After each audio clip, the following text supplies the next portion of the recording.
Good afternoon, everybody. Today is the 13th of November, 2021, 12 noon in my time. And I hear some people are getting threatened with termination if they don't take the poison. And even there's some testing involved. So my tactic is to point out the nature of this employment relationship and how it works. And some people have never had a real job, they've been contractors or something like that. So what we see on the screen here is a Jack-in-the-Box application. And in a typical application, you have the name, address, and then right here, they want the last 4 digits of the social security number. And that's, people fill this out. When they fill out the application, it goes to the employer who's employing this application, the name and social security number.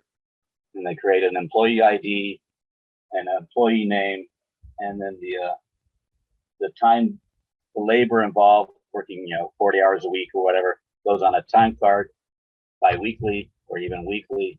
And that time card is a bill of lading, taking your most precious commodity, which is your time, gets logged down onto that time card. It's signed by the quote unquote employee, transferred to the employer who signs for it. And that's a bill of lading, where your time commodity is then converted to the bill of lading. I'm still here waiting to hear back from the IRS about 1099 OIDs are required on bills of lading. So we have this application for employment is no different really than this application for a Visa card. You have name, social security number, telephone number, and even some of these have have employment history. They want to know about the employment history for getting a credit card.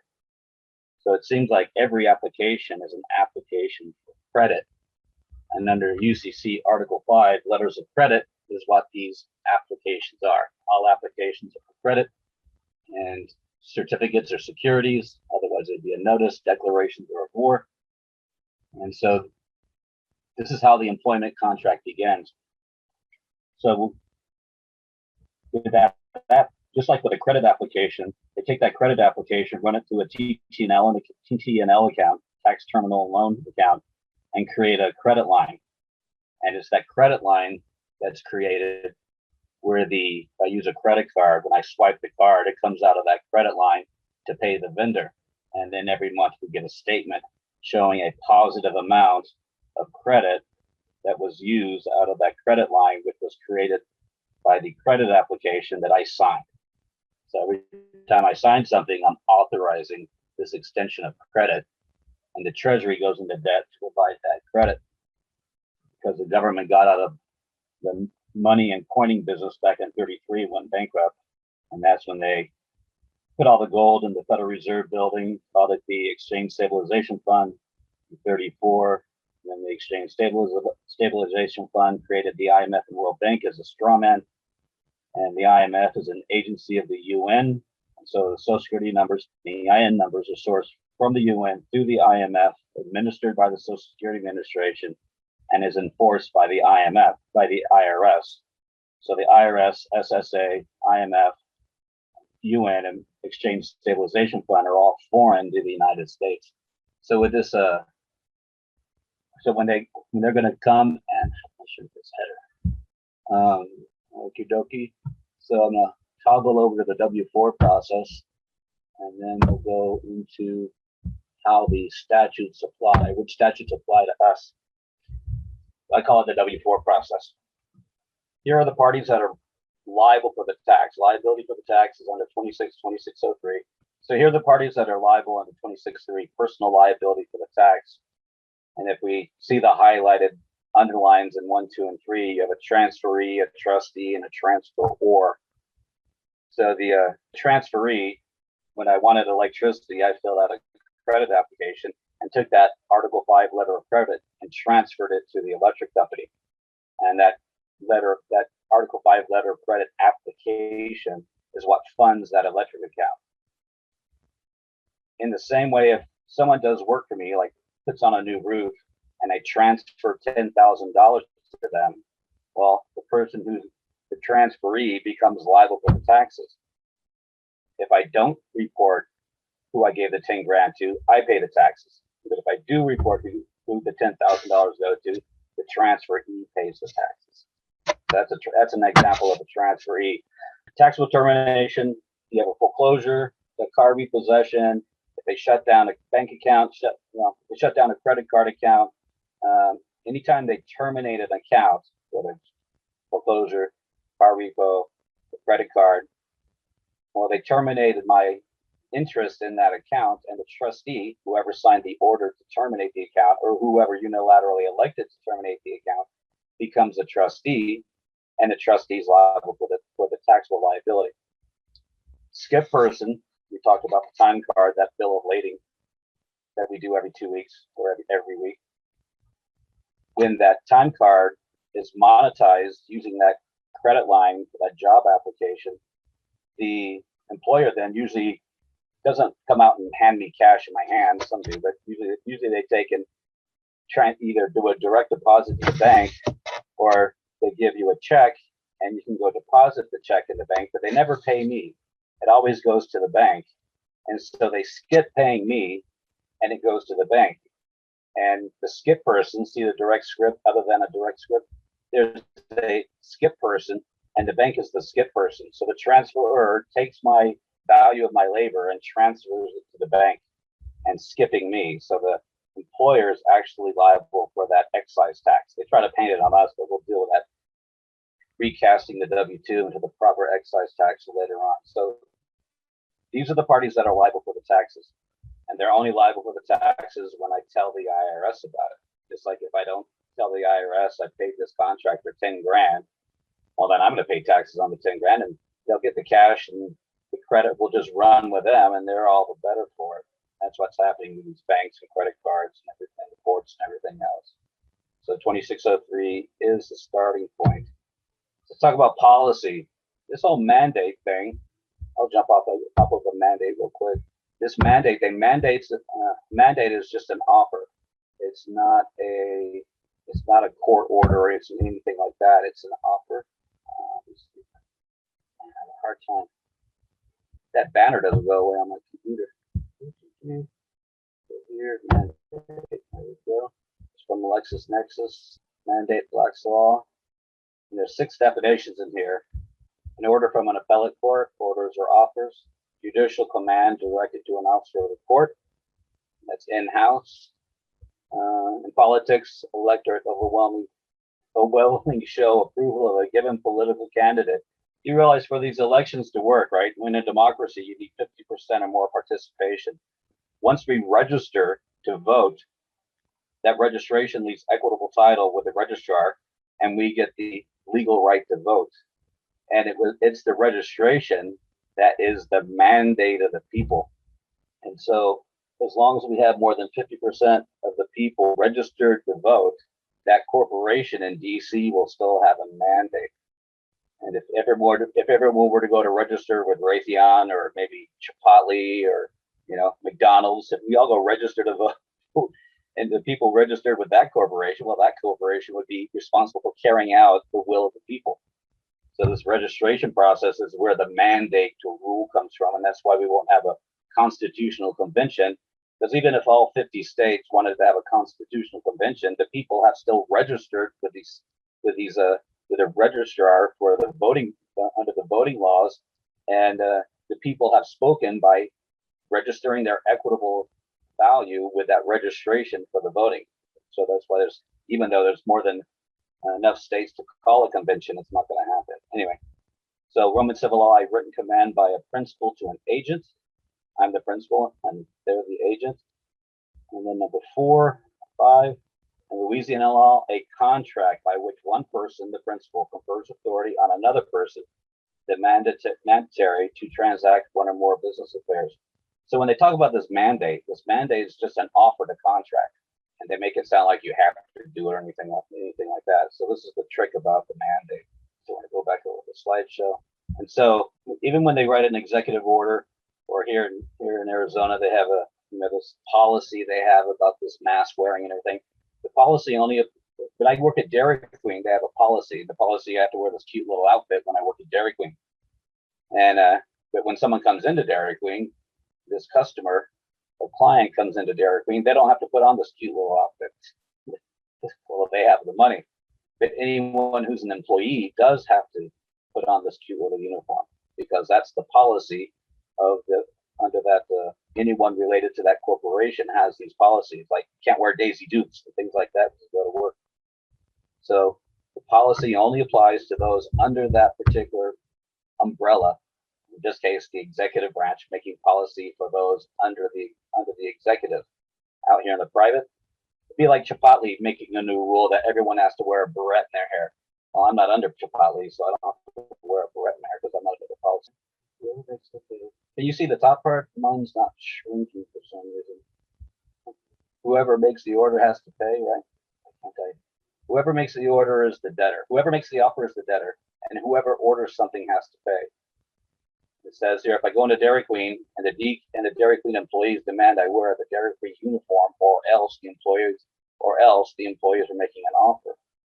And the demand versus to demand performance under a contract. In a lawsuit for a payment of a debt or performance of an act, the party suing the plaintiff should allege that it demanded payment for performance.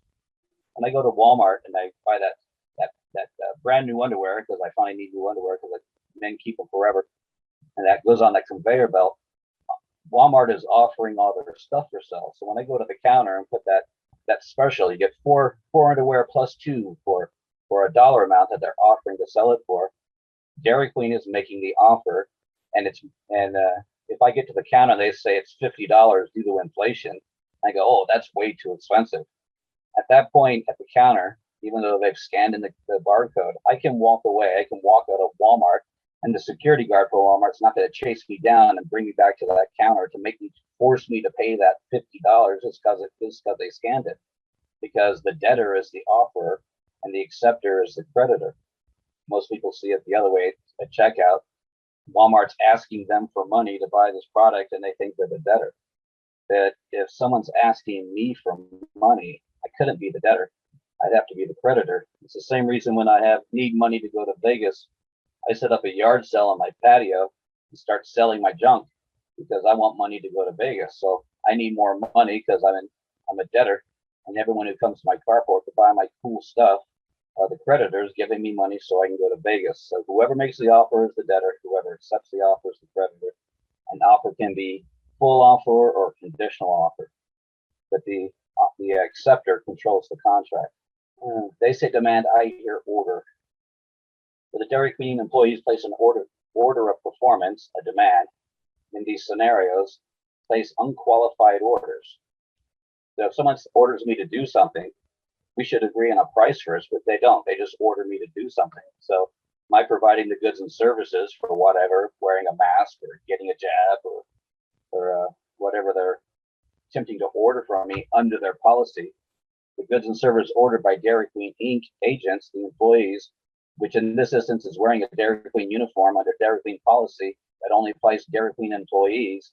If they're trying to stuff their policy onto me, then I became a de facto employee with one major benefit for me. Unqualified order. The Dairy Queen employees bargained for a minimum wage in exchange for their obeying Dairy Queen policy. I did not. If I order a hamburger at Ritz-Carlton without looking at the menu and they charge some big bucks, I gotta pay. I should have read the menu and bargained a price at Ritz-Carlton. And this is what the Ritz-Carlton in Miami looks like. Here's the menu. A classic burger, 20 bucks, signature, $22, a garden burger, 18. This is actually the menu from the Ritz-Carlton, $19 for a chicken and deep sea. Those are pricey. You can go to Wendy's and get a cheaper one, but this is I would have to look at the menu to know what I'm ordering before I order it. Otherwise, I'm obliged to pay these prices because I took the benefit. By taking the benefit, I have an obligation to incur the liability. So this is the Ritz's burger menu. For instance, how much are your shoes worth? If you're out in the desert and someone demands your shoes, it's hot out there, how much are your shoes worth? Who determines the value of the shoes? The value of my shoes is huge. I can set a price that no one can say that's too much. So if someone orders something and we don't bargain on a price, and I named a price for fulfilling that order. They can't come back later and bitch about it any more than I can say, oh man, a burger for 20 bucks, that's too expensive. I could have gone to Wendy's for $2 instead, but too late. If someone demands performance, so when Dairy Queen demands that I provide goods and services from me, but Dairy Queen does not bargain the price of my performance, and the performance is a Dairy Queen policy, and I, the de facto employee, may assess the value, $500 for $1,500 or $5,000 for the unqualified order. And when I leave Dairy Queen, I leave without getting paid for the value of the goods and services. So they order something from me, I provide the goods and services, and then they don't pay me. And when Dairy Queen doesn't pay me, they withheld my pay for the goods and services provided. And then and to prove it, I have my Dairy Queen receipt as proof that I was on site at Dairy Queen at the time when the Dairy Queen was demanding performance from customers treated as de facto employees. Problem is, how do I get paid? How do I get paid my withheld fees? I use a withholding certificate because I performed services. The value of the services were received by Dairy Queen, but they didn't pay me. They withheld my pay. This happens to be a withholding certificate. We'll go over this certificate. This is the old one, 2019. Ever wonder why line 6 in the W-4 is there? Additional amount, if any, you want withheld from each paycheck. And line 6 is where I assess the value of the performance I did as a de facto, because they withheld that $5,000 from my paycheck for the services. And in line 7, you write exempt.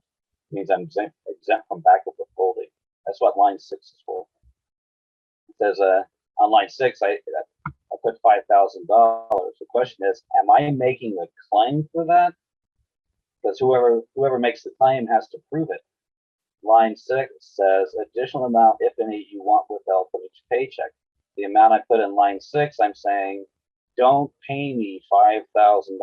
E.g., I authorize the employer to withhold $5,000. Putting the value in this line 6 is not a claim; it's an anti-claim. If I were to tell somebody, "Hey, Derek, you owe me $10,000," well, that's a claim, and now we have a controversy. We're going to have to go to court. But if I go to Derek and say, "You know what, Derek, don't pay me $10,000," I'm telling someone not to pay you $10,000. That doesn't hurt Derek at all. So this line 6 is an anti-claim. Don't pay me the $5,000, and now it's a withholding credit. This is where we go with it. So I'm not making a claim is the big thing. But whoever makes the claim has to prove it. Real world example: I bring home $5,000 a month. This is like when I have a job, a real job. I bring home $5,000 a month. If I write $5,000 on line 6 of the W-4, then my pay statement will show 0 every month. However, the W-2 will show $60,000 in withholding. And when I do the 1040, the total withholding for the year will be in excess of whatever tax liability that may or may not be there. And I get my $60,000 back as a tax return. So in a similar way, I do all these $5,000 for Walmart demanding, or Dairy Queen demanding I wear a mask. When I do the W-4 for all the mask wearing with all the receipts to prove I was there, well, that becomes a withholding credit for me. The tricky part is, under Subtitle C versus Subtitle A, the W-4 withholding is what is used to fund and credit my FICA, and that is my Social Security benefits. In normal employment, the employer has to pay 6.5%, comes out from the employer, and 6.5% comes out of my gross pay. That 13% contribution to SSA is mandatory under Subtitle C of Title 26. So Subtitle C has an enforcement statute in Subtitle C. It's mandatory because there's a third party involved in the Subtitle C. Subtitle A. Subtitle A, though, Subtitle C is employment. Subtitle A is individual, partnership, or fiduciary. Subtitle A has no enforcement statutes because there's no third party involved in Subtitle A. If the lender in Subtitle A wants to narc on whoever got the credit from the lender, well, that's the lender's election. They're not going to force the lender. No, lender, you're going to have to file so you can get your credit back. So there's no enforcement in Subtitle A. It's the lender's election whether or not the lender pays the taxes or the recipient pays the taxes, the transferee, for instance, or the trustee. And on that W-4, an 8, 9, and 10 at the bottom. So at the top, you have name, social security number, and address. And if you remember on that Dairy Queen application, you have name, social security number, and address. Same thing on that credit card, name, number, and address. So the top part, name, number, and address, you have this disclosing information in the middle, which is boring. Line 6 is a dollar amount. Line 7, I'm saying I'm exempt from backup withholding. Down in 8, 9, 10 is the party who receives my time cards and who receives the credit application. Because the employer in 8, 9, and 10, the employer is employing the name and social security number. Employing as mean they're using the name and social security number from that credit application. And that's where the employment comes in. The W-4 that you just held up, it kind of resembles a check, does it not? Yeah, we're going to get into that. We're going to get into that on another screen. About their policies. Oh, there we go. Okay. 8, 9, and 10. So Dairy Queen essentially is my de facto becomes my de facto employer when Dairy Queen orders goods and services, mask wearing, under Dairy Queen, or if Dairy Queen demands that the employees take a jab, which they can't take off the jab when they leave work, so they're actually employing these employees for life. If they actually do jab somebody, they're employed for life, because you can never take off what that employment contract never ends. I wouldn't get the jab though for that reason. So Dairy Queen becomes a de facto employer.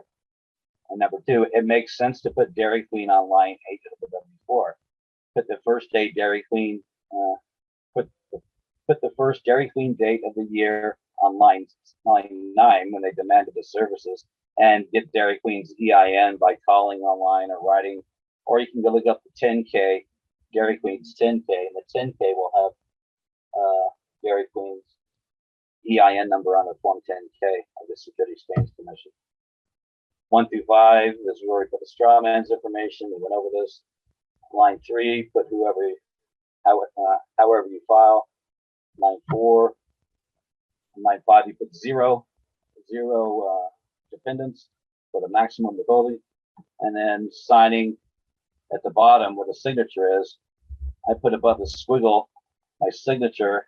I put the qualify under 3-402, authorized signature of a represented person done in good faith, because that removes my liability under 3-402. That's how liability is limited. And that quoted section in 3-402 is one of the only places I've ever seen anything quoted in the UCC. They put it in quotes saying, hey, pay attention to this line in 3-402. And I do that generally with every single signature I sign. It says, Allentown Corporation's mask policy on their website. When I walk into the store, they have their friendly offer, publicly offered, put on a mask. And since they're making the offer to provide goods and services, I can wear a mask over my mouth and breathe through my nose and still charge them $5,000. In this mask Nazi area, here's what goes to the IRS. Some evidence of a mask policy. Either get it off or take a picture of the sign as you go in. All original receipts for the year at the store. Receipts from the year. Every time I went to Walmart, I have all the receipts. I put a little check mark on it. I put a little check mark on the upper right-hand corner. Then I add up all the receipts. I scan them, add up all the receipts, and $5,000 per receipt for providing the goods and services. Every time I go in there, they still have this offer to provide goods and services, and so I add the total amount of all the times I went there times 5,000 or 15,000 if they want me to cover my nose, and then all the receipts, and I put that amount on the on line 6 of the W-4. And the 1040V states the largest value is 100 million. No checks of 100 million or more may be accepted.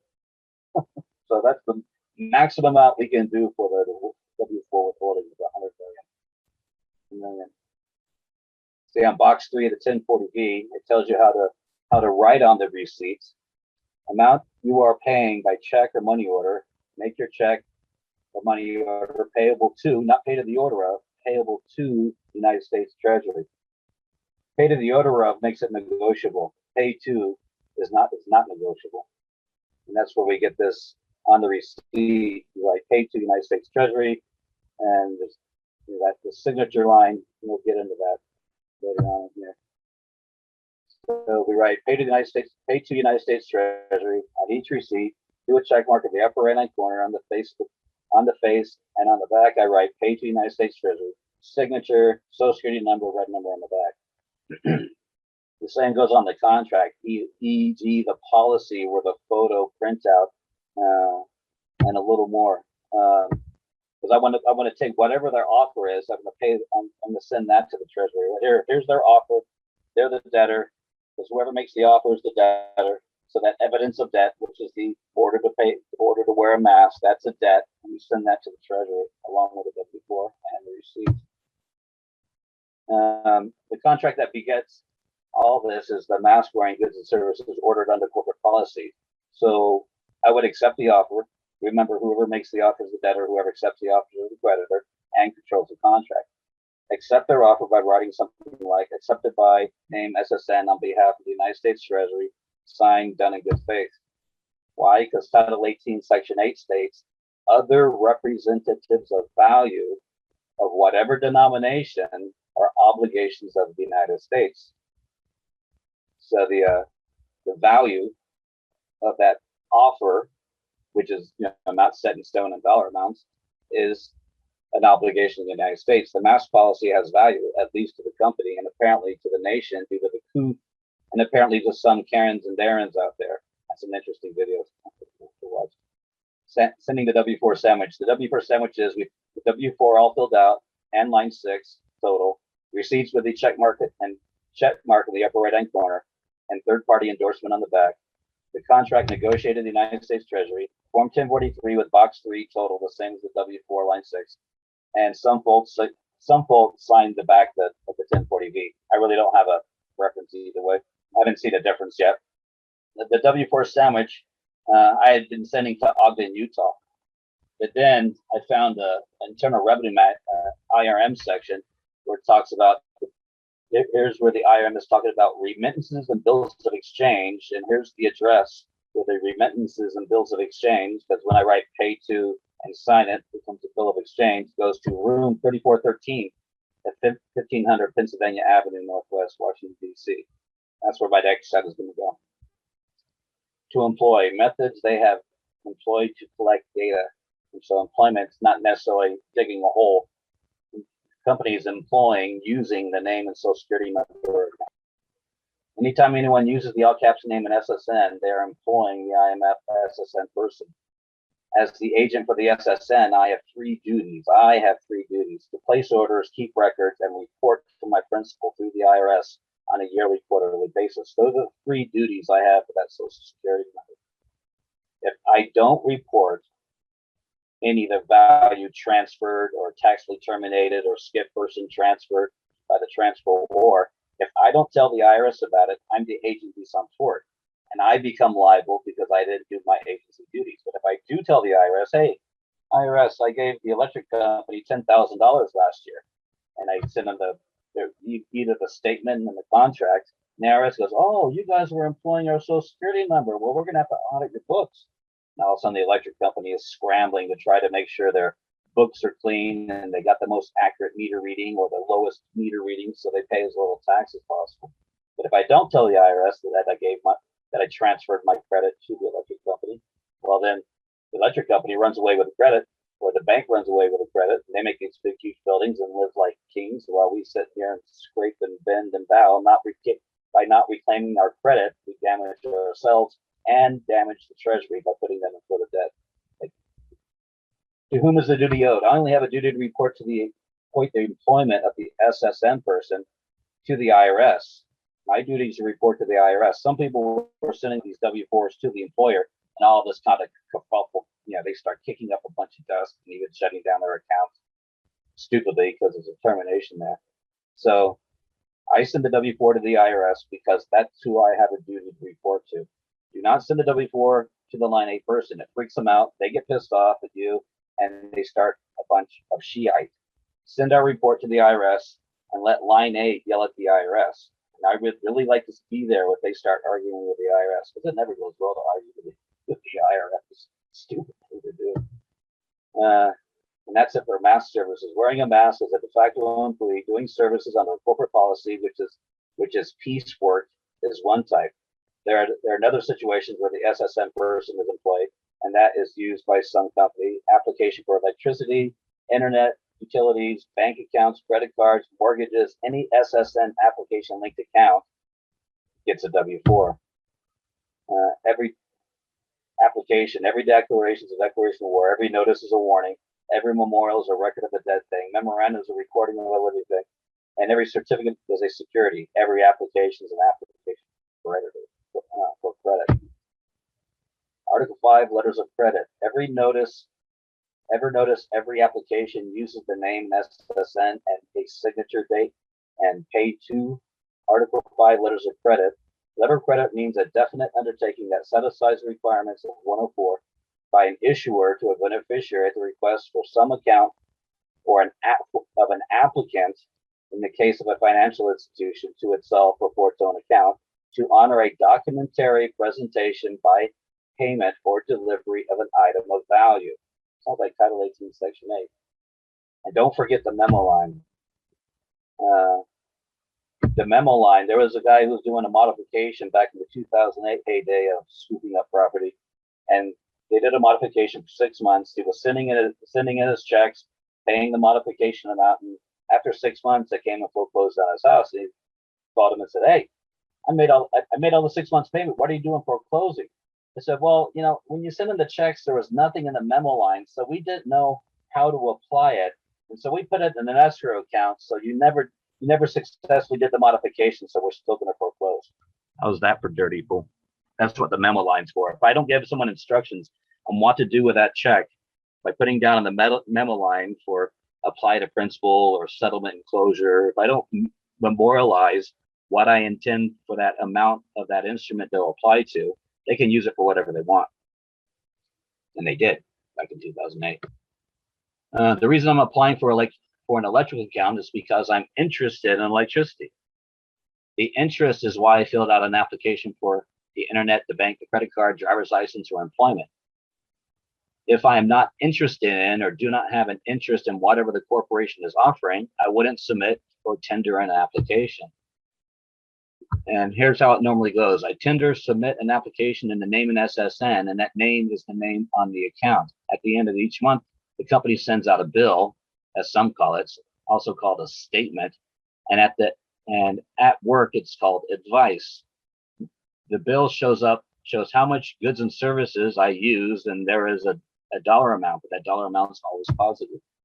Notice the monthly statement has a positive dollar amount showing the statement of account. And a statement of account is a UCC Article 9 instrument.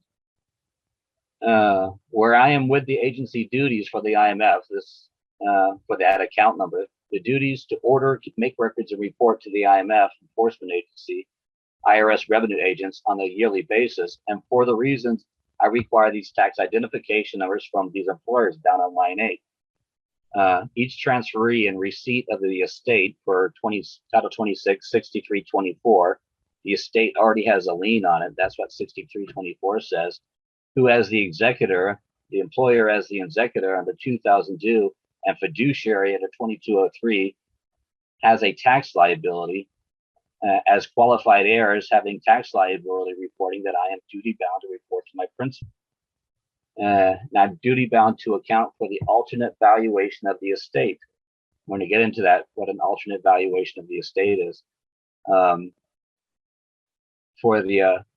that alternate valuation of the estate has to go before a probate referee ratification or determination by insolvency officers of the IRS for reporting to my principal through their points of contact, the IRS.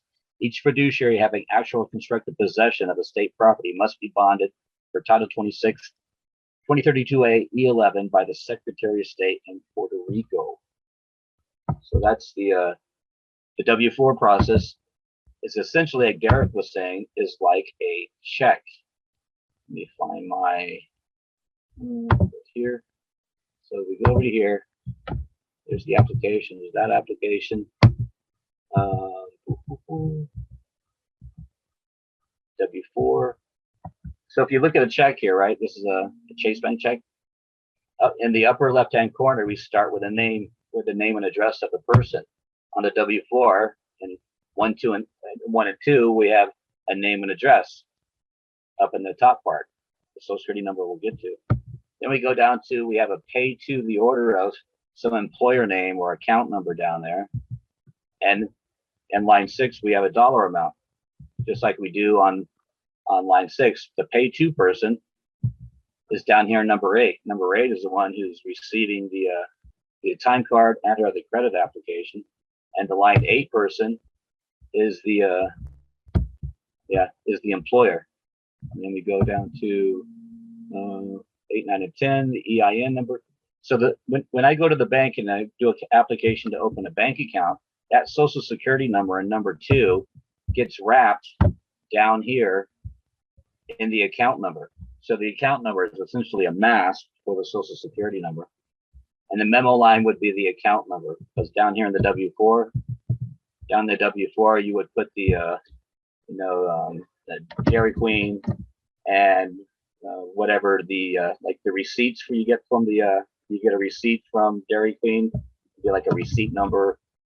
Or some of these accounts have a when you do your little card, you get discounts by typing in the phone number. When we check out, you can put the phone number down there next to that employer for the to identify uniquely this employment relationship. So it's odd that the W4 looks like a check, because when I fill out a check and I put a dollar amount in there, I'm not really making a claim, I'm doing a disbursement. The W4 is the same way. By putting a dollar amount, how much I don't want to get paid, is actually authorizing a disbursement from the Social Security account. The only thing that the W4 has to go along with is some contract, because a contract's an evidence of value. Contracts, receipts, or statements, the statements we get in the mail from monthly statements we have, and all that would go with the W4, because under the W4 instructions, I'll just pull it up again, 1040 instructions. 1040 instructions tell us to provide a statement. Instructions, let's go down here, come up in a minute. Let's go to number 108. 108, enter. Paper Production Act notice. Down here in 108. Our legal right to ask for information is Internal Revenue Code 6001, 6011, 6012A, and their regulations. They say you must file a return or statement.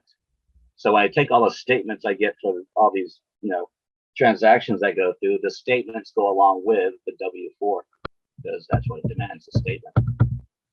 So all the statements, even that receipt itself is not only a statement of how much credit was transferred to their till, but it's also a security I get redeemed for that credit. And so this is where the W4 process then notifies the Internal Revenue Service that, hey, Walmart or Dairy Queen or the electric company or the banks, that they received credit that was sourced or linked to a social security number, and as transferees they have a liable to pay. For the bank, I add up all the deposits and all the statements. For the electric company, all the charges, all the payments. And then for credit cards, same thing, charges and payments. You add both sides together, and that total amount of either deposits plus withdrawals would actually go on line 6 for the bank.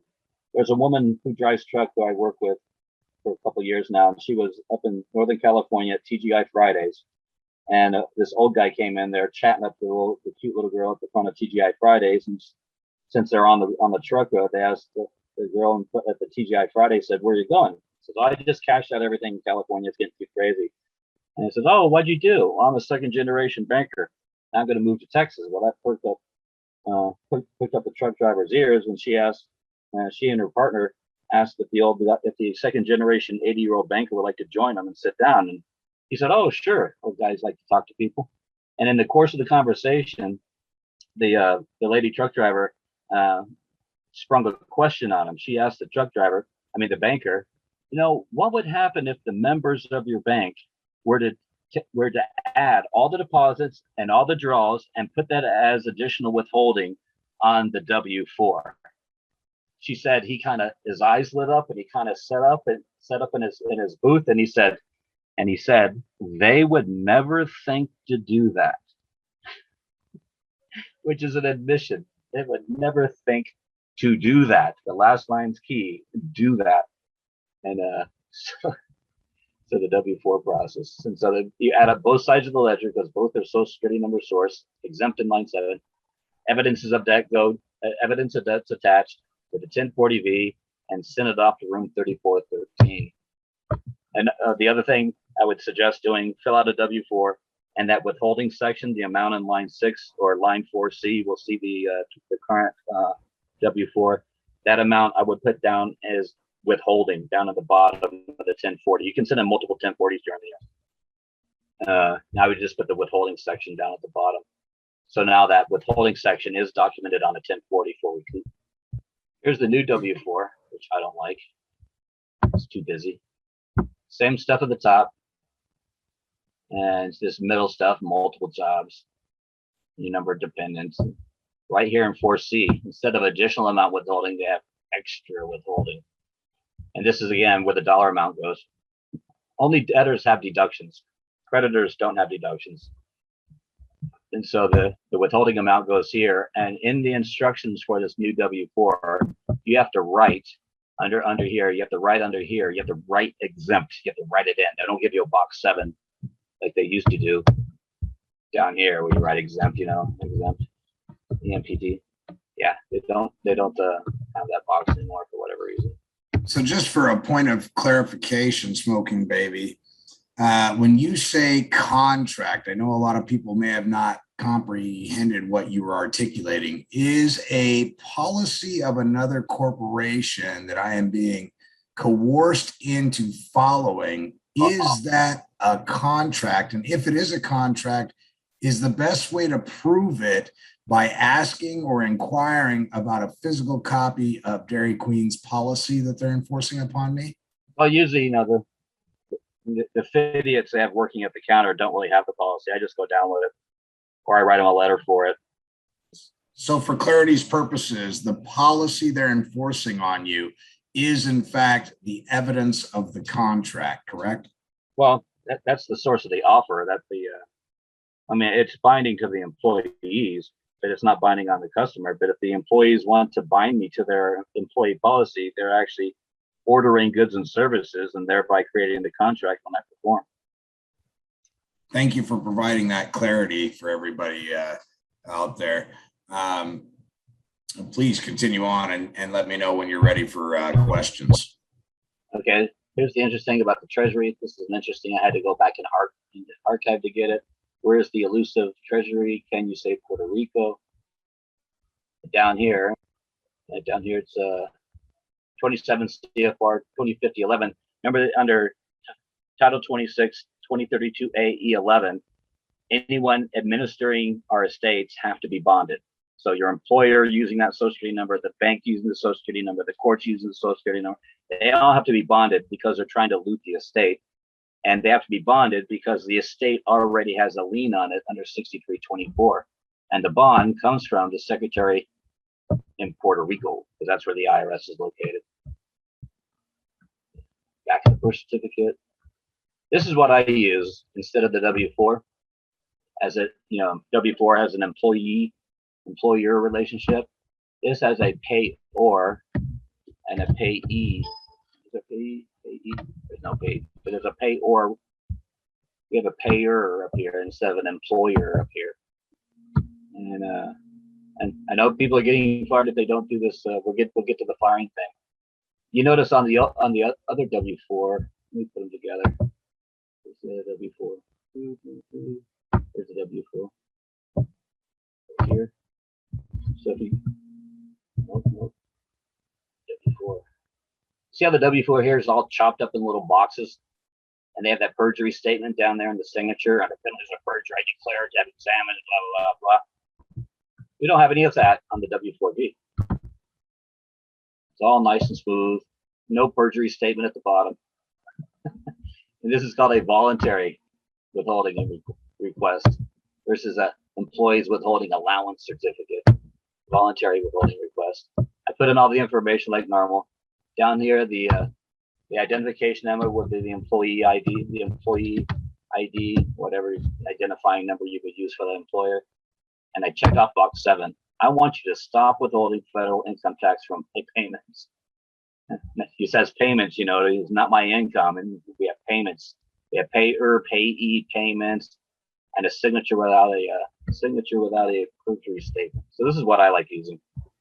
But I got fired. Would this stop any federal income withholding tax, say, that you initiated when you first started working for a corporation? What do you mean? There's no subtitle A being taken out. They would still take out FICA. You would still get your unemployment, your workman's comp, and your Social Security Medicare. That 13%, 6.5, 6.5 would still come out of it, which is fine with me. We don't even see the 6.5%, and if they don't withhold the 6.5%, because it's contemplated at what the hourly rate or the salary they're contemplating, that 6.5% is already contemplated. So even if I went independent contractor, I don't think, renegotiating the contract, you get your 6.5% back. But as long as the employer has to cough up half, I'm perfectly happy to do the W4B. But there's no subtitle A withholding done with this W4B versus the W4, and this employer versus payer thing. Employer. This is from the 1939 Public Salaries Tax Act. 1939 Public Salary Tax Act, 1939, where they redefined employee. That's right up here. Words comp. Let me see. Gross income related to the gross income is amended, inserting the words compensation for personal service. The following, including personal service as an officer, including, which is a limiting word, an officer or employee of a state, a political division thereof, or any agency or instrumentality of one of the more foregoing. You have to hold public office in order for this employee status to attach. It says down here also compensation. The United States hereby consents to the taxation of compensation received after the 31st on the 1938 for personal services as an officer, employee, United States Treasury, possession, District of Columbia, or an agency thereof. So this is where they redefined employee all of a sudden. And then that W4 goes in there, and people say, "Oh, this is a withholding as an employee." So they're consenting to have the withholding for the federal subtitle A tax withholding. So this is where the trick happened in 39. But the regulations give us the Title 26 regulations still give us a way out, claiming to be a person not subject to withholding. The W4B takes care of that. The tricky part in here is that when we talk about a payee up here, reliance to the customer form, simple trust, grantor trust, a form. I have to turn in a W9 form for the beneficiary owner claiming to be a payee. See down here, if I'm claiming to be a payee, I need to supply a W9 along with my W4V. Beneficial owner or payee's claim of U.S. status in general, under paragraph B1 of the section, a withholding agent is not required to withhold under subchapter 3 of the code on payments to a U.S. payee. So these are the regulations that come into play. There's a whole bunch in here. They're really cool. I like these sites. What else? Oh, that's me.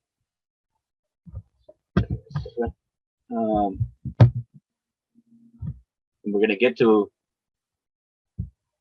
remember we get statements in the mail, right? We get statements in the mail.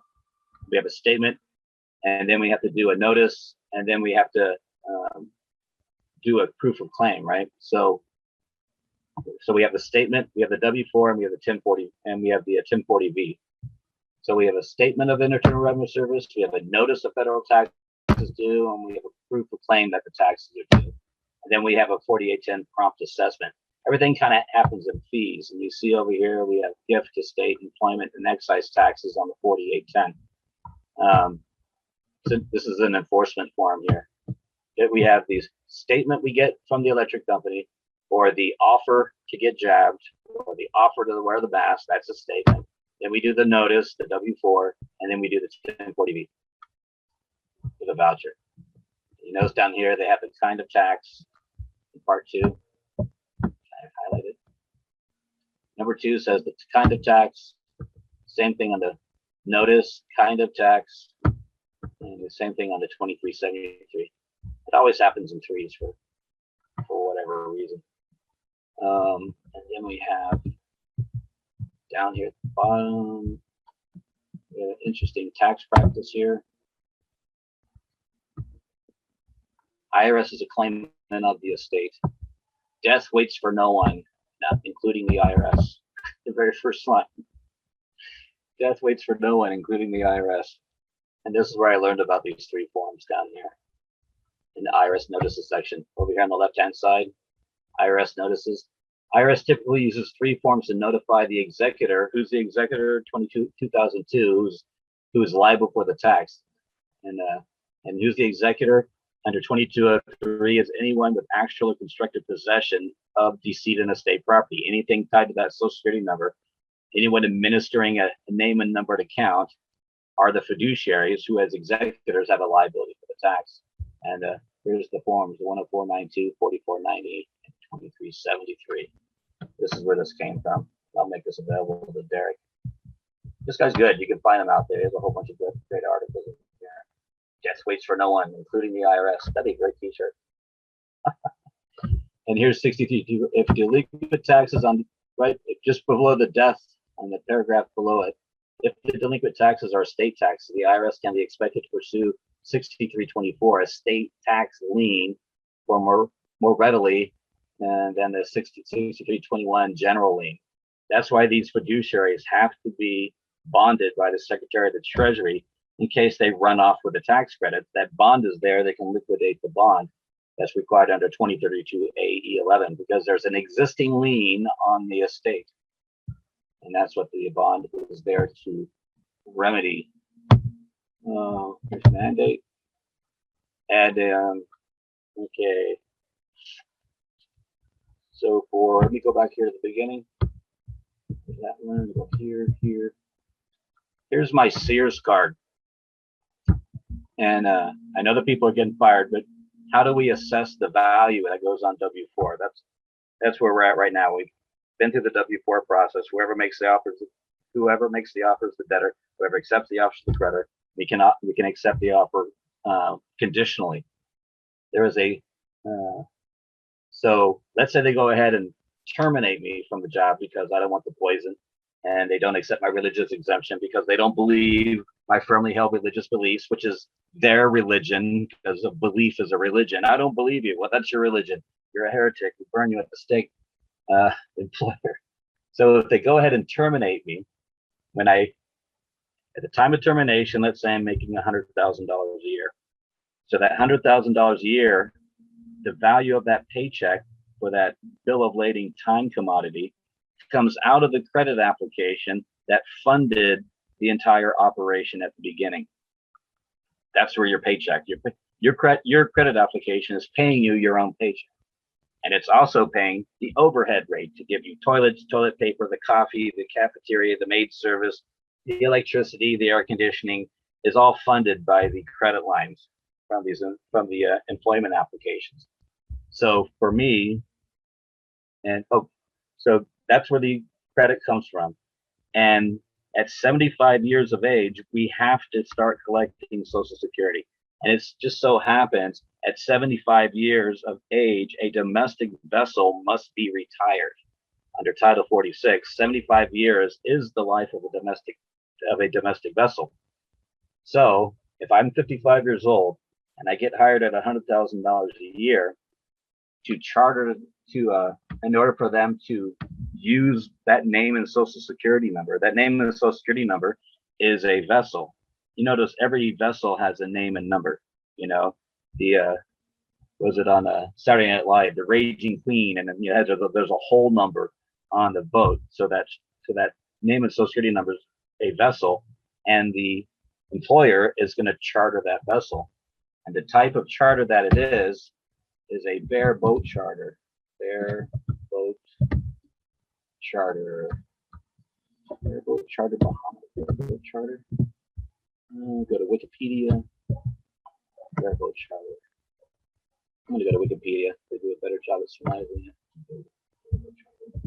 Put demise charter. Same thing. Demise charter.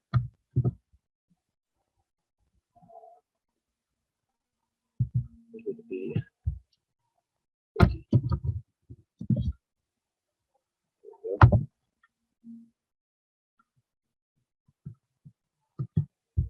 A bareboat charter or a demise charter is an arrangement for chartering or hiring of a ship or boat, as a name and social number, whereby no crew or provisions are included as part of the agreement.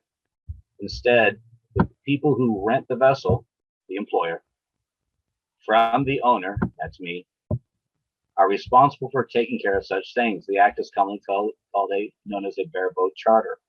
They talk about some legal differences down there. Like the time voyage would be a independent contractor. So when the corporation has a job opportunity and they charter the vessel, they take the application, and then they need a crewman to come on board. And the crewman earns wages. Under the Sherman Act, the wage earner is the least powerful and most protected on the ship. So they charter the vessel, give me a little cube to sit in, a little computer and a little air conditioning and some coffee and barrack toilets smelling each other's curry farts, and that's the voyage we're on. And then somewhere along the way, the managers get intimidated or want me to dress up for them a certain way or want to get me drunk to see what secrets they can get out of me and all kinds of really queer stuff like that. And then they throw me off the boat. They throw me off the boat. But the trick is when they chartered the vessel for those 55 to 75 years, they front load they take the entire credit line up front. So all those 20 years, that credit line is cashed out at the very beginning to pay for the entirety of the charter. They might throw me off the boat. The entire value of that work contract out to 75, that charter out to 75, they're still sitting on that credit. And they never, even though they fire me, they never return my credit line, which means they're withholding my credit line. And so how I'm going to handle that credit line, it's $100,000 out to 20 years. And that's the amount that I assess. And I use the termination, and they fire me. That's a taxable termination. They terminate me from my voyage that I'm funding. So that termination paperwork, I say pay to the United States Treasury, and then I do the assessment of $100,000 for the next 20 years. That's $2 million. That goes on line 6 of the W-4 or line 4C of the new W-4.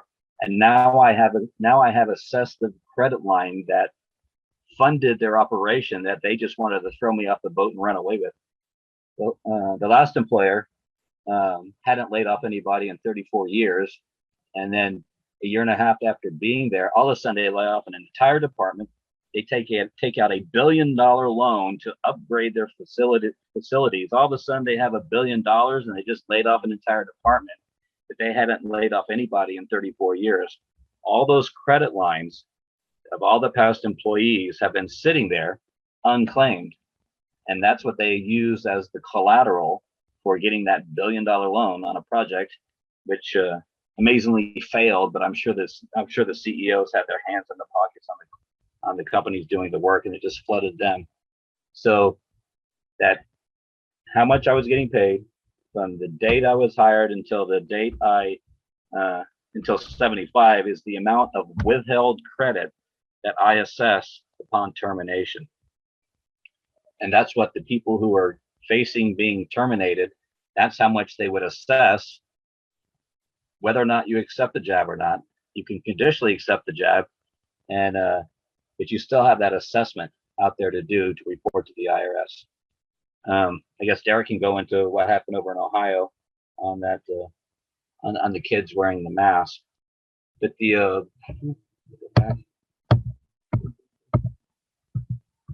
an interesting case. This plays into the notices that Derek is talking about. And this is the basis of my actually creating my own account. This case, Davila versus Shalala. Davila versus Shalala.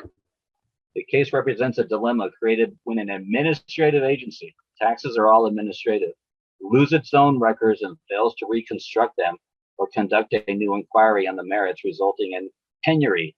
That means loss of money or at least serious hardship for the impoverished citizen. Sounds like me.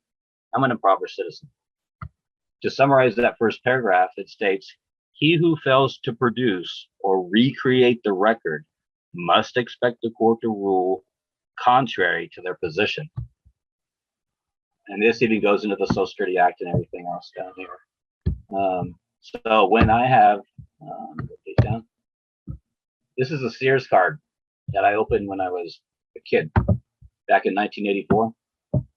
And then 2004, they shut it down. And the maximum credit line on there was $1,200. I've written to Sears. I've asked them for an accounting because all this credit that went through this account is a transferee taxably liable credit. And then they terminated my account. So again, we have a taxable termination when you have transferee taxes. So they're under two different parts of that 2603. The way I assess the credits, this is not employment. This is for when they shut down an account. I calculate the months between the opening date and closing date. In this case, it's 238 months. The initial credit line, so they don't report the initial credit line. They just show the high limit credit line at the very end. Because I don't know, maybe in 1984 it was $50 or $25 or $100. Who knows what it was back then? I don't remember. But the only thing they're admitting to is the high limit is $1,220. I said, okay, I'll take what you offer there is $1,220. And so the final credit limit is $1,220. My assessment, I'm reading up here, my assessment of the Social Security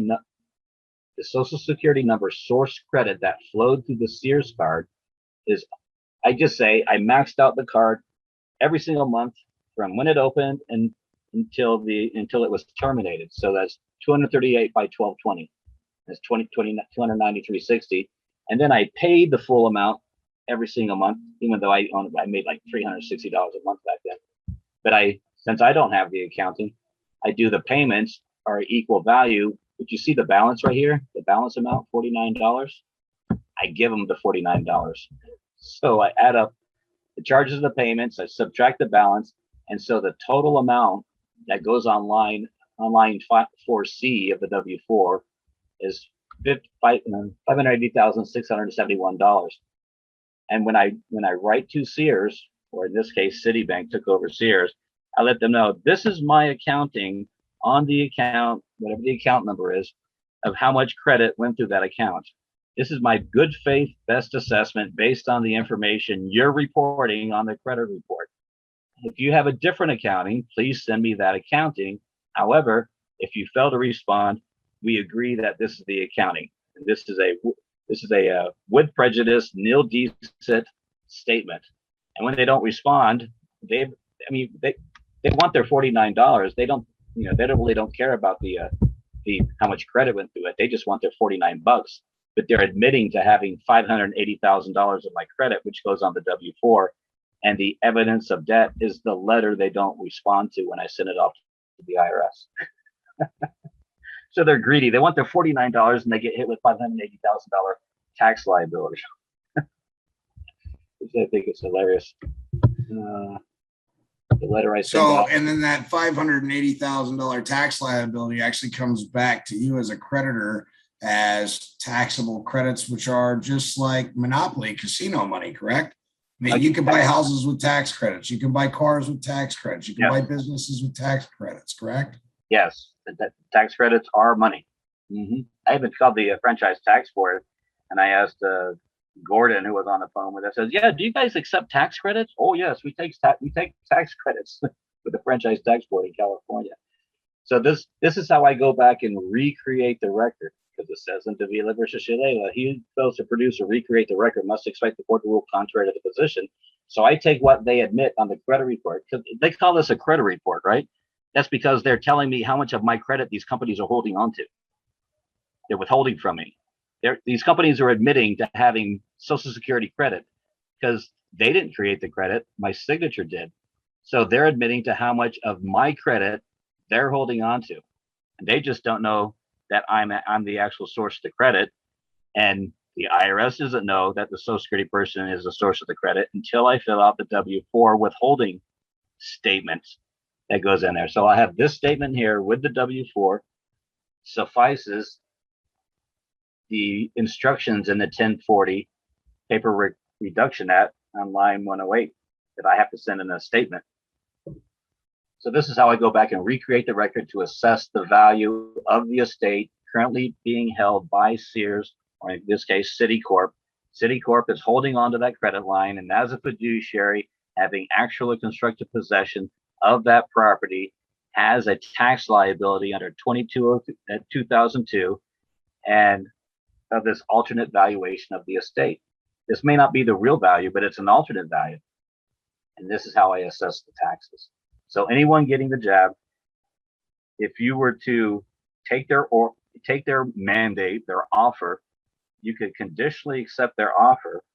And I would write a conditionally accepted on the top. I would say conditionally accepted. I conditionally accept your offer to take the jab. And however, I require proof that the jab will not cause me any harm, either psychologically or physically or religiously. And in order to indemnify me for your offer that may or may not cause harm, which you haven't proven yet, I demand a $100 million or $50 million bond upfront, irrevocably put into escrow. And the performance on this accepted condition, on this accepted offer, does not commence until you prove conclusively that the jab will cause me no harm to my psychological, spiritual, or physical body in any way, shape, or form. And now the onus is on them to prove up. So I've agreed to take the jab, but they have to prove there is no harm, put up a bond, and no performance happens until they prove there is no harm. And of course, they won't have all the full data in until 2027. So that's how I would handle that offer mandate, that offer to be jabbed. Let's say that they agree to that offer. The next step would be putting notice of liability onto the physician or physician assistant that would be willing to administer that would be the application. Okay. One is the offer from the corporation to be jabbed, and that would be $150 million or $25 million bond, indemnity bond, irrevocably put into escrow. And then you would have a separate one for these health professionals who are happily out there murdering people with a jab. And you would have a separate one in like manner that the health practitioner, both nurse and doctor, and even the facility, you would do the same type conditional acceptance, that they would be bound by a $100 million, $50 million bond that must be placed up front, and you must swear that it's completely safe and no harm, and you take personal, civil, criminal, professional liability for that performance, and you must bond me ahead of time and show proof that it will provide no harm in the same way. And then, of course, at the bottom of that practitioner, I said, and I retain first right of refusal. I would still give myself a way out, claiming first right of refusal.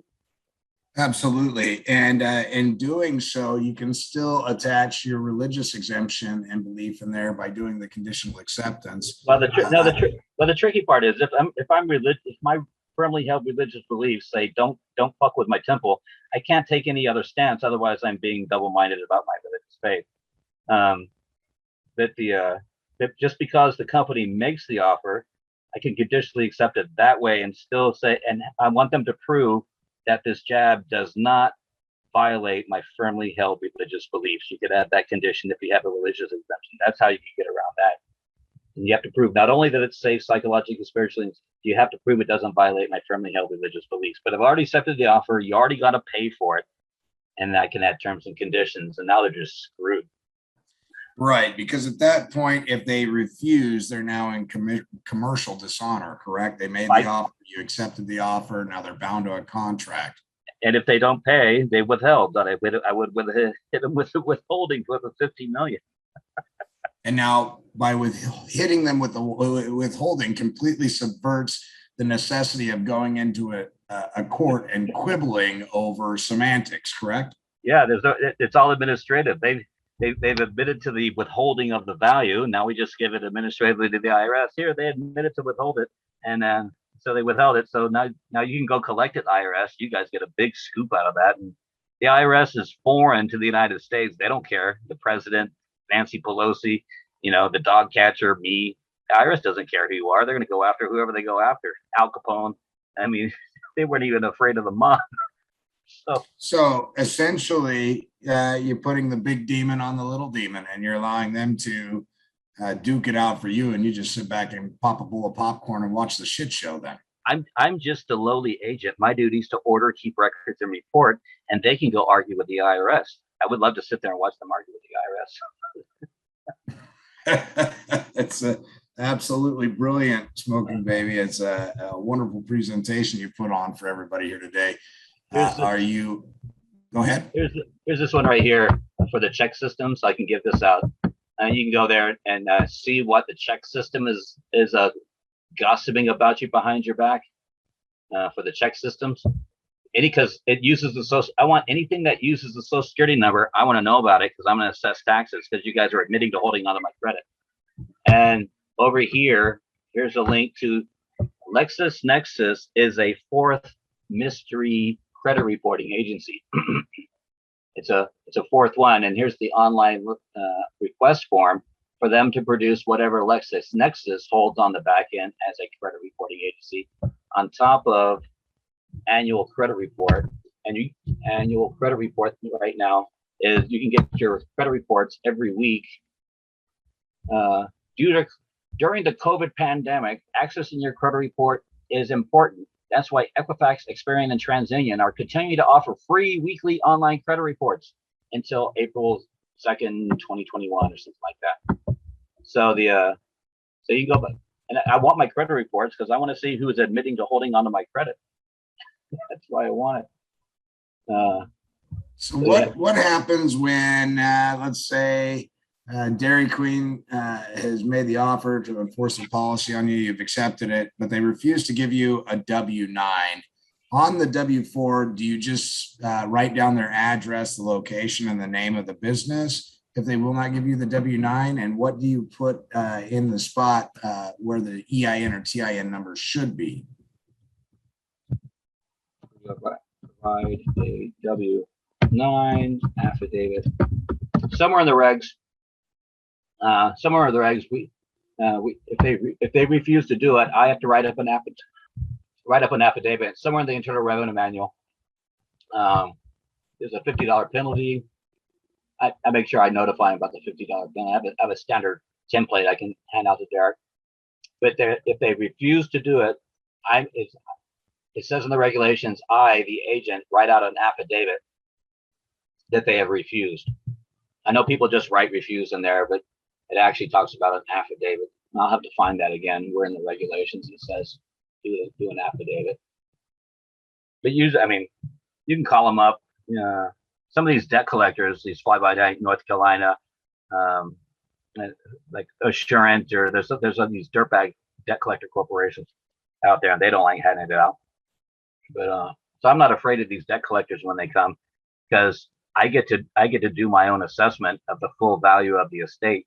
So they're not going to give me the full 9-210 UCC Article 9-210 accounting. So I just come up with my Davila versus Shaleva. I come up with my alternate accounting, and I offer them to come back with their accounting, and I'll use theirs. But if they don't come back with anything, then my accounting stands the fact that now they get slammed. That 13% coming out of $580,000 is huge. That's a huge hit for that corporation. Absolutely brilliant. I don't think I've ever had anybody explain it to me quite as eloquently as you have explained it here. It's wonderful. There was a guy in Appalachia, North Carolina, African American man, and when we started this in 2014, I had a meter reading, and he had his house out there. I just wrote down $260 on a $26 my electric bill is only $26 a month up in Chicago, and So I wrote down $260 for the withholding. You know, I can handle that much. So I figured that, you know, I was timid about playing with it. And so I just put down 260. The Robert over in Appalachia, North Carolina, he wrote down $30,000 for Duke Energy. And on my instance, it was the middle of winter with snowdrifts 2 stories tall and icicles, two-story tall icicles that would crush you if it fell on you. And all of a sudden, I get a letter 2 weeks later after turning in the W-4, taking the statement for the ComEd and write pay to United States Treasury, signed it, put it on the W-4, and then put the 1040V with the same amount. All of a sudden, I get a letter from ComEd saying, "Oh, we've made several attempts to read your meter, but it's behind a locked gate. And by law, we have to read the meter every 2 months. And could you please help us by either taking a picture or letting us in so that we can get the most accurate reading on your meter?" And I called her up and I said, "How'd you guys get in there before? I've been here 6 months. How'd you get in there the last time?" "Oh, I don't have that information." I said, "Well, okay, here's the property manager. They can let you in. I don't have a key to the locked area, so contact the property manager." And the snowdrifts were 2 stories tall. I don't know how they got in there. And then I asked her, "Well, you know, when was the last time the meter was read?" And she said, "Oh, it looks like 5 years ago." And I go, "Wait a minute. I've only been here 6 months. How do I know if I'm using the right amount of electricity? Maybe the people before me have been growing green leafy plants that people like to smoke and talk about." She laughed. She said, "Well, that's why we have to read the meter." And I said, "Well, that makes sense to me." I called Robert and told him what was going on. And he had, in the same 2-week period, he told me, "Well, I put $30,000 down on the W-4. And I said, "What happened?" He says, "Next thing I know, 2 white guys from Duke Energy are showing up at my house." And they went, "Oh, no, what happened?" He goes, No. They came in and they put insulation in my roof, insulation under the house, new seals around the doors and windows, wrapped the pipes, and gave me energy efficient light bulbs." And he said, I asked them, "How often do you guys do this sort of thing?" They said, "Well, not very often. We're just sitting around the most of the time, and we're happy we have something to do."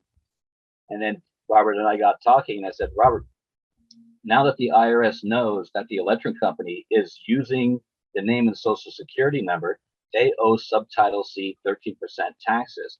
And they want my meter, which hasn't been read in 5 years, as accurate as possible. And they want your house as efficient as possible. So these electric companies pay as little employment taxes as possible. So they have a vested interest in making sure your house is really efficient.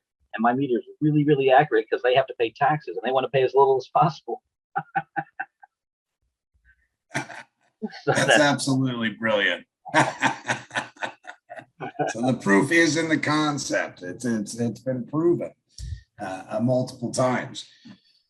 Are you willing to take questions or up for questions or? Yeah, let me go. I can take questions. Let me go back up a little bit. Is there sound? Yes, 2603. Yes, it does, Malika. Malika makes sense. 10K. Form 10K will contain the EIN. I'll keep making notes in there. What's the effect of this process, Malika? Malika, by doing the W-4 and taking that withholding amount, when you send it in and sending it and putting it along with a Form 1040 and just putting the excise tax down there, just filling in the excise tax as a statement only, not signing it, just as a statement. You keep copies for yourself as well.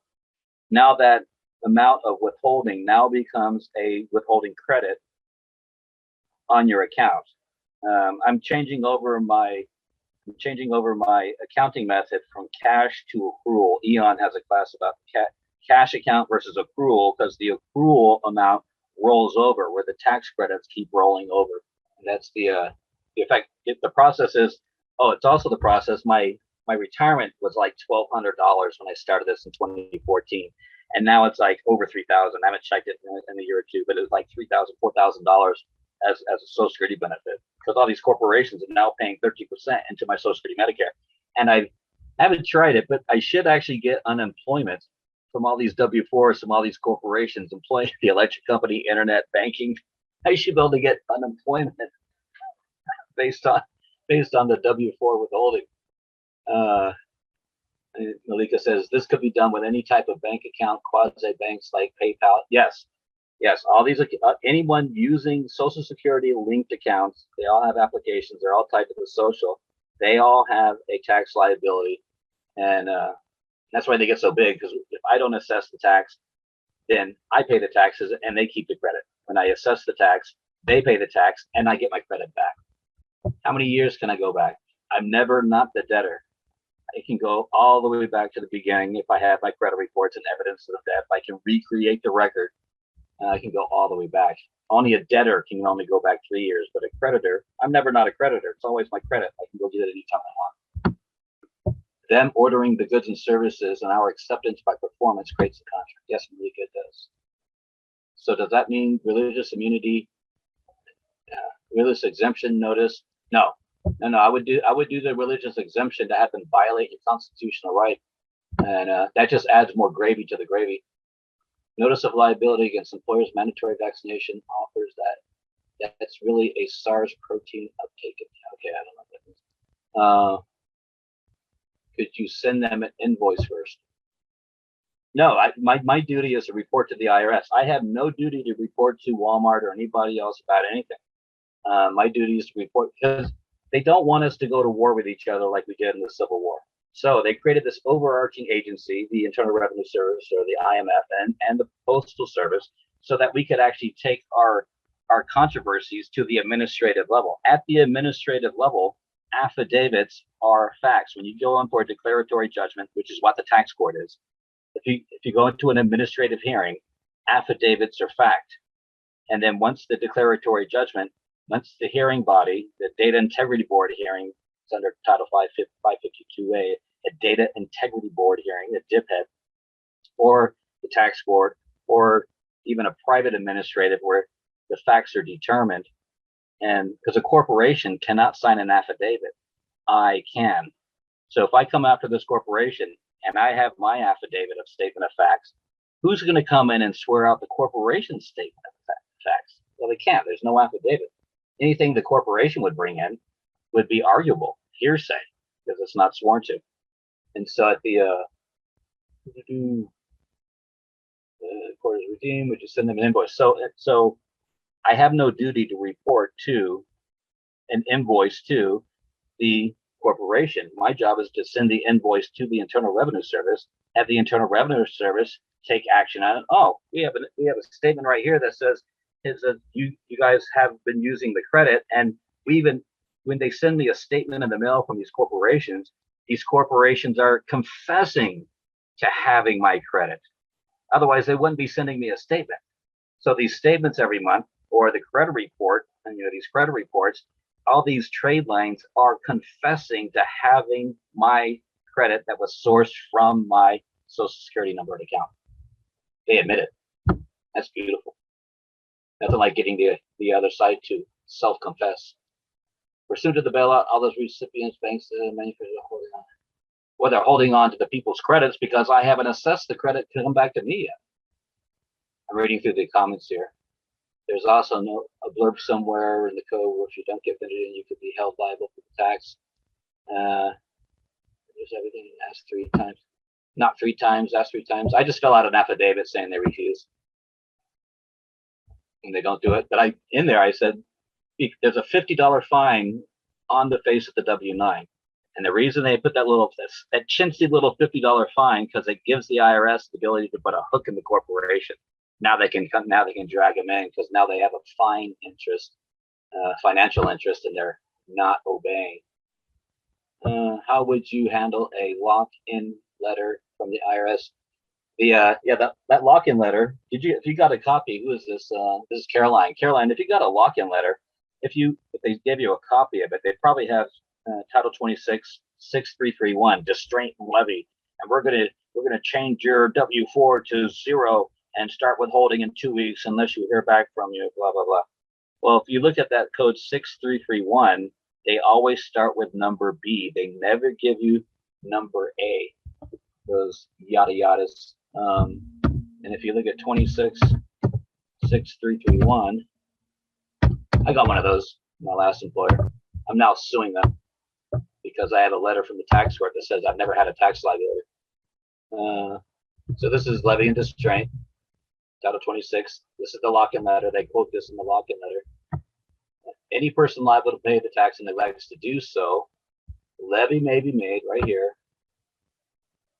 Levy may be paid upon the accrued salary or wages of any officer, employee, elected official of the United States, District of Columbia, or any agency or instrumentality of the United States, the District of Columbia, is serving a notice of levy on the employer of such officer, employee, elected official. Remember, in the Public Salary Tax Act, this is who the people that are liable, and it's not me. So they conveniently leave Part A out. And if we go further, put this down. If we go further and look at the parallel table of authorities, let's see what the levy restraint applies to. Right here, parallel table of authorities. Let's go to the U.S. Code statutes. Come down to Title 26, 6331. Control F, 6331. Look at that. 6331 is a Title 27 alcohol, tobacco, and firearms liability. I wrote a FOIA to the FBI, asking them if I've ever had a taxable event under the Attorney General's enforcement manual, and I can get that to the Derek, where they mentioned alcohol, tobacco, gambling, cotton. There's all these enforceable events, criminal events under Title 27, and none of them. Title 27 is alcohol, tobacco, and firearms. Has nothing to do with wages or income, but it has wages or income derived from alcohol, tobacco, firearms, cotton growing, and those items. So they're trying to apply alcohol sales or gun sales or drug sales as if that's where you're getting your income from. And the IRS is so crafty about doing that because they use the transaction code TC150 in your electronic transcript. TC150 is a class 2 tax out of the Virgin Islands. So they take whatever income we make on that W-2. They say this is Virgin Islands income under class tax 2 under alcohol, tobacco, and firearms out of the Virgin Islands. They have a little code and they flip the codes around on the back end of the IRS. But as we saw, I'm sorry, that lock-in letter, they're just playing a game. They're jerks. Where's my chat? There's a tax petition kit. Miss lock-in letter, I don't remember your name, Caroline. I would look up Carrie Zollman. I would look up Carrie Zollman on YouTube and get a hold of them. And there's a tax petition kit that you'll send to the tax court denying you ever got a notice of deficiency and deny that there was never a determination for collection, and you'll get a no jurisdiction letter. And then at that point, your employer has now committed theft and conversion because that lock-in letter is not signed, and that's not statutorily sufficient because there's no signature by any responsible party with their, do they have what type of badge do they have? Do they have an A badge, administrative? Do they have an E badge, enforcement badge? Who's ordering the unilateral change of your W-4, which is a violation of a federal court case? I went through that in 2019, and now I'm going to be suing that employer, suing Chase Bank, suing Bank of America Bank for the theft and conversion of property without a court order, without a writ, and without a warrant. Well, we got a letter that says we have to do this. I said, well, I'll give you a letter to go steal that car over there. Will you do that? No. Well, then why are you obeying that letter? It's not signed by anybody. It's not a court order. It's not a writ, and it's not a warrant. You're just going to take my shit because someone says so? Okay, that's theft and conversion, racketeering, extortion. So you go ahead and knock yourself out, but I don't consent to it. I gave you notice. At the end, I'll give you the end. So that's how I'm still in the midst of doing that piece, going after them. How would I handle a lock-in letter that's there? Can someone like this work if jab is mandated by school? The schools, it's the same thing. They're employing your name and social security number, and now they want you a deckhand to get jabbed. You could do the same type conditional acceptance, and if they do terminate you, that's when you do the out to 75 years. How much money would you have made until 75, and that becomes the alternate valuation of that charter of that name and social security number. I just assessed it. So there we go. Because if the employer would want to come back and say, no, we didn't front load the account, they said, well, fine, show me the money net daily transaction report log 120 from the Federal Reserve showing the source and destination of the funds and what funds were transferred. Pull that out, and we'll see whether or not they front-loaded the account. Money Net Daily Transaction Report Log 120 shows what the source of the funds and the destination of the funds and how much the funds are. Can I request a W-9 from my employer of 10 years, or do I need to hire? Do I need a new hire? No. I request W-9s from corporations all the time, just for shits and giggles. Because then when they don't cough it up, I just send it to the IRS with a suspicious activity report and a Form 211, so I can get paid, because they're refusing to give me the. If they're not going to give me the tax ID number, they must be up to no good.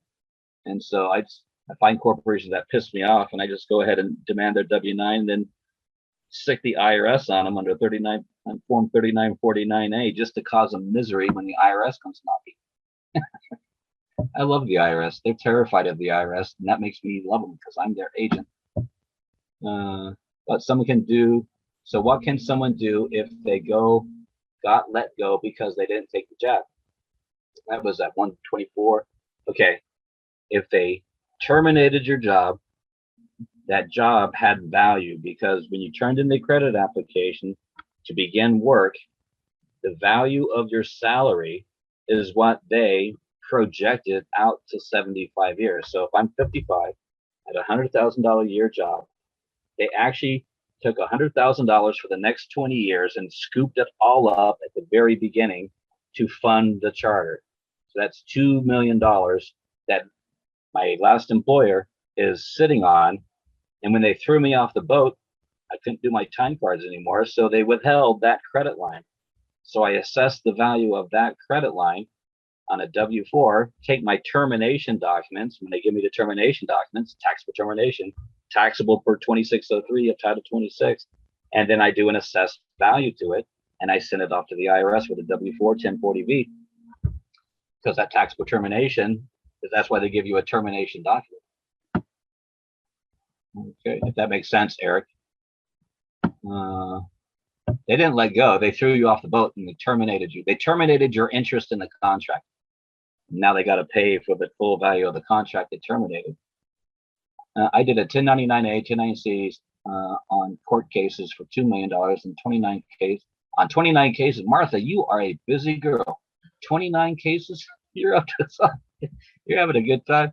And the IRS approved them. Can I do the W-4 on each of them? Yeah, I would, for the court. So whatever court was holding on to those cases, and that case number is the account number. And yes, I would do the W-4, so they have to pay into Social Security, Medicare.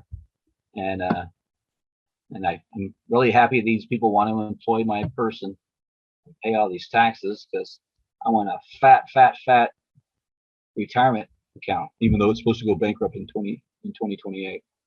What is the list of form statement list to file for each corporate debtor business? How often would these files these per debtor? How often would you file them? You could do it quarterly. I mean, it might be easier to do it quarterly, because the paperwork that piles up is just shoe boxes full of fucking receipts. You can do it quarterly. You can do it yearly with the all the little statements plus the mask and everything. I'm not sure which recounting you're talking about, Malika, for that 1:25 p.m. I recently got a property tax bill on my mother's home. She passed last year, and I'm trying to sell it. I've tried to pay the property taxes before with a 1099A. They wouldn't accept it. How would I handle that?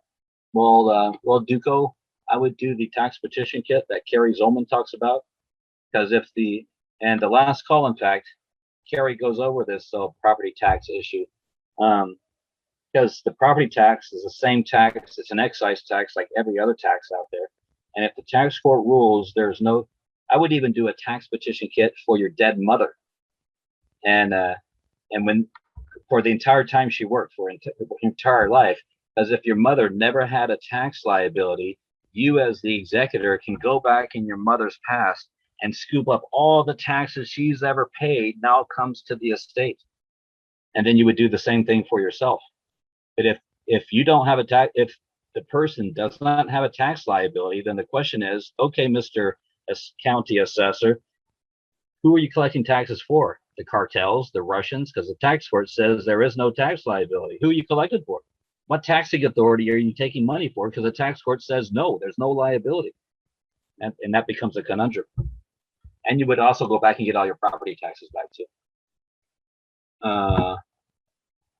Property tax bill. What if your company fires you on some technicality after you start the ball rolling with a what they got the ball rolling on 50 million? I'm not sure what that means. 50 million what? I know dollars of some kind. Ball rolling with a 50 million offer. Who offered them 50 million? That was a helpful answer. You're welcome, Caroline. Notice of deficiency and what else? It's a notice of determination and a notice of deficiency. And Carrie Zolman goes over that. Derek probably, I'll make sure Derek gets the most recent email from Ed Bauman and Carrie, and they have 33 attachments, and there's a template for a tax petition kit for that we send to the tax court, and you just fill it out. And Carrie has calls on every other Tuesday and every Thursday. There's a call with Carrie Zolman, and we talk about this stuff. And I'm SmokingBaby on these calls as well. Carrie, CaryZolman. Carrie Zolman. Type it in there. CaryZolman.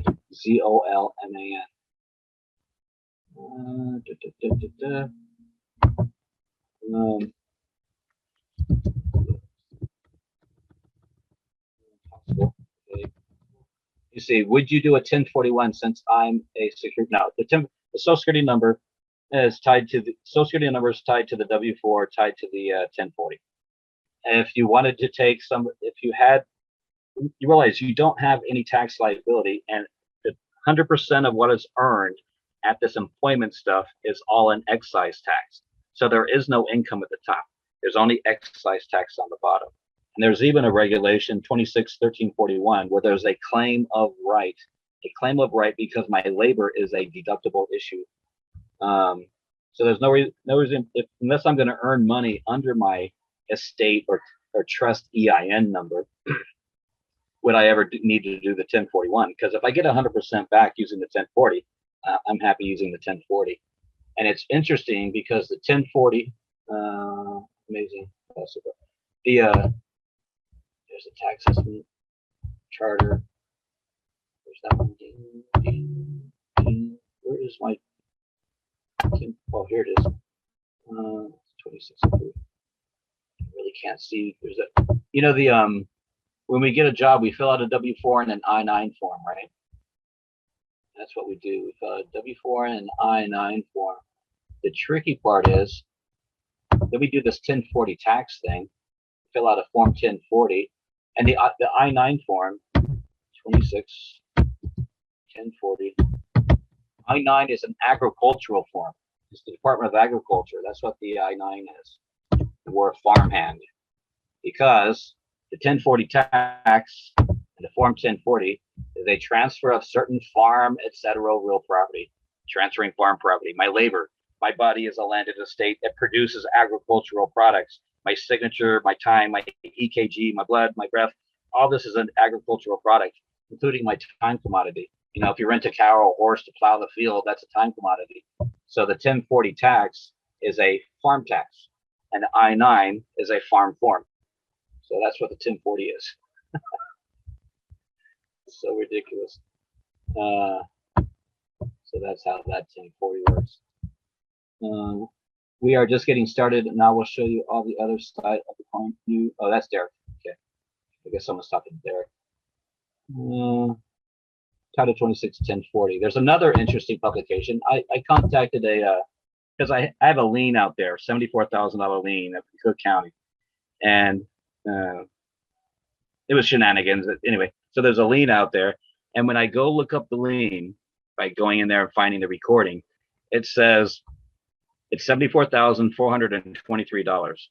And it's the type of tax on that lien on the 688Y notice of federal tax lien says type of tax 1040, a 1040 tax. Well, the 1040 tax is the farm tax. So when I fill out those, remember the forms I showed you, the 2373, the 10492, and the 4490? mandate, and we, yes, down here. When I fill out the forms, the 2373 and 10492, it says type of tax, right? This kind of tax, I would put in that first column 2603 tax. That's the type of tax, 2603, just like they put 1040 on the federal tax, on that notice of federal tax lien. But it's interesting, on that 688Y notice of federal tax lien, everyone says, oh, that's fraudulent, you can't do it, blah, blah, blah. Well, there was $74,000 of unbalanced tax credits, because I quit doing the whole filing thing back when I got in trouble with the IRS back in 2002 or 3 or something like that, and I went to tax court, and I did a tax petition kit, and you have 90 days to file a tax petition kit when the IRS starts barking at you. And so on the 82nd day, I did an awesome petition, which is great, to the tax court, and I sent it in, and the IRS wrote back a week later saying, motion to dismiss on the grounds that petitioner failed to respond in the timely manner. I go, wait a minute, I had 90 days. I sent it on the 82nd day. It got there before the 90th day. And in the IRS's petition, they wrote that petitioner didn't file in a timely manner because 82 days is just as good as 90. And they showed a court case where 82 days is just as good as 90. And so I was thinking about it. I said, so the IRS sent me a demand to give them $12,000 back, and I didn't respond within 4 days. So on the 4th day, I became the debtor. I don't care if it's 100 days, 2 years, it doesn't matter. On the 4th day, when they wrote a notice and I had 3 days to rebut, I didn't rebut within the 4-day period, within 3 days. On the 4th day, I became the debtor. So I wrote back to the tax court, and I told the tax court that petitioner agrees with the respondent that 82 days is just as good as 90, just as 3 days, just like 4 days is just as good as 90. And however, it's more than apparent that I am not well schooled and untrained in regards to the public policy and the Internal Revenue Code and tax matters. And until I get caught up and educated and ensure that I understand how it works, I will not be filing any more returns, because I must file under penalty of perjury. And it's more than apparent I don't know what I'm doing. I'm not going to perjure myself. And I sent it back to the tax court. And the tax court wrote back. He said, petitioner, and he put it in quotes, petitioner agrees with respondent, and that petitioner will endeavor to better understand the tax code, blah, blah, blah, blah, blah.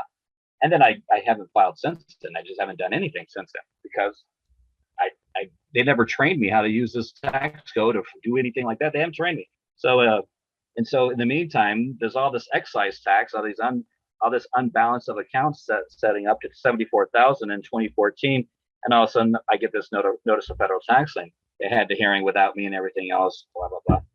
And so that $74,000 is an excise tax that's unbalanced. And people say that's fraudulent. I go, until I looked into the Cook County records where it said that the IRS is the grantor and SmokingBaby is the grantee. It's not a creditor-debtor relationship. It's a grantor-grantee relationship. So what happens is this guy's a private investigator and some kind of the dude that the guy's name, Mr. Fisher, his name, and he has his IRS number in there. Mr. Fisher came and scooped up that $74,000 of unbalanced excise tax. He put it in his pocket, named himself the grantee, and named himself the grantor, and named me the grantee, and thereby locking up in a perpetuity. It's a tax credit for him. He's probably investing the shit out of it. So it's not fraudulent, because Mr. Fisher filed a lien against himself. He didn't file a lien against me. He filed a lien against Mr. Fisher because he's the grantee, and he never paid me the grant. He withheld the grant. So my recouping of that $74,000 is going to be via W-4, where I assess the taxes. And now the excise taxes that are unbalanced are no longer unbalanced. And now Mr. Fisher, as the grantee, has to turn over that grant. And the fun thing about grants is I get a grant, $10,000 grant to go to school, I don't pay back the grant. It's not a loan. So that's the fun part about that. Does this apply to mortgages? Yes. The mortgages is more involved. We can have a longer class on that because of the complexity of all the scuttlebutt. There are at least 7 different defects in what they call a mortgage. There's 7 different defects, and it's much longer than this class. Just talking about people who are facing losing their job, they still have a credit line out to 75 years, and I get to assess the tax. I get to assess the value. That's how much are my shoes worth in the desert? Well, I'm going to assess the value. I'm going to do a good faith value. I'm not going to be Mr. Evil getting a gagillion, babillion, zillion dollars, like he did civilly on the Austin Powers show. But I'll make it a good faith based on the value of the contract at the time of termination. If I was making $150,000 at the time of termination, I would do the assessment of 150 out until 20 years, and do that withholding, because so that's different than a mortgage. The mortgage is completely different. There's multiple W-4s, multiple 1040s, there's multiple parties, there's multiple defects, and not to mention a mechanics lien and an agricultural lien that goes into the mortgage thing, and the mortgage and in the foreclosure processes, they do not blink at having a mechanics liens 4 times the value of the house. They don't blink. They don't blink at all.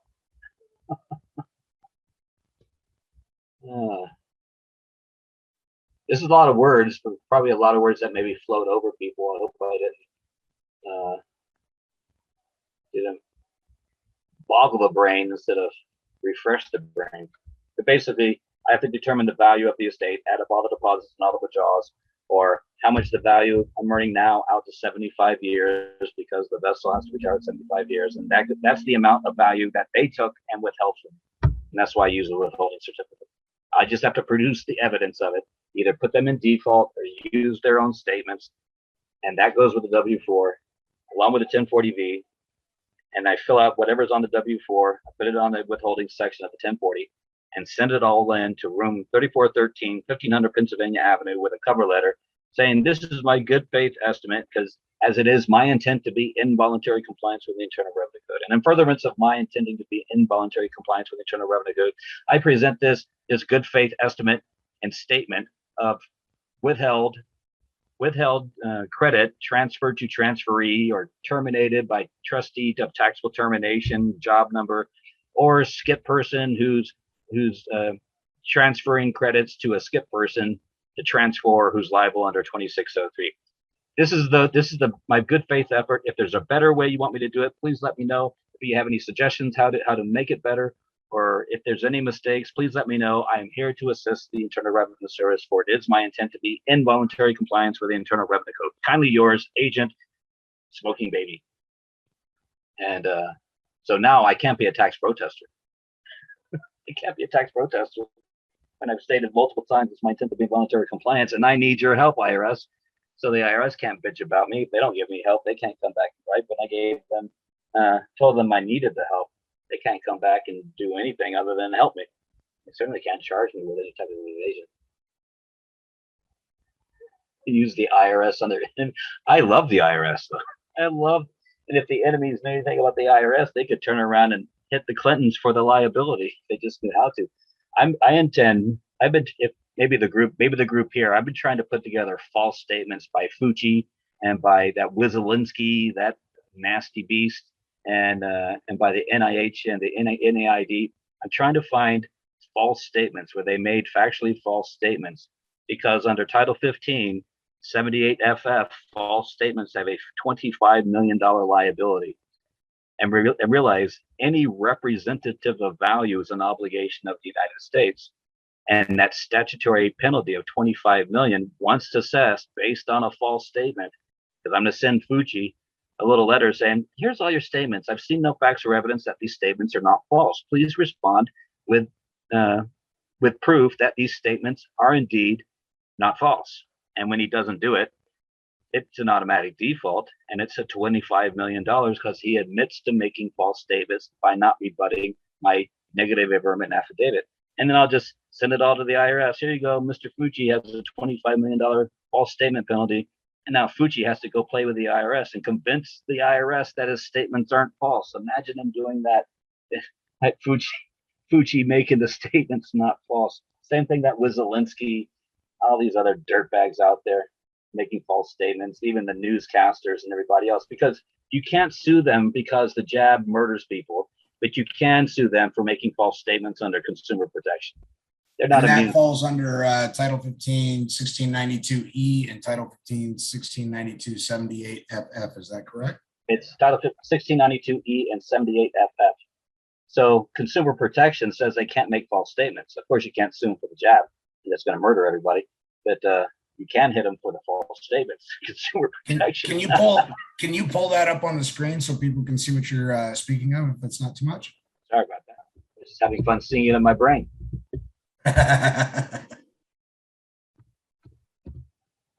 Sure appreciate all the guidance that you're providing today. Oh, dude, I love hitting people with taxes. It's so much fun. People, by people I mean dead corporations. A debt collector may not use false or misleading deceptive tax in connection with a debt without limiting the general application of the foregoing. The following conduct is violated: false representation or implication of a debt collector. Because you realize they're getting all kinds of money for this jab stuff, right? So since they're getting all kinds of money for this jab stuff, okay, you guys are collecting debts for the American taxpayers for your poison, and you're making false statements to collect it. So this is I realize I'm construing this. Let them go argue it's not true. Imagine them going to argue this stuff. That'd be hilarious. Now they have to prove it wrong. Let me go back. I can't see the line. I have to shrink it again. It's where the banner's not shrinking away, Derek. I don't know what's going on. 15. 78 FF. What banner are you speaking of? You know, the stop sharing and all the controls at the top of the screen. Oh yeah, I can't see it on my end, but that is. I know, but you can see on yours, yeah. There you go. Willful violations, false and misleading statements. 5 million and 25 million. And prison, 20 years.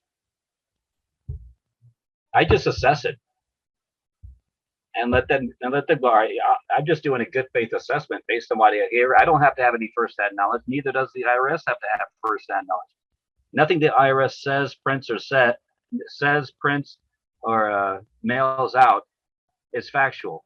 The Supreme Court says you can't rely on anything the IRS says because it's the taxpayer's job to know the law, not the IRS. Well, since I'm acting as a tax assessor, I can allege and assess all these things in good faith based on these statutes. And now Mr. Fucci and Mr. Wieselinski and the NIH and NAID and Brian Seltzer and all these other douchebags out there lying on the news. Oh, now they can go argue with the IRS and prove that they are indeed not making false statements, or prove that it doesn't apply to them. Call them up in court and everything like that. But the IRS is going to be collecting 13% up front, and they can fight to get the 13% back if it's wrong. I love the IRS. And I've registered as a foreign agent on behalf of the IMF with the Department of Justice as well. And that's still in the works. I'm waiting to hear back. I want to be a foreign agent. Show them my badge. I'm an IMF agent. I need to see all your books. I need to see all your accounting related to this account number, social security number. I'm an IMF agent.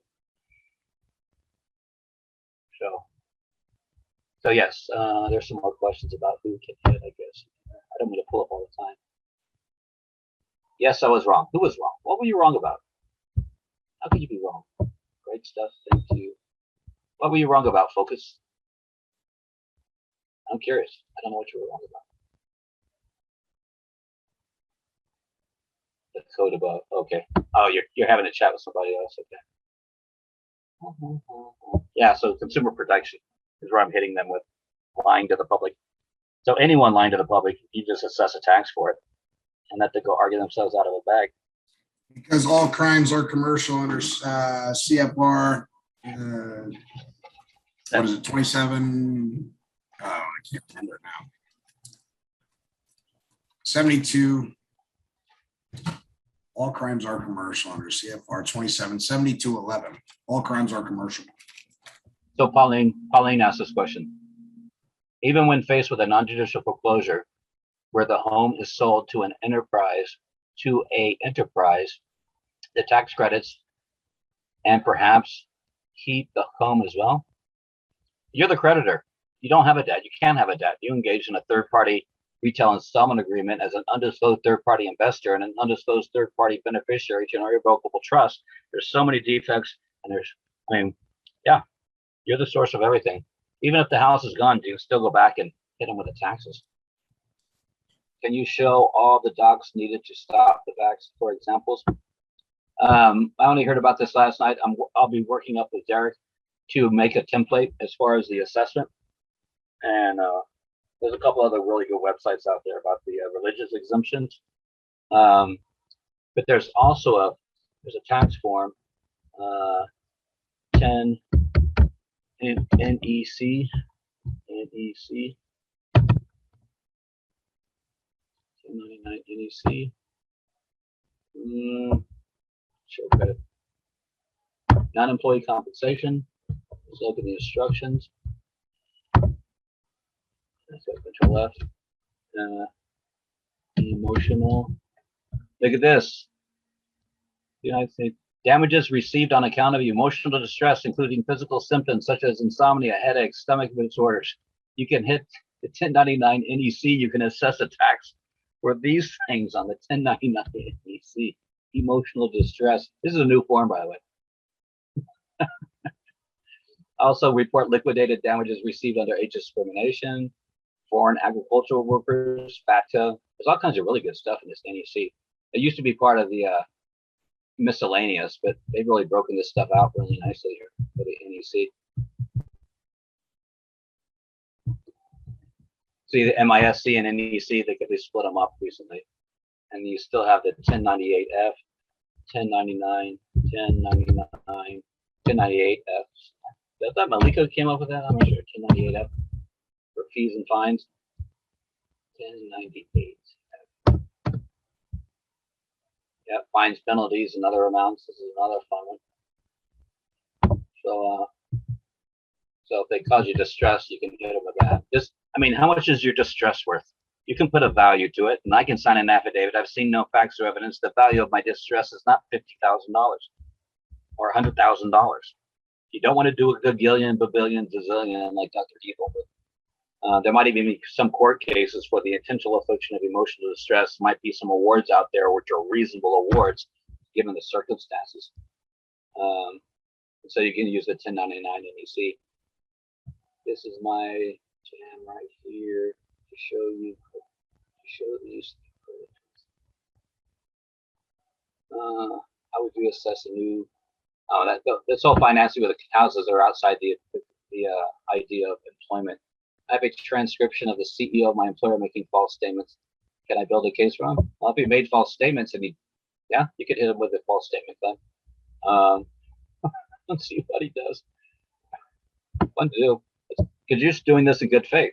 I always write done in good faith. So we go jam. So I can go back to 2008 when I lost 5 homes to foreclosure and use this process to assess the taxes. Yes, you can do that. But right now we're dealing with employers. So there's multiple defects in the real estate part. Look into it, run with it. But if you just get 1% back, you're going to Vegas for a long time. Is there a false claim form for the IRS? Should we use as a statement? No. The false claims under consumer protection in Title 15 just establishes a value for being a douchebag at 25 million. So once we establish the representative of value, which is Title 18, Section 8, which is an obligation in the United States, well, then we just take that false claim, send it to the United States for that 25 million. Now, whoever made the false statements owes the United States 25 million, and they'll get hit by the IRS. This is where you're doing your civic duty to make sure the United States Treasury isn't being robbed because you're an investor in the United States Treasury. You have an interest in bringing down the national debt. So these corporations, they scoop out a chunk out of these corporations and put it back in the Treasury, and it comes back to us as credit. So these corporations will now have to behave because these corporations, they can't just run amok.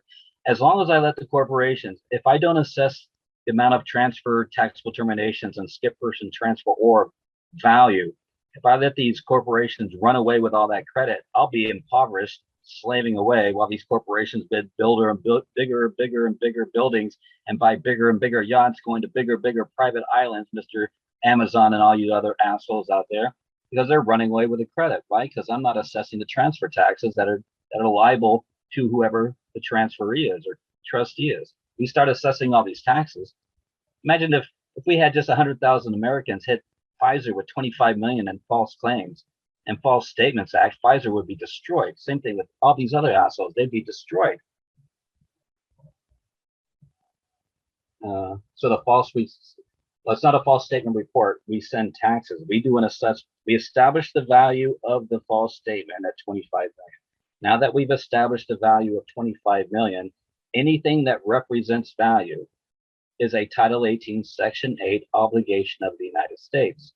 And so since it's an obligation of the United States, I take the value of that 25 million in whatever evidence I have shows that they defaulted and made false statements. I write paid to United States Treasury, done in good faith by the name, and then I attach it to a W-4 with 25 million with the evidence of a representative of value with a 1040V and the 1040, the 25 million sent down there, and I sent it off to 3413 1500 Pennsylvania Avenue with a letter saying this is my good faith assessment of the value of this false statement.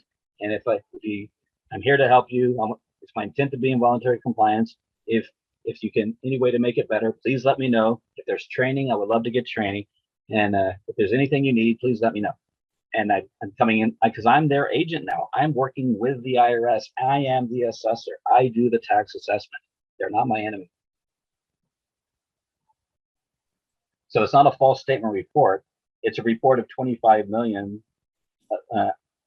liability from the false statements. And that's the representative of value. And let the IRS go do that collection. Correct me if I'm wrong. I believe it's 25 million if it's an individual making the false statement. It's 100 million if it was based upon the corporation making the false statement. Is that what it says? I don't remember. I believe so. I believe that was 78 FF. Yeah, 78 FF. I see 5 million, 25 million. What's in there? 2 million issuer.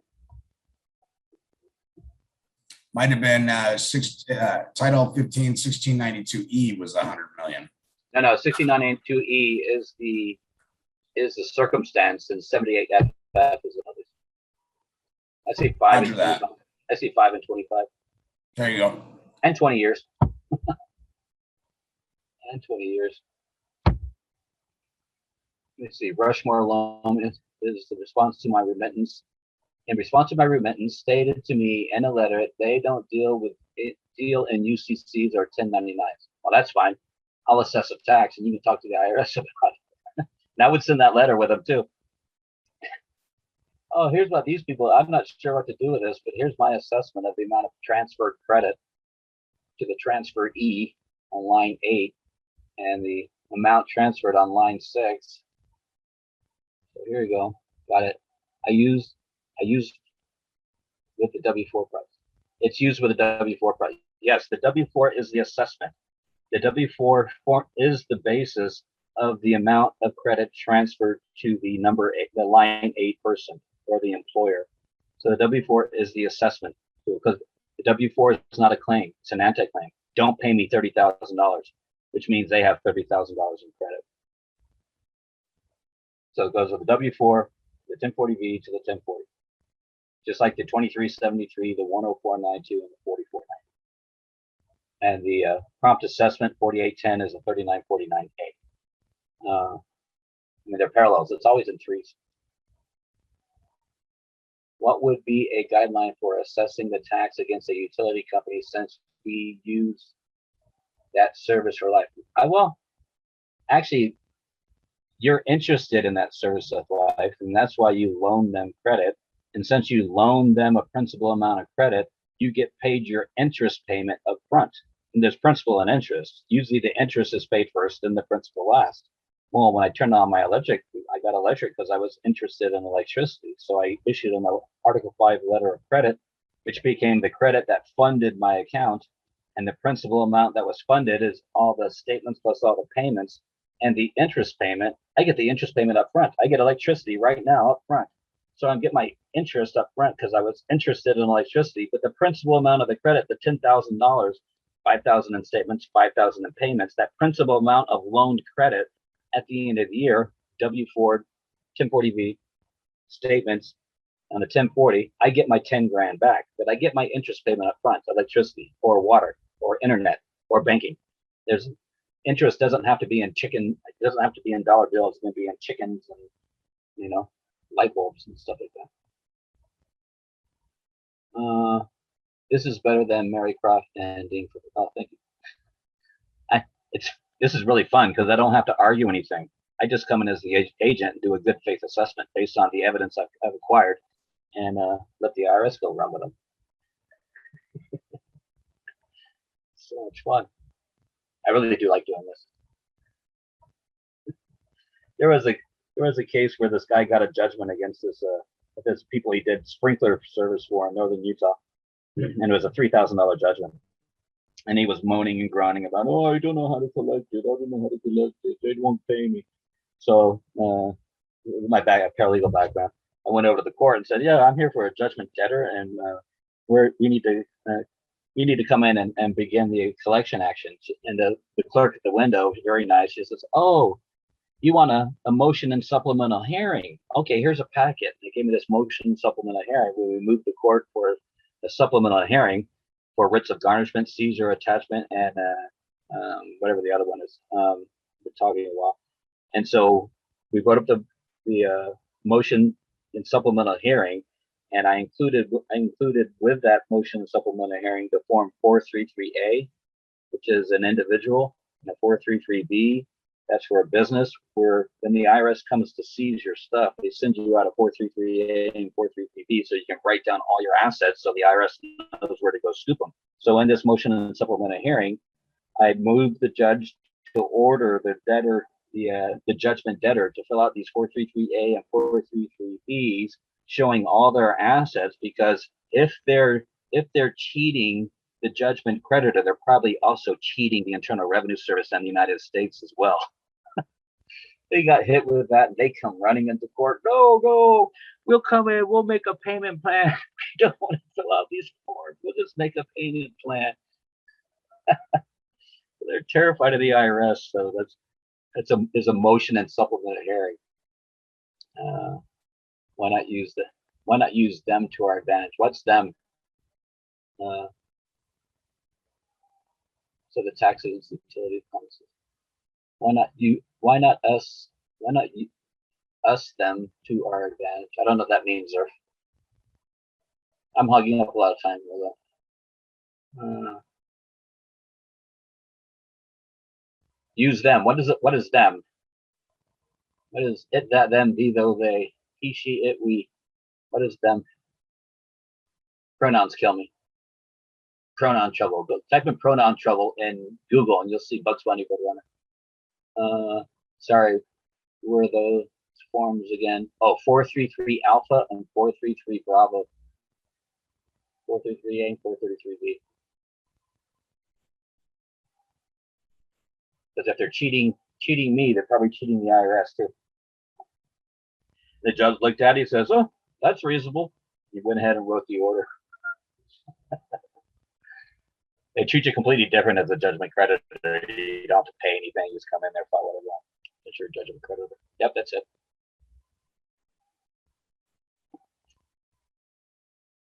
Well, Zerf, we are using the IRS to, I'm not using it to my advantage. I'm actually an IRS agent because I have to do place orders, keep records, and report to the IRS. I'm an agent for the IRS in the first place. And if I want to go to war with my principal, I don't know why I want to do that. I just call and ask them for help. Hey, I need your help. How do I do this? Hey, I need help trying to do that. Most people go half-cocked and just do whatever they want, don't sign in good faith. But I like getting instruction ahead of time, because once I put them on notice, this is what I intend to do. This is how I'm going to do it. Here's an example of what I'm going to do.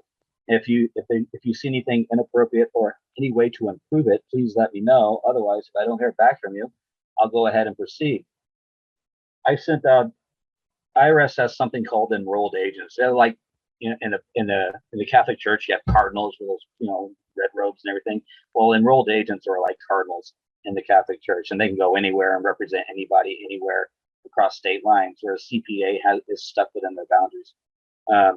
So this enrolled agent, where was I going with that? This is in YouTube agents.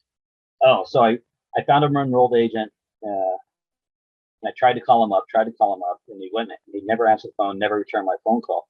So in October of 2016, it was October 8th, 2016, I wrote an email to the IRS asking them about this enrolled agent. I said, do you have any information about this enrolled agent? I've contacted him several times, but he's not actually responding, and I need his assistance so that I can be in voluntary compliance. 2 years later, to the day, plus 10. 2 years later, on October 18th, 2018, the IRS wrote me back saying, do you still need help with this enrolled agent? If you do, please submit another request. It took them 2 years to respond to an email. So when I give them a notice ahead of time, this is what I intend to do. Here's my example. If I need some help, please let me know if I can do it better. I give them notice and fair hearing to show that I'm on their side. I'm not going off hack cop, just doing whatever I want to, like a doofus.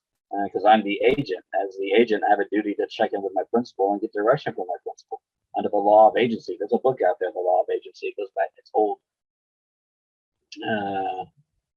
So I give them notice. And now they can't come back and say I did it willfully or anything like that. And no, see right here, this email I sent you? Yeah, here we go. I asked you for help. You didn't provide it. And now you're gonna bitch about it? I shifted liability as soon as I gave you notice, and you didn't do anything. Now the liability rests on you. You have a primary active degree of fault. Don't bitch at me. How would you work this process from an estate perspective? An estate EIN. What's the source of the credit for the estate? Reginald L. I mean, estate.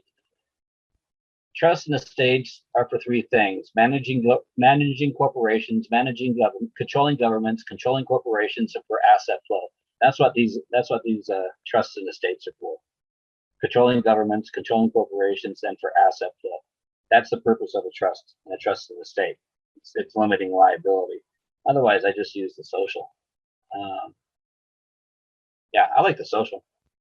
Well, yeah, it's a decedent estate, but again, estates are for asset flow. And an estate by itself is not a business entity. If you start using an estate EIN out there, now it becomes a trust and estate, and it's taxed like a trust and estate. And if it's a grantor trust or estate, then it's taxed at the same rate as the grantor is, unless you have an exchanger instead of a grantor. I mean, so I just like using the social because the social is a direct hit to the IMF, which is the source of the value behind the money, because my birth certificate funded it all when they got the social security number. So that's my IMF account. The social security number is my IMF account. I'm perfectly happy with it. People want to get rid of it and everything. Why? I don't have a tax liability.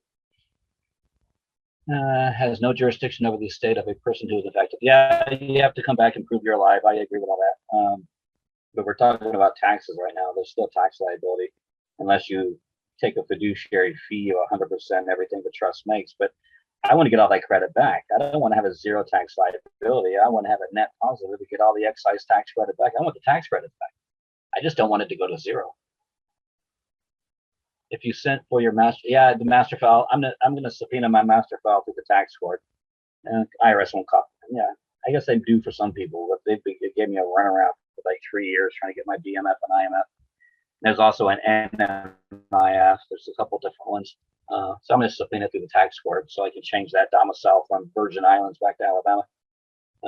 TC 150 is a Virgin Island code, and that's how they get everybody into Title 27, because they falsified their records because no one corrected the record or knew it existed to state where our domicile is. So that domicile is presumed to be in the District of Columbia or one of its possessions, and that's how the IRS gets away with it.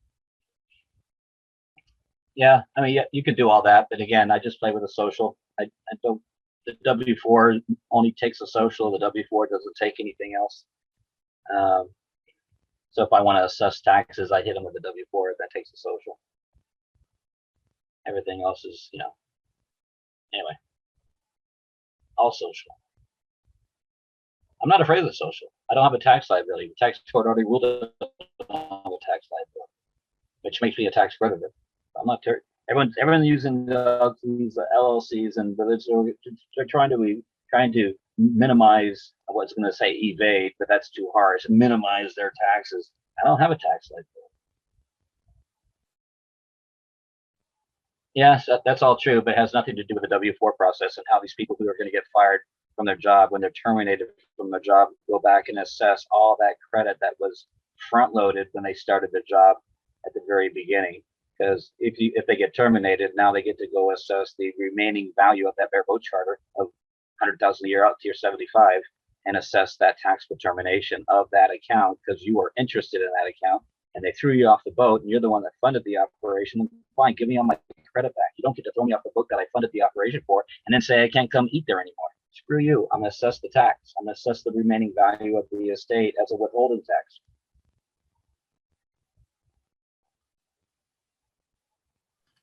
And then watch them weep.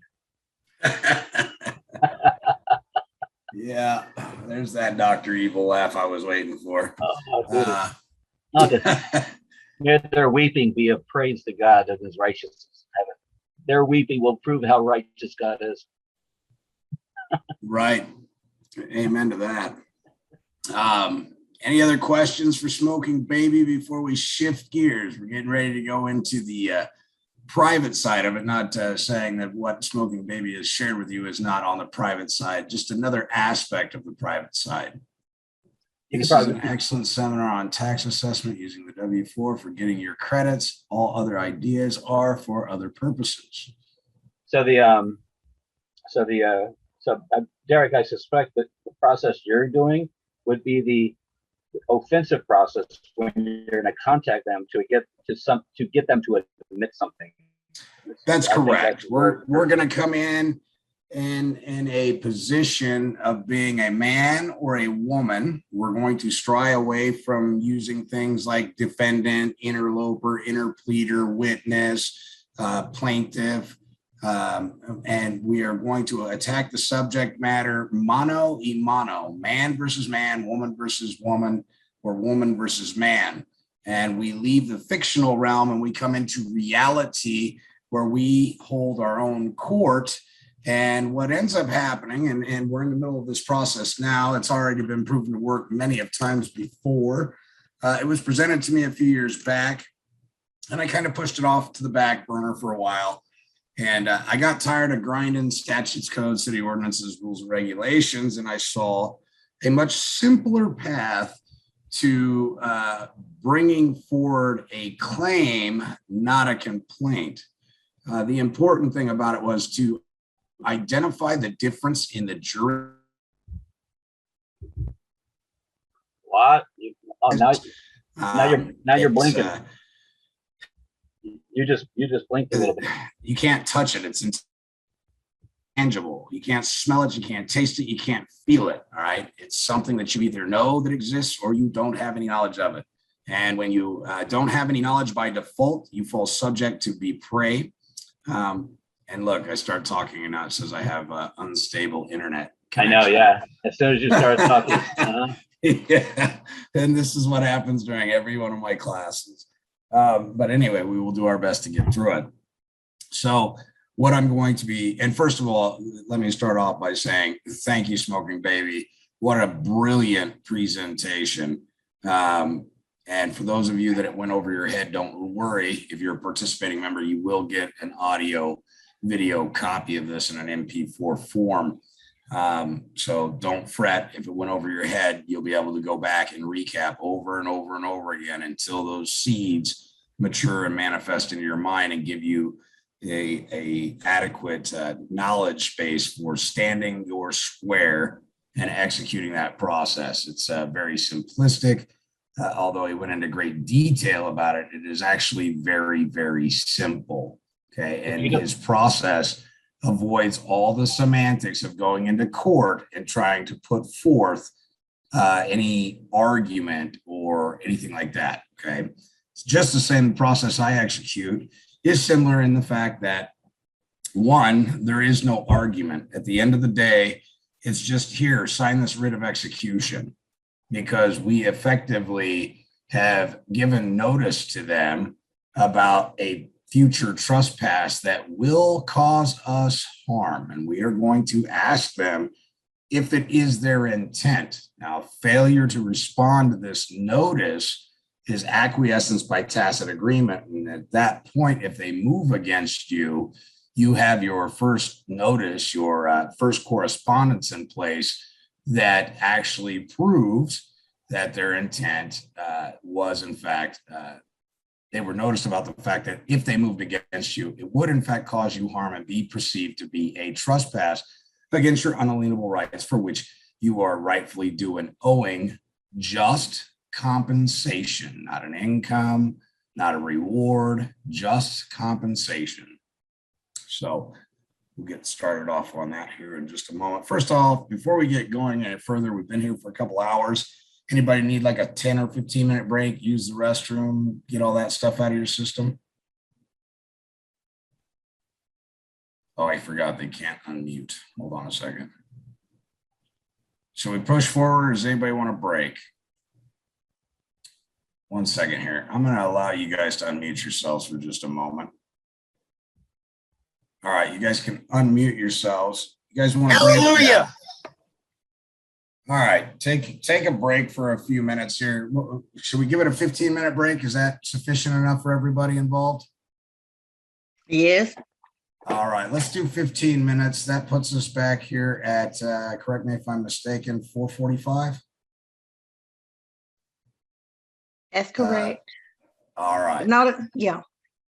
So, of course, I'm in Eastern time zone, so it would be 4:45. No. Little way. 15 minutes. Sounds good. All right. So 1:45? Correct. Yep. Give everybody time to stretch their legs, smoke a cigarette, go about right. what they need to get done.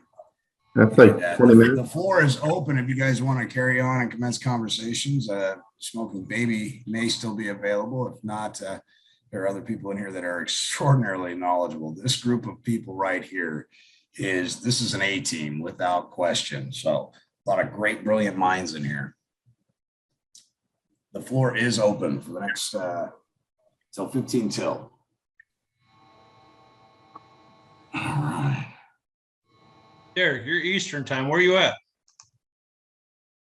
I am currently in Indiana at the moment. And then after this, I have a trial by way of jury coming up on the 23rd in Nebraska. So I'll be back in Nebraska. And then I plan on spending my winter down south because I am tired of being cold. I'm not going to do that nonsense no more. Please keep us updated how that case goes. It's going to go very well. Oh God, I wish I could be there to watch it.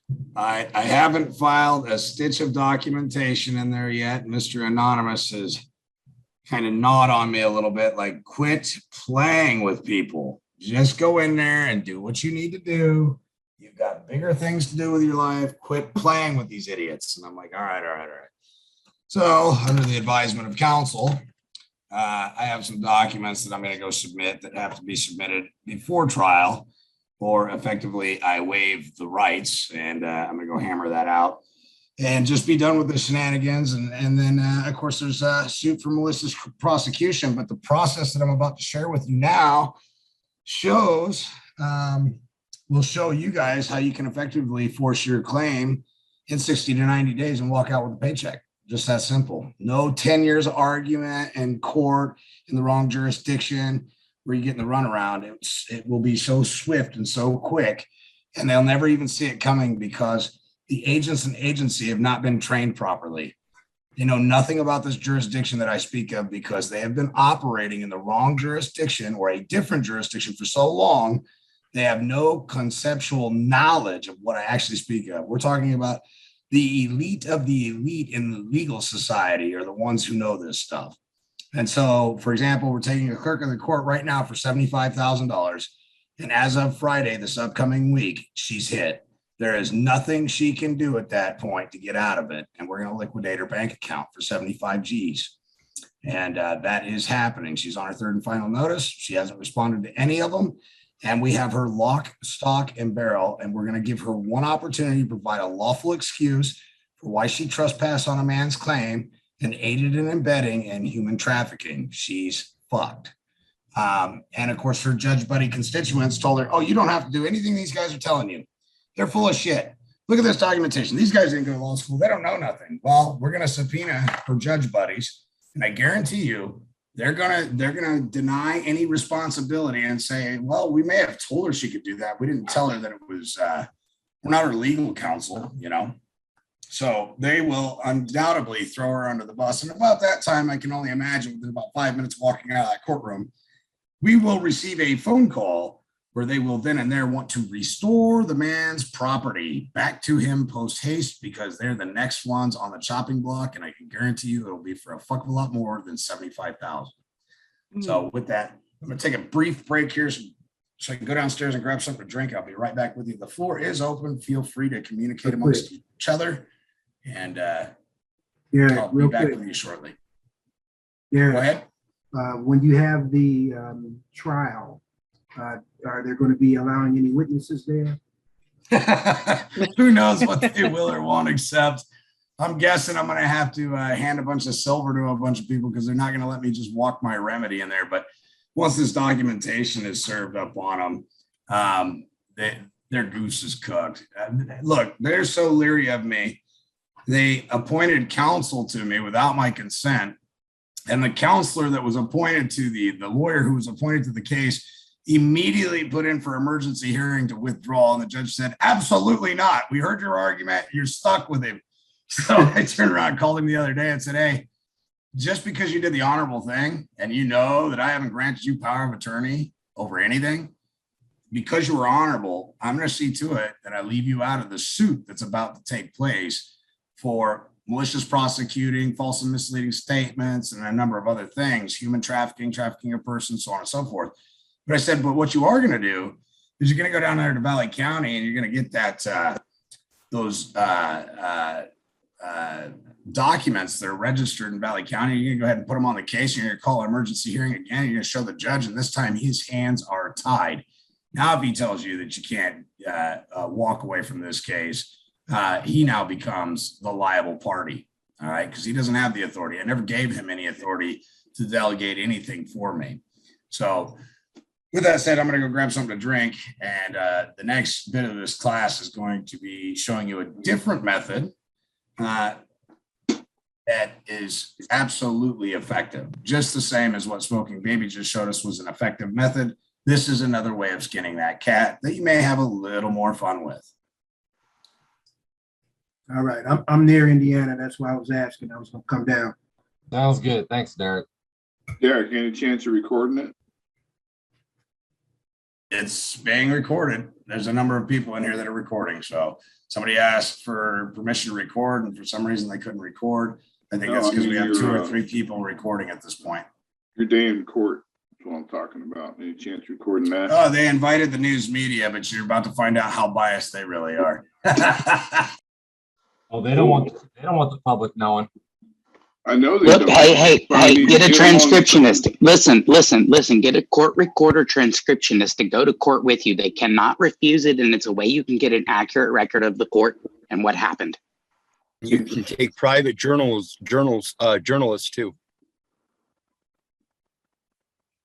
Your damn video camera. Just bring it. All I can do is tell you to turn it off or ask you.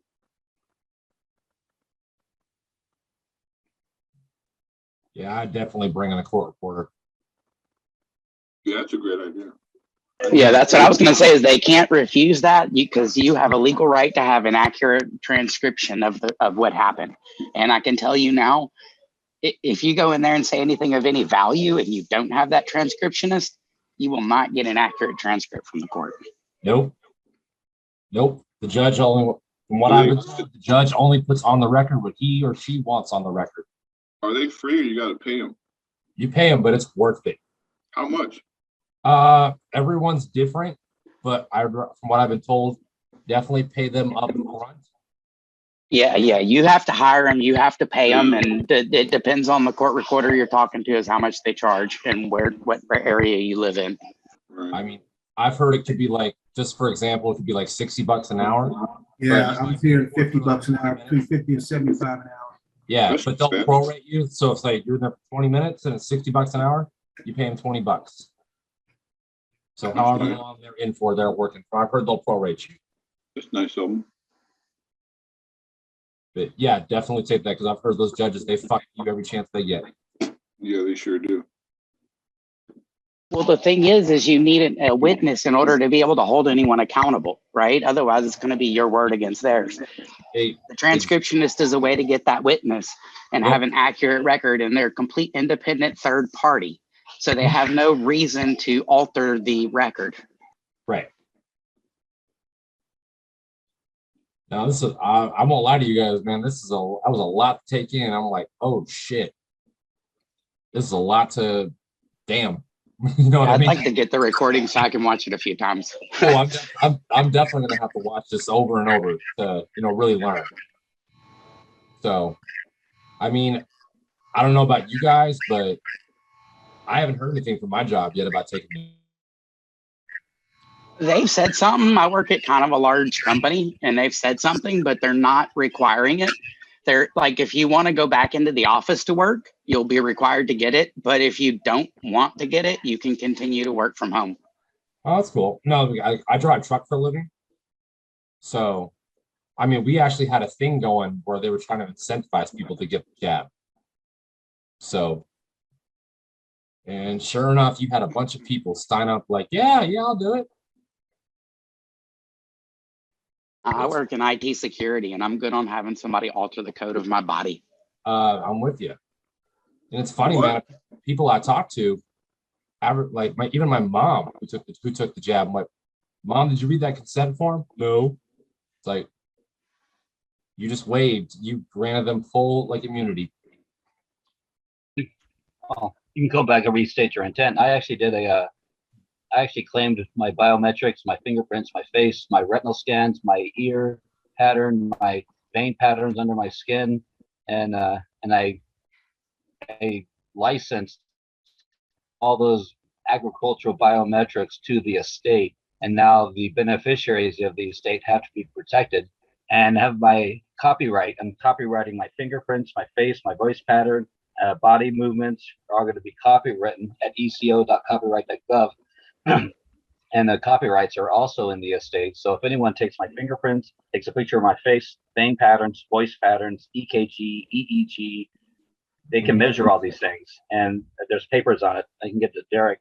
So if anyone uses any of these biometric things, and I claim my DNA, RNA, carbon emissions.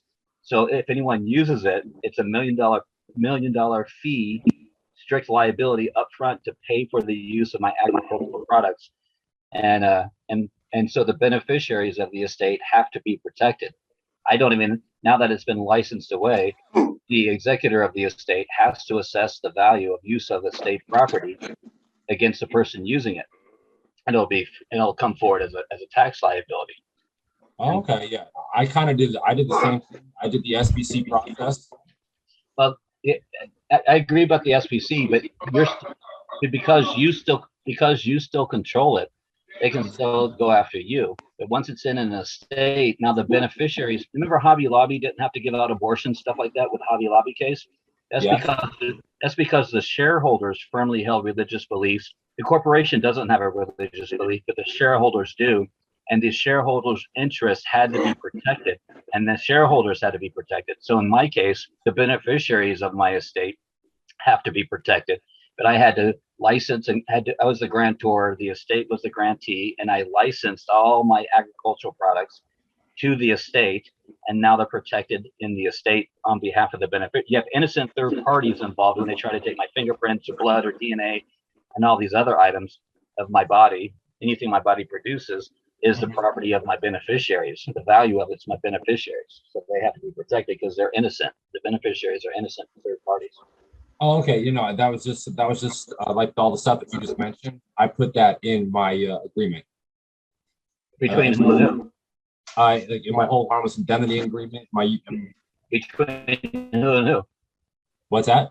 Between who and who? Between me and my beneficiary. So your SPCs with the beneficiaries as the secured party? Yeah, I have a beneficiary, and it's part of my trust. Okay.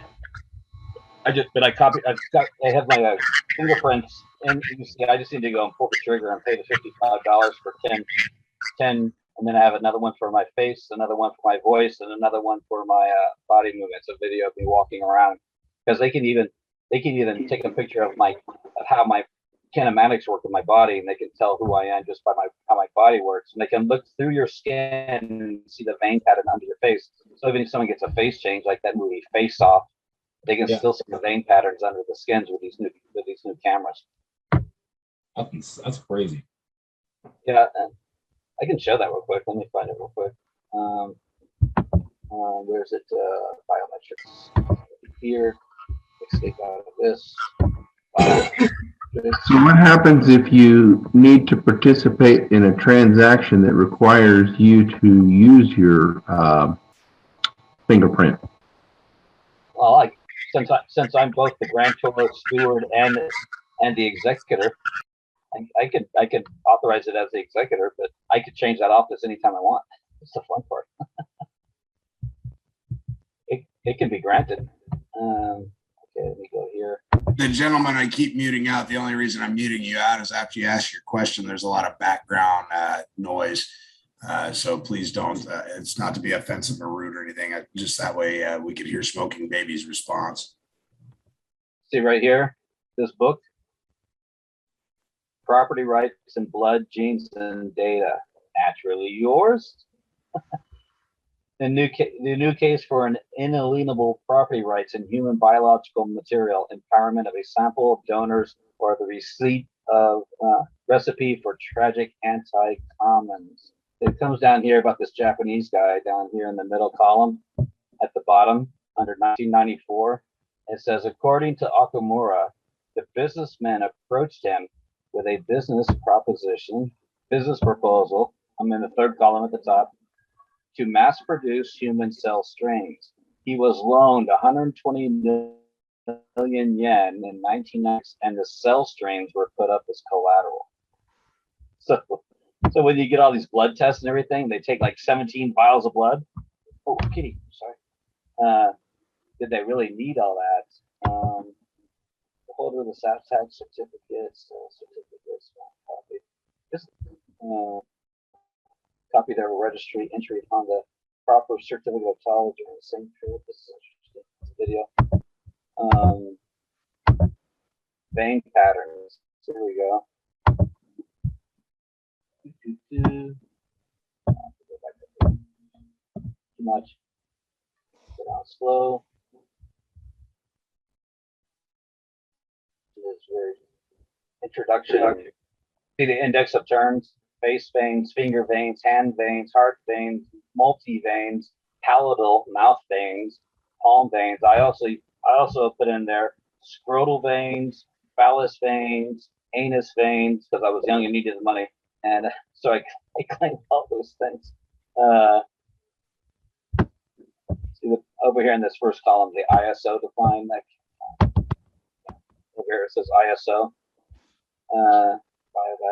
Thus, biometric technique allows us to identify individuals right here automatically on the basis of their physiological and behavioral features. Several types of techniques have been used for finding uniqueness of individuals. These techniques are like fingerprints, palm prints, finger veins, hand veins, face veins, palm veins, face shapes, palates, iris, DNA recognition, facial expression, gait. That's how you walk. Gait signature, voice recognition, body language, heartbeat, and foot veins. Fingerprint technique was used by the Babylonians since 500 BC. You go further down, come down here, it talks about EEG and K. Down here, the heartbeat of a person depends upon the blood pressure in the person because each person has a different blood pressures. So this technique has been used for identifying. David L., can you mute? The heartbeat of a person depends upon the blood pressure of the person because each person has different blood pressures. So this technique has been used for identifying uniqueness of persons. The ECG, electrocardiogram, is used for recording activity of the heart, which measures a heartbeat. It represents okay. The technique is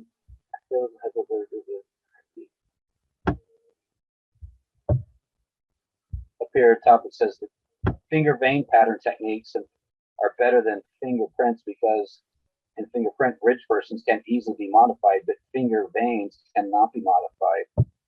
And they come here to talk about the heartbeat based biometric feature used for identifying the uniqueness of persons because each iris and each heartbeat of one person is different from another person's.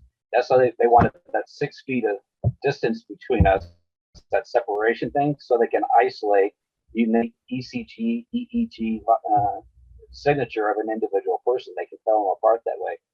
There's the background of vein patterns. See palatal veins, head veins, face veins, heart veins, palm prints. They come down here and they can actually isolate the vein pattern there. See the upper left-hand corner. Come down here, finger veins. These are original finger, enhanced finger, segmented finger, and skeletal finger vein image. You can tell that obviously the cameras, they penetrate. There's palm patterns. Then we come down here for people dancing around. Where's the ballerina? Down here somewhere. Can you share links to these PDFs? Dawson there. And there's another one here. Human action recognition. Look at all these names. Nishira, Cooper, Tripani. They're all foreigners. They don't believe in privacy or something like that. I don't know, but they're happy to do this shit. They don't have the Bill of Rights like we do. See the ballerina? They can actually tell how the body movement works by the ballerina they're dancing. So even emotion and a voice back. Here's the loving privacy advocates we have making all these documents. They love their privacy. Here, actually yours. Here's my license granted. Yeah, so that's so this is how I claimed my patterns. I did a copyright on them. So if they ever take my fingerprints, fine. You just violated copyright. You didn't get a warrant for my fingerprints. And even if there was a warrant for the fingerprints, I would still hit whoever issued the warrant as a tax liability. You seize my assets without paying for it. If they order it, they got to pay for it. If they do take it with an order, they still got to pay for it. Because if I order a burger at that expensive Miami hotel, I still have to pay $20. All right, we are ready for the next part. It is 15 till, and we'll get to rocking and rolling here. 1 second as I pull up a document. Pink. Let's see here.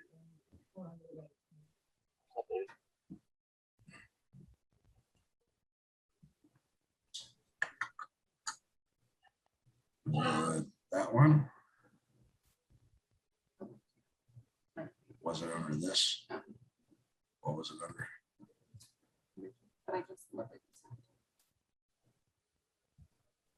Okay.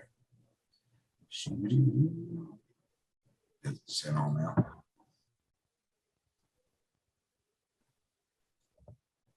Go. All right.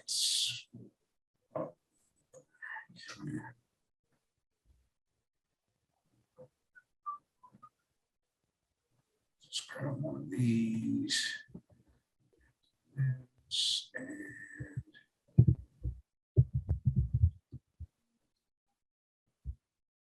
paste.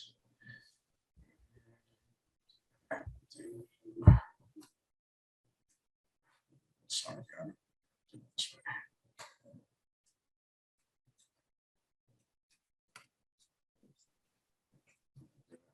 right.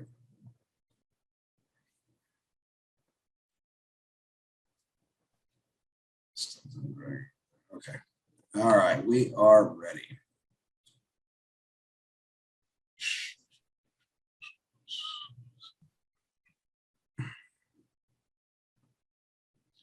All right, so what we're going to talk about now is how to effectively bring a claim. Let me mute everybody out before we go any further.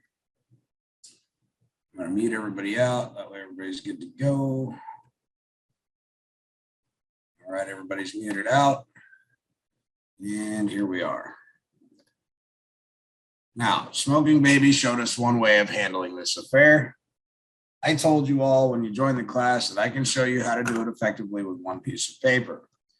That one piece of paper is going to be utilized multiple times in a series known as due process of law. This is notice, greetings to the man or woman, Amanda Smith, okay, who at times acts as the governor of the state here, whatever state it is, Arizona, whatever, okay.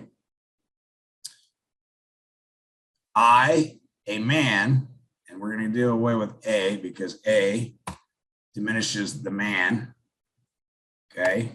And when we first state I, we are going to, this is the law of grammar. So when we first state I, oh, my computer's acting goofy.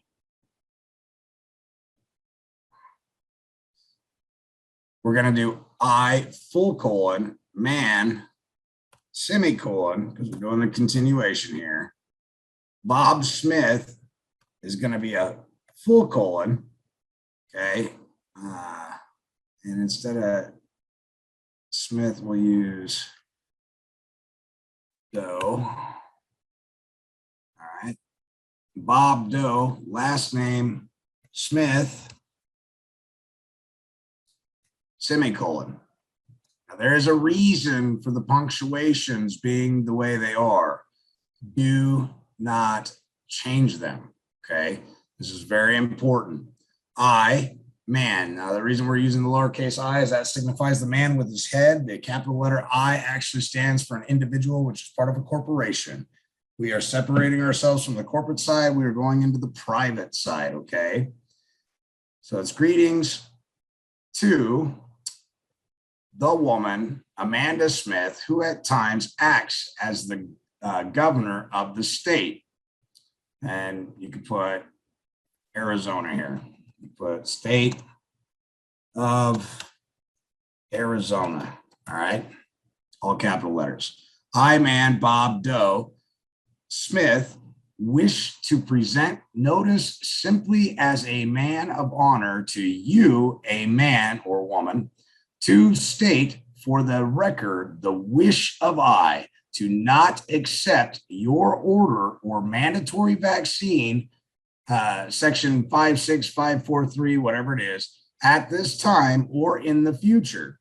I, this needs to be a comma. After you do your first full colon, after you've introduced your name, it's just a comma after that point. And the I still needs to remain lowercase. In the Hebrew language, there was no capital letters, all right? So this is true and correct. And when we look at Capitis Maximus, Capitis Diminutio, then Capitis Medius, when it's all lowercase, that's the maximum amount of rights you have. When it's medius, that's a minimal amount of loss of rights. And when it's all capital, that's a complete desecration of your rights, okay? I also wish to state, for the record, the belief, excuse me, where did I go here? Yep. I also wish to state for the record, the belief of I, okay, because the First Amendment protects what? Your right of religion, your freedom of religion, your belief that vaccines are a choice and may cause a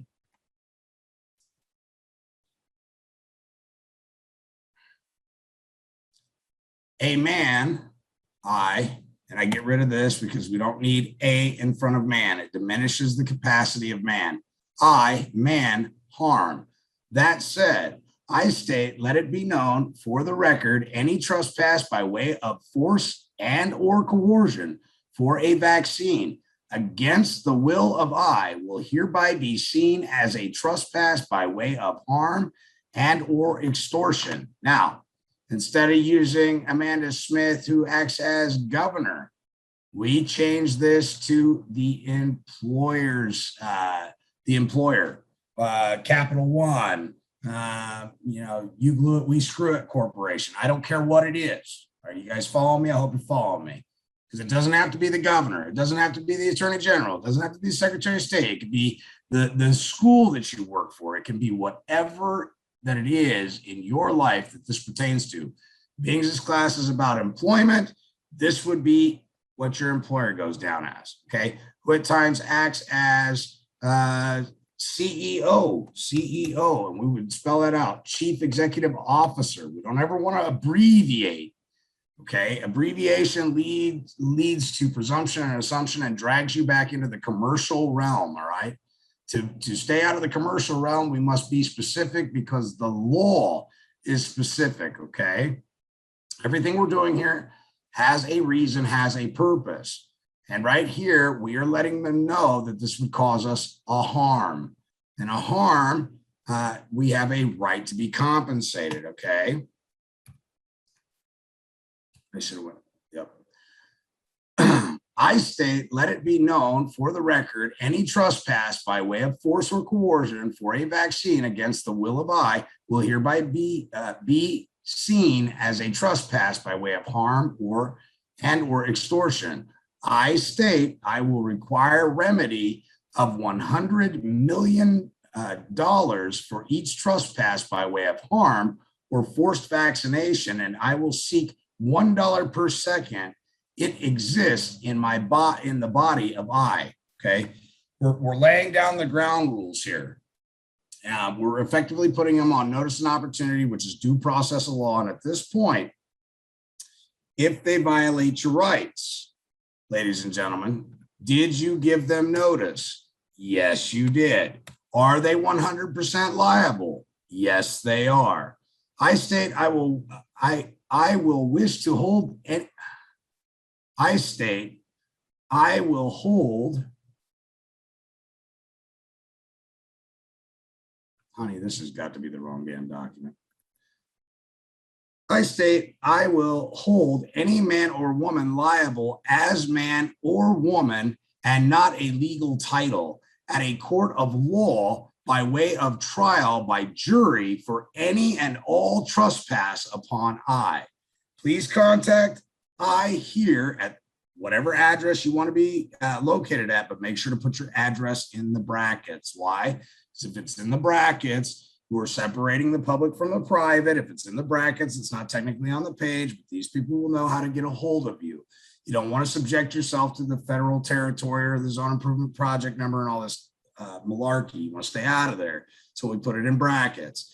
In your private capacity, if you have any questions or concerns, I say all in here be true and will verify in open court by Bob Smith, man, okay?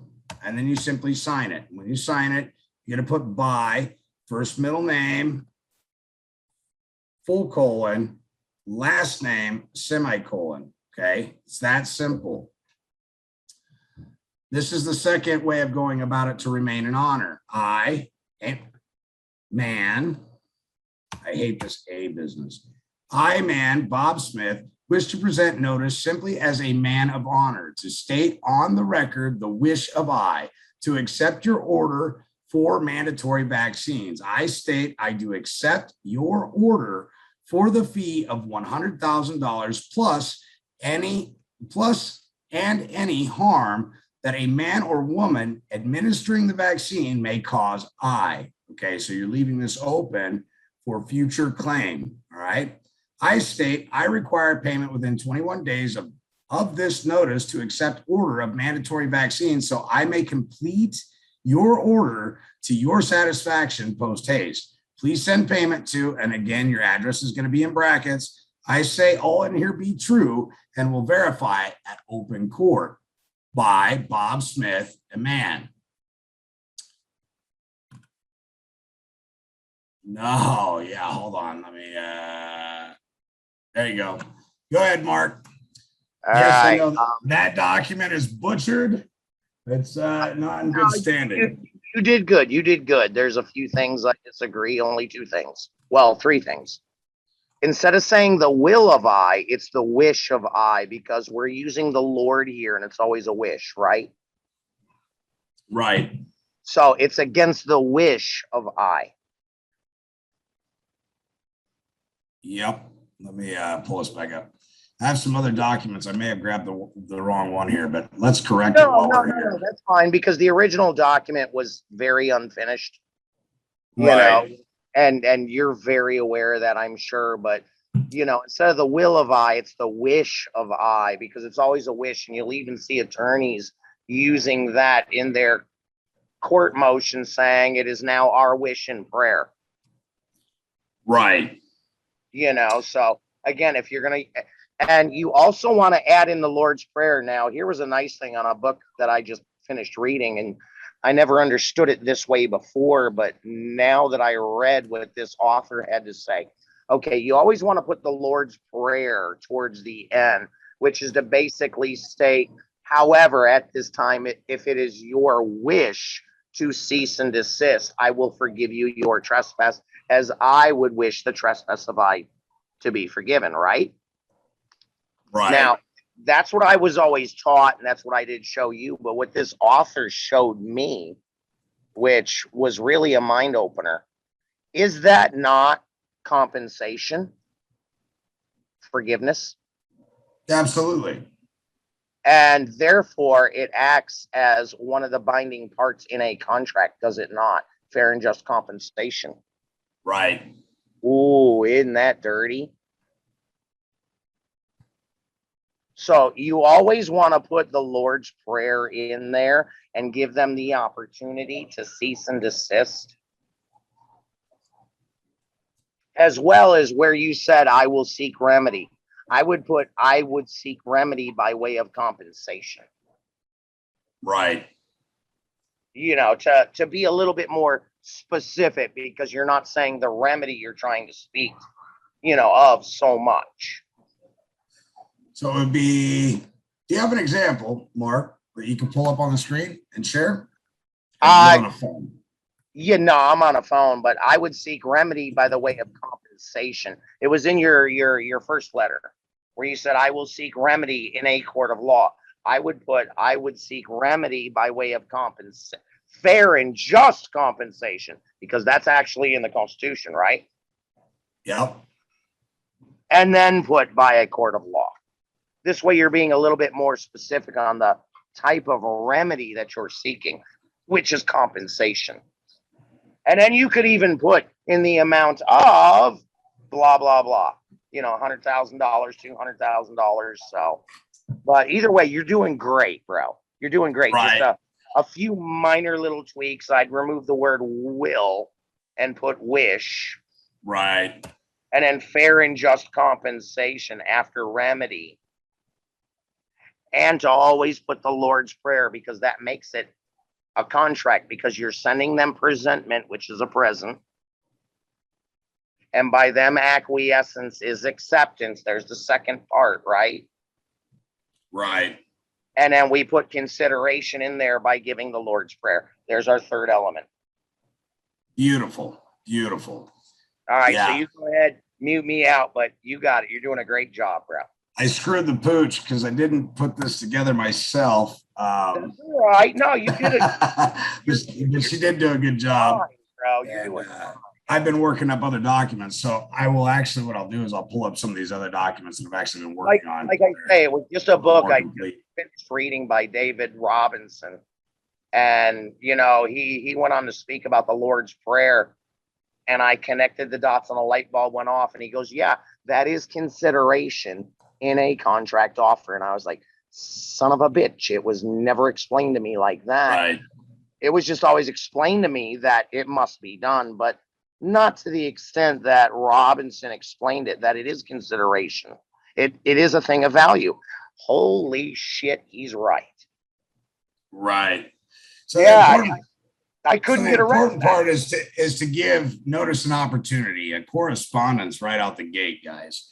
That it's your intent to comply, provided under these certain conditions, right? And they're never going to meet these conditions. And it's a lot like what SmokingBaby was saying earlier in his presentation. Hey, look, provided that you can prove that none of this is going to cause harm, I conditionally accept your offer. But before we move forward, you have to prove that this isn't going to have any adverse effects on my life, my spirituality, my freedom, and my health, first and foremost. And so this is the same thing, only in a little different format. And this format is to bring you and draw you into the private side. Now, a lot of people out there talk about the private side, but many people aren't actually showing you how to access it. They're showing you statutes, codes, city ordinances, rules, and regulations. The second you start using statutes, codes, city ordinances, rules, and regulations, you have now just by default, by doing that, by default, you fall back into the public realm. The public realm is not nice. Infringement. Go ahead. You're also in violation of copyright infringement if you don't already have a notice from Westlaw or West Group to use copyrighted property, which is case law, UCC law, and all that other stuff. You have to send those notices out first and have them acquiesce, and therefore that's your permission and to go ahead and use their case law and statutes in your writs or, motions or whatever you want to do. Right. That's the way it actually has to be done properly. Which I don't even care for that stuff these days. I care for common law more than anything. You already know that, brother. Right. But you're giving the people here two options to either fight it or accept it under conditional acceptance. Now, me personally, I go for the acceptance under conditional acceptance first. And why is that? Well, because I want them to say no. No is dishonor, is it not? Correct. Okay, so I don't want to be the one to say no. I want them to acquiesce and tell me no. Right. After they made the offer, now they become in commercial dishonor. Yes, because I'm going to go ahead and say I conditionally accept, to put that stuff in my veins at a charge of $100,000 per day, every day at any harm caused, blah, blah, blah, blah, blah. That's the one personally I would like to use first because I want them in commercial dishonor. Right. And then, of course, I'll send them out of billing. Now, a lot of people have problems with billings, and I understand that, but billings are actually very simple. They really are. And if anybody has an issue with that, you can easily go get from any Staples or Office Depot or any other of those little, paperwork supply type companies. You can get a billing book, okay, that you would use normally for writing up a bill. I mean, I used to use one back in the day when I ran a dog kennel. My cousin used the exact same thing when he ran his appliance company. He just write down in there, oh, I perform this at this price, and I perform this at this price.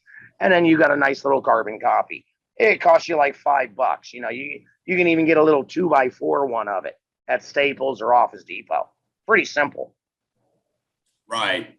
Or you can figure out how to just write that out on your own at the bottom of your notice, your fees and stuff like that. It's no big deal. It's pretty much the same thing. Once you've seen it once, it's like that's like kindergarten shit. So effectively what we're doing is showing you how to bring a claim, all right? And there's a difference between a claim and a complaint. A complaint is something that happens on the commercial side, the public side, where effectively people are just bitching. A claim is something a man does. A man brings forward a claim, and a man is entitled to redress of grievance, all right? It's upheld by the Constitution. It's upheld by the Federalist Papers.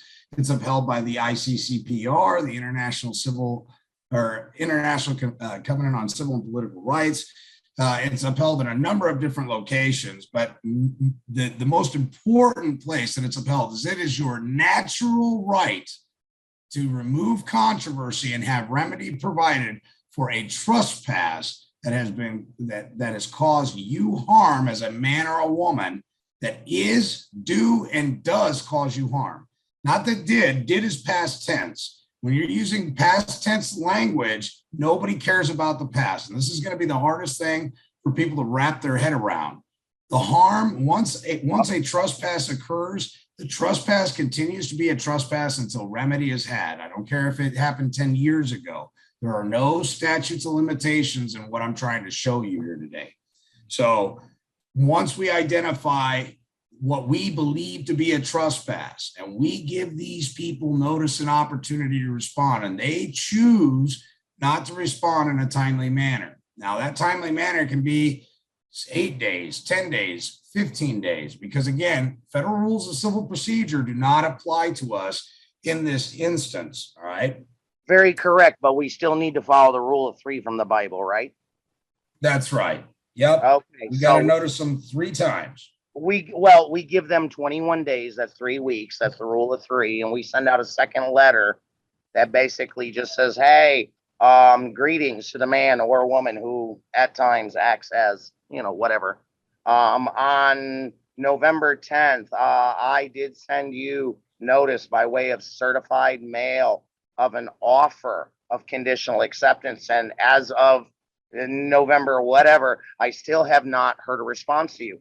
I ask, is it your intent to not respond to the present of I hereby attach the original letter sent to you and give you second opportunity to cure. And then you attach the second letter in the billing again. Right. Pretty simple. Pretty simple. You just got to leave it on your computer for a little bit and go over it and play with the words and get them. You already know what I'm talking about, bro.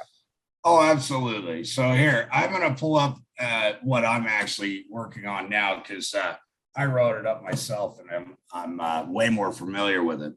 So right now, what we're doing, and this applies to the vaccine mandates as well, all right, says notice to a woman, Danielle, family of Baxter, who at times acts as Department of Child Services family case manager.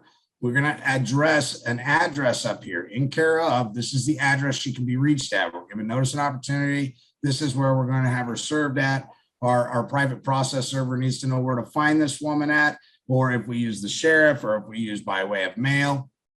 Now, when we created this notice, if we're using certified mail, we're going to write the certified mail number, top right-hand corner in red. We do that for our benefit. It's our record. It's our court.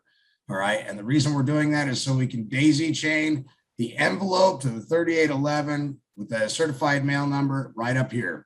And so we have what's called a chain of evidence in reference to trespass by way of extortion, robbery, kidnapping. Greetings to the woman, Danielle Baxter, who at times acts as a Department of Child Service family case manager.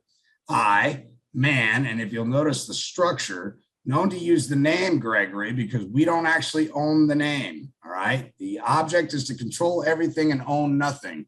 Family of Wilder, write this notice in reference to a trespass by way of extortion, robbery, kidnapping. That, and this needs to be corrected,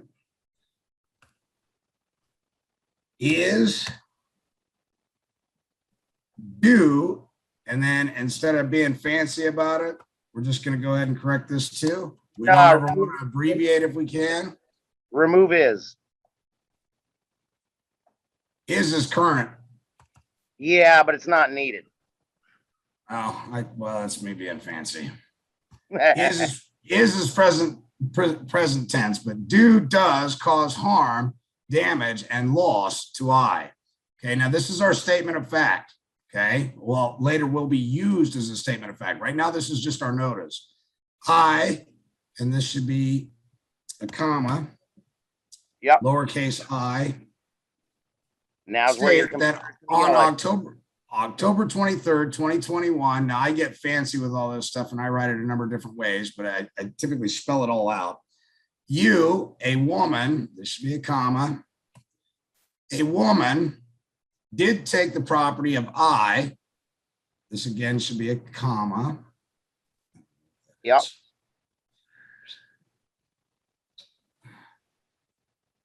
and a lowercase I. And it's Yep. strongly advised to write everything out by hand. See Exhibit A. A photo Now- of said property. What's that? See Exhibit A, photo of said property. And that's what it is. Exhibit A is a photo in this instance. Yeah, but put a lowercase a, Gotcha. no uppercase. There's 52 letters in the alphabet. We want to use the 26 for common law. Right. We don't I want to require- use the legal society stuff. That's all uppercase. Right. I require compensation be made for the harm, damage, and loss of I that said extortion, robbery, kidnapping, and we're going to get rid of the word did again. No, you can do did does. That's okay. I don't like did because did is past tense. So I like do does and I like is. Okay. That's just my preference. Is present tense, do is present tense, and does is present tense. Cause, Now you can also add in there false administration of the property of I. After robbery, kidnapping, and then false, or you could ask, I ask, do you have right to administrate the property of I? right, and a question, and that proves intent is what Mark is leading to there. However, if it is your wish to remove controversy, and this is where we're offering that remedy, all right, value and consideration. However, if it is your wish to remove controversy and now provide remedy for what I believe is a trespass by you, please restore, not return, restore the property of I to I, or send notice to I within 21 days of said date of receipt of this notice. However, if And you- I will forgive you your trespasses. I wish the trespass of I to be forgiven. That's correct. However, if you still believe you do no wrong, I would be more than happy to invite you to a court of law where you will be invited to testify to any lawful excuse you feel you may have. Now, at this point, if you send this out, they may contact the lawyer and the lawyer may go, that's just a bunch of cockamamie horse crap. That isn't even written correctly. And you should smile because that means they're going to discard this notice and you're in the money, okay? Because at this point, I'm telling you right now, the venue, the jurisdiction that we are entering, the lawyer cannot open his mouth. He has zero firsthand knowledge of the fact, okay? Yeah, he's not even allowed in the courtroom, bro. I mean, Right. However, if at that time you do not have a lawful excuse to press upon the record, what is the record? The record is the four corners of your paper. We are teaching you how to hold your own court. The Supreme Court is not the highest court in the land. Your court is the highest court in the land. And the only thing that you are utilizing the magistrate for is to ensure that, one, the rules of your court are followed, and two, that nobody is in there. He's going to be a referee. Nobody in there is speaking without firsthand knowledge. There are no witnesses in our court. You either have firsthand knowledge, second-hand knowledge, or third-hand knowledge, but there are no witnesses. Witnesses is a legalese thing. There are no plaintiffs. There are no defendants. It's man versus man, woman versus man, or woman versus woman. I will seek compensation. Okay, compensation is different than payment. Compensation is something that is rightfully due and owing for what you believe to be a trespass. I stop there, Derek. Stop there. Yep. For said trespasses, because you named several trespasses, right? Right. Multiple. And this is where I get fancy with this and do this. Whoops.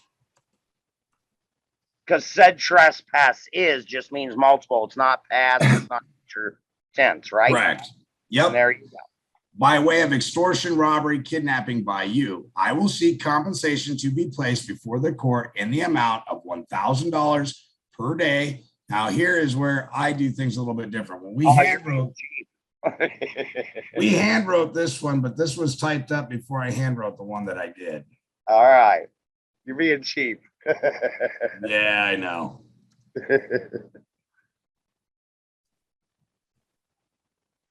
Let's go to at least 3,000. I mean, shit. You want to rent my kid? That's at least 3,000 a day. What the heck? Yeah, we're being easy. Per day, per trespass, plus $1 per minute that each trespass did, do, and does. Now, again, I don't like the word did. I like the word is. And I got fancy with the abbreviations. And I'm taking them out for simplicity's sake. And we're just going to write everything out because, again, in the venue we're going into, it is specific. What's that? Does continue. Yep. Is, do, does, continue. And just go trespass does continue. That each trespass does continue. All You'll right. be fine there. You'll be fine. Right. Continue. And I will do so in your private capacity. What are we doing here? We are letting them know that we are separating them from their titles of nobility. And we are coming forward in their personal, private capacity. Okay. So let me explain it to you like this. When you go into a court, if it's the state of Nebraska versus Derek S. Gonzalez, I carry unlimited liability, but the state of Nebraska only has limited liability. Why is it limited? Because the corporation only has a value so long as it has assets. The second the assets are gone, it no longer has any value. So it is a limited liability. Whereas the man, Derek, has unlimited liability because even if I don't have a pot to piss in today, tomorrow I can come up with an idea that revolutionizes the world and be worth an infinite amount of currency or credit on accounts. Okay. That's right. So we carry unlimited liability and they only carry limited liability. And because of that, it's not equal protection of the law. All right. Not to mention that a court order can be enforced with lethal force, ladies and gentlemen. It means that if there's an order by the court and you're refusing to follow and they come in and kick in your door and you give an attitude, that they can just say, fuck it, shoot him. It's easier that way. We'll collect the bond on him being dead. And don't put it past these gun-toting morons to do something that ignorant, okay? And please don't put yourself in a position where you have to worry about that. But what I'm trying to show you is you can move your own court against these people in a private capacity where no lawyer can come in there and talk. It's your word versus her word or his word. The fact of the matter is when you follow this process, this is called due process of law, and they haven't answered this. They've acquiesced by tacit agreement. They've agreed to it. So in your private capacity as a man versus a woman in open court before a magistrate, what's the difference between a magistrate and a ministerial administrator? Go ahead. Else. Well, you're the only one unmuted. All right. A judge is like you're giving him the opportunity to judge you and promote his values of what he thinks, feels, and whatnot, to whereas a magistrate has to rule strictly by the evidence in the case file, nothing more. Wonderful. So that magistrate then and there becomes your referee for your court, right? Yep. I want a magistrate. I don't want somebody to judge me and to tell me whether I'm eating steak or chicken tonight. I got a ticket right here for steak. Just stamp it, damn it. Right. Because we don't need him to decide whether we've been wronged or not. The paperwork speaks for itself, correct? There you are. There you are. Right. And notice an opportunity was amply was given and ample time was provided for this woman to decide whether or not we were going to have to attach ourselves to her in a private capacity, right? Yep. So where I will press said claim. Does this say complaint? No, it does not. I'm going to press a claim because men and women do what? We press claims. Claims of what? Trespass. Trespass that what? Causes us harm. Now we have to identify how the trespass caused us harm or by which means the trespass is identified. And the trespass in this particular instance is extortion, robbery, kidnapping. All right. And false administration of property. Put that one in there. False administration of property. Yep. I will press said claim to be paid by money order within 21 days of said order as compensation, not payment, for what I believe is a trespass against you. Why are we saying for what we believe? Because we are still going to be escalating this process at this point. We believe it's a trespass, but then again, she may have a lawful excuse for what she's doing. And we're providing her that remedy without making an actual claim against her just at this point. So this is an escalation process. Yeah, nobody can crucify you for your beliefs, right, brother? That's right. All right, man is allowed to believe as he sees fit and deems fit. I say all in here be true and will verify in open court. Now, the court that we're talking about. Not in, at. Or I'm sorry, no, you're correct. My bad. I was going to say, yeah. In open court, because we In don't open ever court. want to be at court. We want to be in court. Correct. So this is just a simple template and first notice. Now, we skipped the correspondence part of it because the fact of the matter is there's a youngster involved here, and he may be in imminent danger where they may be trying to vaccinate him at the current place where he's at. There's no correspondence here. They've already escalated. Right. Correspondence is if my neighbor's kid came over and fucked up my lawn. Well, that's a correspondence then. And if he doesn't want to obey to that, then I'm going to go to notices. But this is already escalated. You know what I'm saying? So you go straight to notice. Right. And again, this was my first draft of this, and this has been handwritten out because a handwritten document, whether it be a pleading, which is on the legal side, or a handwritten claim, which is on the lawful side, a handwritten document always supersedes anything that has been typed or printed, because only a man can write. You're not required to sign your name. You can just make a red thumbprint on the name signature line, because that is a common law seal, is it not? That's correct, and it's the only one in 7 billion. There It's you go. your God-given seal. Yeah, you never want to give them something you don't have to, like as a signature that they can compare to something else. I do that a lot on debt disputes, to where I do a computer generated signature, or I'll sign that fucker with my left hand.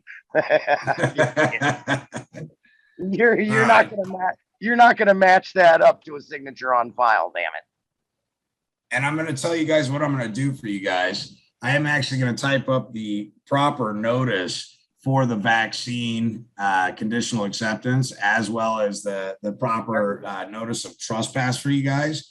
And essentially what you're going to do is you're going to send the same letter 3 times to these people, giving them sufficient and adequate time to respond. All right. And at that point, you will have effectively defaulted them. Okay. 21 days, 10 days, 3 days, they're done deal.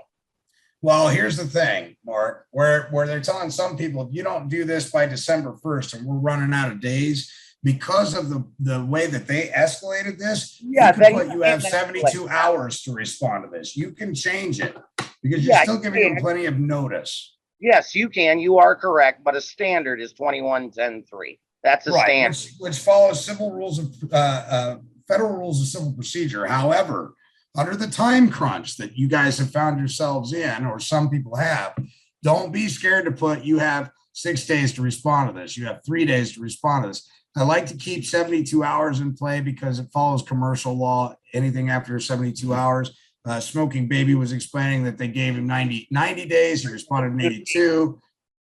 Go ahead. Regulation Z, 72 hours. Right. It's commercial law. So I always like to give them at least the benefit of the doubt of 72 hours to respond. Now, if you've noticed from the letter I wrote that I've been doing religious exemptions for people, did you notice at the end of that letter, I always put, thou shalt not trespass. Did you send that one to me or no? I think I did. I'll send it again. I know where to send it. But again, trespass. You always want to use that word trespass, because government's only purpose was to protect the property rights of man from being trespassed upon. Right.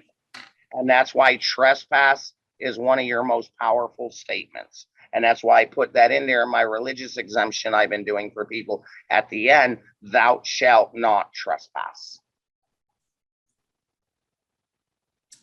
And it's been working so far. I mean, I'd love a copy of that. I'll send you over one. You are ordained, right? Oh yeah. Okay. I'm sending it from Universal Life Church Ministries as the headline. Reverend Mark with Universal Life Church Ministries. I write the letter, and then I also supply a photographed copy of my certificate of ministry, so they know I'm not full of shit. And this way, it's coming from somebody who offers his flock guidance on a regular basis. I'm not lying there, right? Right. I'm just not telling them what kind of guidance. You know, I'm not telling them that. But it's like when I did it for Sean, his wife and brother-in-law. I said, Sean, his wife, and his brother-in-law have seeked out my counsel on a regular basis for guidance. I'm not lying. I just don't have to go into detail. You know, and I put the public law, 1982 Act of Congress, you know, that the Bible is the foundation that this republic relies upon. And I put a little bit of the King James Bible stuff in there, Genesis, and then I just close it with thou shalt not trespass. And this way they're getting it from a reverend of the church. Right. You know, they're just not getting it from a man or woman claiming something. You know, it's like if the person went to church and said, hey, boss man, do me a favor, write me up something here.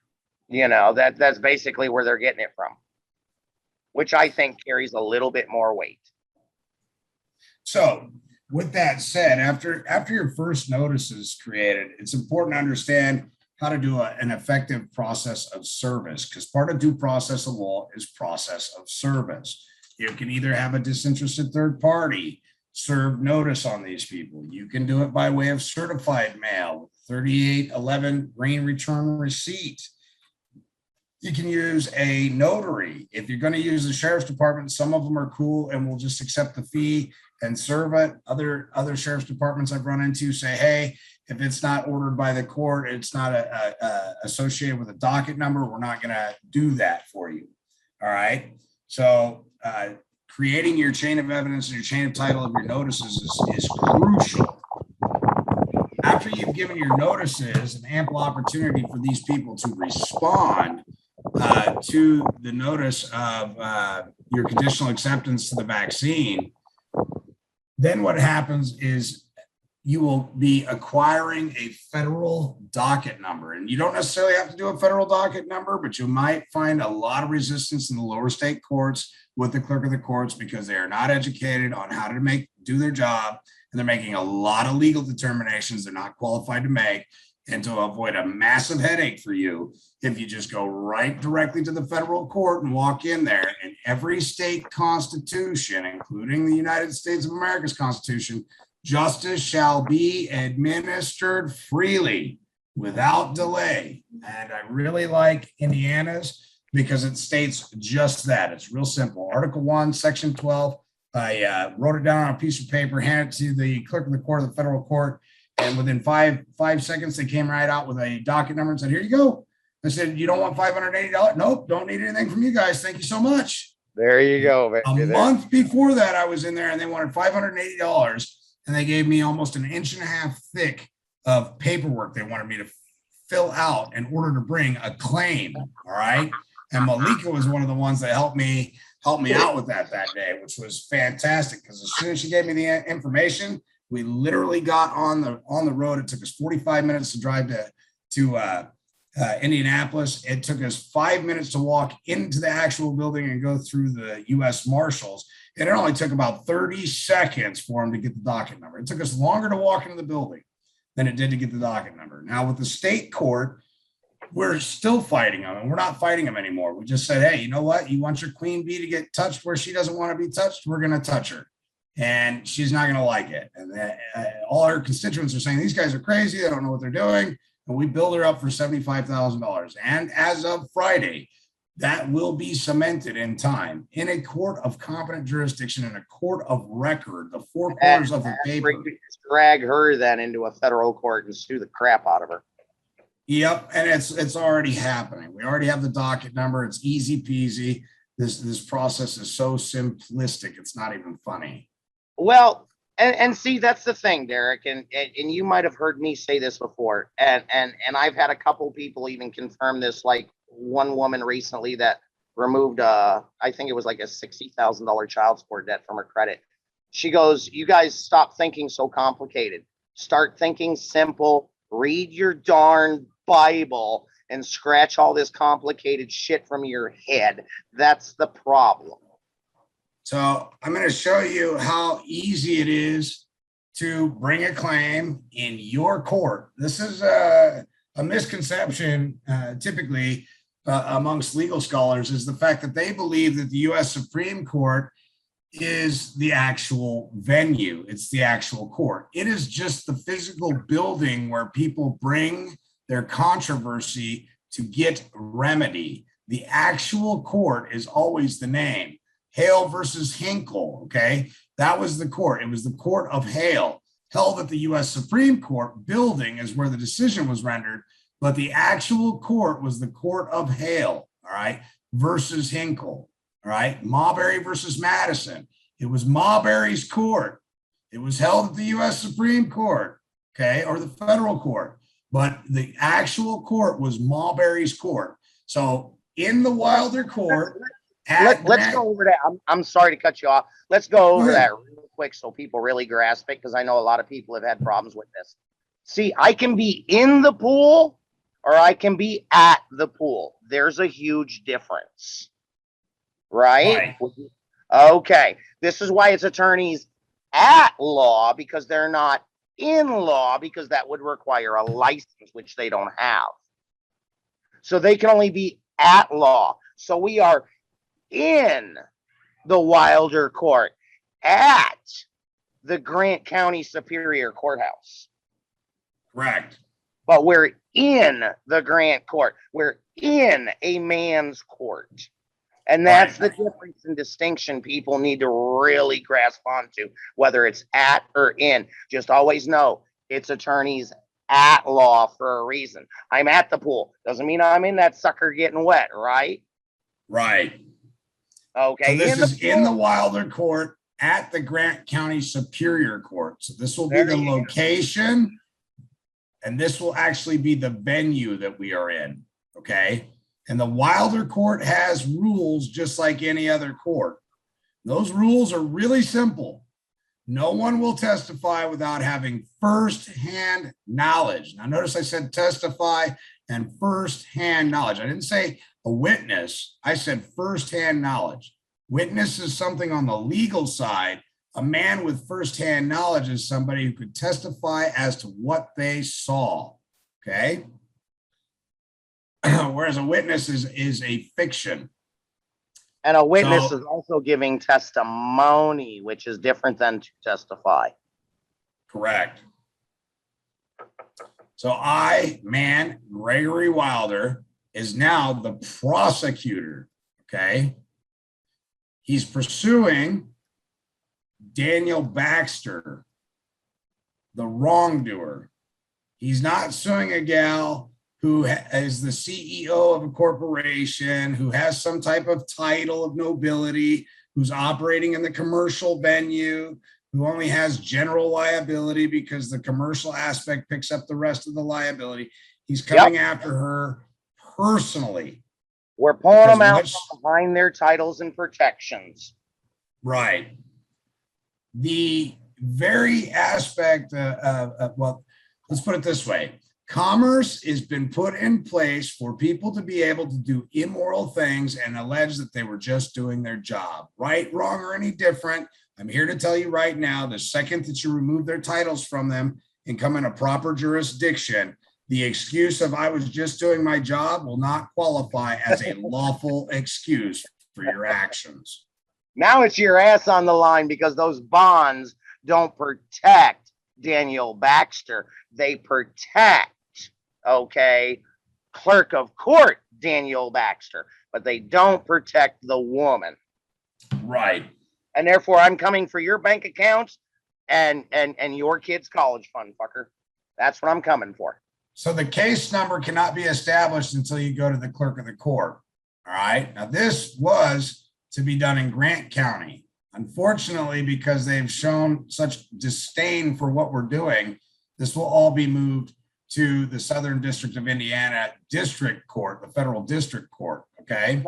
Nice. We've already got a federal district court case number now because of this egregious encroachment, trespass on the man's claim, okay, by the clerk of the court in the lower court. So the nature of cause is a claim, and the claim is trespass by way of robbery. Now, we left it as robbery, even though in the first notice you saw a lot more being instituted there. We're just making our claim. We can amend our claim at any time. We just want a docket number. So what we're going to do is just simply make claim by way of trespass, by way of robbery. Okay. And we will amend this later when we get into the court. I require a court of record trial by jury. Why? Because anything over $20 requires a trial by jury, or you can request a trial by jury. Now, we're bringing a claim here. We don't necessarily need a trial by jury, but we have a notion that Daniel Baxter may require one. So we're preparing for it as though we're going to be going to a trial by way of jury, not a jury trial. A jury trial is on the public side of the venue and ledger, and a trial by way of jury is on the private side. Well, a jury trial is when one who calls himself a judge actually does the ruling over you by himself. Right. Okay. Or he does a special verdict.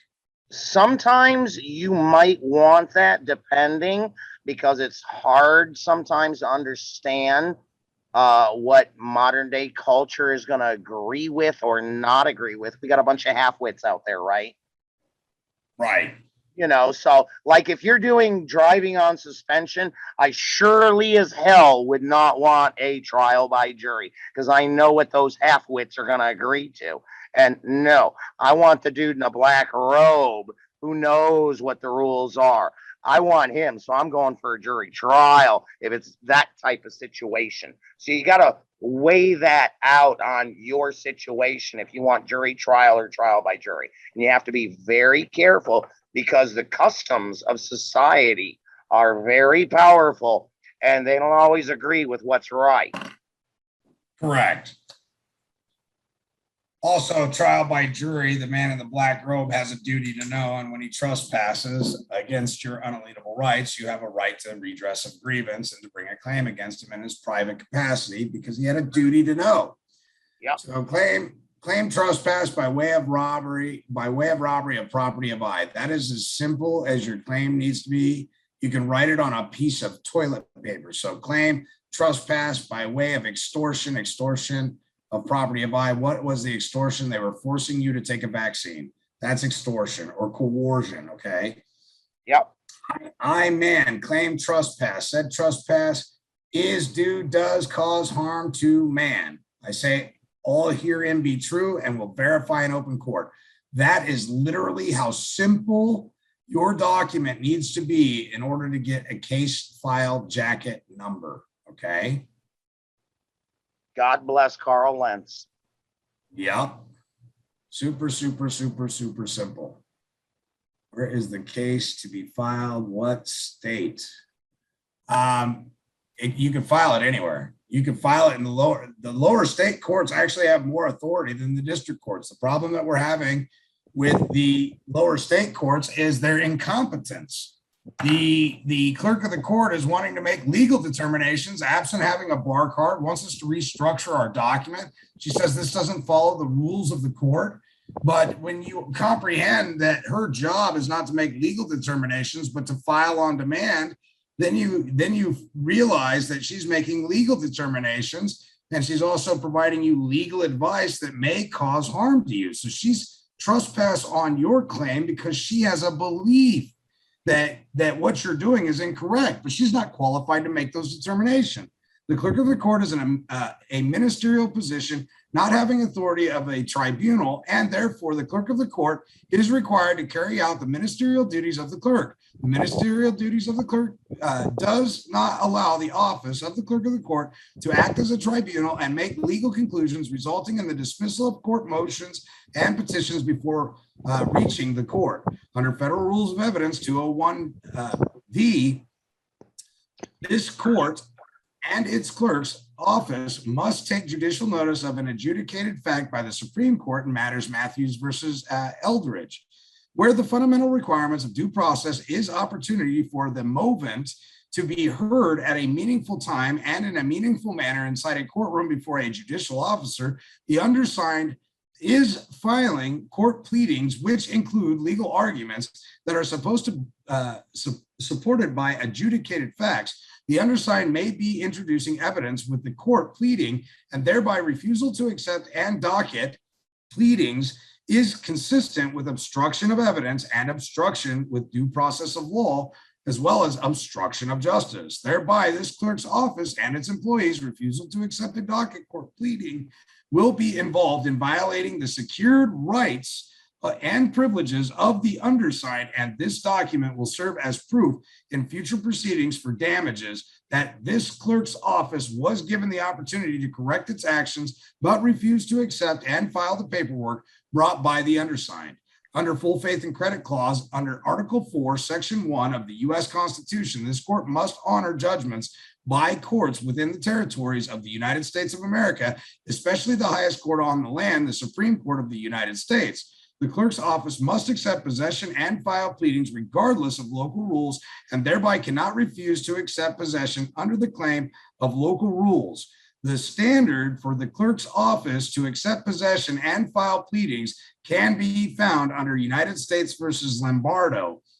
The provisions of the Federal Rules of Civil Procedure concerning filing supplement follows the Lombardo approach. The provisions of the Federal Rules of Civil Procedure concerning filing supplement rather than alter the Lombardo approach. The clerk shall not refuse to accept for filing any paper presented for that purpose solely because it is not presented in proper form as required by these rules or any local rules or practice. Stone Street Capital Inc. versus McDonald's Court. The clerk of the court, like a recorder, is required to accept pleadings and file them. The Federal Rules of Civil Procedure was the agreement format for the court proceedings. A paper is filed upon delivering it and the clerk accepting delivery. The job of the clerk of the court is to file pleadings and other documents, maintain the court's files, and inform litigants of the entry of the court orders. That's Saunders versus Department of Corrections. The duty of the clerk is to make his record correctly represent the proceedings in the case. That's Whitmore versus Carrick.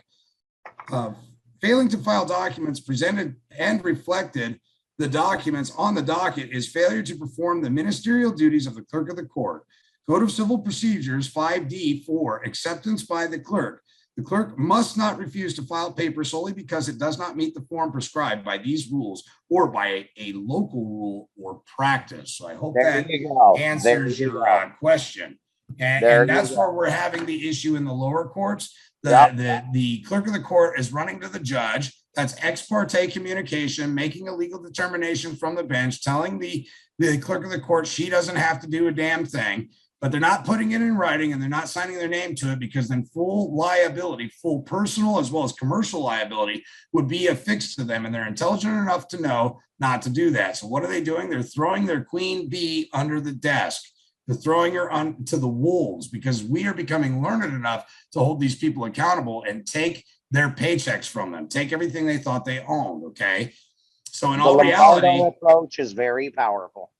Yeah. So in all reality, when we take the clerk of the court in and ask her for her lawful excuse, and she says, well, Honorable Judge Noakes told me to, and we're going to subpoena Honorable Judge Noakes, and Judge Noakes is going to come in there. The woman, not Judge Noakes, the woman's going to be subpoenaed to testify whether or not she said that to her. And even if she said it to her, so what? Who cares? I can tell you to go blow your brains out. It doesn't mean that you have to do it. And it doesn't mean that I'm liable for telling you that. I mean, that's just the reality of it, ladies and gentlemen. Okay. You know, another dirty tactic to do, and well, I'm able to get done because I have a very good rapport down here with my local post office, is they'll stamp anything for me. And if they stamp it and I put it in an envelope and send it to the clerk and they fail to accept it, well, then they've hindered delivery of the mail, which is a federal offense. Because the post office is the original jurisdiction, number one. Okay, not the Fed, not the state, it's the post office. It was the first governmental entity in this nation. And that's why Ben Franklin took control of that sucker, because he saw how powerful it was. Okay, so that's a federal offense right off the bat to deny my filing. Once I've mailed it to you, if you dare send it back to me, you've committed a federal offense, especially if that sucker was stamped. And see, this is where I just go into the post office and go, oh, does that little round thing right there have the date? Oh, it does. Can you just stamp my document right here so I can get the date on it? You know, and I act kind of stupid and naive. And the second they do, and I send that sucker off certified mail, that's your ass. That's your ass. You're going to see their whole attitude start changing when you start talking about hindering with the mail. That's federal offense. You're looking at 5 to 10 in the federal pokey. Good luck to you. That's just another way to go about it, which now some post offices are aware of and some aren't. Like I say, my guys here work really good with me for years now. They let me do whatever I want. They pretty much stay out of my way.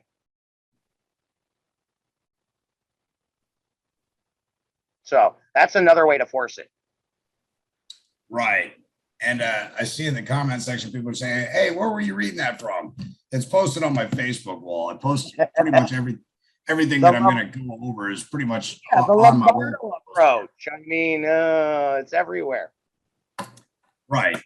So what I'm telling you is that with the vaccine claim, the federal judiciary, the people in the federal judiciary, they're paying very close attention to this. And if I was you bringing a claim for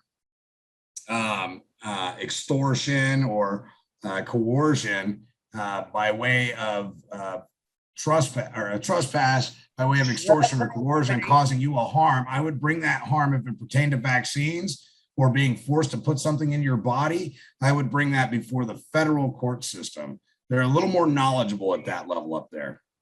Stress, intimidation, attempted financial harm. God, I'd need to think for at least a day or two on that. Oh, I mean, it's just endless. But in all reality, the most important thing you can do is send your first notice. And I'm going to include that in the package. I'll put it in the mega folder that I put together for this class. And I will put it in there for you guys. So you actually have it. 1, 2, 3 step process to hold these people liable. So if they fire you after you get this ball rolling, okay, you can also put them on notice of that. If you terminate me because I put you on notice for what I believe may cause a harm, they're liable for that as well. You're actually protected under a number of different federal rules as far as them having to relocate you or help you out in a way that won't cause you harm, not demote your pay, but they have to put you in a different place that they feel won't require you to have the vaccine put in your body.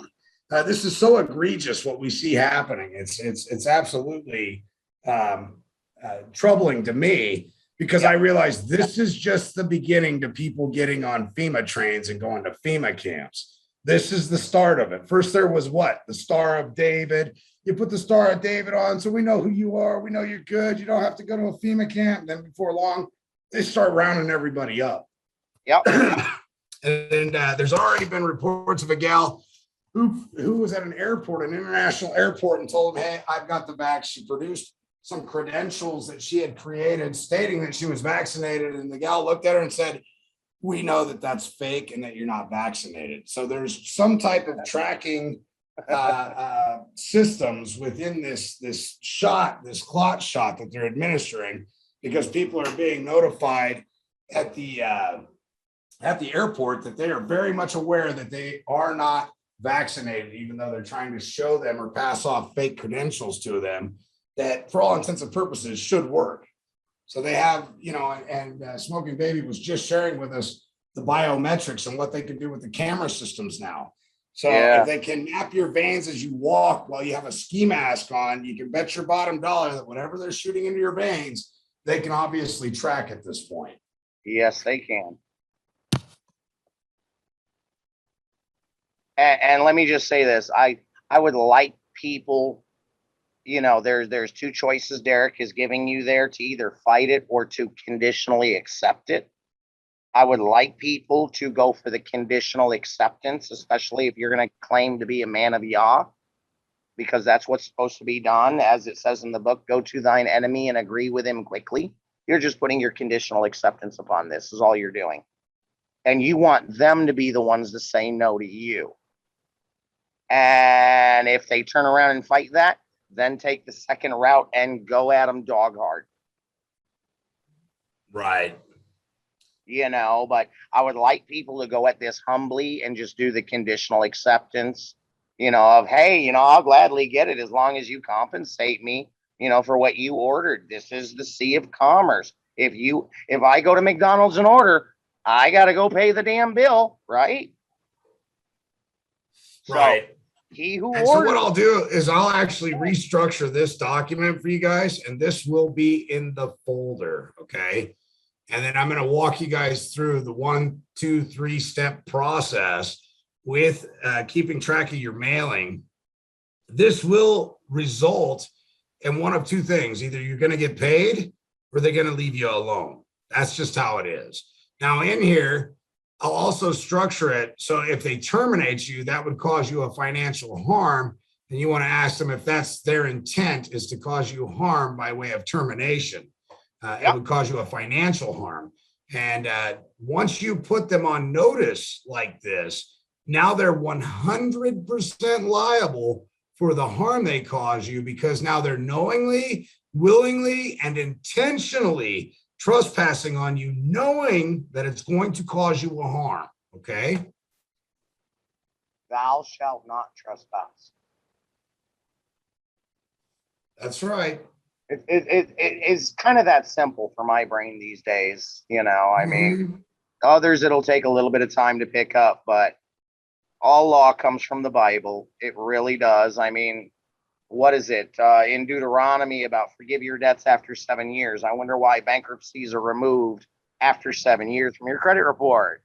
I mean, the rule of 3, that comes from the Bible too. I wonder why bonds cure in 90 days or debts are done in 21-day disputes and, things of that nature. It all comes from the Bible. So if you know how to use Bible passages, just like Acts of the Apostles 25 verse 16, that you have the right to confront your accuser face to face in an open court. Well, let's see this Mr. or Mrs. Costco ever show up to court. Not a representative. No, that's not the way it's said. I have the right to confront this Mr. or Mrs. Costco face to face. That's and it. This is how you can default to corporations. And when you go in there, there's nobody opposed to you, and you're in your venue, you're in your court, you're in the Gonzalez court or whatever court you're in. Yeah, it's just you can't and you just look at the magistrate and say, well, there's nobody in opposition. I just need you to sign this here. Have you ever heard of people suing the all caps estate? Well, now I understand why they do it, because the all caps estate will never show up because it's a dead fictional entity, and the magistrate has no choice but to sign off on what you're asking. So I need to do an assessment on the estate, because I need to find out what the estate is valued at, so I can be assured that I will be compensated for my harm and damage and loss that I've incurred because of the estate failing to pay its debts. See, that's the beauty of dealing in common law versus admiralty. Whereas in admiralty, that kind of nonsense is allowed, but not in common law. It's not allowed. It's man versus man or man versus woman. or woman versus man. And only those with firsthand knowledge are allowed in, and that's it. I don't want to hear no representative or nobody with any third-hand information. No, even the Supreme Court has mentioned Acts of the Apostles 25:16. Shakespeare has mentioned it. Blackstone's has mentioned it. It's a staple, but it only applies in a common law court, which is what Derek is showing you people here. It's the difference between public and private, and it literally has to do with being grammatically correct and identifying specifically the man or woman, because only a man or a woman can cause you harm. The state trooper cannot cause you harm. The sheriff cannot cause you harm. The governor cannot cause you harm. It's a man or woman who at times acts as a sheriff, who is at times acts as a governor, who at times acts as a chief executive officer for the corporation that you're working for, the same principle you're working for.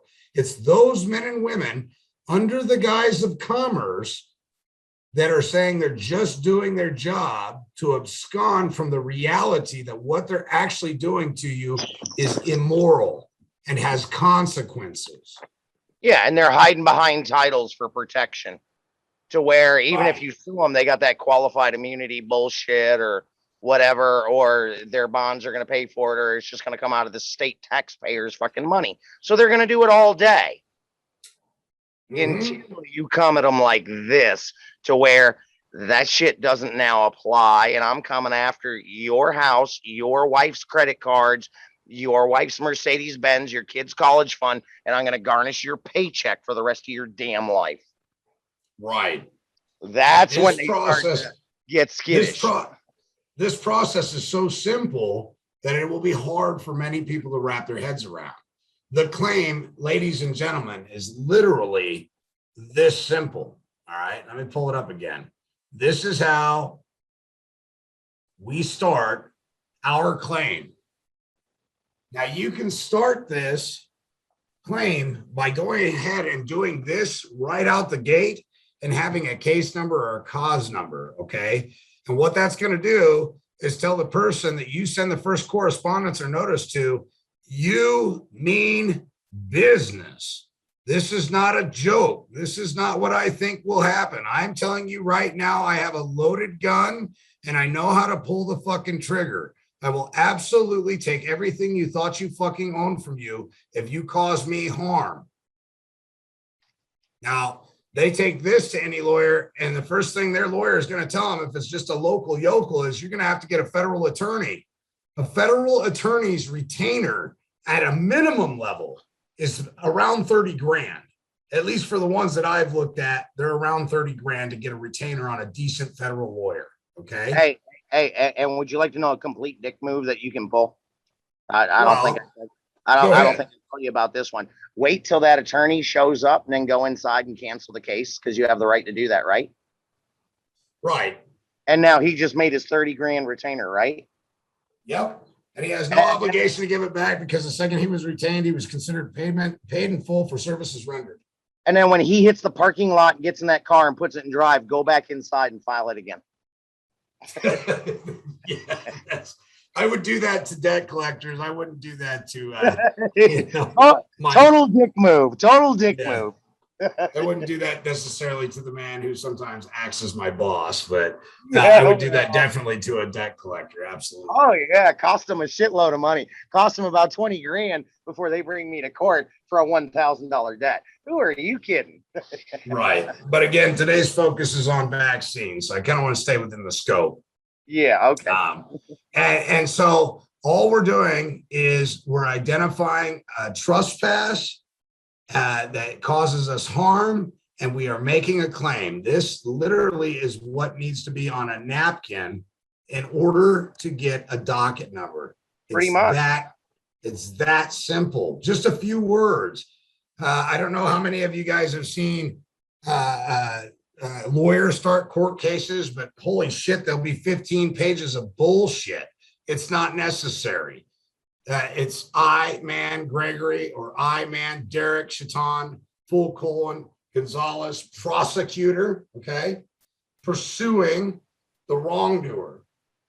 And the nature of case is a claim, not a complaint.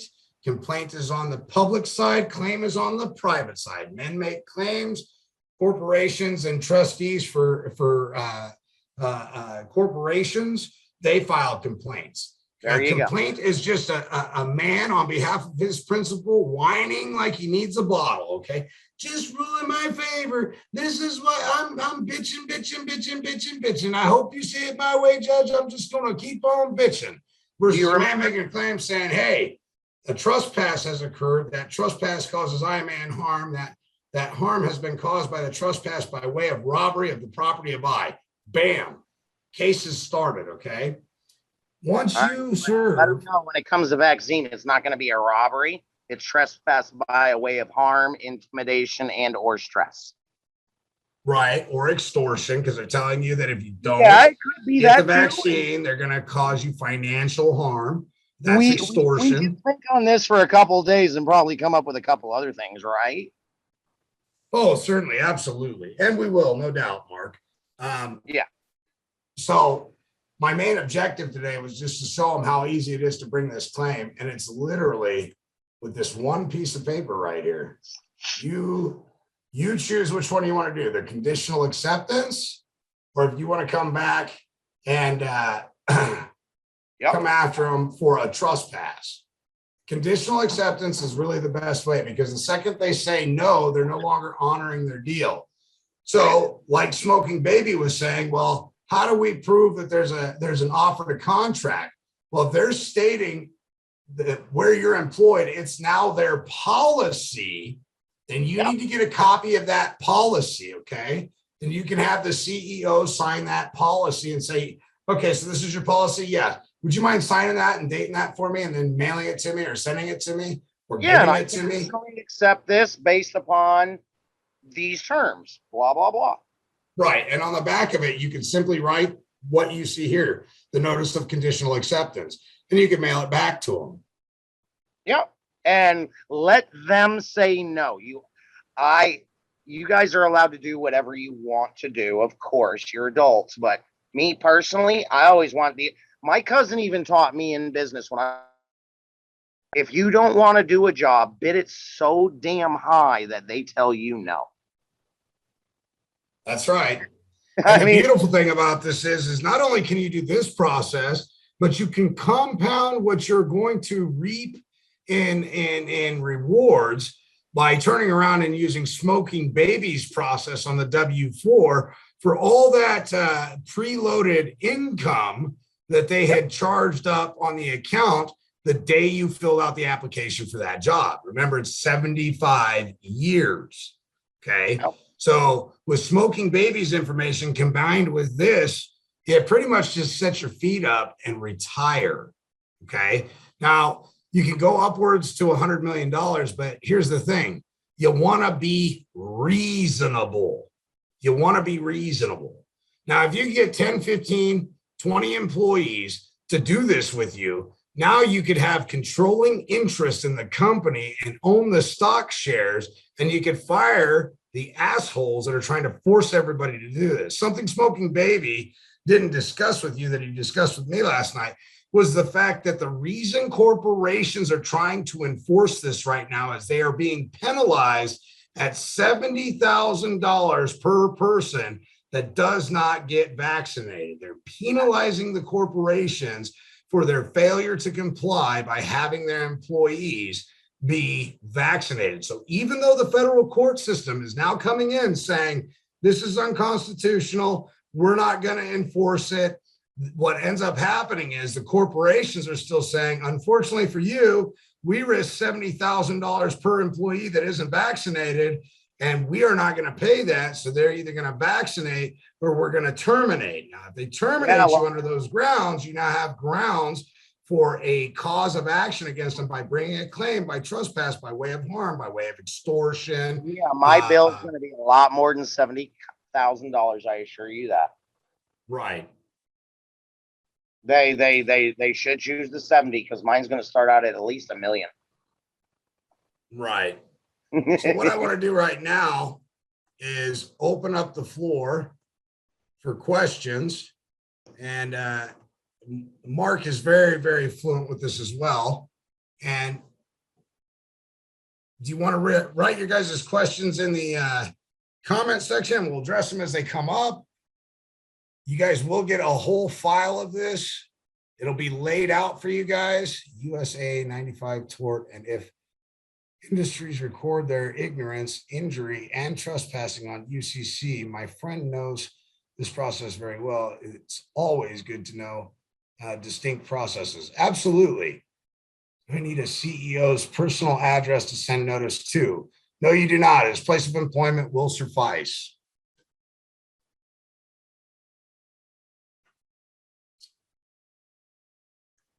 I'm just kind of going through the comment section now. 50,000 here for an alleged constitutional one, laugh out loud, or bribery. All I know is what is right and wrong. That is inherent, scripted in my heart by the right index finger of the hand of God. That is what provides all life grace, correct?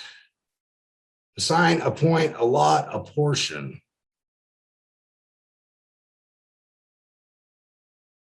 Do I need the CEOs? We address that. How will we receive that packet? I'm going to send you guys a link to mega.nz. Hey, what's up, Billy? Is Billy on with us?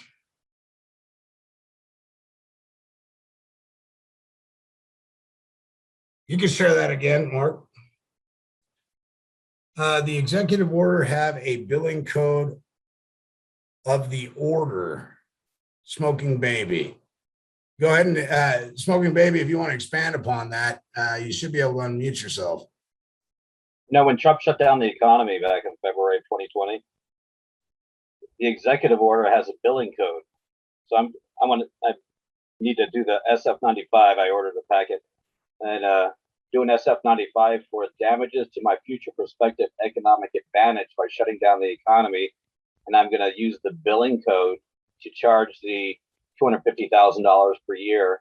I'm just settling on the FDIC limit. And what happened? You guys go away?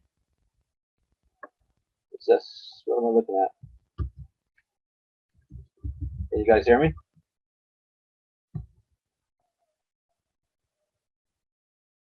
Oh. Yes, I can hear you. I can hear you. So for the damage to the future future prospective economic advantage was damaged by Trump's executive order, and that billing code at the bottom is what I'm going to hit as the billing code for that damage at $250,000 a year, because and all these executive orders have a billing code in it, so we know what to go charge against on the SF95, because every order has to be paid for, so there's a billing code for the executive order. That makes sense.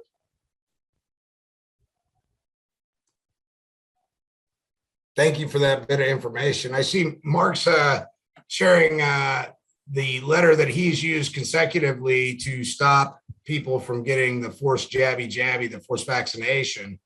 Mark, you want to comment on that, how it works, why it's working, and maybe how many times you've used it?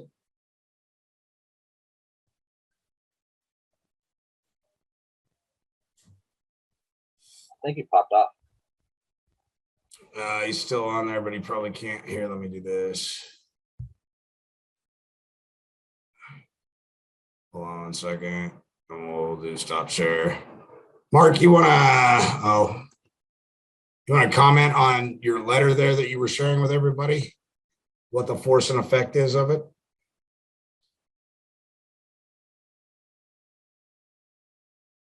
He may be working with other people. So the letter that Mark had up on the screen, he's actually an ordained minister and he counsels people, and he's been sending them letters with his wedding signature on it to employers about religious exemption. And that avoids the need to bring an action or a cause of action in a private court. and he's been doing that for some time. Smoking Baby just put in the comment section, filed 3/17/20, 8:45 a.m. I believe that is the Federal Register Gov document that he was speaking of. National emergency concerning the novel coronavirus disease COVID-19 outbreak. That's one of them. Yeah. And here's my thinking, Derek, is it's one thing for a man or a woman to make such a claim as to a religious exemption and they might be challenged, but it's another thing to get it from the church, right? Right. And that's why I add with it, and why right on there enclosed is a copy of my certificate of ministry to let them know I am a certified reverend. Kiss my butt. Right. You will be there to testify if they encroach upon their unalienable rights as to the counsel and administration that you provided for them, correct? Exactly. I'm just not describing what type of counsel because I'm not required to. Just like right now, you are administrating counsel, are you not? Correct. All right. You're not required to say what kind of counsel, and they're not smart enough to even ask. I mean, God, I've helped Sean out on traffic cases.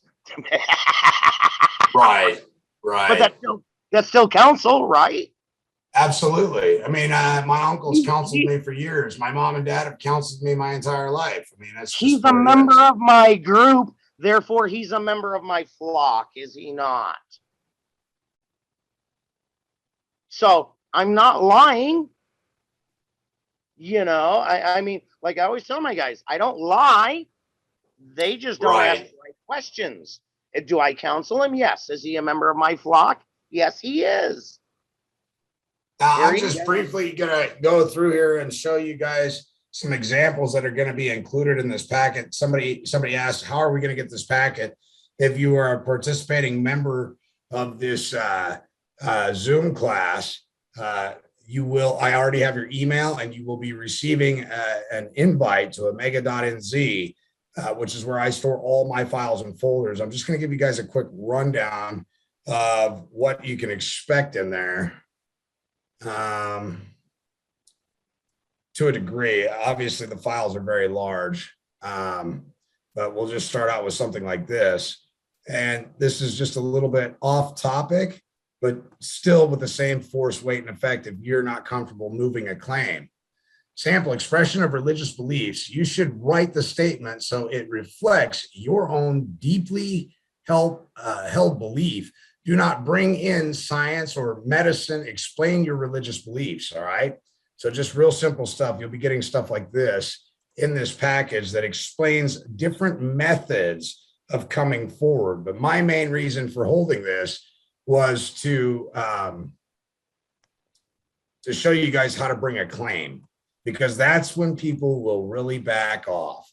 August 23rd, 2021, my religious belief as a Christian do not allow me to receive COVID vaccines. My beliefs are an all-encompassing guide to my daily life choices. And while I am not perfect, I strive to honor the Lord in all I do. God's word tells me to keep my body pure. I cannot receive a COVID vaccine under any circumstances. The law requires accommodations to be offered for religious exemptions, okay? So you're going to be receiving all this documentation as well to assist you if you're not comfortable enough coming forward and bringing a claim, okay? Malika, you can unmute your mic. You've got a plethora of knowledge. We would love to hear from you. Let's see. Allow them to unmute themselves. Yeah, Malika, you should be able to unmute your mic if you like. Don't make. Hey, yeah, I unmuted it. Yeah, go ahead. Yeah, thanks for having me on. One of the things that I wanted to share about this is a document that I suggest for people to use if they wish as an attachment. So like, let's say they wrote a document, a notice or other correspondence like the one you just showed. There's actually, because I'm going to talk about this next week too, but there is, it's long. So of course it's best if you're hand delivering it to your employer. This is a document here. Let me just refresh my screen. And obviously you guys can see this is from the justice.gov. and it's from the Office of the Attorney General in Washington, D.C. as of October 6, 2017. And it's a memorandum to all the executive departments and agencies. And this is important because people that act as police and, policy officers, as we call them, and sheriffs and the departments of, health and human services, etc. Those are all executive departments and agencies. And so this memorandum that's going out to them is important to us because these are the same departments and agencies that are going to be trying to enforce this mandate and ignore people's religious practice. And this memorandum was sent to them as the subject, as you see here, is federal law protections liberty. So let's say you don't have a pastor or you don't wish to involve them in this particular case or whatever may be going on with you. This letter right here is something I would recommend, and I can just put a copy of this URL in the chat, or you guys can just search for it by name on your own time. But just to go over the first couple of paragraphs right here, it just really kicks them in the nads and lets them know that this is coming from the highest office of these agencies and departments, which is the president. And this attorney general is just speaking what he knows, but he's empowered by the top executive office. And he references already the executive orders that that commemorate what it is that he's talking about here. So just this first paragraph, you guys can tell religious liberty is a foundational principle of enduring importance in America, enshrined in our Constitution and other sources of federal law. As James Madison explains in his memorial and remonstrance against religious assessments, the free exercise of religion is, quote, in its nature an unalienable right, end quote, because of the duty owed to one's creator, quote, is precedent both in order of time and degree of obligation to the claims of civil society, end quote. Religious liberty is not merely a right to personal religious beliefs or even to worship in a sacred place. It also encompasses religious observance and practice. Except in the narrowest circumstances, no one should be forced to choose between living out his or her faith and complying with the law. Therefore, to the greatest extent practicable and permitted by law, religious observance and practice should be reasonably accommodated in all government activity, including employment, contracting, and programming. The following 20 principles should guide administrative agencies and executive departments in carrying out these tasks. These principles should be understood and interpreted in light of the legal analysis set forth in the appendix of this memorandum. So I'm going to leave everybody else to read the rest for themselves, but if you feel inclined to use this or parts of it, reference it, however you wish to use it to strengthen your notices when you're talking to these people, I would encourage that. So that's what I wanted to add. Absolutely. We appreciate you being on with us this fine evening. Hallelujah. There's a lot of ways of skinning this cat. And I'm going to do more classes on how to enforce your private claims because it's so important for you guys to comprehend this. We are the government, okay? We are the enforcers of the law. The reason things are the way they are is because, unfortunately, we fell asleep at the wheel. We allowed the legislators to take over our public school system and turn it into a public fool system, okay? And by being negligent, we have now found ourselves in a peculiar, precarious way, and we need to stand steadfast and correct it.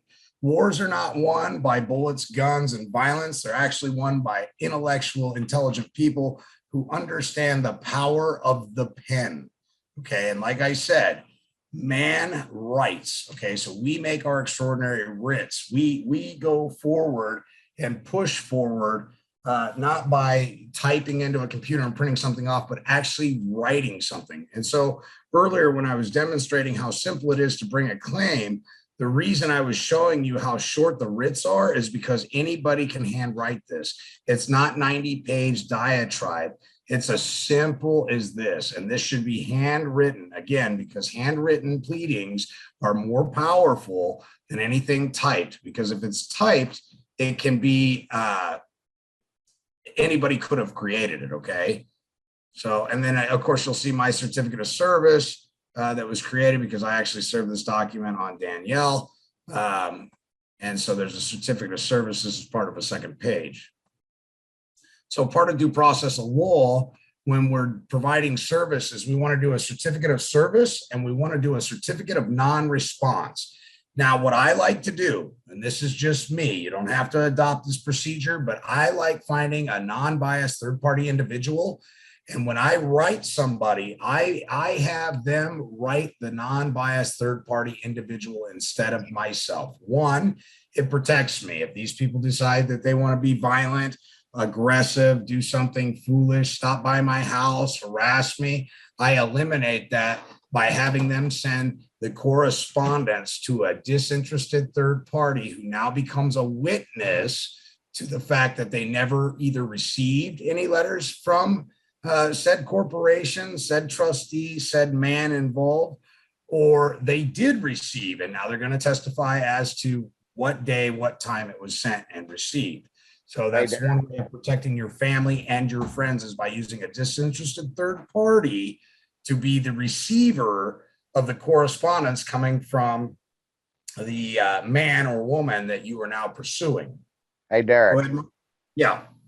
All right, watch this. Under proper service of process, there's basically, they only list 2, but it's actually 3 rules. Must be somebody over the age of 18, somebody not a party to the action, and it must be hand delivered, right? Correct. So when you send certified mail, doesn't the mailman himself, who's over age 18, well, at least he better frickin' be, walk up and knock on your door and hand deliver it to you, and he's a disinterested third party? That's correct. There you go. That's proper service of process. And then you just put in your letter, for any and all responses, please respond to this person. And you can list them as the mailer and receiver, but you can easily achieve certificate of service properly by sending registered mail. Right. And using your 3811 as your other witness. Yeah, that signature has to be on. That's your proof. That's your proof. You're correct. Right. Plus the receipt from the postal service. Well, so, yeah, you can go ahead and download it from USPS tracking if they're never going to question it, you know. But that's your proper personal service by a disinterested third party who is over age of 18. The mailman knocking on your door. Damn it. Absolutely. And that brings up another good. So many cases, including one last week, to where they had my client dead to rights. They had evidence. They had him dead to rights. But then I noticed in their paperwork, they says, yeah, we sent him correspondence by USPS mail. Oh, that's not proper service. That wasn't hand delivered. That was put in a mailbox. That's a federal jurisdiction. And so they brought a state issue. They traversed jurisdictions by bringing a state matter through a federal conveyance, correct?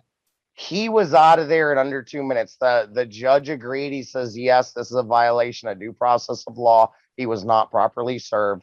Case dismissed. And I'll bet you that chick is still scratching her head thinking, what the fuck? We had evidence. He violated the protection order. Yeah, good luck with that, honey. Right. Yep. Yeah.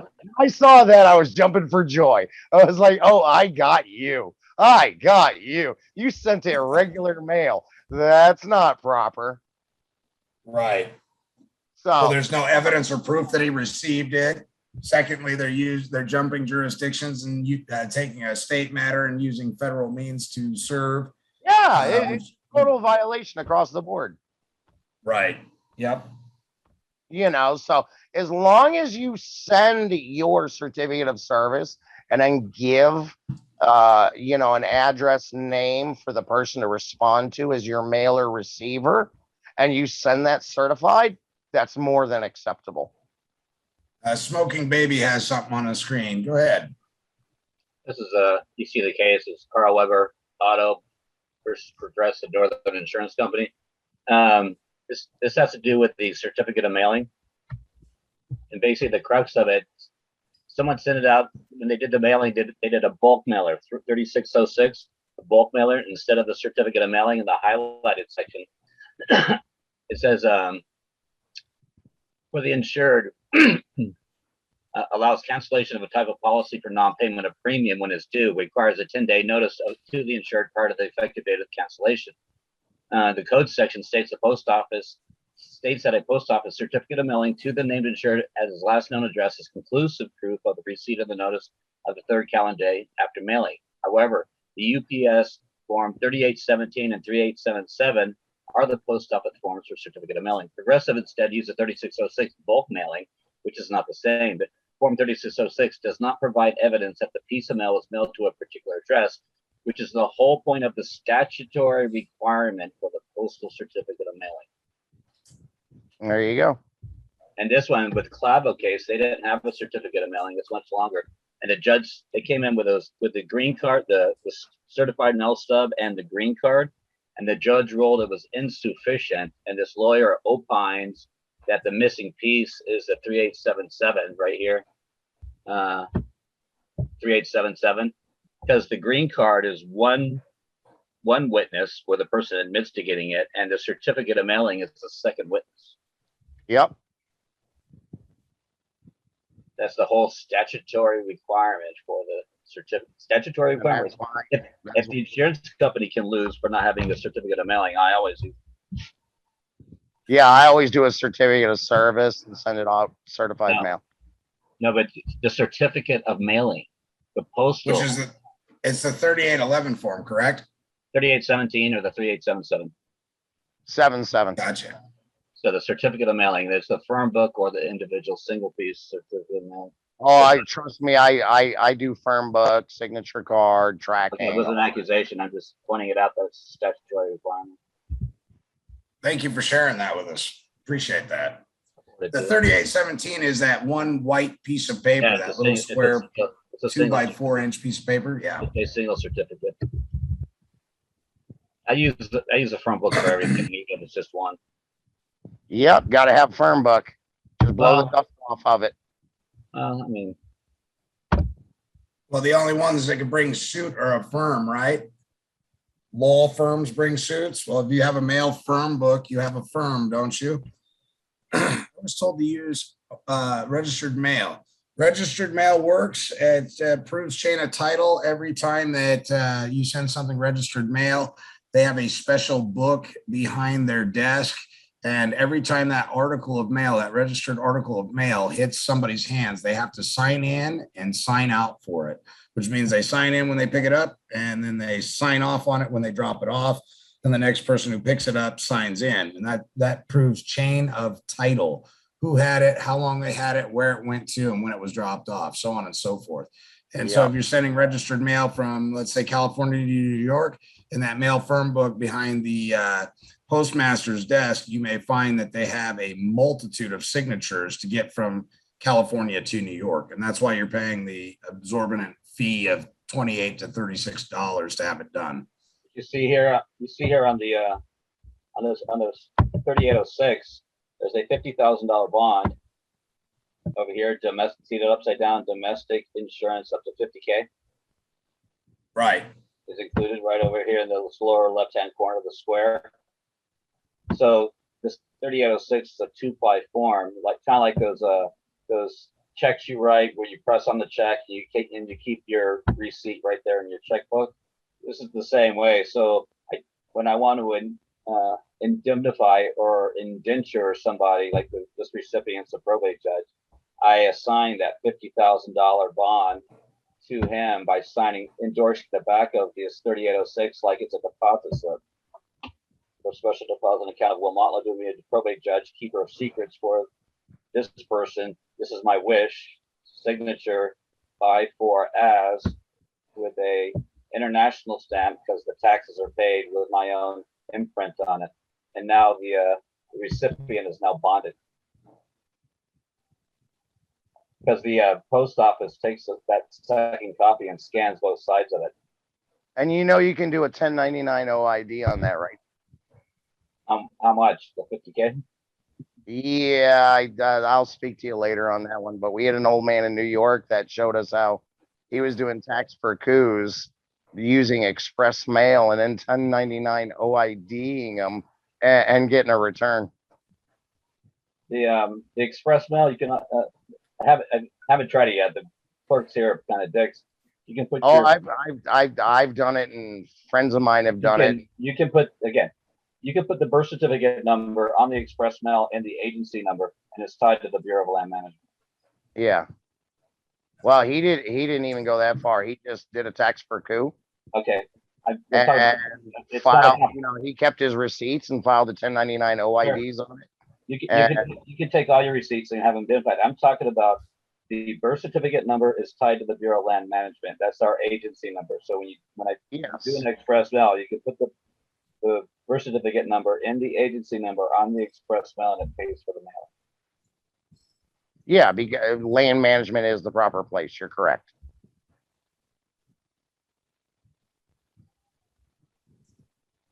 It's always some fun stuff, isn't it? Absolutely. So you get done giving your 3 notices, your notices to your employer, okay, the guy you call boss. And the next step is to create your statement of facts. On October 1st, I sent out the first notice of correspondence to a man named John Doe Smith, who at times acts as CEO for ABC Corporation. On October 15th, I sent out his second notice to a man, John Doe Smith, who acts as CEO, Chief Executive Officer for ABC Corporation. And you're just basically making small statements of fact about the due process of law you followed. That's it. Because after you make these statements of facts and you put this on the record for pressing your claim in your court, then what you're going to do is you're going to label your exhibits. Your first exhibit is going to be the first notice that happened on October 1st, okay? And that exhibit is going to go into a great amount of detail, okay? So it's not necessary in your statement of facts to go into all the finite details, but basically you're just making a brief summary, brief statement of facts as to what you did on what day and who received it and when they received it. So if you're using the 3811 green return receipt, what was it, the 3817, now you have that evidence, and the 3811 is going to come back with a signature on it. If it does not come back with a signature, it is imperative that you go and speak to the postmaster. You created a contract with the postmaster to perform a task, and that task was to acquire a signature, okay? And it has to be signed. They will take that green 3811 back from you, and they will go get the signature, okay? They're the baddest outfit on the planet. The United States Postal Service are some badass motherfuckers. They will absolutely take care of that because they don't want to be found in breach of contract, for one, and two, they're very honorable. They will honor their agreement with you. You know, it's also interesting. You know, what's interesting about that green card, they have a printed name in there, right? Where it says print the name. Uh-huh. If the person doesn't print their name in the full legal name under the Real ID Act, they have falsified a government document. Uh-oh. That's just dirty, brother. That's just dirty. I never thought about that. Also, Derek, let me ask you, what does CEO mean? Does that mean Cheerios ever ordered? Right. I said CEO, and I keep telling everybody that we need to be surgical. So you want to put Chief Executive Officer on there. There you are. There you are. Yep. Never want to leave presumptions and assumptions open. Right. US could be understand. It could also be, under the sea. So we don't want to abbreviate. We always want to be specific. So once you create your statement of facts, now you're going to come back in with your notices. With your notices, every time you send out a notice, do not make the mistake of not making a copy of it. Go take it to a Xerox machine, photocopy it. These and write copy on it. Okay. These are going to be your exhibits that you're entering in. So you've created your statement of facts. Now you have your exhibits. Your exhibits, as you read your statement of facts before the court, asking what this man's lawful excuse is. Okay, if he doesn't have any lawful excuse, you're going to go through your first statement of fact. I, Derek, sent first notice October 15th to John Doe Smith to restore the property of I, okay, you see what I'm saying? And make then- sure that they get the copies. You always keep originals. Because the court is going to require originals from you. Right.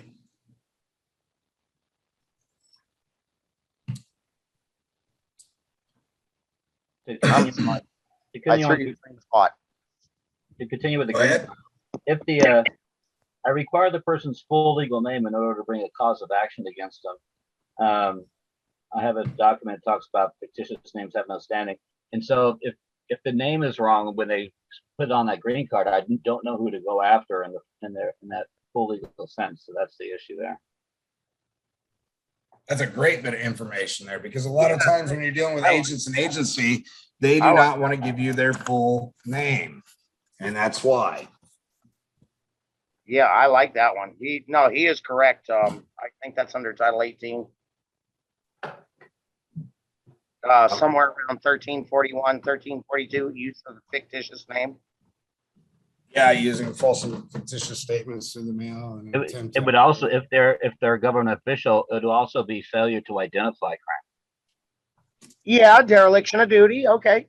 Again, we could spend a day to find out how many crimes. My God, they make it too easy. Yeah, the failure to identify is obliged on them, not us. I have the right to anonymity. That was in a civil rights case where the Supreme Court ruled the African American man we have the right to be anonymous to protect ourselves. That was a civil rights case in the 60s. Nice. Never heard that one, but nice.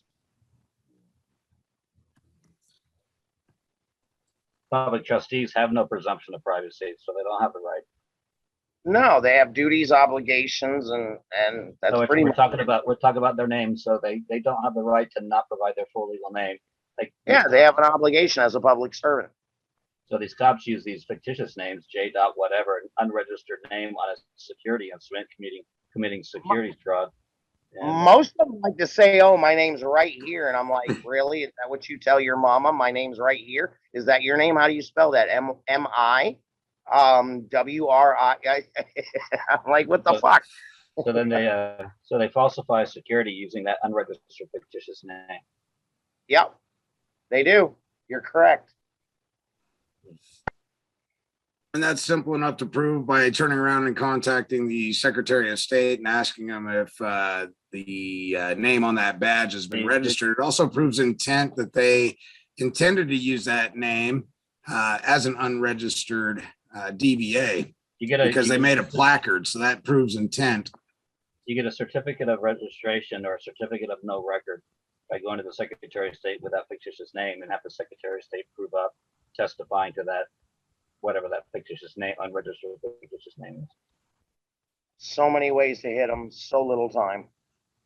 Well, they can't stand up to the slightest bit of scrutiny, guys. Ladies and gentlemen, I guess what we're trying to express to you from three different viewpoints that are really similar in nature. One being statutorily on the public side, you can come after them, and the other is the private side. But the most important is due process of law. Even though they don't provide it for you, you must provide it to them, because we do everything in good faith, with good conscience, and for good reason. And that should always be on your documentation. This is done in good faith, with good conscience, for good reason. And that right there minimizes your risk of them saying that somehow you're being a paper terrorist, you're doing something that's benign or unauthorized or harassment. You're doing it in good faith with good conscience for good reason. That's what happened to PJ, paper terrorism. Yep. Little jackass. Everybody has their moments. Yeah, he had a great one. Meanwhile, I'm up. Hey, you should have seen me in trial last week with my nephew here in the gardens. That it's now been almost 14 days, and the judge still hasn't issued his ruling after trial because I challenged the word shall in the statute. Oh, it's like Bill Clinton challenging the word is. Well, it says you shall stop at a red light. Well, shall, that's ambiguous. It's not obligatory. It's not an obligation. It's Yeah, well, ambiguous. you is accusative, and they haven't proven that you're a you. So they said Well, they you. didn't say the word you, and I do agree with you. Yes, you are correct on that. It's They just, say you drive. I don't have to talk about drive. Let's talk about you. well, yeah, no, and I agree with you. It actually didn't use that word, but it used the word shall twice in the code. And what I did is I pulled up the Plain Writing Act from 2010, Act of Congress, which dictated that the Federal Rules of Civil Procedure should remove the word shall and replace it with must or must not. And the Federal Rules of Evidence also issued the same memo, as well as the FAA. And then the real ass biter for this judge is the Castle Rock v. Gonzalez case I pulled that was ruled over by Antonin Scalia, which says the word shall does not mean what you think it means. Yeah, let's see you get around that one. Let's see you go against Scalia. The So problem is this judge is pushing it to where the case is going to get nullified, which isn't what I wanted. Yeah, it's a win for my nephew, but that's not what I wanted. I wanted a damn ruling on it, because if I got that, I would then be able to use that to nullify every traffic statute in the state of Florida that ever existed. Right. They're not going to give me that. I think he saw that coming. So it's now been 14 days and still no ruling. And that was at a trial. He's like, shall, huh? I never heard this argument before. Oh, I got a hell of an argument for you, brother. So we're going to kind of pull back onto the subject matter. Not that that isn't part of it, because people need to understand the manipulation and the twisting of the language that's unworthy of a judge to ensnare people into their artifices and schemes. It's very important. But back onto the subject matter of religious exemptions, if you don't want to pursue these people as far as a lawsuit, August 23rd, 2021, I submitted religious exemptions to preserve my deeply and sincerely held religious beliefs as they are our employee rights. Okay, well, employees don't have rights. That's an egregious misnomer. An employee is a title. Titles don't have rights, as it is our right as man and woman, perhaps. But as employees don't have rights. Okay, so that's a misnomer that needs to be corrected. A right is something that cannot be taken from you. It should be from a man or a woman without due process of law. That is correct. Okay, the way that this is written, it can be bungled in the court system. They'll say employees don't have rights, and we don't know who you is. Okay, it's a man or a woman. So at this time, I would like to take the opportunity to discuss this matter in the terms of compliance with the VII, which I believe it stands for number 7 of the United States Civil Rights Act. Now, I want to talk about civil rights. Civil rights are granted by men, a group, a body, a politic. If man giveth, man can take it away. I would rather talk about my unalienable rights. However, in this, they're using the Title 7 of the United States Civil Rights Act. Your email response to me on right in the date stated that the denial of your exemption request was based on a number of factors, including your review of the religious basis for your request and consideration about the undue hardship that would arise from allowing unvaccinated employees in the workplace. Okay, so this is some of the tactics they may use against you, saying, well, it's going to cause undue hardship on other people. You may infect people. They haven't even isolated SARS-CoV-2, ladies and gentlemen, which means it doesn't exist. I'm not saying people aren't dying, but they're still dying of heart attacks, cancer, and other things. They're not necessarily dying of this elusive COVID-19. Why? Because they haven't actually isolated it. Okay.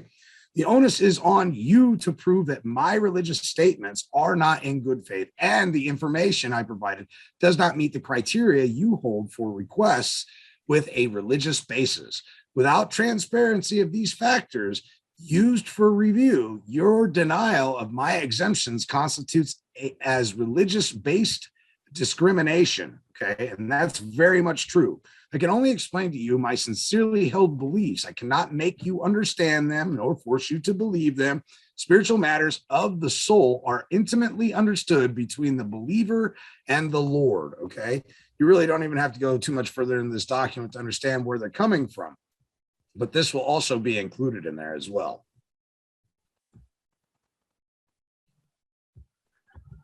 There's, if in these cases, if you bring up the American disabilities, I'm disabled because I'm allergic to everything inside that shot. So I have a disability there. So under the ADA, it removes the immunity of the judge and the lawyers. Say that one more time for me.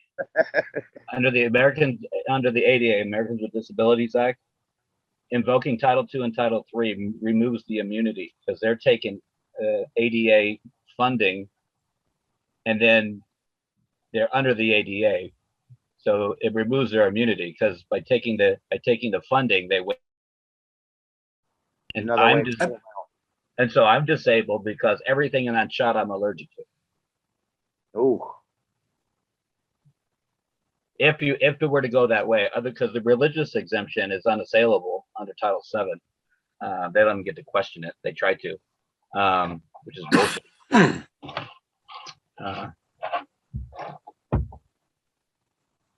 So I've all that list of adjuvants and everything. I put that in my medical record that I'm allergic to all that stuff. Weren't you telling me, SmokingBaby, that about a woman who was helping somebody else under the American Disability Act that actually removed a judge? Was that you, or am I mistaken?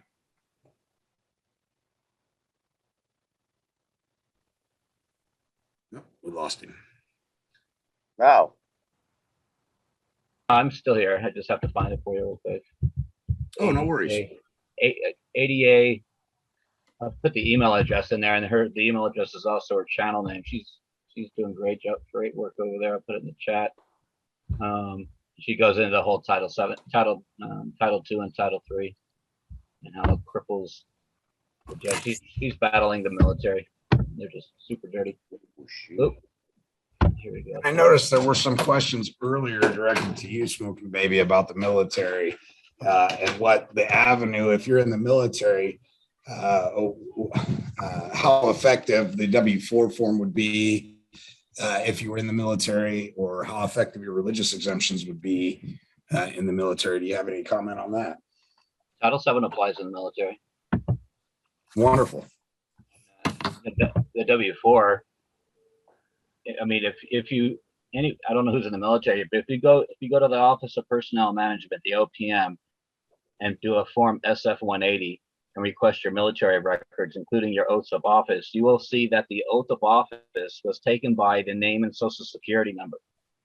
When they go, so the name and social security number, you solemnly swear to support the Constitution, and it gets down to the "So help me God" is in all capital letters, which does not conform with the 3331 oath. The 331 oath has "So help me God" in proper case. The all caps "So help me God" is not part of the page. So I, the man, never took the oath. The social security person took the oath. And number two, the 5331, the 3331 is a for-profit oath as a mercenary, because we never take the Title IV 101 oath. So the man operating in the military is actually a mercenary, can't be charged with war crimes because he's not protected by any type of government at all, because there's no proper oath in place. That's a tricky thing with that oath thing. We never took the oath. And then if you look on the next line of your induct, whatever the oath form is they have for your particular service, then they create a fictional office like the first, middle, last 2LT, comma USAFA, and that's a fictitious business name because it's an all cap name. So they create all these fictions that go into the military, and everyone thinks they're protected, but they're not. The Title VII applies even in the military, because otherwise, I mean, they had a case at the Air Force Academy about this, a religious accommodation and everything going up there as well. So it doesn't go away even if you join the military. Not to mention, not to mention the you take in all the list of adjuvants that are out there and all those shots, and you tell them like you're allergic to it, and you can't agree to suicide. Suicide's a crime, so I can't commit suicide. Yeah, self-preservation. Nope, you can't commit suicide. That's a crime.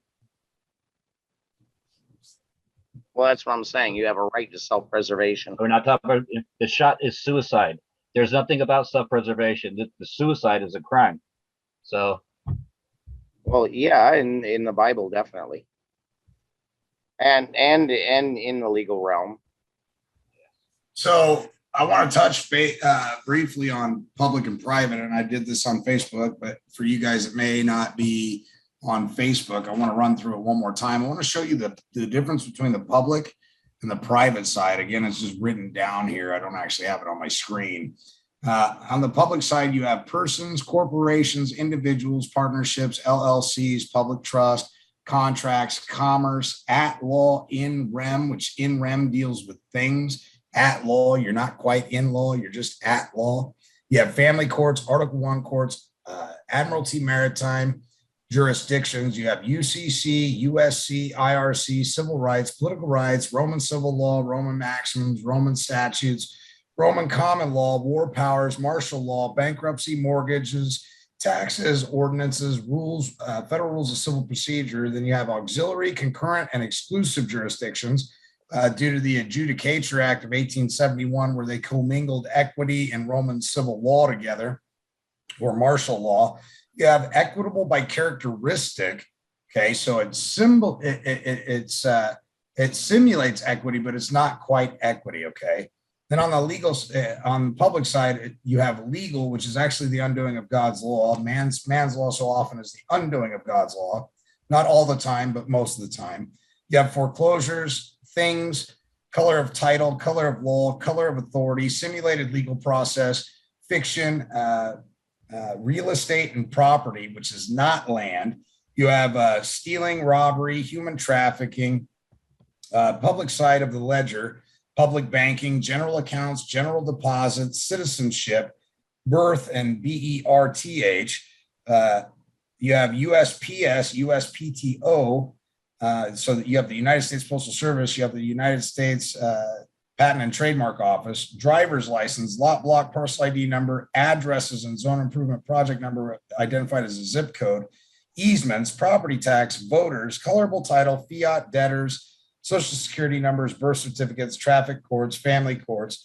You have men that act like judges. You have blind justice on the public side and jury trial. You also have letter of the law, mode, process, procedure, plaintiff, defendant, witness, interloper, interpleader, quasi-trustee, quasi-beneficiary, presumptions and assumptions, lawyers and attorneys, negative averments, complaints, simulated justice, special verdicts, chaos, governed. If you're on the public side, you're governed.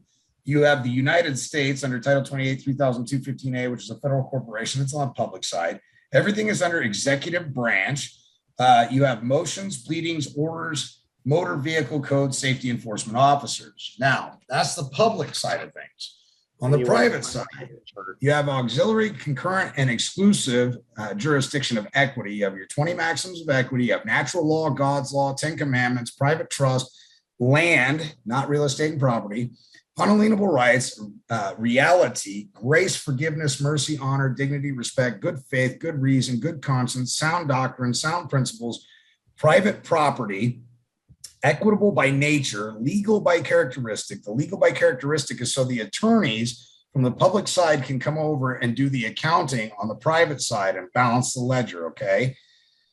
Remedy, you have remedy on the private side. You have man and woman on the private side as opposed to plaintiff and defendant. You have due process of law on the private side.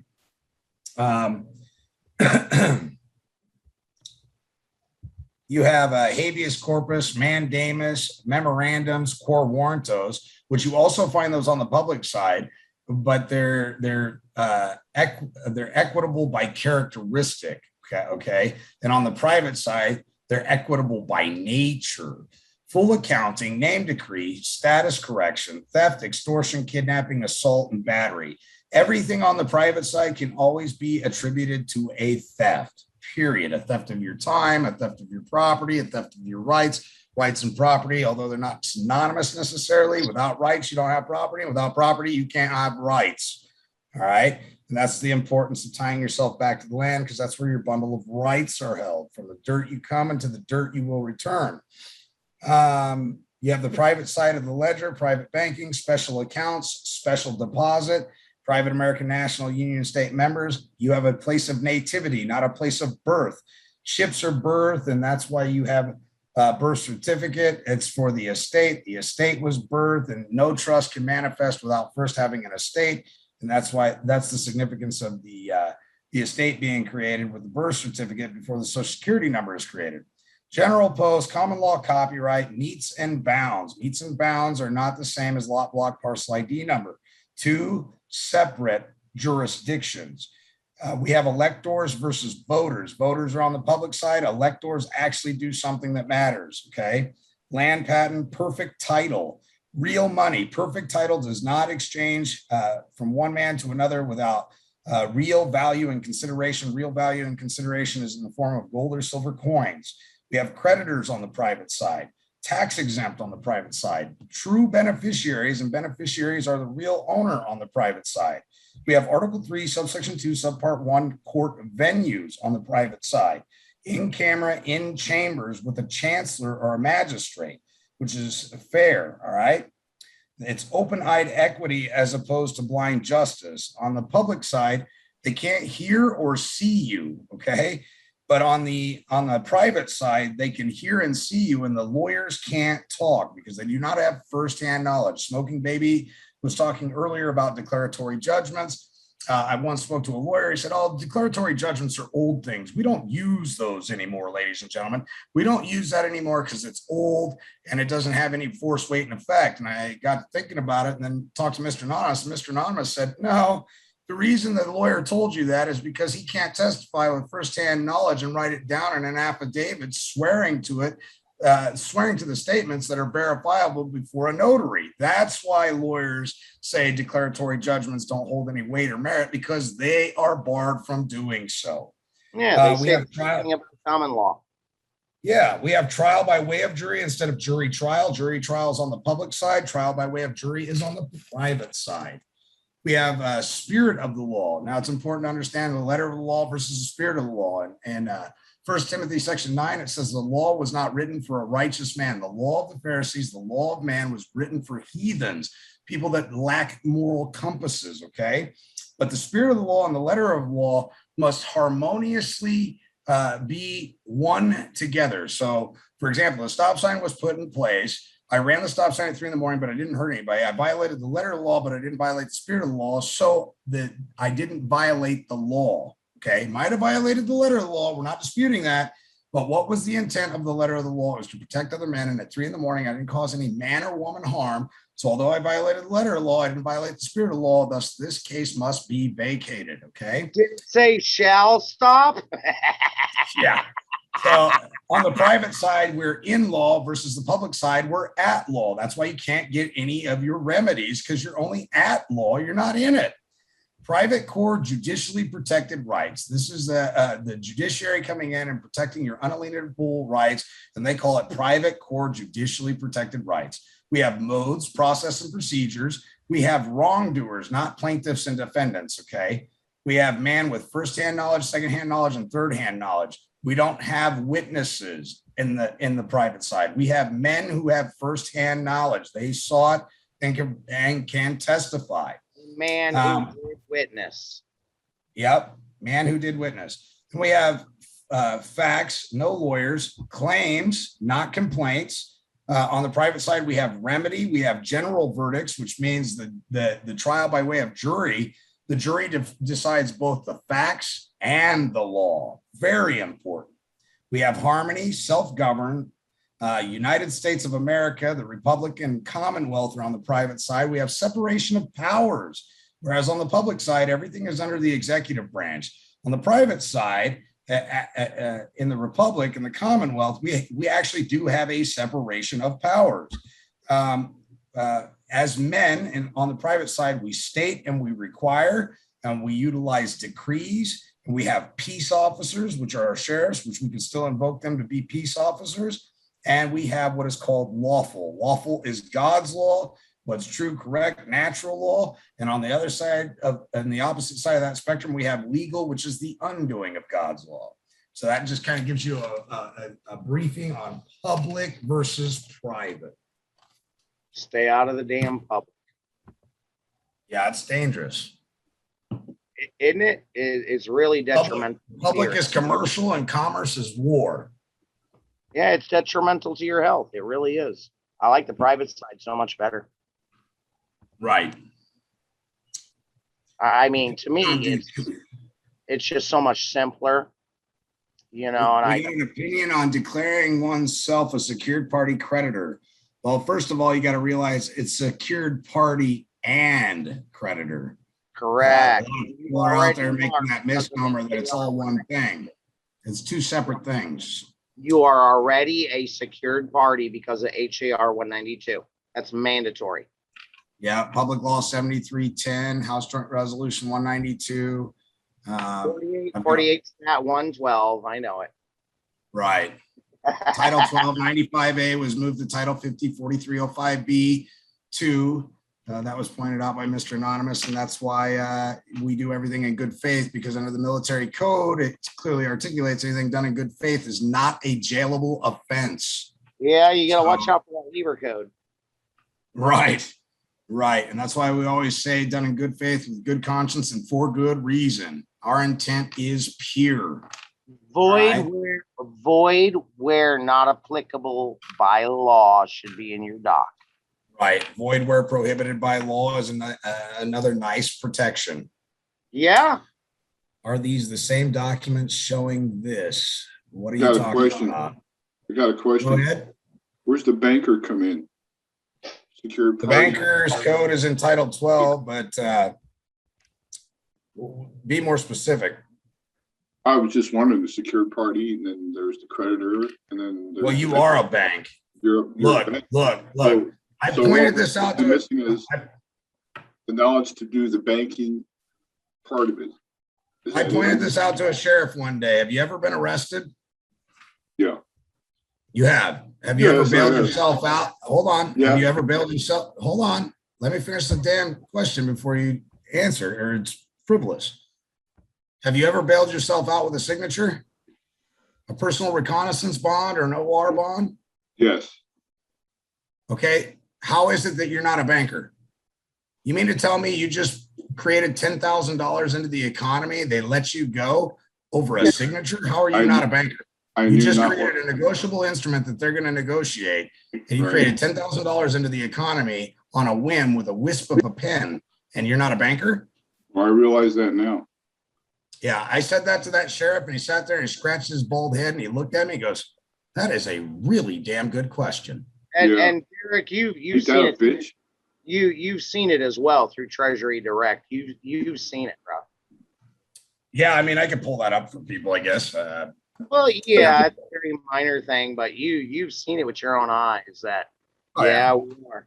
I mean, HJR 192 made us all the creditors. Now I There's know what no treating thing is. around that, and that's what I use to do tax per coup and a bunch of other things. HJR. They've always treated me very nicely. Now I know why. You're a cash cow. Yeah, but and you're trained through the public school system not to know how valuable your mark, signet, and seal is. They need you. You don't necessarily need them. So I didn't realize that until just now. We're all secured parties by default. That makes absolute sense per HDR 192. That makes Yeah, That's right. HCR 192 made us They all. can't utilize us as utilities if we're not, right? So let me touch base on the UCC one, because everybody thinks that that's a lien. It is not a lien. It's a notice of intent to lien. There Okay. you go, baby. There Not you a go. lien. Everybody that runs around saying, I got a lien on my estate because I've got a UCC one filed, that is a notice of intent to lien. That is not a lien. Nope. A lien is securitized. Somebody is pledged to be the debtor. Somebody is assigned as an assignee. And now it's called a securitization.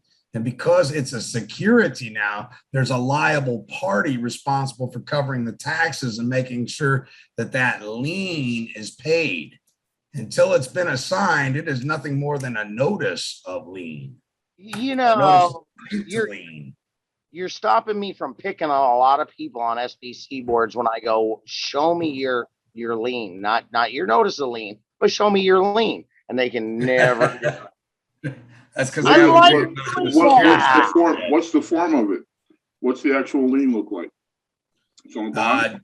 Our late brother David Ward actually securitized a lien against the Queen of England, and he made her through assignment the assignee of the lien. He liened her estate, and she was the responsible party for paying down the debt because she agreed by tacit agreement through acquiescence by his notices given to her. And then he perfected his lien interest by assignment. And you wonder why he's dead. What form does the lien take? Is it a scroll or what? What do you mean? The actual lien, is it paper? A securitized lien I can take to the Federal Reserve, and any banker worth his weight in salt will jump all over it in a moment's notice and give me 80% of it, because they're going to turn around like a chocolate covered turd and securitize it and have some foreigner named Ahmed buy it for billions of dollars while it matures, and they reap the rewards of dividends and derivatives that are generated from it for the next 35 to 40 years. So it's on bond paper with a statement or what? It's words on paper that create debt. And Debt has value. Securitize it, monetize it, underwrite it, and put it in with mortgage-backed securities. And our There you go. Bingo. Our biggest purchasers is Japan, Belgium, and Germany. Sorry to break your heart, Derek. It's not Ahmed. Yeah, well, I use Ahmed a lot. That's just how I am.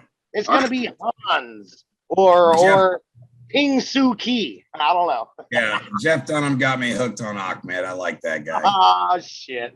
Love Jeff.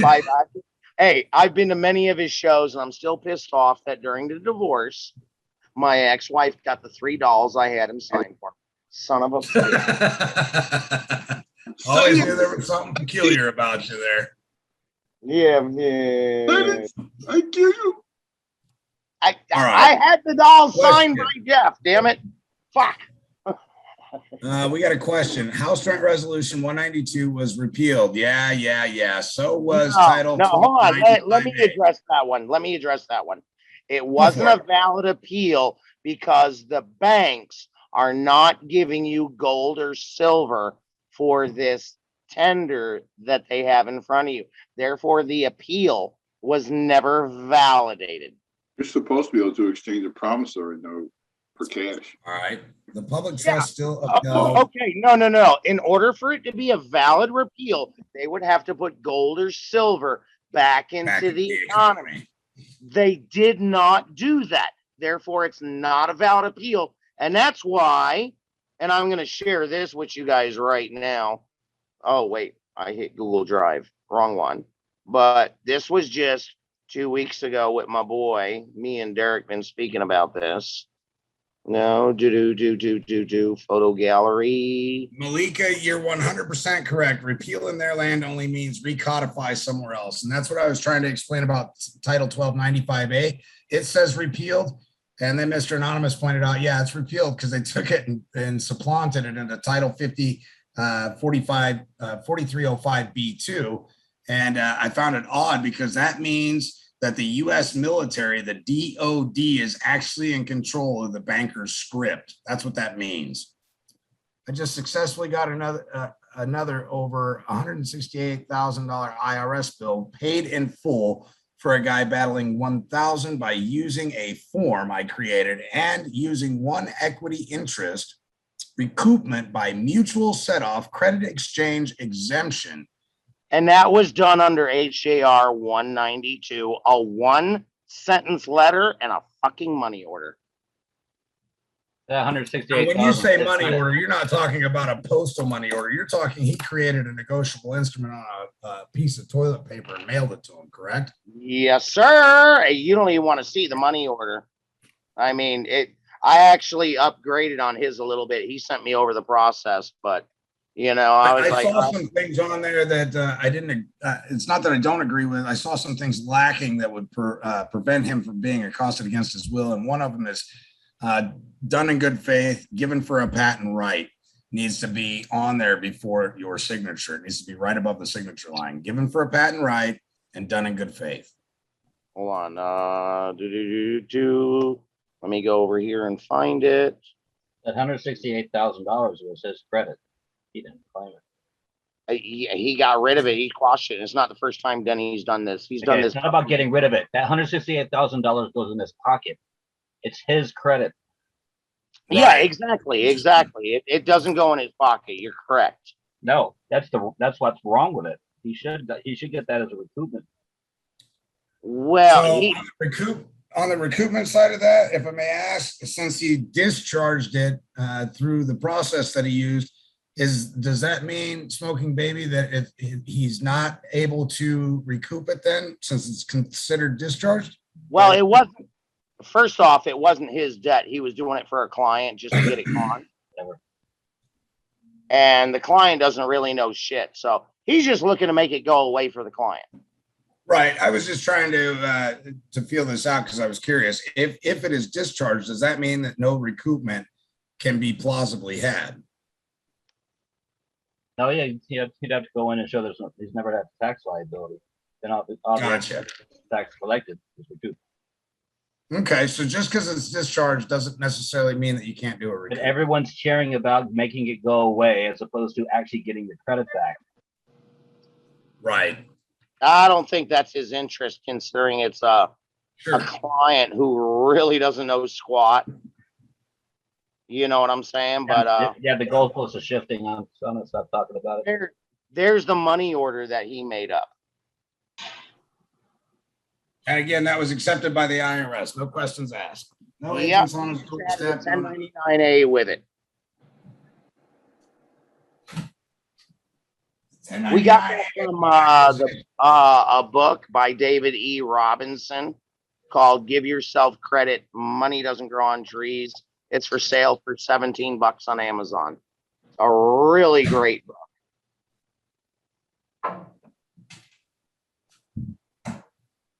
Awesome. And David's been doing it since like 2008, 2009. Looks like 8, chapter 48, stat 11. Reginald threw that in the chat for us. Derek, is that what you had me use? Yes, Vaughn Simpson, you're going to call me up a little bit later because we still need to do your 1099A online, brother. Let's see. But like I say, that's not the first time that old Denny has pulled that shit. I mean, I've watched him remove Supreme Court justices from the bench in his state. Right. Okay, Denny, he's very self-governing. He does not play around. When it comes to his administrative processes, that man is extremely powerful. Well, if it can actually be put into an account instead of so-called made to go away, somebody You're correct. may be in a better position. He's not after that kind of stuff. He's a very humble man. You know, he's just a very humble man. If somebody's got problems, he'll help them out, and then he's gonna walk away after he's solved their problem. But Denny's not the issue here. I mean, I don't care about Denny. his process is good, but I don't care Well, if his he's process is jumping jacks working. in the nude. But, His process is working.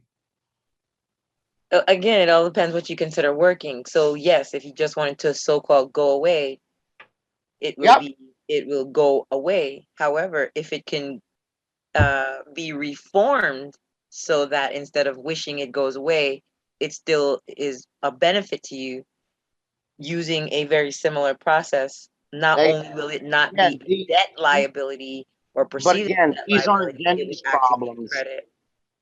These are problems for clients. So he's just solving their Right, problems yeah. and walking away. Mark, nobody's arguing that at this point. They're trying to show how you do a recoupment. That's what they're pointing out. They're not saying Jenny's wrong. They're just, and they're not ostracizing you for what you're saying. They're just saying, look, they're abandoning poker chips on the table. Great, you made it disappear, but hey, let's talk about how we do that recoupment so you can recycle those funds month after month after month, year after year, because that is yeah, but most of the these system people are too stupid to know that stuff. Right. So Jenny's That's not not the wasting issue. his time doing that. It's just I'd not like to learn. I'd like to learn exactly how to do all that. That's all I need.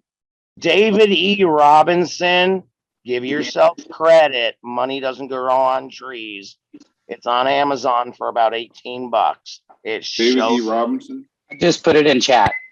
I just put the link to it in Amazon on chat. Thank you. Hey, thank you. Appreciate that. It's a wonderful book. Malika, you had something on here about where'd it go? Here it is. It's in 31 US Title 31 and 51, like 51 USC 3123. Can you capitalize on that for me real quick? Yeah, sure. Thank you. So when researching the repealed sections of the HJR 192 or Public Law 7310, in their world, of course, regular repeal means that whatever it was that they created went away. But in their world, repeal just means we restated what we said here in another place. We might have removed certain terminology. And so one of my favorite parts of Title 31, for reasons that will be obvious when I pull it up. Okay, so Title 31 is important because it's money and finance. So this is chapter 31. It's also in chapter 51 where they start talking about the weight, the dollar being a measurement of weight. That's in chapter 51. But in 31, when they're talking about the public debt, which is of course, everything, since private people don't have debt, it says in A that the faith of the United States government is pledged to pay in legal tender. The faith. Where does the faith of the United States government come from? Where do they get their faith from? God we trust. Full faith and credit of the American people. The full faith and credit of the American people. That's right. So the full faith and credit of the American people is already pledged to pay. So we don't have to pledge anything else to pay. It's done. Yep. And that's why I like A. And I use this when people are like, you owe. And of course, we use a definition of you. And proof that it's impossible for us to need to do anything else. Because if the faith of the United States is pledged to pay in legal tender and the faith came from the people, then there's nothing else for us to pledge to pay, promise to pay, attempt to pay, or do anything else. Unless, of course, we're taking on the Article 1, Section 8, Clause, Clause 1 responsibility to act as Congress. No, Right. I couldn't agree with this young lady more. That's cool. Thank you for sharing that with me, or sharing it with all of us. That's awesome. Yeah, you're welcome. Malika, you said you had a class coming up. I'm sure everybody in here would like to know when that is. I don't have any classes coming up that I've actually solidified, but there are things that people want to share about how they have done processes in the private when it came to making claims in court, like what you just showed earlier. And there was a woman who had to do an administrative process against a clerk for the same reason you were talking about earlier. She was supposed to, you know, just do her job as a clerk, file. And what she ended up doing is rejecting a woman's filing to claim some some property from being in the public realm into the private realm. She denied taking the papers to file, and instead called up the local newspaper and slandered the woman. Oh, And, you know, telling everybody her business about, you know, what she was attempting to file, and basically bragging that she rejected it. So the woman did an administrative claim for her dereliction of duty. And she did a notarial presentment process, which was confirmed by the Secretary of State for that state. And then she filed a miscellaneous filing for the judgment that was signed by the Secretary of State. So of course, the next step is to get the assessment. Somebody actually mentioned the IRS form or process or whatever earlier. I was trying to catch it, but it's whatever they use to say, okay, well, this is how many assets you have. This is what their value are, so that it can be liquidated because you have a judgment against you. And I so was Smoking Baby, the 433A and the 433B oh, IRS. that's right. That's right. I did write that down. So that's the next step for her. So what she ended up doing, because she's probably biting her nails and can't sleep at night, she called up the city attorney to her defense, but she was, you know, prosecuted in her private capacity, not as the clerk. So the city attorney can't help her. yeah.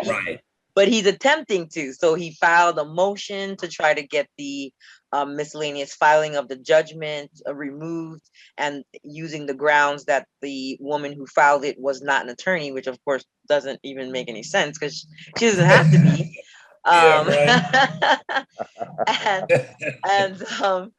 So right now, the hearing allegedly was last week, and what the attorney did was create his own judgment from himself and mailed it to her to try to give the impression that, you know, he's gotten an order to get her judgment removed, the miscellaneous filing of judgment.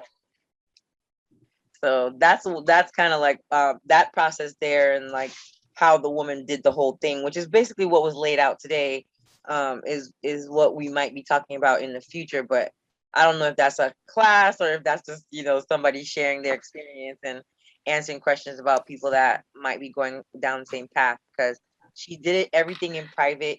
She never filed like a, you know, the claim in a federal court. But technically, in essence, of course, it's all the same, because the process, you know, step 1, step 2, step 3, it's all the same. Yeah, absolutely. Yeah, the process and procedure is always the same. So, yeah, I apologize for misunderstanding you. I thought when you shared that one document with us earlier this evening, you said you were going to do a course. Oh, yeah. Okay, so you're talking about the document with the religious immunity? Yes, yeah. Do you got a course coming up on that? I'm sure people would love to hear that. You know what's funny is I already did my course when you know, they first started talking about these mandates back in like October. So it's similar to what we covered here, except I didn't know anything about the W-4 aspect of it, which is like, I like that. Yeah, There's that's a lot the of cat's people that are meow gonna right wanna, there. there's a lot of people that are gonna want to do that, because it's like you don't have to fight with a clerk at any court. Oh, you muted out. I There you go. mute myself. So I like that approach because it's still an administrative process, just like Smoking Baby said. And you're basically using the IRS as your court, judge, and jury. Yeah. And then you're already getting your damages, right? You're already getting that like built into the same process. Whereas if you go through the courts, you might have to battle with a clerk that doesn't know, or they might just accept it, because not everything is a battle, right?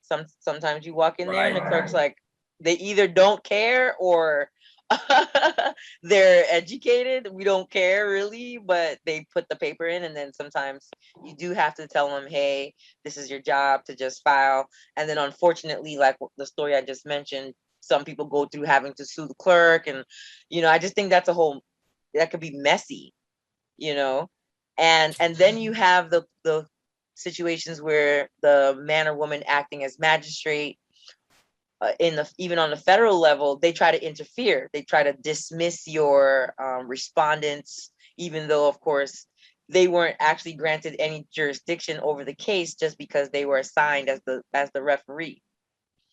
So they start taking liberties that what SmokingBaby basically showed is that you can kind of skip the line. But the question still becomes, because of course there's some people who actually do want the FRNs, because that's all you're ever going to get. Doesn't matter if you say you want USD or you say you want gold or silver, they're only going to give you FRNs, assuming they pay out at all. And for those who who care to get the FRNs, it seems like you may get it even if it's in your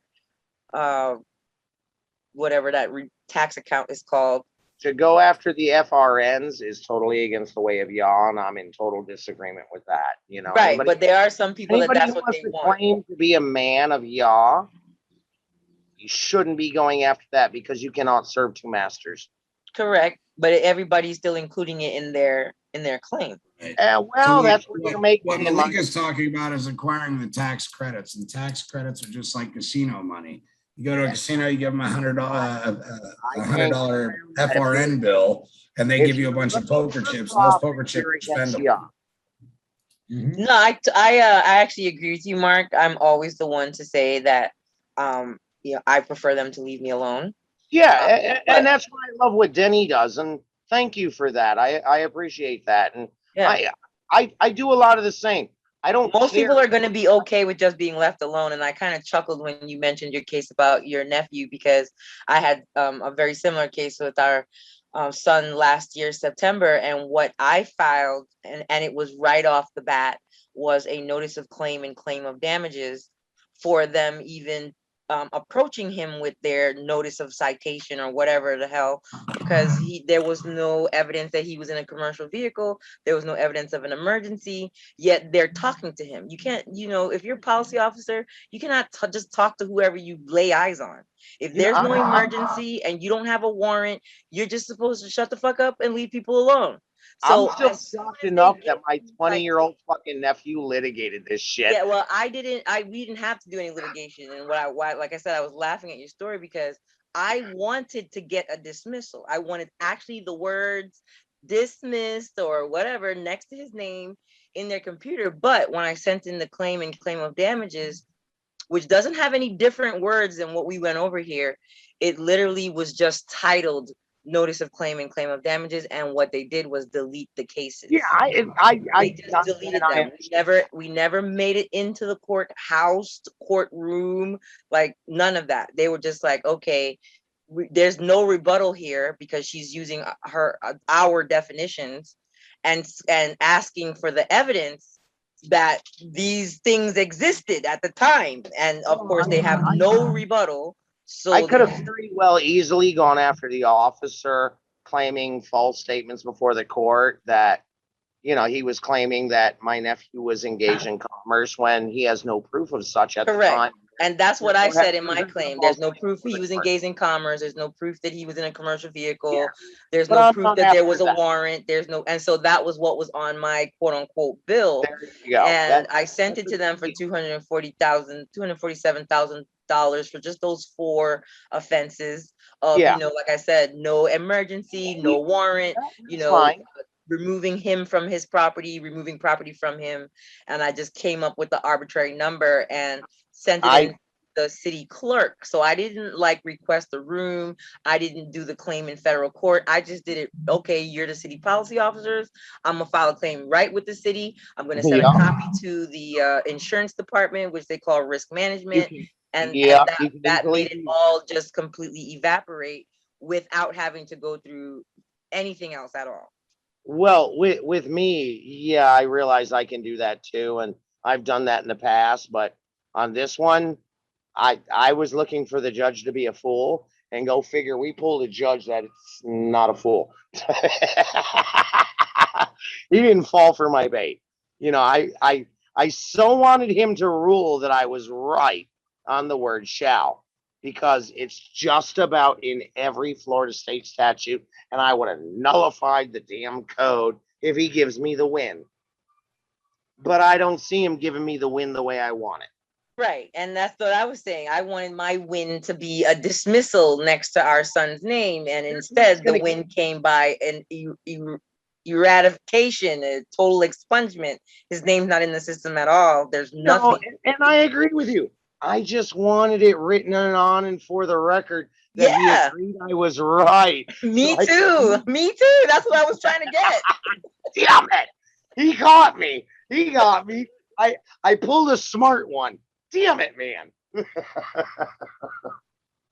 That's what's killing me. Okay, he got me. I noticed it day one. He was smart. He's not a foolish man.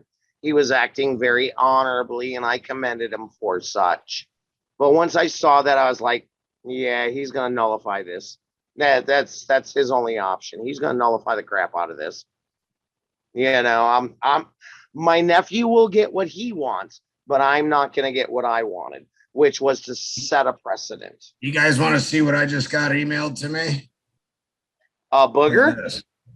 Look at this. Mr. Clevin, or Clean, or whatever his name is, and Mr. Gonzalez, Judge Kozacek would like to propose jury instructions setting forth the elements of each charge and any terms, words that you feel might require a definition. Well, let's just see all of them. And, is, or, that, this, the. It's always the little 2-letter words, but which case is this, Derek? This is for the one on the 23rd of November. So this is the one where you just put in the front page. And so you put in your instructions, and that's what they're asking. Your uncle's case, or is this your case on that wrongful This is my case on the $63 motorcycle tax evasion charge and title jumping, which isn't even legally defined. They're just calling it a title violation now because they don't actually, he originally scheduled it as title jumping. And Mark looks at him and goes, title jumping? Is that even a thing? Maybe it's a thing for agents, and so regular men don't really get it. I just think it's funnier than shit. Title jumping. I mean, I'm gonna go ahead and give him the jury instructions. Nobody can testify without firsthand superior knowledge. No, hey, we'll give him the same standard jury instructions we did. If I didn't send them over to you yet on your uncle's case, you know, we'll give the same thing. There's an administrative. I think this is interesting because this is the first correspondence with me. Obviously, lucky you, I can't get one. He's using his clerk of the court. They already know they don't want to go to jury trial with me. They already know that. But they like won't Mr. Anonymous said, quit playing around and just put it to bed. So Mark, every time Mark exclaims, he has me cracking up because I feel you, because I'm trying to do. They're like, "Don't come here, stay away," and I'm like, "No, I'd like to come." Yes, and they're like, "No." I agree. It's like my sister warned me. She goes, you know, they're going to know that you're the one helping all these kids out here locally. I says, well, yeah, but he's my nephew, you know, your son. What am I going to do? You know, and she's like, well, how do you think they're going to find out about you? And I says, all they got to do is look up his fucking address and see who else fucking lives here. Okay. And they're pretty much going to find out it's me, and they're going to know who to fucking target from now on.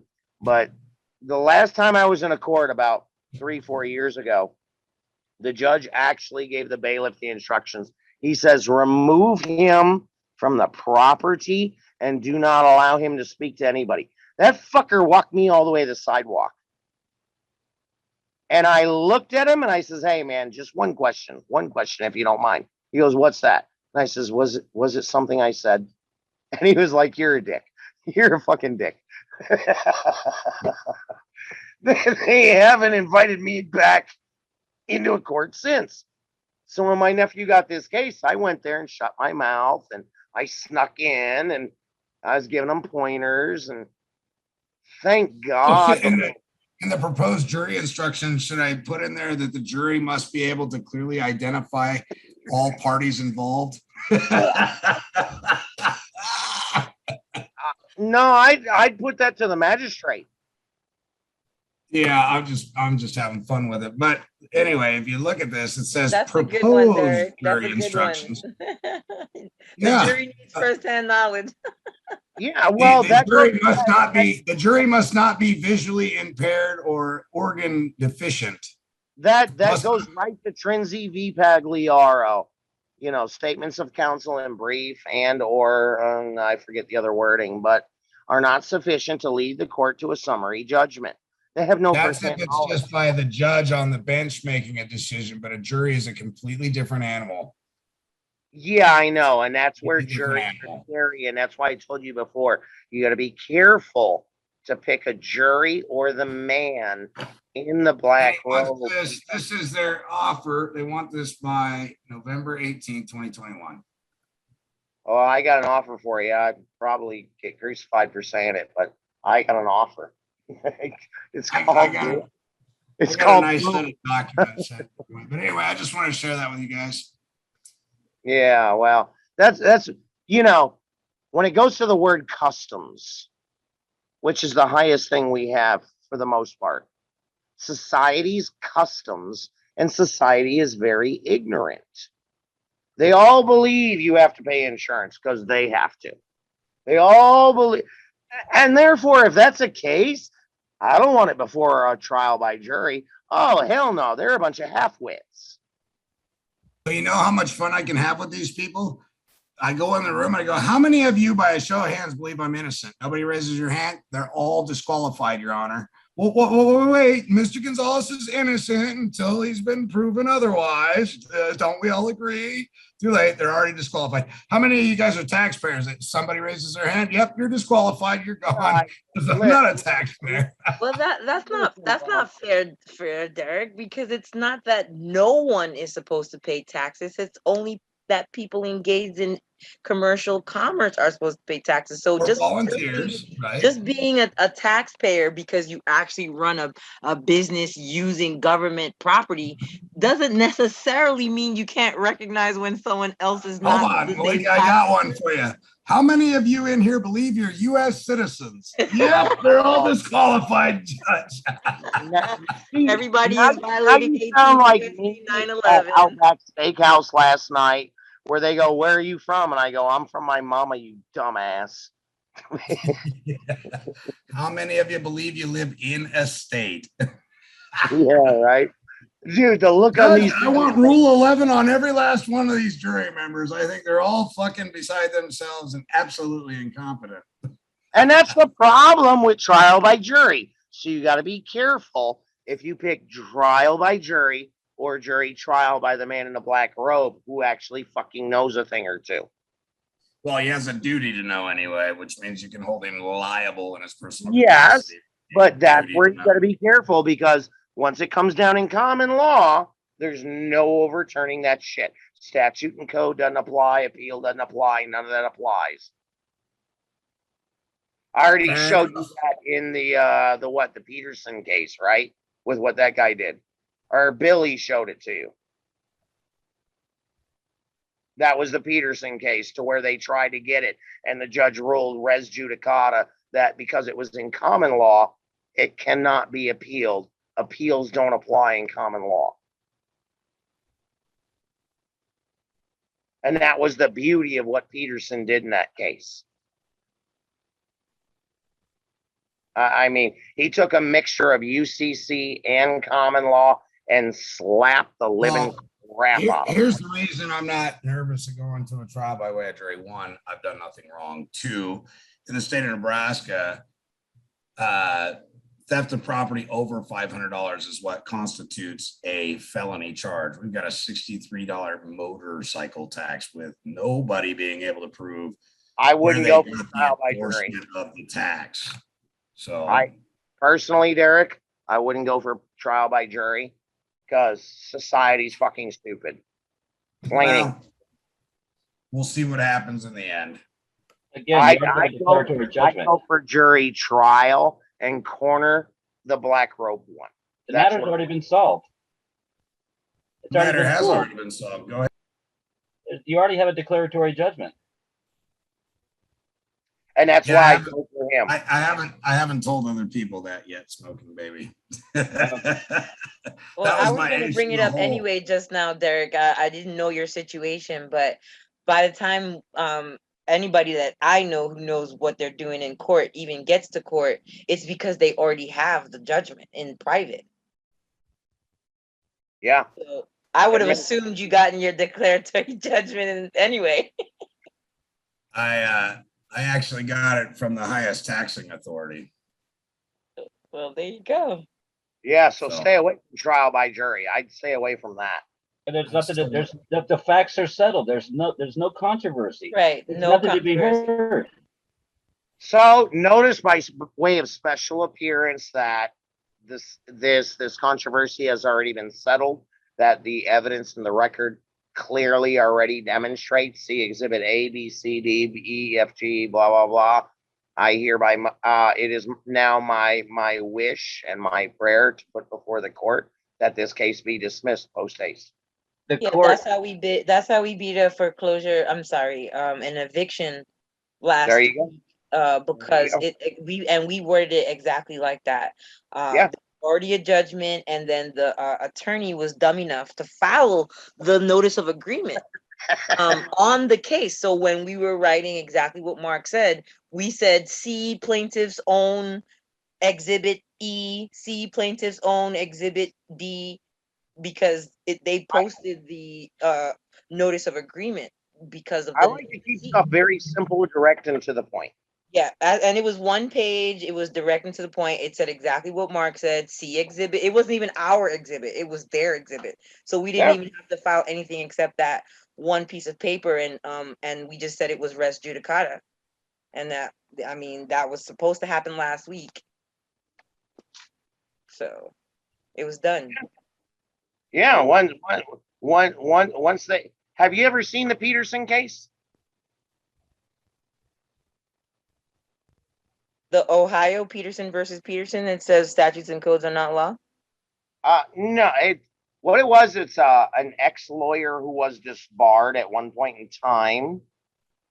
And what he did is he used the UCC. Somebody violated his privacy, so he put a UCC lien on them, and then he pushed it forward using common law. And then they tried to appeal it, and the judge agreed with him that it's res judicata. Can't be appealed.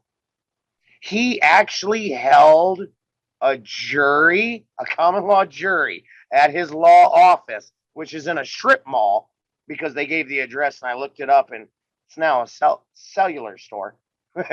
But he held a common law jury of 12 people that ruled, and it was entered into the court and defaulted upon. Case is done and over with. There's nothing to appeal. And the judge agreed with him. Holy shit. This attorney knew exactly what he was doing. It's a beautiful case from, I believe, the late 80s. If you like, I'll send you over a copy of it, or I'm pretty sure Derek has a copy of it as well. I know a lot of my buddies have copies of it too. You know, it's something we've constantly read to just see the beauty of what he did. That statute and code doesn't apply in common law. It just doesn't happen. So therefore, they can appeal all they want to, but doesn't apply. It's res judicata, done deal. And I think he hit him for like $100 million on a UCC lien, something like that.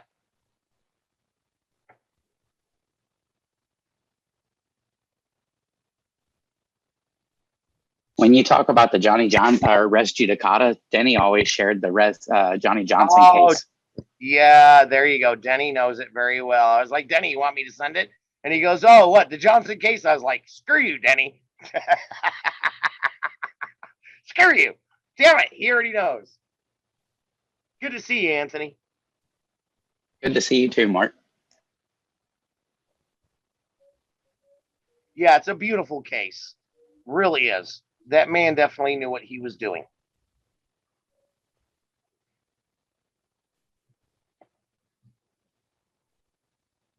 And that's one of the reasons why I love common law so much. Because the rules are, well, pretty simplistic, and most of these attorneys don't understand the rules. And I like that. That's why Is that why they put evidence against themselves on the record so often? well, yeah, hey, haven't you been watching that Kyle Rittenhauer case? Oh my God. I can't figure I out haven't if been watching that because, like I said, I got too many of the cases where we're getting them to lie. We got one to lie to the Federal Communications Commission because we told them that they were misapplying the Commerce Act to this private account for internet service by, of course, a beneficiary. And we got them to lie to the FCC on the 8th, where they said Article 1, Section 8, Clause 3, which is the Commerce Clause of the Constitution, does not apply to their internet accounts. Oh, I love making them lie and commit crimes. And so we sent him back. A buddy of mine, Roger, some years back with Credit Life Plus, and he actually recorded it working because everybody always likes to challenge the wet ink signature of the promissory note. And he challenged the promissory note, so they sent him out a copy. And I go, hold on, don't challenge the wet ink signature that it's not an original. I go, if it's a note, they can't copy it, just like a Federal Reserve note, and pass it off as an original. That is a crime in the jurisdiction of the Secret Service. It's called counterfeiting. And he recorded it and called that woman up. And he goes, who just sent this to me and committed counterfeiting? I'm going to turn you in.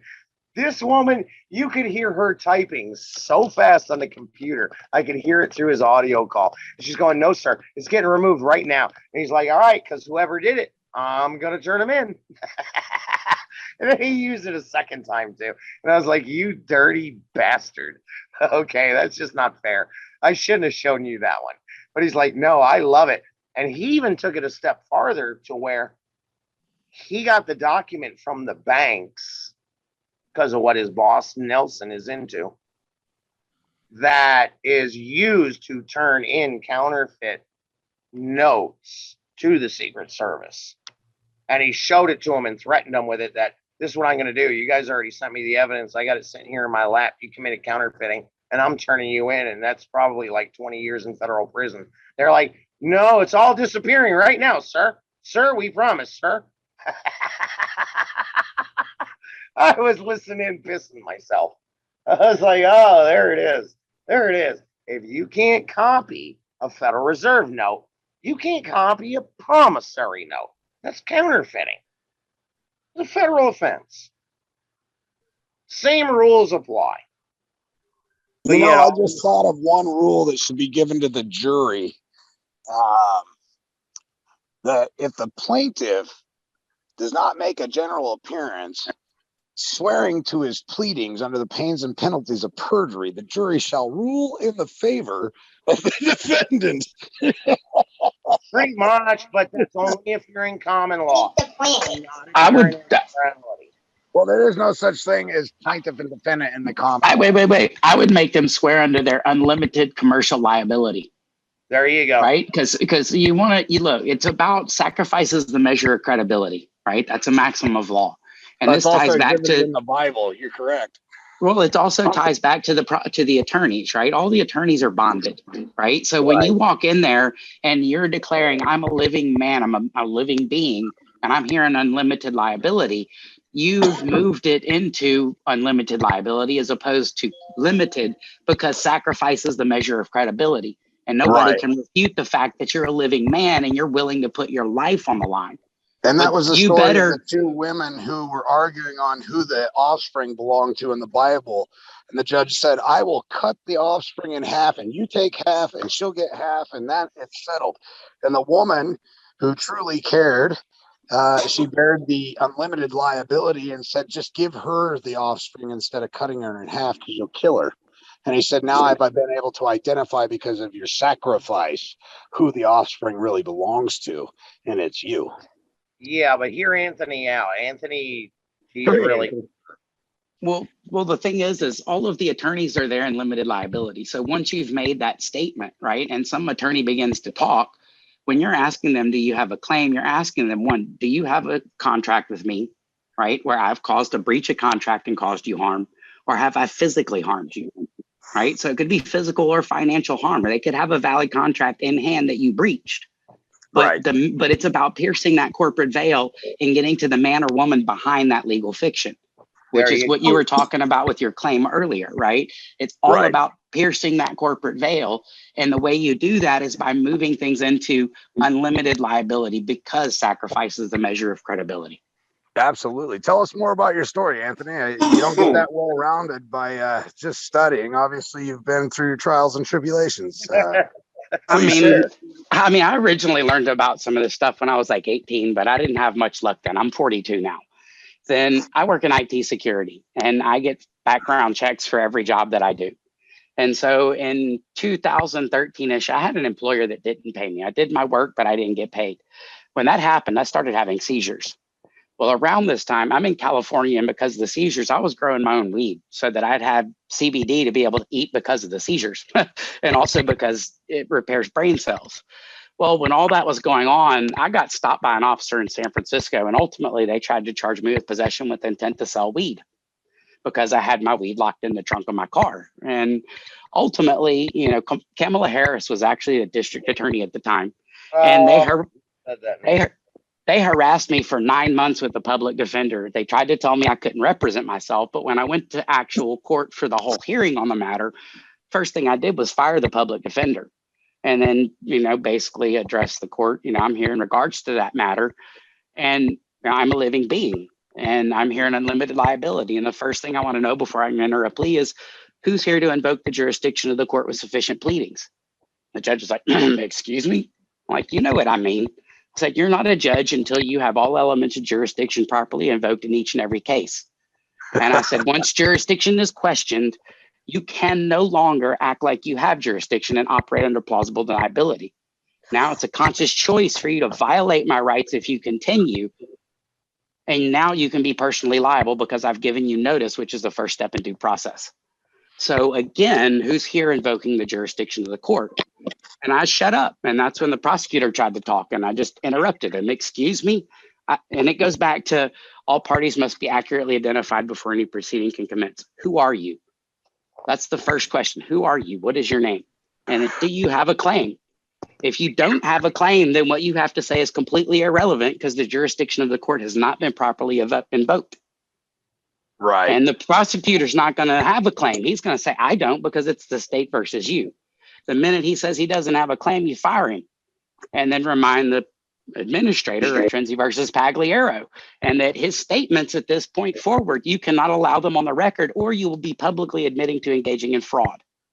So and are you conspiring against your unalienable rights as well? Well, that's actually where I go with it. Is I said, you know, or so are you admitting that you're conspiring with this man right here to violate my rights today? And are you willing to publicly admit it? And he's going to say no. And the way I see it is that I'm the only man present today who has firsthand knowledge that can make the record today, unless you're willing to admit that your court is engaged in fraud. You know, and ultimately he didn't want to do that either. And I didn't know what to do at that point, 100%.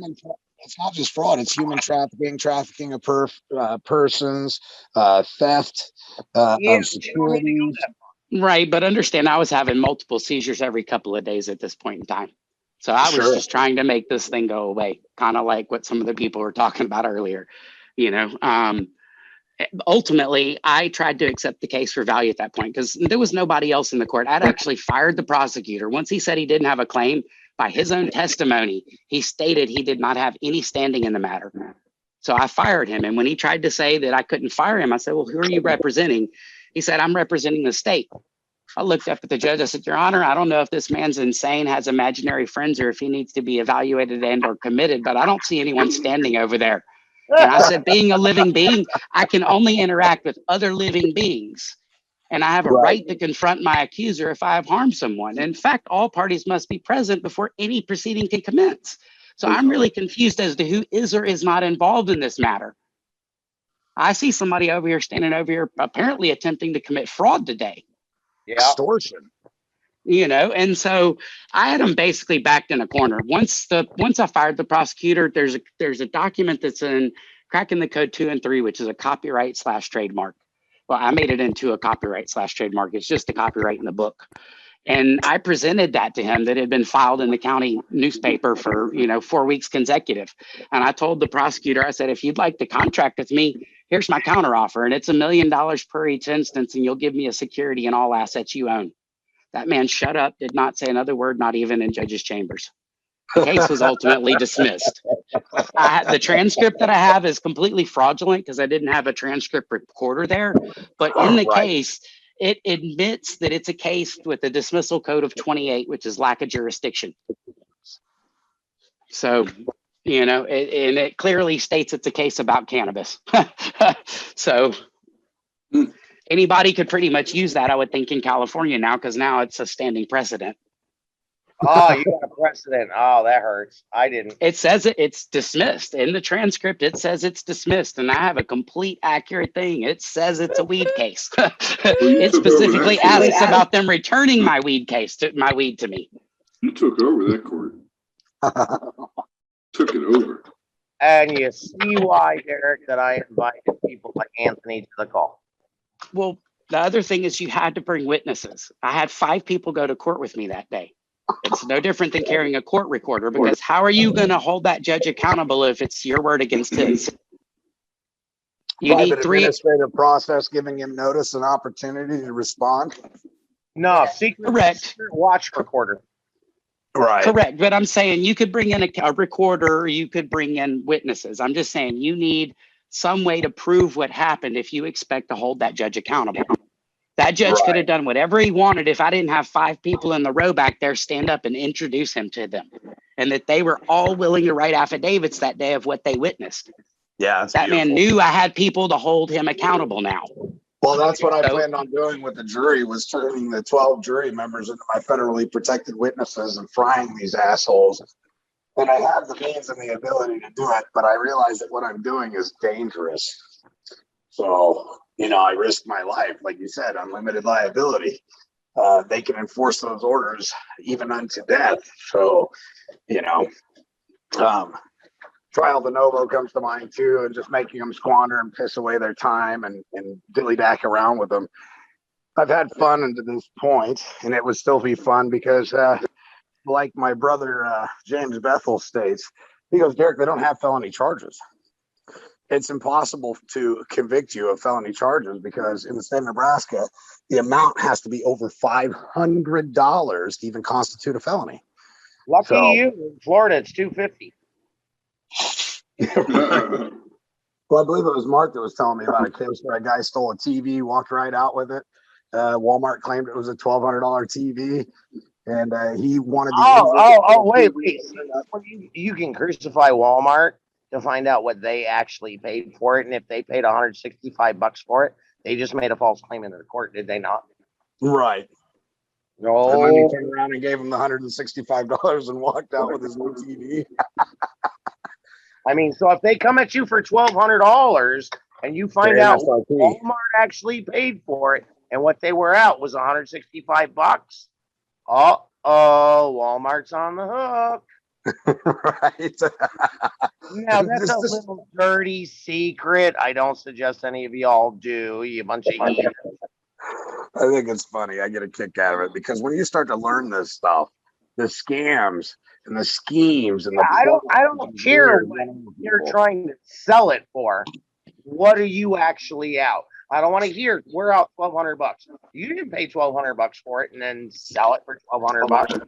Well, I'll teach you a little trick about buying. I'll teach you all a little trick about buying a car. Most people go in there and go, well, what's called unjust enrichment? Right. What's the car selling for? And they'll always tell you MSRP, but instead, when you go to a car dealership, you tell them you want the invoice. what they paid for it. You see, they didn't ever pay for it. It's on consignment, and it's suggested that it be sold for $70,000. But the truth of the matter is, they've got no skin in the game, so it's just abandoned property sitting on a lot. But anyway, I'll digress because that's not what this class is about. Well, that's where you got to see Billy and see what he just did on getting that brand new fucking Dodge that he just got and discharged it within like 2 weeks. Yeah, that was pretty impressive what he did. Yeah. So, but anyway, this class isn't about that tonight, so we'll save that for another day. Because here's what kills me is as I started learning this process, everybody always wants to know what they can get out of it.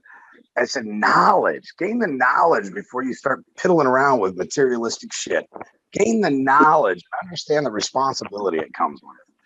So then worry about a house, a truck, a car, whatever.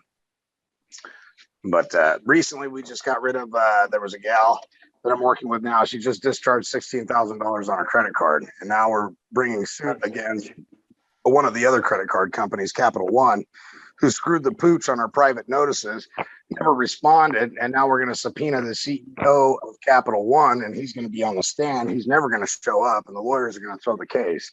Unfortunately Derek, for them, you can do the same thing through the Federal Trade Commission on them and use that as your court and just smash them. yeah, but I want to get her paid because that was the goal. That's what I told her. I want to get you a check. So check this out. When they go to throw the case, they can't because we put in a counterclaim, which means her case has to be heard first. And we faulted him and defaulted him. The CEO, the chief financial. Well, the reason why I said that, Derek, is because if she ends up, I don't know what her goals are, of course, but if it ends up going to arbitration, I just want everybody to know that even for the companies that are trying to get you, vaccinated or wear masks, whatever, if they're listed with the American Arbitration Association, you can actually file a claim through there, and to respond, which they must, they have to pay $1,500. Oh, nice. Through that, they have to on pay it that. up front. They have to pay it up front. It's just like what we talked about in the beginning. There's no charge for the man or woman bringing the claim. You don't have to pay for anything at all. And if the goal, for example, is to get an account where it's an unlimited and you can just use it and they cover everything for you and without requiring additional promises to pay, you can get that type of settlement if that's what you wish, which is similar to getting paid, because of course they're gonna make your account unlimited. So that's something you can negotiate, but putting them in a position where they not only absolutely have to respond, but they have to pay to respond. Yeah, that's kicking them in the nuts. I like doing that. I like that one. Oh yeah. So, and that goes back to what SmokingBaby was saying. When they grab that Social Security account number, they're charging it up for 75 years. So they might tell you your credit limit's only $5,000. What they're not telling you is that it's $5,000 times 12 times 75 years. So that's all the problem I see with that, Derek, is some of us who are learned can grasp that, but the average mofo isn't gonna grasp that. Well, that's all right. They can at least hear it and plant the seed and start to think about, what they're doing on their Saturday. Are you watching football, eating potato chips and drinking a beer, or are you reading a book? I think the average people can get it. They just have to build off of the basic foundation that most people don't seem to teach, and then so most people don't seem to find it until they have all these highfalutin ideas in their mind. They're like, how do I apply this? And it's like, well, you got to get back down to the basics. You got to get back down to the foundation. And if the foundation of the entire system is our existence is what funds it, you have to approach everything from that angle as opposed to thinking that it's something you have to learn later on. Well, maybe you're dealing with a different crowd that I'm dealing with, but most of my guys got a problem even knowing basic questions when I say, like, what is your full name? And they go, oh, Bob Smith. No, dude, what the fuck is your full name? Sorry about my French, but holy crap. And then I'll go, oh, what's your ex's full name? Oh, Jane Doe. No, I asked you again. What is her full name, jackass? Oh my God. God help us all. I know what you mean because I'll ask people, what do you wish as your ultimate result? And I'll have to cut them off because they're just going off into some other thing. I'm like, what? Yeah. I don't hear a wish. Right. It is my wish to provide remedy, settle this matter, and be compensated for my time. And people wonder why I don't like going out in the general public, and why they asked me last night, where were you born? And I said, oh, where do you come from? And I says, oh, my mama, don't you? And they all looked at me like I was the asshole. Wait a minute here. Wait a minute. We all come from a mama. Damn it. Stick with us, Mark. Just stick with us. We got you. Son of a bitch. But I was looked at like I was the asshole. All right, whatever. Pay my tab. I'm out of here. Screw this shit. You people are no fun. Yeah. Let's see. What do we got for? What's your name? Well, what evidence do you have that I own one of those things? I hear they're pretty expensive. Search commercial code 28, lack of jurisdiction, and you'll get Title 28, USC 1919, dismissal for lack of jurisdiction. God, somebody's throwing in some gems into the. Oh, that's when looking at the transcript. When you're looking at that transcript, you'll see there's a penal code and a dismissal code. And when you look them up, you'll see it basically the penal codes, the judge can dismiss it on their discretion, and they have to state what the reason is, which is the dismissal code, which is only thing that comes up when you search up dismissal code 28 in Google is 28 USC 1919 dismissal for lack of jurisdiction. Right. And that's just like cops. They're trained this way, okay? And I know this because I've got a couple in the family, plus I hang out with some state troopers. And, you know, for as much as I bash on their profession, I like the guys. They're good. They're good men. I don't believe that there's a good cop that exists out there, but there are some good men that do wear the uniform. And they say, I question them on this all the time. I go, in your training, what do they teach you? Well, we're the authority and everybody must do what we say. And I go, that's funny. I said, what else do they teach you? Well, if you don't comply with our orders, then we are allowed to tase you, pepper spray you, and handcuff you and take you into incarcerate you.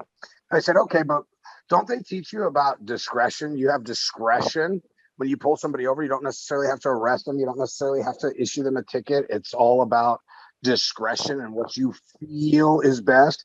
Well, yeah, I go, well, hold on a minute. If it was a law, hold on. If it was the law that people were violating, would you actually have discretion? So like you've got discretion on whether or not you're going to engage a murderer or not. You can just say, well, I didn't see it, so I'm not going to engage him. Fuck it. He's free to go. They actually do.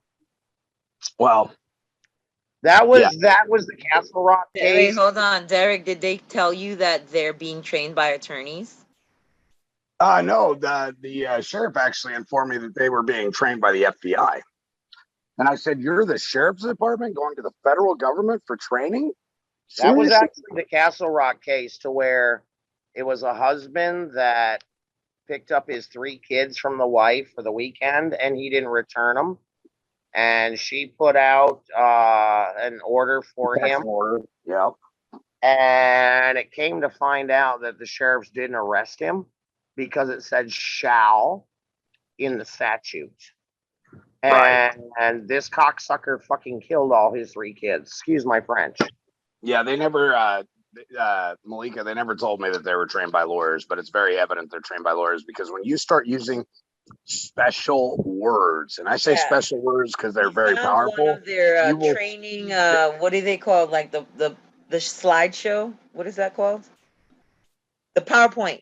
We found one of their PowerPoint training presentations. And they are put together by attorneys. Well, of course they are.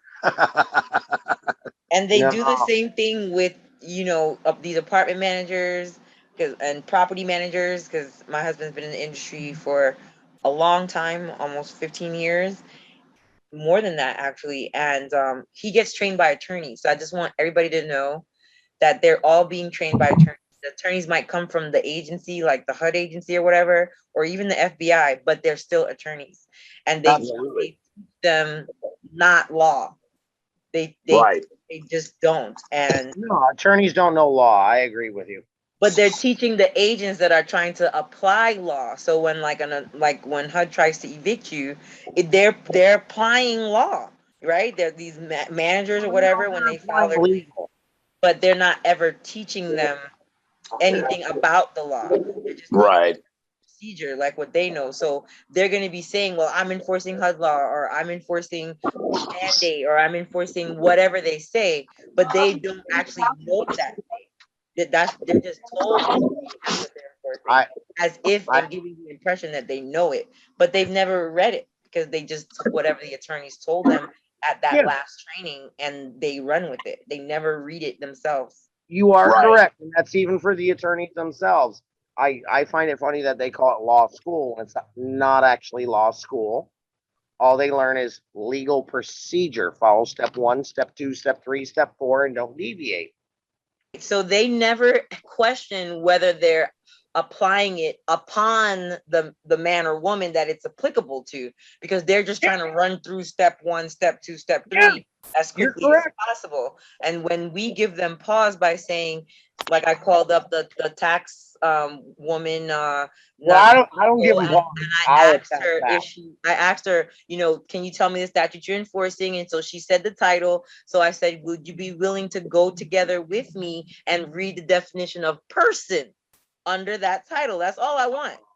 Because if you read definition of person and you start seeing corporation, association, business firm, and you know you're talking to a woman that is, you don't have any proof on the record that there's any type of that going, any business going on, then you're stuck.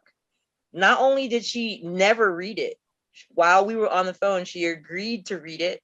She was reading it under her breath. She read it 3 times. She got quieter and quieter every time she read the definition of person. So you could tell she's never, ever, ever seen it before in her life. She's never seen the person that she's supposed to be applying these policies to. She's never seen.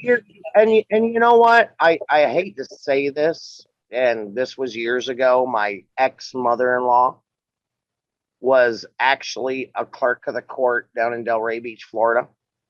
And she had been busted for, she had been busted for prostitution, but she used her sister's name. That's how she got out of it.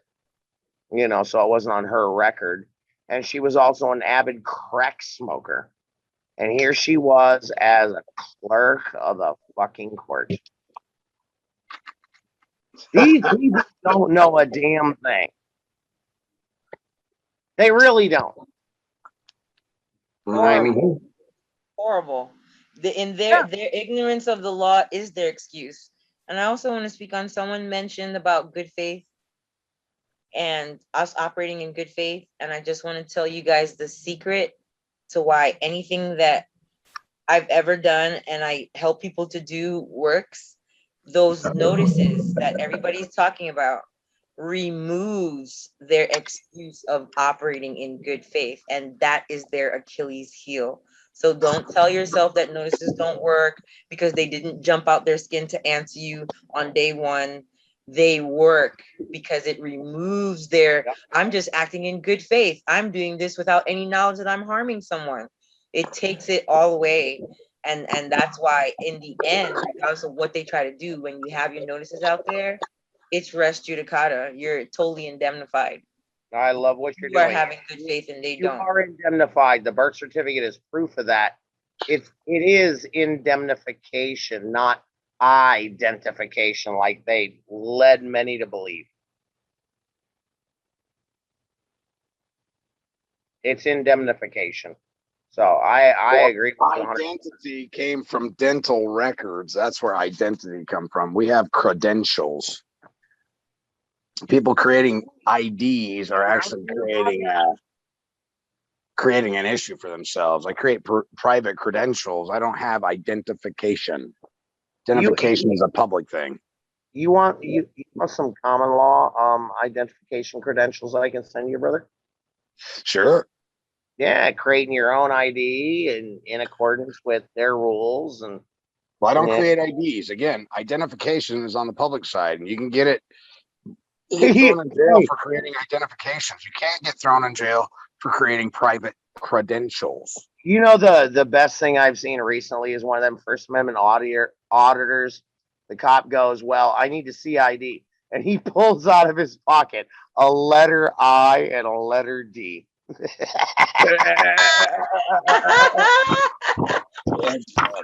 I about pissed myself. I was like, "Oh, son of a bitch." So talking about the person for a second, where you were talking about the definition of the person. Go ahead. In my case, the judge, he tested me a little bit. He, one asked where I lived, which my answer was in the confines of my skin. And then he was asking if I was the Hallelujah, person. that's my favorite answer. I always give. Then he asked, specifically about, am I the person? And I'm like, well, when you look at the definition of a person and you understand the difference between limited liability entities and legal fictions and unlimited liability entities, the easiest way to illustrate it is the difference in Sam Walton and Walmart. Walmart's a legal fiction and limited liability. And, you get into explaining about it dies when it loses its assets. And then Sam Walton, the man, owns Walmart. And when you look at a definition of a person, it's a trust, corporation, partnership, and all these other legal fictions. And only like entities can do business. So I don't see how it's possible for me to be a person if they're all legal fictions. I could be a representative of that person, but I can't be the person. Yeah, I can only. That's what they're asking you, though. They're asking always if you are acting in agency. So when they say, "Are you the person?" It's not saying, "Are you actually Walmart?" It's saying, "Are you acting as a person?" Even if it's for Walmart or on behalf of Walmart. And I always say, I'm never acting in a representative capacity. I'm always looking for me. Myself, I always don't. I'm not representing Malika. No. He understands words, doesn't he, guys? Well, I definitely said, I had the person, but ultimately, I'm not the person. I'm a man. I never say and I specifically brought up, I said, what it sounds like to me is that you're trying to trick me into being the surety for this person. And I said, are you trying to do that today? I specifically brought that up. Because when they get you to identify you being the person, they're trying to get you, like you said, to be that surety. And I was not willing to be the surety. Anthony, it's like I told Derek recently, my buddy Moki down in Australia walked into a courtroom with his birth certificate. And he made sure they were all looking at him, the judge and the prosecutor, and he shook it. So it made, a little bit of fluffing sound. And he laid it down on the table and he stood 3 foot beside it. And he goes, now I have one question. Who is the charges against, me or him? Who's the person here that charges are against? They all got up and walked out. Nice. I like that. I fucking love that one. I love that one. I was like, oh, Moki, that one's the shit, bro. Yeah, who's the charges against? Me or the person right there on the table? Which one? Take a pick. Yes, it's really that simple once you get like what they're trying to do. So on a similar vein, just asking them, whose name is it? If they say it's our name, then we would have had to give in. It's a name that's owned by the United States, and that's your defendant. Well, that begs the question, who's primarily liable for that name then? They're the holder in due course, are they not? Well, you're the holder in due course as a beneficiary, but who's primarily liable? No. You're not the holder in due course as a beneficiary because they have. Well, I don't make that claim. What I'm saying is if they try to say it's my name, then I ask them for proof that they have permission to use it. If they say it's their name, then it has nothing to. I ask them, what does it have to do with me? Oh, that's well. They hold the original instrument with the footprints on it. But I never claim that it's mine. I never claim it's mine. I never claim it's theirs. I'm trying to figure out who's taking what position. So is this your name here? Is it? Because if it is, do you have my permission to use it? Well, it's like it's like Batman teaches, and I agree with him. A lot of people go into court and they make the mistake when they call the name, they're calling the all capital name, and the people say, yeah, here. Now you just claim property. No, it's not yours. and you've just created a controversy, and therefore are surety and putting up liability in the form of your body. And that's why his guys go into court talking about, well, what evidence do you have that I own such a thing? Pretty simple as that. You know what? And one of my guys, Steven, recently, he went into court and he pulled that trigger, and he was like, well, what evidence do you have that I own such a name, that I've ever registered such a name, that I'm the holder in due course? And the judge actually said, and I have the recording, he looked at the attorney and he goes, well, there you have it. It's not him. Right. I remember that. The judge said it in open court. There you go. It's not him. Because what he was doing was firing a court-appointed attorney. You know, and he's like, I'm not this name. What evidence do you have that I am this name, or that I've ever laid a claim to this name, that I've ever registered this name, or that I'm a holder in due course?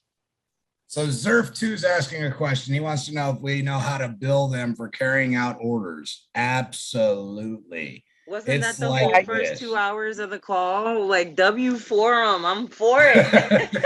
That's one way of doing it. The other way is this. You Okay, guys go through let's that. say- I'm down here in Florida enjoying the heat. I'm good. Nice. Let's say I get pulled over by a motor vehicle safety code enforcement officer identified as a policy enforcer or police officer, okay? And he stops me.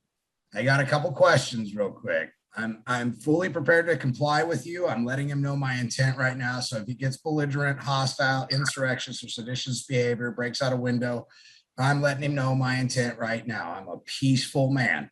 I just have a few questions. What is your reasonable, articulable suspicion for stopping me? Well, you were speeding. Is that a crime? What makes you think No. I've acted under license at this point in time?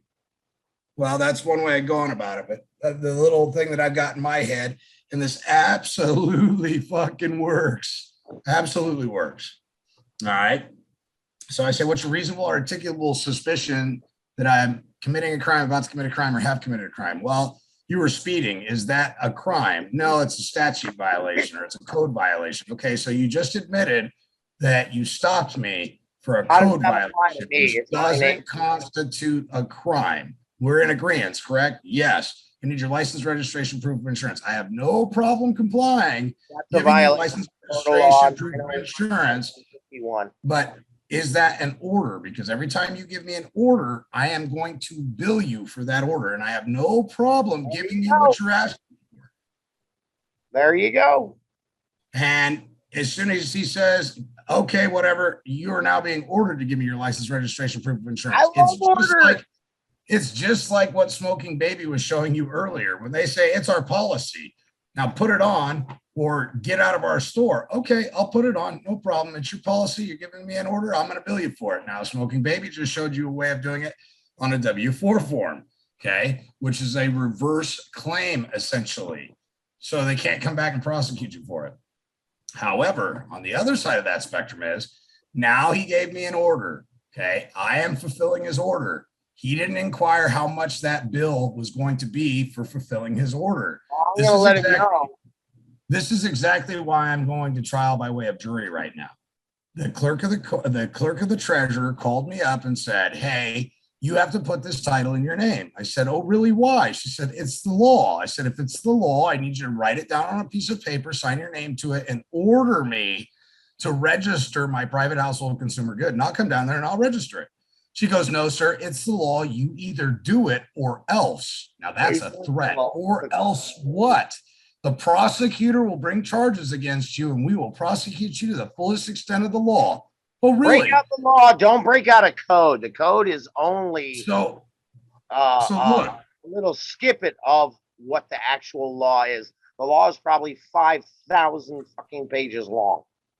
Well, anyway, needless to say, my point to all this is you can absolutely bill them. And the second that you put them on the spot and say, if you believe it's the law, write it down and sign your name to it, and then I'll just do it. They'll never do that because at that point, you now have evidence that they gave you a fucking order, their wedding signatures on it, and you can bill them whatever the fuck you feel like. You want to bill them for a bazillion, jillion dollars? You have the authority to, because their dumbasses entered into a contract with you with a wedding signature, not asking what they were ordering off the menu. And it just so happened they stepped on filet mignon. That's a rarity that came from China that gets massaged every day. And it comes at a finite price of $1.5 million per order. Hey, See how I've that been works? like that. Then the next thing is enforcement. And where do you get the enforcement? By doing 3 notices of a true bill due and owing. Then on the 4th notice, is it your intent to trespass on me by way of debt? Now I've got another claim in the works coming on. Because first, it's just a true bill due and owing that hasn't been satisfied, which isn't a crime or a problem.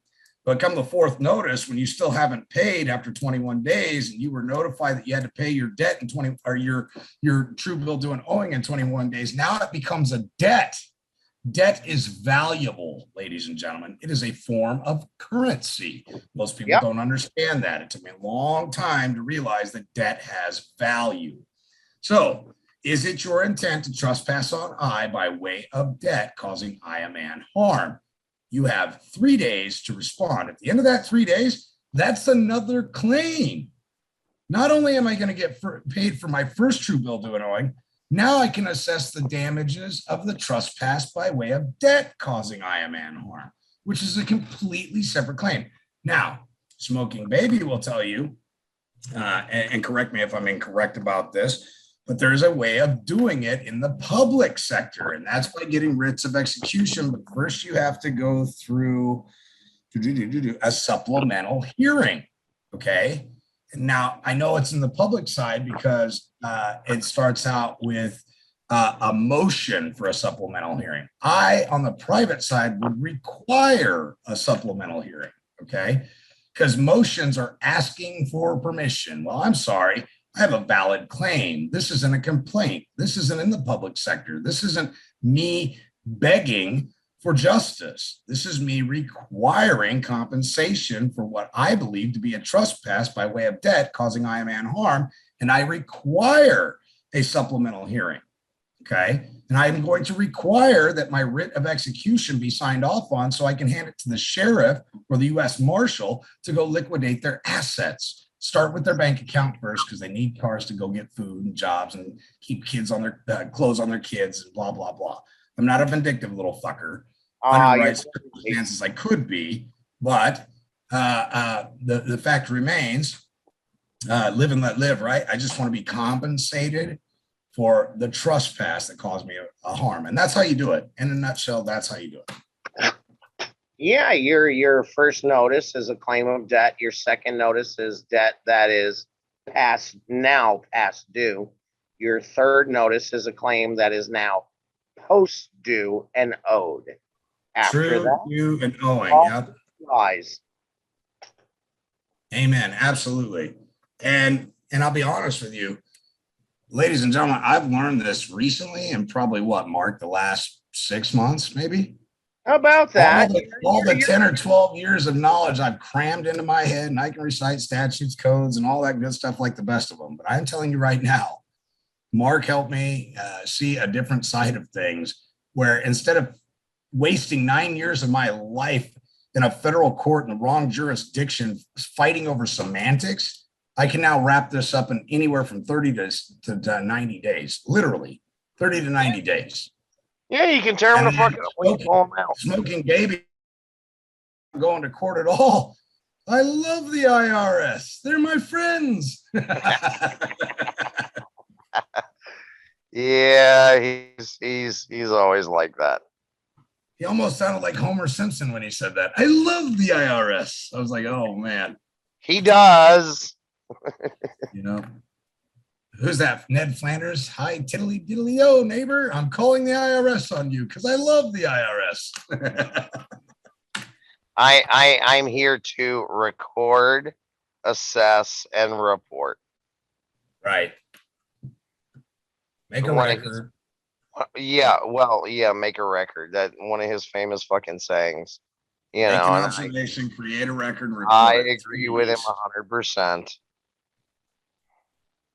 Yeah. And we have gotten off subject matter quite a bit, but all of it really does pertain to what we're talking about. Because if you're listening to what we're saying, we're articulating one, how to identify the issue, two, how to create a proper record reflecting the issue, and three, how to report it. And whether you want to take it into your own venue in your own court, which is the highest court on the land, or you want to turn it over to the IRS, or you would rather settle it in a legal dispute. We've covered both facets of jurisdiction, both public and private tonight, which is pretty cool. It's pretty unique. Yeah. It's a matter of choice and what people will grasp. Some people grasp the legal system better. Some people grasp the common law system better. I will tell you, the best remedy you have is in the private side. That's where a man finds remedy. He doesn't ever find remedy in the legal sector. And that's where I stay, in the lawful side as a man. Also go after their insurance. The insurance is on the public side, and now you're dealing with entities again. This is why all agents in the agency are supposed to be independently bonded, but they don't believe that to be the law, so they don't get independently bonded. You know what happens? Their principal creates what's called a blanket bond.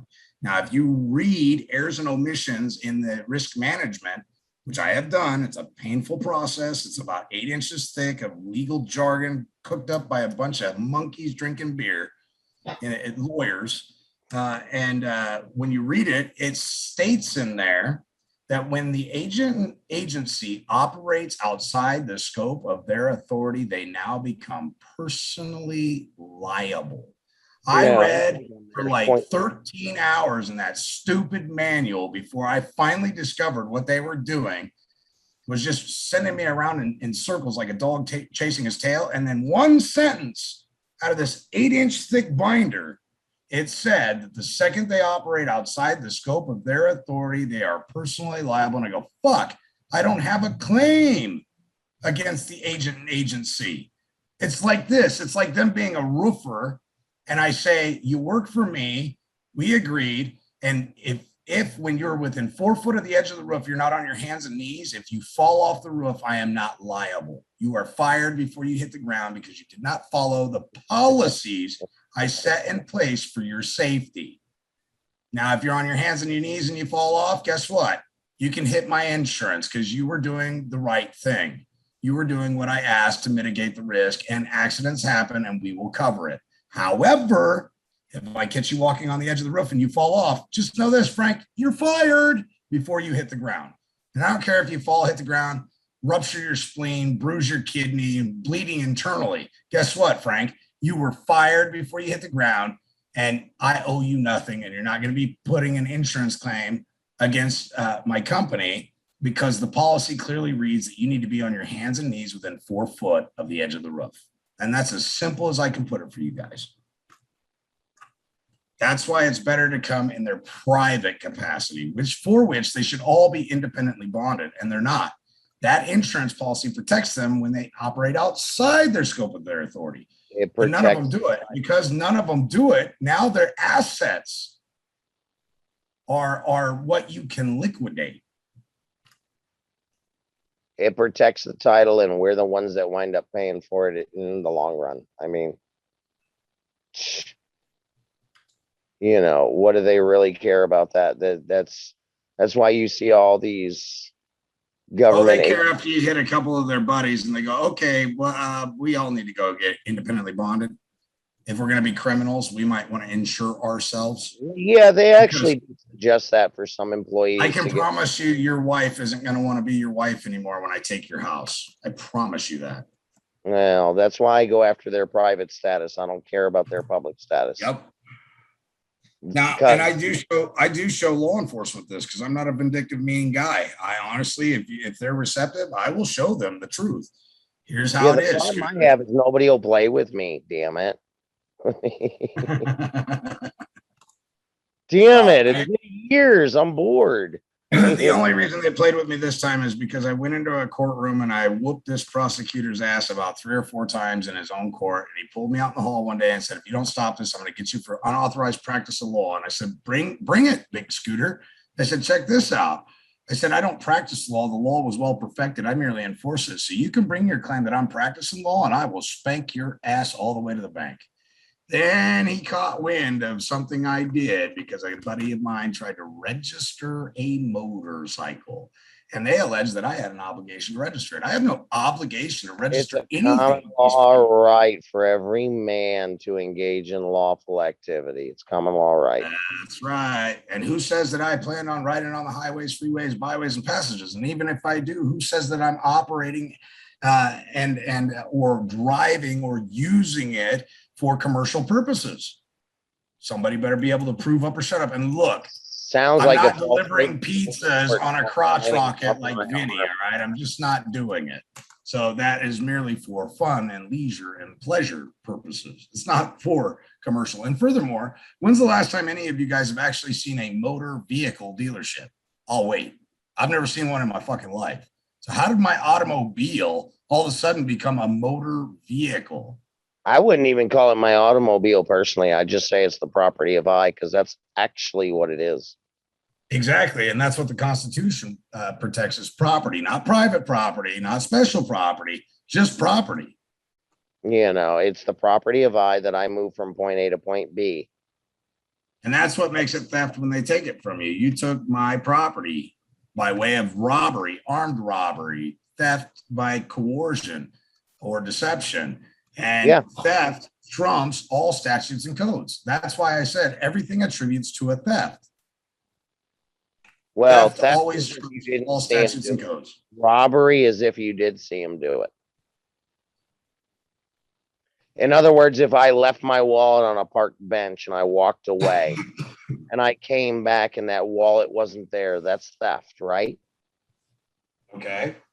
But if I put it on the bench and I took 5 steps and I watch you come up and take it, well, then that's robbery. And if you have a weapon, that's armed robbery. That's the difference between theft and robbery. Theft is if you did not directly witness it happening. Right. You know, like I say, left my wallet on a bench, came back 10 minutes later, fucker was Well, gone. and let's point out some things about legal and lawful. On the lawful side, you have kidnapping.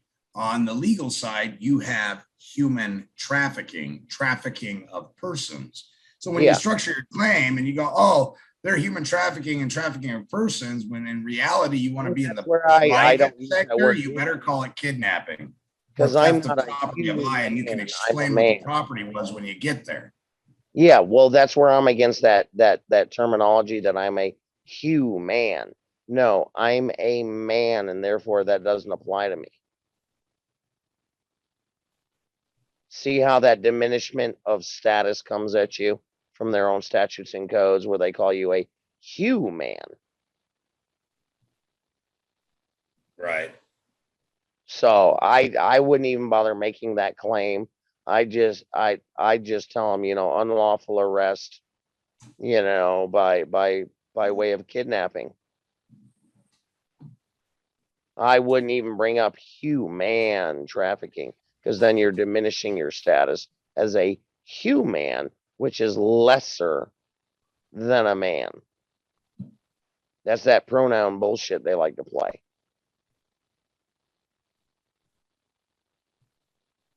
So you got to watch out for the word trickery.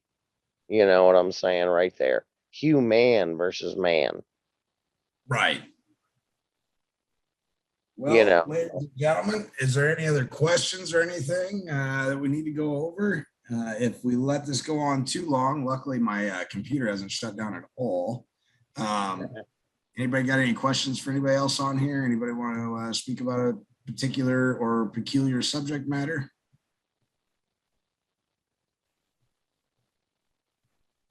Crickets. Derek, I would, but I have something ongoing right now, so I don't want to put it on the record. Okay. But it's very short. It's right in line with what you're doing right now. You want to talk in private? Is that what you're hinting to me? Yes. Do you have me on Facebook? I do. All right, hit me up. Otherwise, we'll wrap this up. because we could go on for days, and that's not an exaggeration. There's a bunch of brilliant minds on here that could literally go for days and days and days. And everybody that participated speaking orally and showing and sharing great stories and also processes, we are very grateful for all of you. Anybody else got any questions, comments, or concerns before we wrap it up? That way we can keep this nice and short. Loving and appreciating you all. Oh, yes. Malika, just go ahead and tell them where they can find you at, because you just put out incredible content day in and day out. Absolutely love and appreciate you. And it's nice to have a network of people that have your back when you find yourself up against the wall. They're like, oh, this is what you need. Read this. And Malika is a superstar when it comes to that.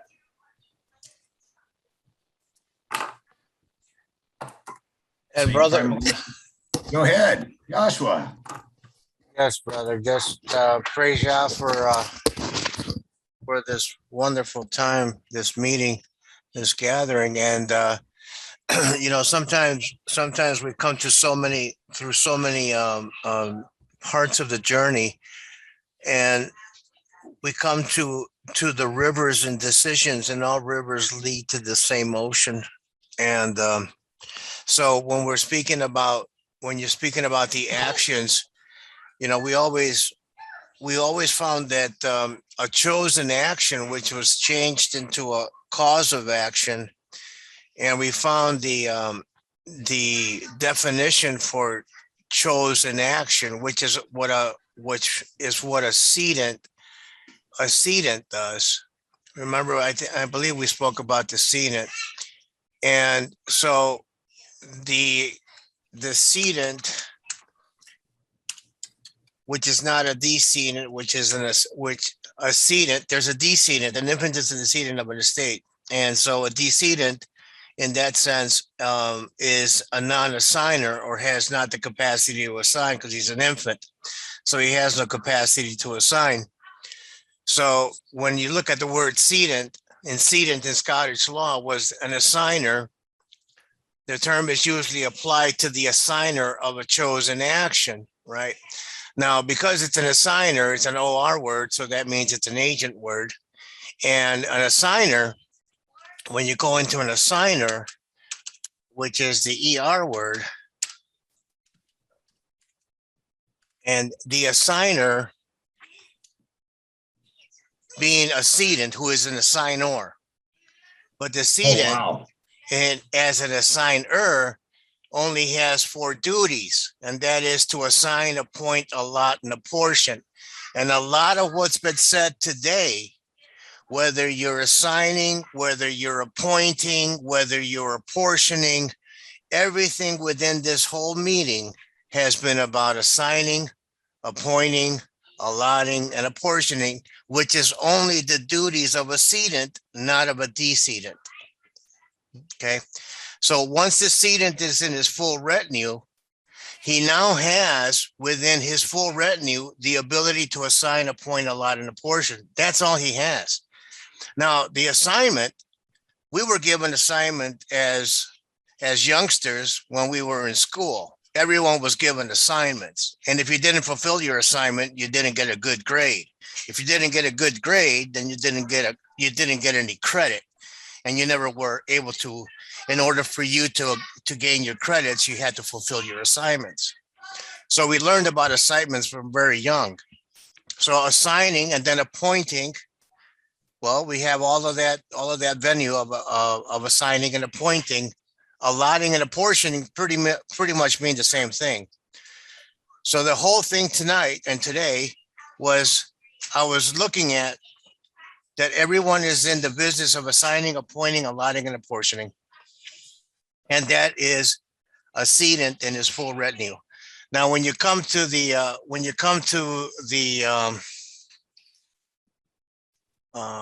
where is it? To the chosen action, remember the assigner of a chosen action. So what is a chosen action?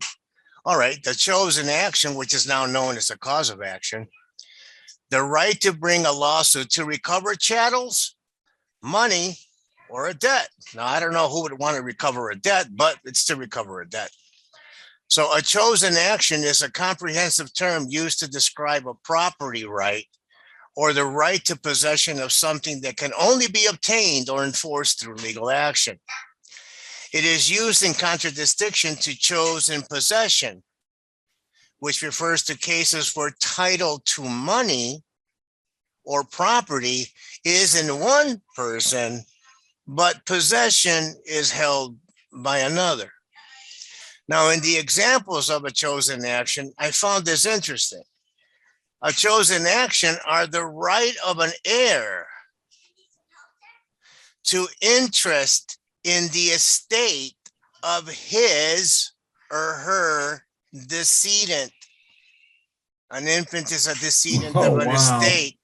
Grantor, owner, and truster of a trust, guardianship, receivership, and custodialship that has yet to receive a social security number. So we had a conversation with the Internal Revenue Department. It took us an hour to get to someone who could speak. When we got to a lady that could speak, very abrasive because they're having a bad time down there. I tried to maintain a peaceful come from, trying to get to the point of the infant being a decedent of an estate and not yet having received a social security number. She didn't want to go to the code, so I read her the code. And then what I did is I asked her a question, and she didn't want to give me any legal advice. I said, I'm not here to ask for legal advice. I said, it's not what you know or what you don't know. I'm not here to battle brains. I'm here to express, is the infant decedent able to get a social security number? Because if the infant is a decedent of an estate and he's already a deceased, according to the definition of decedent in some books, then how could he ever receive a social security number? Decedent means one who is dying. Yes. And the second you are born, you are dying. Are you not? Yes, that's strictly speaking, right? That's what the definition goes into. Strictly speaking, it's a person in the process of dying, not a man or a woman or a baby or whatever. That's right. And that's why I don't play all that legal stuff. I just go after common law stuff as a man. Right. So if the infant is a decedent and the social security number has not yet been received by that decedent, how could he possibly receive a social security number? So he's not dead, he's just dying. Right. So we went back and forth on that definition, and it wasn't clearly stated. But then when we went and tried to get confirmation on whether the infant was dead or alive, because we were the holders of this number of a decedent's estate and have used it for over 50 years. So we may be using an infant decedent's estate EIN number or trust number, and we just needed to know where could we correct the record. And decedent to non-decedent, one sentence letter to your local IRS office, and I'll pretty much cure that. I've done that. Okay, very good. And I can't thank one enough. But when I found this chosen action are the right of an heir, not a beneficiary. Find me the word beneficiary in scripture that we all speak about. Please find me the word beneficiary implied or expressed in scripture. Okay, well, you are a beneficiary of what Jesus sacrificed.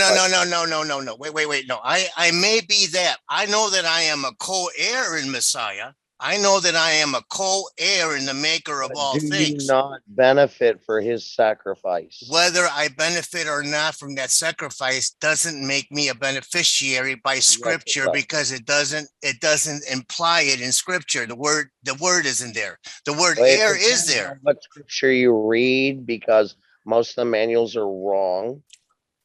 Most of these Bibles are wrong and use wrong language of things that actually were never in the original texts. Mhm. You know, like let he is who without sin cast the first stone. That's not in the earlier manuscripts. Where the hell did that come from? Mhm. Now, Okay. if we are we Many do benefit. other quotes in there that are not in the earlier transcripts. So if what you're reading is like the King James and things of that, you're getting false copies. Well, we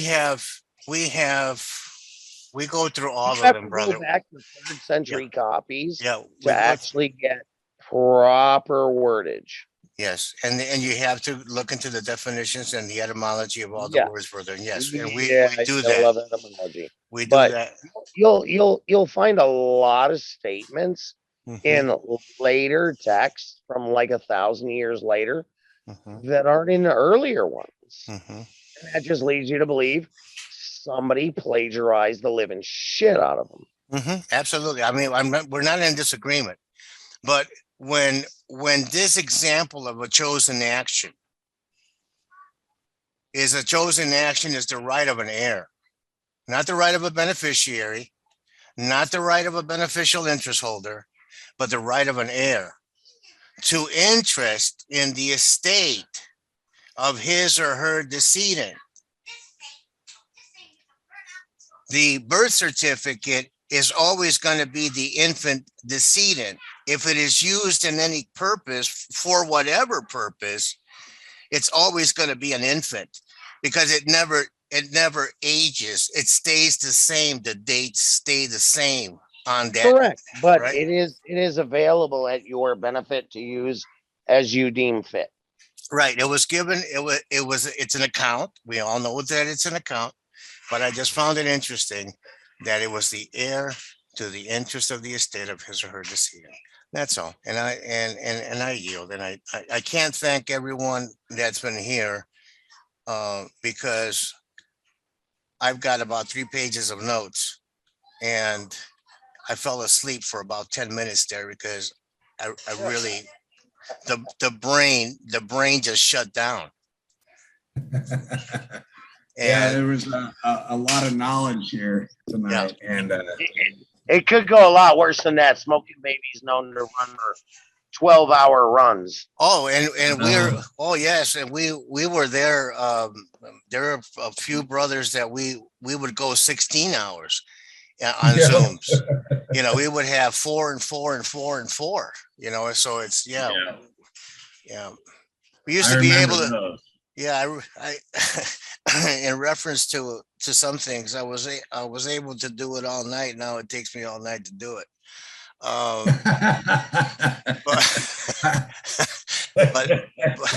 But I can't thank ones enough for this wonderful blessing that Brother Derek and everyone here has provided. Thank you. Yeah, absolutely. Thank you so We'll be doing another one real soon. I do better putting PowerPoints together, so I'll put a PowerPoint together real soon to show people the process 1, 2, 3, 4, 5, 6, all the way to step 8 of executing your claim so you can walk out with a paycheck if that's your desire. Or there's some people just want to come after them for $1 just to prove their point. And maybe that's a great way to start, just to start with $1 so there's some figure or amount there, and then run through the process, you know. But I'll be putting that together, a point-by-point PowerPoint presentation to walk people from step 1 to the finish line. Tonight was really just an emergency kind of meeting put together in short order because somebody got a hold of me and said, hey, they're going to force our teachers union to all get vaccinated and none of us are in agreement, but we don't want to lose our jobs. I'm like, all right, I'll throw something quick together and we can make this happen. So that's what we did. And then I just found out that Ford Motor Company is now requiring all their employees to do the jabby, even though the federal judges stepped in. They said, we don't care. You're still going to do it. So we put this together real quick in short order. So I appreciate SmokingBaby coming on and dropping, just a litany and plethora of knowledge on us, of course. And of course, Joshua and everybody else that was speaking. It was absolutely amazing, and really appreciate you guys coming on. Now, in closing, I want you guys to know we're not done yet. This recording is going to take probably 12 to 14 hours to download. My internet's not the best. And in the meantime, I am going to put all the literature you need for effectively telling the CEO, CFO, other men and women who are trying to force a vaccine on you. I'm going to give you a multitude of ways that you can say, either conditionally accept it, challenge it, make a prove that the vaccine is not detrimental to your health, or they carry the liability. So and that's all going to be in a file. It's going to be sent to you so you have it. And I'm not like everybody else that throws classes and says, if you disseminate my information to other people, we'll hunt you down and burn you at the stake like witches. I don't do that. That knowledge gained from this evening from everybody should be gifted to your friends and your family. And if they want to donate for it, that's cool. If they don't, that's cool. But we're in a critical time where we really need our fellow brothers and sisters to attend to the mind in short order. So I really appreciate that. Said, answering unto them, he who is whole is not in need of a physician, but only he that is sick. I see every last one of you as a whole. I yield. Amen. Good to hear your voice, Brother Keith. Praise ya. So we'll see you guys soon. I'm going to go ahead and end this Zoom. There is a never-ending Zoom link. I don't know even what it is anymore, but if you guys want to go join that never-ending Zoom, you can jump on there and continue to carry on conversation. That thing is provided by Self-Governance U and everybody that contributes to Self-Governance U. It is always running. There are a litany of people that run through there, dropping all kinds of wonderful knowledge. If you're just new to this and want to explore the different facets of law and legal and lawful and natural law and God's law and so forth, that never-ending Zoom call, gosh, how long has it been running? 7, 8 months? It's never shut down from the day we fired it up. So like you still got that thing running? It's running. They have kept it alive. It is unbelievable. Oh my goodness. Hey, Derek, quick question for you. Yes. The step-by-step profile for the claim, was that going to be another class? Yes. How to hold your public officials accountable is originally what I was working on when I got contacted saying, hey, we need something now, right now. Put something together now. Because the one gal has until December 1st to decide whether or not she's going to take the jab. They didn't even give her 30 days notice. And the other people that contacted me have until January 1st. And so they're like, we need information that's going to work. And so I'm going to put all that together in this folder. You guys should have it by tomorrow. I have pretty decent internet where I'm at. So I'm hoping that this recording will load up pretty quick. If you already have Mega NZ, will cross that hurdle one by one. There were only like 24 participating members as far as the emails and stuff that I got to send that out to. And the rest of you guys, if you're friends with them or whatever, you communicate with them about getting it and at least access to the contents within. Because again, this is very important for people to have this information. Okay, just so I'm clear, like the step-by-step for the process of claim to actually walk out with some money is going to be in the email that you send out? Or is that an entirely different class? I just want to be crystal clear. Crystal clear.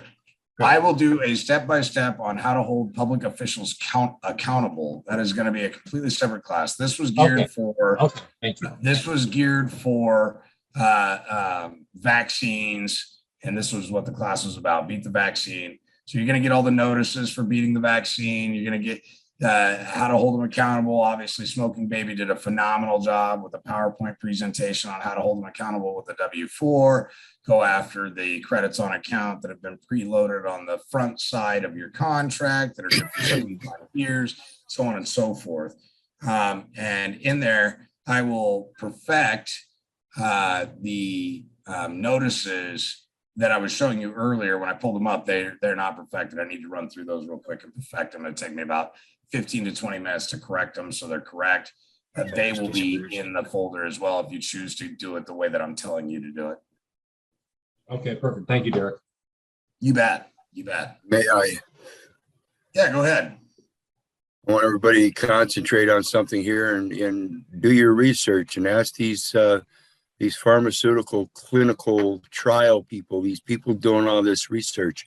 See, the main thing about all of this is there's a process, just like in the legal systems, there's a process in the medical systems. And when they get done with the clinical trials, the next phase is population trials. I yield. Yep. What's up, Keith? How you doing, brother? Doing good. I'm not Yeah, seeing yeah. I'm not seeing the unused fishing pole on your wall anymore. Yeah, I've got my motorbicycle. All right. All right. Be careful you don't get a ticket. Oh no! Oh no! Oh no! No! No! No! No! No! Don't. I got my bicycle driver license. Oh, goodness. Bless your heart. That is too damn good. I don't even know what to comment on that one. I'm at a loss for words. But hey, I'm the only guy I know in America. They put a protection order on me and renewed it for 5 years in a row. And did you guys know that under their law, protection orders are given full faith and credit? Uh-oh. Oh. Interesting. Yeah. Oh, okay. I did not know that.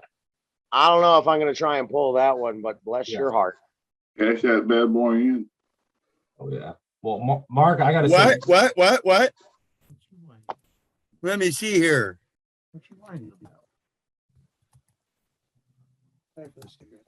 I got to say, Mark, you definitely sound like a Carl Lentz guy. Well, yeah, I studied under Carl, and I also studied under John Little that I took private classes from. Oh, okay. Carl's amazing. Well, John learned directly from Carl as well as from Mike and many others. And I left all that UCC and SPC stuff and all that legal stuff alone when I came across John. Okay. One thing I agree with Carl. He said it's so true. It's so simple. It's scary. It actually is. It's just Carl has become very bitter these days, in my opinion. Oh, yeah. I haven't seen him on the net for a while. So yeah, and even if you talk to him, he's just gonna preach to you how he's so pissed off. I don't understand what's there to be pissed off about, but okay, everyone's entitled to their opinion. I guess the ignorance of society or whatever, that's what I would perceive. But John's beautiful. He goes by the name on Facebook of sujuris.me. And you can take classes from John, which I have and many of my pals have, and we've had great success using what John has showed us. Okay, I'd love to. I'd love to learn more. Yeah, John does wonderful work. He's a wonderful guy. I speak to him often, and I absolutely love the way he runs a class, teaching you word usage and testing you and giving you projects and final exams. And, he's built a very nice little package on how to teach you to self-govern. Now, it's not 100% complete in my opinion. Okay. It's mostly, I don't want to say starter course, but if you already understand SPC and UCC and diminishment, and all that wonderful stuff, then you'll definitely grasp on, Yeah. If you're someone who I'm talking about, what's a straw man, you're going to have some issues. Oh, no, I've already completed the SPC process. I filed that about 3 months ago. Yeah, John will teach you how to hold a man's court in law into a common law claim like Derek was showing. That's the thing. That's the thing. It's like I'm learning all this, but don't know how to apply it. And you know what? That's the thing that all these SPC processes are missing. They don't teach you how to hold a man's court. Yeah, no, that's the thing though. I mean, I've got the whole harmless indemnity agreement, security agreement, common law copyright. You'll, So all yeah, that.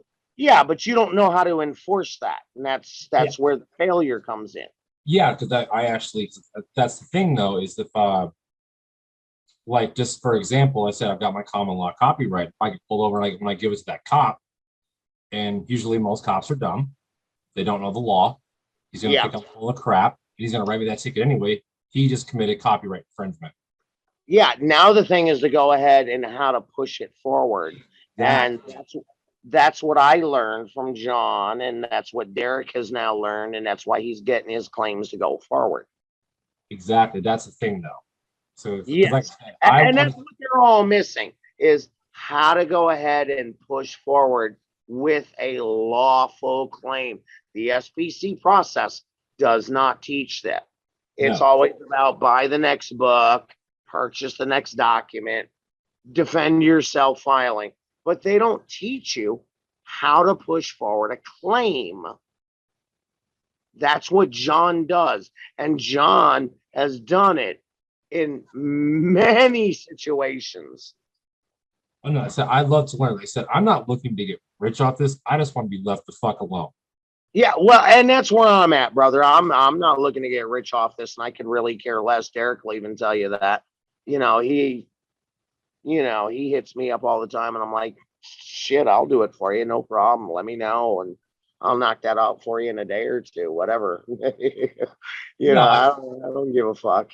Oh, I'm feeling like I did this just to cover my ass, basically. Yeah, and that's the nice thing. If you take it, John runs. I don't know what he's doing too much these days. He's a little all over the place. But when I trained under John, it was a 10-week course. Mm-hmm. And you went through each course basically doing a writing exercise, and then he'd come back in the next class showing you where your flaws were, which is beautiful because you learn from your flaws, right? Yeah, the mistakes is where you learn. We all fail in life, but that's how you learn. And that's what John does. And then he goes through that, and then he does his final exam at the end of 10 weeks, which is he gives you a choice, to go ahead and bring a court and a valid claim before him, and he's going to act as the prosecutor, and he's going to attack you. Oh, okay. That's I like that. Yes, so that you get used to it and you understand proper word usage. I mean, I got so many dictionaries of my own written down from classes with John, and I love his work. Like I say, Lentz is nice, but these days he's so jaded, you really can't learn from him these days. You really can't. He's just going to get on the phone and bitch at you. Oh, okay. I kind of get it in the sense because the people I've talked to, like just as an example, the ones I know who have gotten the jab, like even my own mother. And then I asked one question: did you read that note? Did you read that before you signed it? No. Jesus. It's like you just granted them full immunity.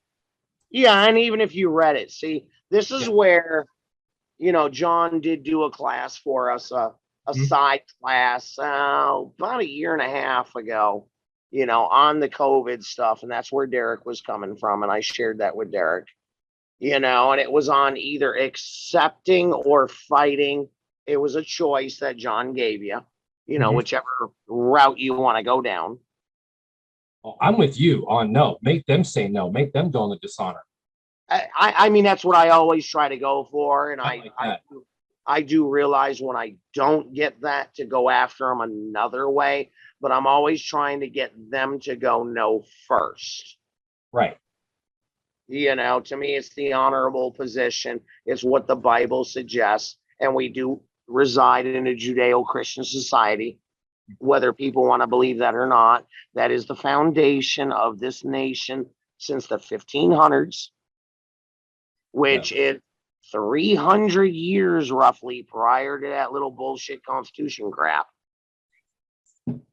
Law was based on scripture or the closest to the word of God you could get. All right, I'm good. And it's still valid to this very day. Oh yeah, that's what they go off of. Yeah, Like, they just don't want you to know. You No, can the go on point- the federal the court's point you're making. website. Well, they're hiding it these days, but on the federal court's website, to where it says all state courts are common law courts. The problem is you guys aren't invoking common law. Oh, right. Like you said, like when they walk in, well, they call the name out, like, that's me, you're screwed. Yeah, because you just became surety because you claim property that they clearly know you don't own. And that's why when people go, oh, well, the prosecutor has to put up a bond, no, you're a little confused on what you just did. You put up the bond because you're the one that just made a claim to property that you don't own. Exactly. You created the controversy. So now you just entered into their jurisdiction by creating the controversy. And the bond is your ass, literally, and that's how it works. Yeah, that's what I tried explaining to people, and they think I'm full of crap. Yeah, well, welcome to my world, brother. Yeah, so that's why I get why Carl's pissed, because people are not taking the time to educate themselves. I know, it's just like I say, Carl, in my opinion, these days is a waste of time. He's too jaded. No, I mean, I never planned on possibly talking to Carl, but just I've watched his videos and I've seen some of like his documents, and it's Oh, I've got well over 500 of his audios. It's amazing how simple he puts it.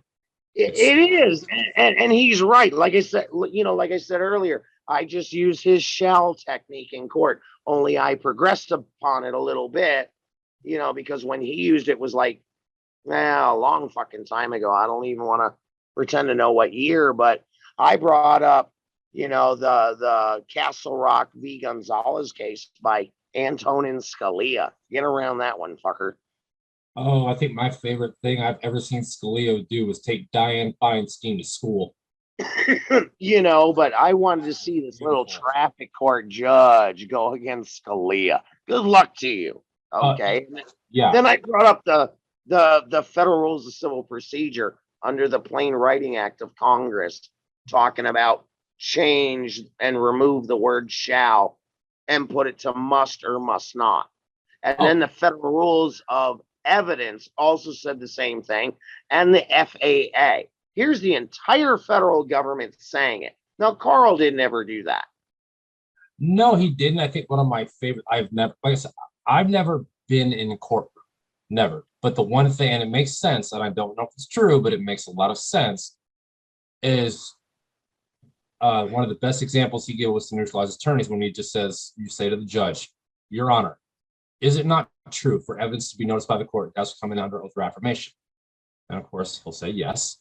Therefore, it is my wish, as only a man can make a wish, that I be sworn in under oath or affirmation, so there can be admissible evidence pressed upon the record, if in need for appellate review, if it is necessary.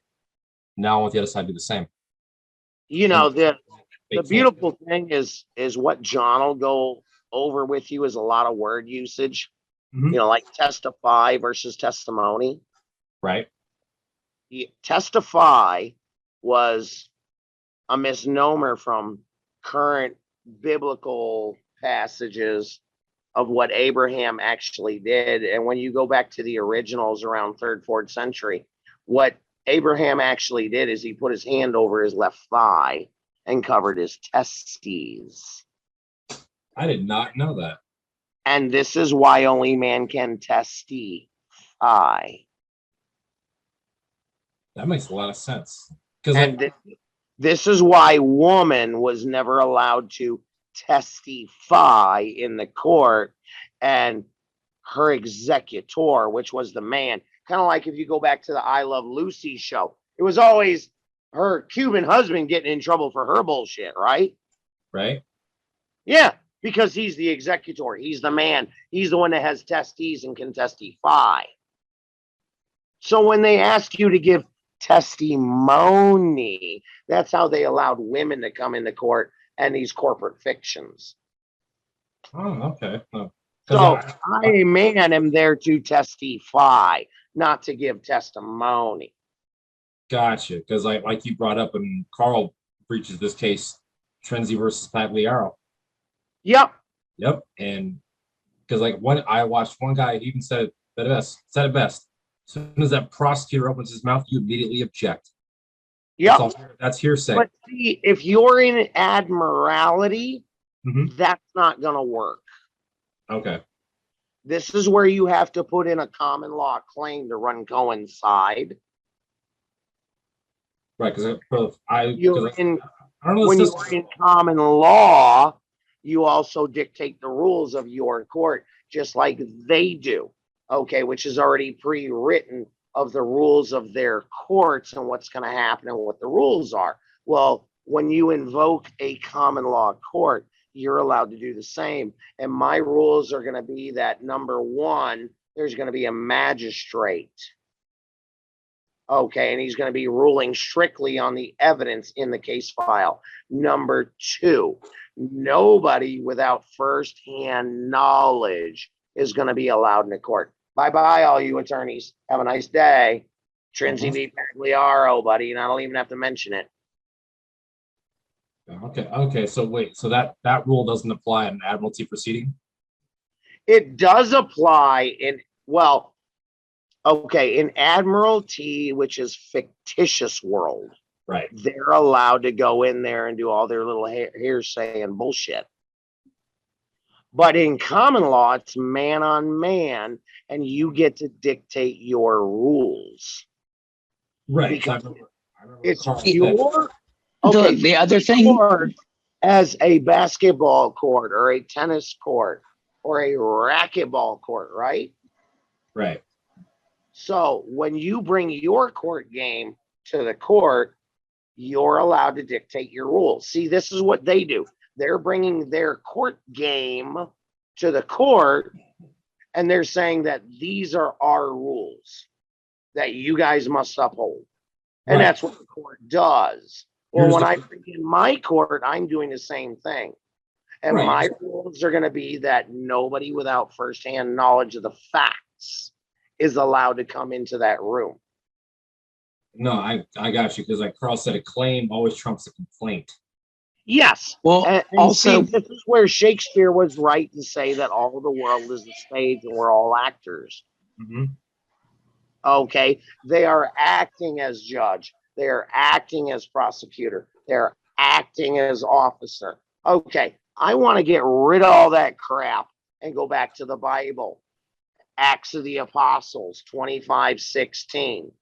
I have the right to confront my accuser face to face. Where is this Mr. or Mrs. State of Florida? Are they not here? Am I going to win by default? Well, I guess they're not here. Oh, attorneys coming in? You have any firsthand knowledge of the facts? No? Have a nice day. Go sit in the back of the fucking room, fucktard. Yep, that's what I. well, also, when you're asking them if they have any firsthand knowledge or if they have a claim, and then they tell you no, they just testified in court that they're not a party to the matter by their own statement. So now if they're going to try to change it, they've now committed perjury.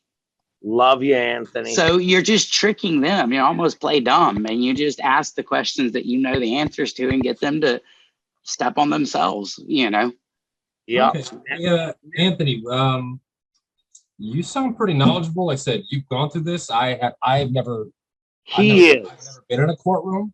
He is, brother. He is. Trust me, I learn a lot from Anthony and men of his caliber. Man, I got into a lot of trouble when I was younger, but luckily it was all before I was 21 and I could still get my record expunged. And so honestly, I spent 18 months in jail. And when I was in jail, I didn't have anything else to do. So all I did was file papers over and over and over again and go to court. And I was already in jail, so I did not mind arguing with the judges. I was learning. What else I can do? Exactly. What else are you going to do to me? And so it was a learning process. And like I said, I didn't have much luck when I was younger, and I got, finished up what I was doing, got out and moved on, got my record expunged. And it wasn't until that incident came up in 2010 where I had to pull all this back out again, and I had to get back up to speed like super quick and figure some stuff out because I couldn't let this ruin my life. I wasn't going to let it happen. I understood too much. I just needed to make it effective and do it. And when I filed papers when I was younger, you know, it didn't work as well for me. I'm working to get better on that aspect. But I walked in and almost played dumb, you know, and I'm not going to let anybody represent me or make a legal determination for me. I'm over 18. I'm competent to handle my own affairs. And, you know, I have some questions before I can enter a plea. I mean, we're still in a free country, right? And he's like, yes. Exactly. So I started away with my questions and I made them have the burden of proof. That's really what your question is. Trust me, brother. You can learn a lot from that man. Okay, no, that's I was going to ask you, like, can I give you my email address, and like if you want to communicate by email, if that's okay with you, I would love to learn more. Yeah, I mean, I've put my email in there, you know. I mean, most of the stuff that I learned from and put together from two places. It was a guy named Richard Cornforth, and he has a PDF called Secrets of the Legal Industry. And that PDF is literally, it's all about subject matter jurisdiction. And it was reading his book and listening to a recording from Rice McLeod that's been shared multiple times. It's like a 15-minute recording. It's, for me, it's understanding that anybody standing in that courtroom, it doesn't matter who they are. If they're in there in that bar, they're all trying to represent you. The fact that they're standing there, by their actions, they're trying to represent you. And so you have to, in my opinion, take them apart one by identifying who they are. Do they have a claim? When they say no, firing them. For and on the record, if you believe you're representing me, you're fired. And anybody else that speaks, you just keep rolling through them until you get to where there's nobody there and there's no plaintiff. Now, if the plaintiff fails to show, the defendant is absolved. You know, you just burn through them that way. But if they're still representing you, you're still in limited liability and they can't hear you. So if you're ever in a situation where they're quote unquote not hearing you, you're still in limited liability and you need to figure out how and why and get yourself into unlimited liability, because that's the only place they can hear you. Okay. So like Derek said, when you walk into court, you're the one with all the unlimited liability. They have limited. Not immediately, no. When you first walk in, it's presumed you're in limited liability. You have to correct the presumptions. They operate under plausible deniability. They act like they do not know they're violating your rights. And to correct the presumptions, you have to give them notice, the first step in due process.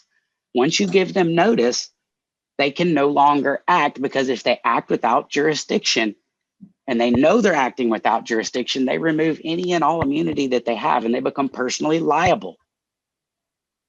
They're not going to do that, especially if you know what the heck you're talking about, and they're going to question you. But if you know what you're talking about and you can talk to them and they understand you know what you're talking about, they're not going to really want to mess with you. In fact, in my case, the judge was like, do you mind sitting down and let me finish up my business for the day? And I watched him literally railroad like 15, 20 other people before he got me up and brought me into chambers. Oh yeah, he didn't want the general public to see that you knew what you're talking about. Well, no, not at this point. When I asked him, you know, about accepting the case for value, that he threatened me with contempt. And rather than getting upset, I sat there and thought about it. Now, the way I look at contempt or a threat of contempt is more like the judge is giving you notice, but he's doing it like in a big bluffy way, right? And if he's giving you notice, what did he give you notice about? How did you mess up? Basically, you got to look at yourself rather than, oh my God, he threatened me with contempt. Well, what did you just do right before he threatened you with contempt? And so that's when it popped back in my head about, you know, well, anything related to acceptance for value is probably on the private side. So I looked up at him and I said, would you like to move this case to private? And he said, yes, please sit down and let me finish my business and then we'll finish handling this. And that's what I did. And we went back and the case was dismissed. You just accepted the case for value? Well, I didn't even have to do that. When I got back into judges' chambers, I told the dude, I said, look, I don't give a shit what you do. You're going to make all of this go away. You are not going to ruin my life. You have zero jurisdiction whatsoever. And right now I could probably see the shit out of all of y'all. And, you know, they said, not a problem. We'll take care of it. And it's gone. You know, I have nothing on my record and, you know, but I was still having health issues at that time. You know, thankfully I figured out what was causing this, you know, seizures, and ultimately it was bred. But, you know, I wish I could have done more about it at the time, because again, I mean, They took initially my car, money, and, you know, the weed that I had grown. So, you know, administrated your property without rights. yep. Yep. But I was having a seizure every couple of days, and some days I didn't know my own name. So, you know, yes. I did what I could at the time, and I mainly wanted it to go away. Oh, I would have too in that situation. I just want to be done with this just so I can get on with my life. You know, I mean, thankfully I haven't had a seizure in like 5 years now. You know, I had to stop eating bread, but. Well, I'm glad to hear you're in good health, man. But no, I've learned a lot, man. This is I won't lie, it's a little overwhelming with the amount of information. I mean, learning this stuff is one thing, but you know, learning how to apply it, that's a different animal. You know what I'm saying? Yeah, I'm not disagreeing with that at all. Like I said, I went in there and screwed up many times till it just kind of clicked in my head one day. And basically it's just go in there, I'll play dumb and ask questions. All of your questions are conditional acceptances. And it's kind of like the El Dorado animal control thing, right? And that's one thing that I was going to bring up is where we're talking about sending these notices. These notices, basically you're making a counter offer of contract. Right. Yep. So when they came out here complaining about my dogs and the fact that I was on 6 acres and I had 5 dogs and I just bought the house, and I'm like, I'm not getting rid of my dogs. I don't give a shit if your rule is 3 dogs. I said, you know, I told the lady that came out here, I said, El Dorado Animal Control is a legal fiction. It cannot do anything. I said it's like Walmart. It requires a man or a woman to act on its behalf, which is you.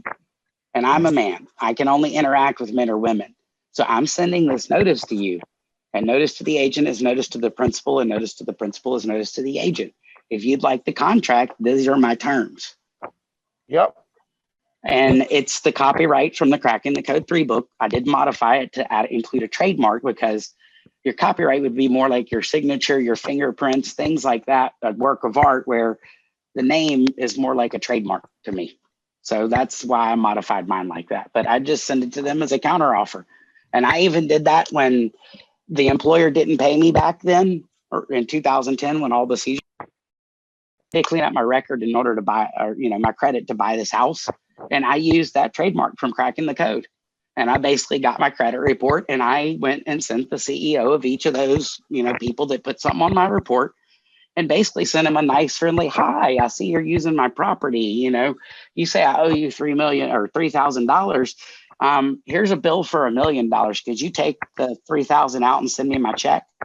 You have And that's 72 how I hours to learned comply. to do that from you, Anthony. And when I cleaned my credit report, was using that copyright after you taught me that. And that worked. And just so I'm clear, that worked.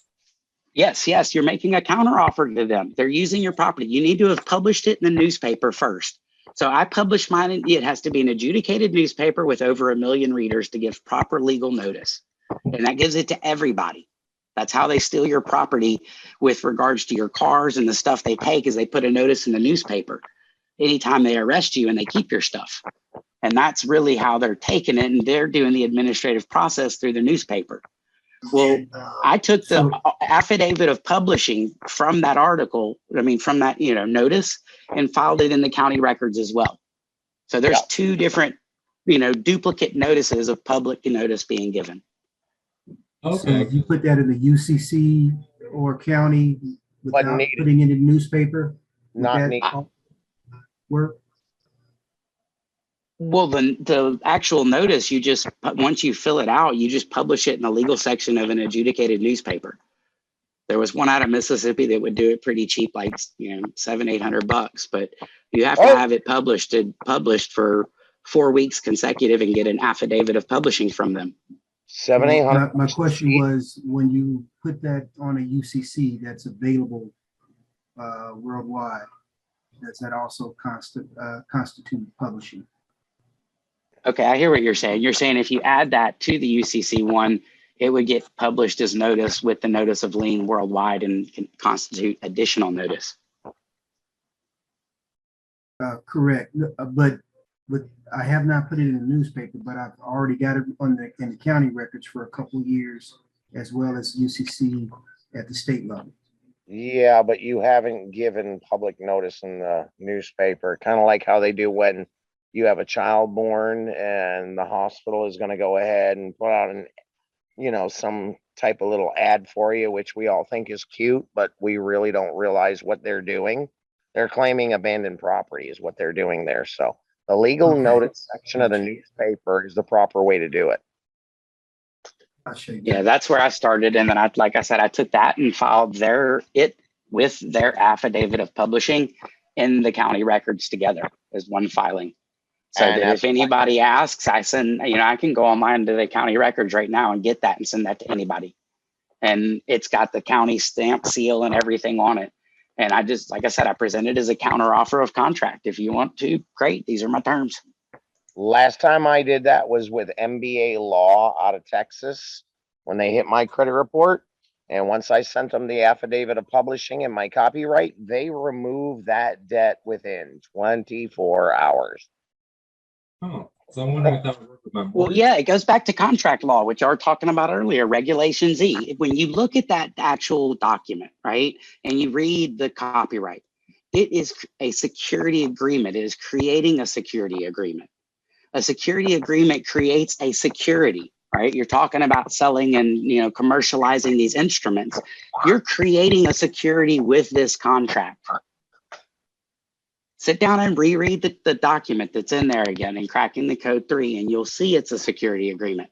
And the security agreement by contract gives you the lien right to lien all of the person's assets in agreement and assurance that they're going to pay the debt from that bill. Yep. If they fail to pay it, you put the lien on and you force them into, you have an option in the document that gives you the ability to do a strict foreclosure. Now, if you do a strict foreclosure, right, let's say the document, I changed mine so it says $1 million per each instance of use, right? So Portfolio Recovery Associates, their bill was going to be like $24 million from all the letters they had sent me. And I had copies of them for exhibits. And ultimately, let's just say that you got, somebody in the loop for the $1 million, but they only have $500,000. If you choose to do the strict foreclosure, you only get the $500,000 worth of assets, but it completely extinguishes the debt. Right. It's like writing full faith and accord on the bill and sending it in. But you're choosing that if you choose to force them into strict foreclosure. Read through that document closely, and you'll see that it's creating a security agreement, which gives you the lien right to go follow UCC1 on their assets. That's part of the reason that document is so powerful, and all those attorneys and debt collection agencies run from that stuff in less than 72 hours. Because in the stipulations of that document, it says if they don't stop use in 72 hours, they agree to the terms. And like he said, Portfolio Recovery Associates, less than 24 hours later, I got my deletion notice. Yep, yeah. MBA Law was off I did it on a Friday. By the time I checked it Monday morning, that shit was gone. I was just wondering if that worked with a mortgage. So check this out. I don't remember the case. I have been having trouble finding it again. Maybe somebody will find it, easier than I can. But I was doing a search and searches on cases related to the Cracking the Code 3 copyright. Okay. Right. I found one case about it. Okay. And it specifically, there's no question at all. It was talking about that document. The person who filed the case did not win. The judge struck down the document. There was only one reason that he struck down the document. The document, so when you go to publish it, make this change to it.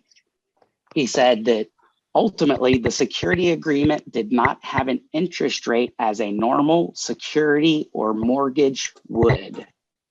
Those are the exact words of the judge and why it was not valid.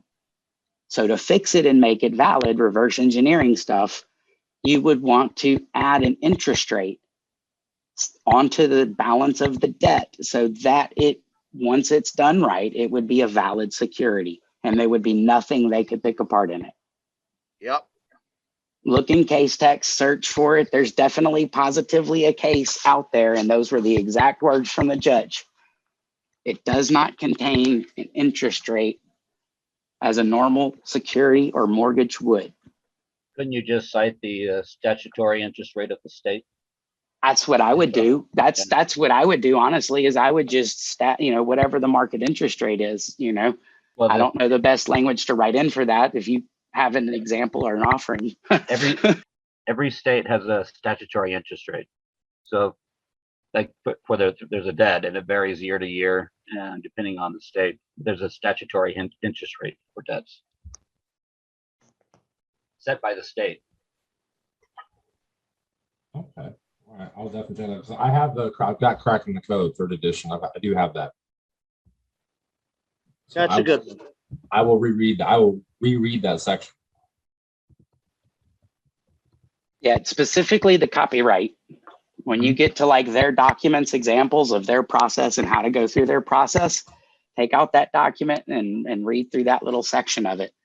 Because to me, that was learning to start to get to be offensive. And the easiest way to do that is counteroffer. That's the conditional acceptance. Same thing Mark's talking about. It's just a counteroffer, a contract. It's all offer and acceptance, isn't it, brother? Yep. But you can reject their offer and remain in honor by a counteroffer. Conditional acceptance or Yep. You have to remain in honor. You just have to be the one, like you said before, to get them to tell you no. Yeah. Anthony, I always look at it like kind of like the New York Stock Exchange pit, whatever you want to call it, where the guys are always going, across their neck like no, and then counter offering back, and it's all counter offers. Just don't use the word no. Remember what you said earlier on Facebook about what you learned in business. If you didn't want to take the work, what do you do? Yeah, bid it so high that they're going to tell me no. Exactly. Make your counteroffer so unreasonable that they will not want to do business with you under any circumstance whatsoever. My cousin wasn't the greatest guy, but he understood that. He'd be like, yeah, 10 grand. Yo, it's $2,000. But look, if you send out this trademark notice to the police department, to the sheriff's department, to all of these corporations as your standing counteroffer, and you do it proactively, if their officer pulls you over now and gives you a ticket, they just agreed to your terms. It's $1 million. Yeah. Take the $500 for the ticket or whatever. Give me my $1 million and change. Yeah. Just for example, like say, take it to like the county recorder, or I have to take it to the sheriff's department or the police department in the city where I live. I mean, I filed it in the county records, but what I'm saying is first step of due process is notice.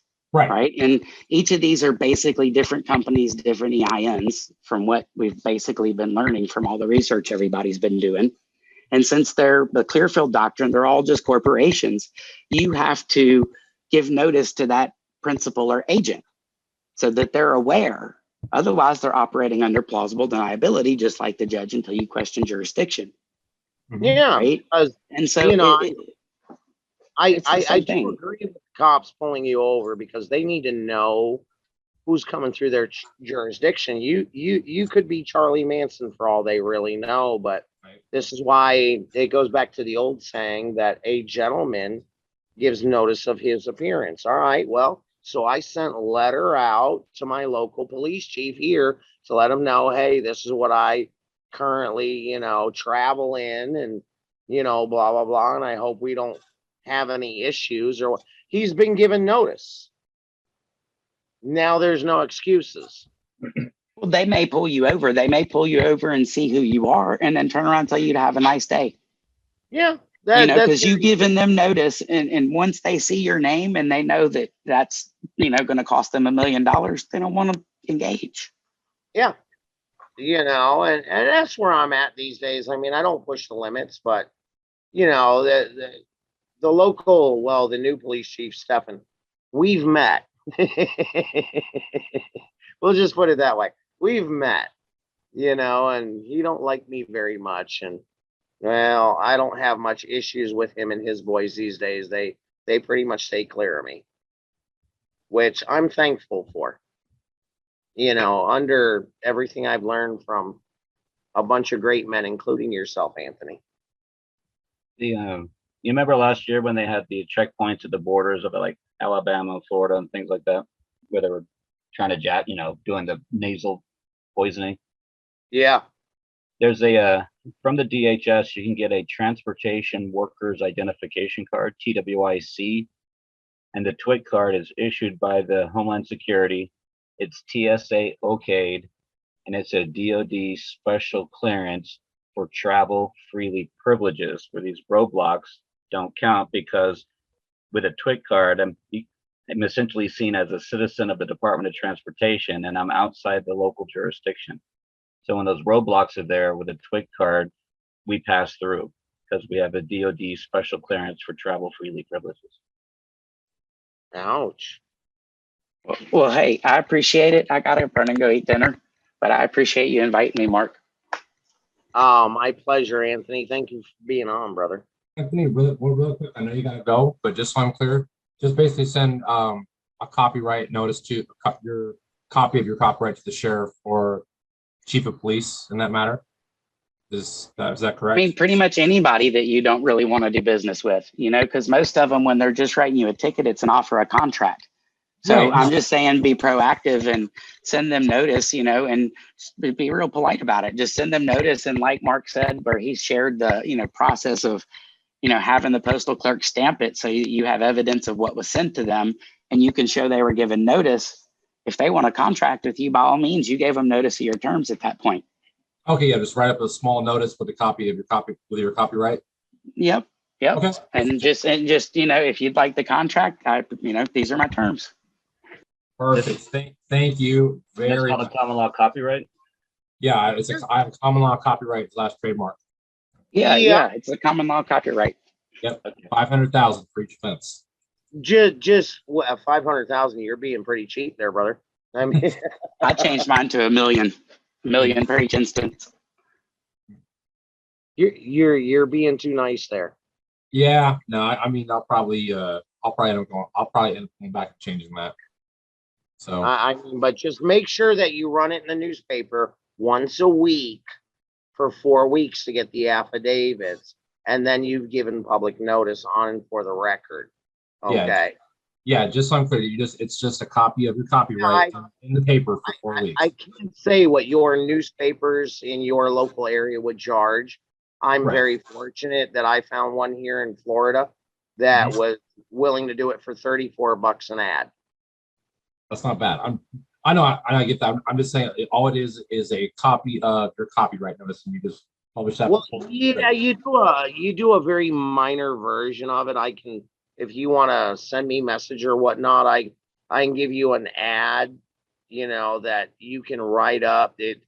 It's pay by word. You know what I'm saying? Right. So the less words you want to use, the less it's going to cost. And then depending on the newspaper. Okay. Just here in South Florida, we got about 10 of them that actually have legal notice in them. So it was a matter of figuring out who was willing to do it at the cheapest price, which was actually, and I was shocked, the Sun Centennial, which goes from here to Miami. Mm-hmm. And I'm up here in West Palm. So, that's roughly like 60 to 80 miles, with several million viewers. So I was very fortunate. I've heard some actual horror stories of people $300-400 of publishing. Holy shit. Right. No, I live in Washington, so yeah, I can't speak on each individual state. Everyone's always different. But just know that if I'm about 10, you're probably about 10 too. Okay, yeah. I mean, there's probably a lot of newspapers you haven't heard of. Like we got the Lake Worth Gazette and the Palm Beach Post and, a bunch of others that you just really don't hear of very often. We got the Palm Beach Silver Sheet that does legal notices. All right, great. How much? Let's keep the wordage short and to the point, so it costs the cheapest to be able to do the process. Okay. You said you could send me kind of like an example. Yeah, I can send you what I used. It's not the exact same as what Anthony used. It works for me, and I did alter mine in the way that Anthony did suggest to me some time back, because he was right about the percentage, and I didn't find it in there in mine, so I did add it. Okay. But Can I give you my email? Go ahead, just hit me up on Messenger. Let me hold on. Let me put it in here. I'll put it in here. You'll see it the same as my screenshot showing here, where it's a family coat of arms. Let's see, hold on. There's my That's email. There's my email. Okay. You know, and it's an older package, but it comes nice with everything, as well as some statements to the clerk of court for filing if they try to deny you, and it comes with ads pre-written up for the newspaper, which I've even gone ahead, when I did mine, I shortened. Okay, no, I will definitely give that a shot. I mean, it can't hurt, because like one of my biggest things is that what I want to do down the road, like I said, I want to get debt free. So, well, debt free, that's a very tricky subject. Okay. It really is. It depends on if you're dealing in the private or dealing in the public. Mm-hmm. Now, me myself, for the past couple of years, I've been dealing in the private. I don't have tax issues or any of that crud, you know, because I'm not out there dealing in the public at all these days. I deal in trust, and that's it. Mm-hmm. You know, but there's many ways to skin the cat, brother. Many ways. Oh yeah. There definitely is. There's not a one size fits all. No, there's a lot of different ways. Yeah. It just depends on what lines up with you. Right. You know, with me these days, it's the common law stuff. It lines up with me. Mm-hmm. You know, some other people can have great success doing the SPC stuff, as long as it lines up with their beliefs and understandings. Hey, that's great. You know, so like I say, there's many ways to skin that cat. Okay. You know, so you don't have to study everything. It's just, well, what matches you a little bit. You know, let's just see if it's maybe common law or legal or law or SPC, and you know, all this statute and code stuff, whatever matches you. Let's go for it. But you just need to figure out what matches you best. You know, I've seen some of these guys that legal matches them best. Hey, great, go for it. No problem. No, I don't care. If you can make it work, go for it. You know, with myself, again, I'll say common law is what matches with me. And, well, at this point in my life, I'm not willing to let that go. For me, it just seems to be common sense to me. And, you know, it resonates. It really does. And I think I grasp a good part of it and how it works. And I love it. Well, to me, it's so simple. And that's, well, yeah, it is simple, but it's kind of hard to be simple these days. well, that's very true.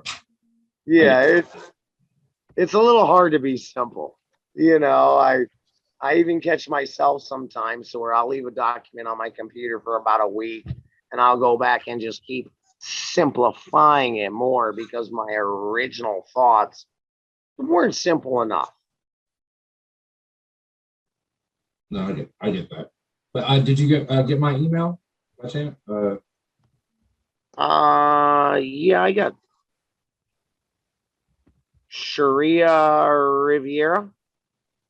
No, Zerf24@yahoo.com. Oh, somebody else just sent me over that then. Yeah, let me see. Yeah.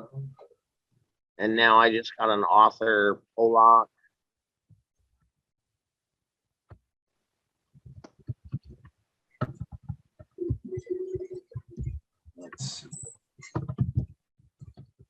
No, I'm sorry. I get like 100 messages a day. It's hard to keep up. There you go. That's why I say, you know, if you just hit me up on Messenger, just look for my family coat of arms. You ain't got a secretary yet, brother? Wait. I'm too cheap. I hear you. I'm in the same boat. I'm too cheap. I'm too fucking cheap. I am the secretary. What are you on Messenger, Mark? What is it? Mark Metz, METZ.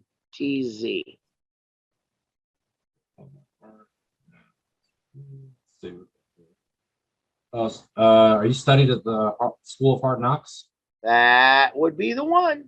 One of the hardest. He's one of the most stubborn people I know. Yes, I am. Thank you for noticing. Yeah, I like those kind of people. They stand their ground. Yeah.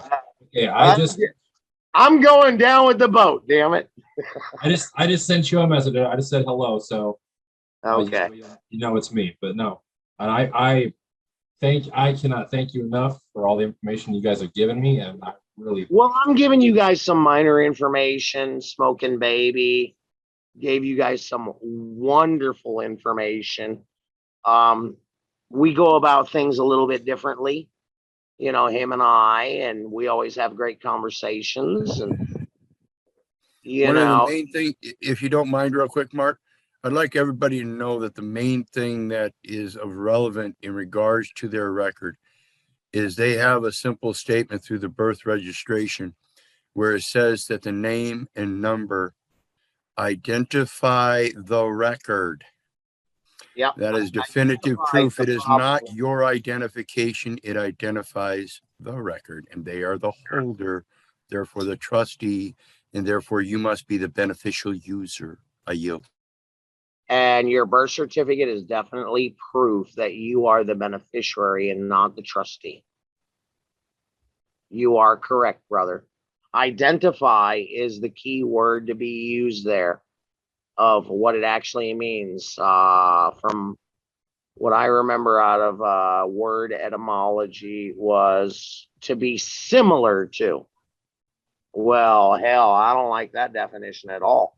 Well, we were speaking earlier, first person, second person, and third person. This is a perfect prime example of authorship is Samuel Clemens in first person, lowercase, wrote as Mark Twain, upper and lowercase.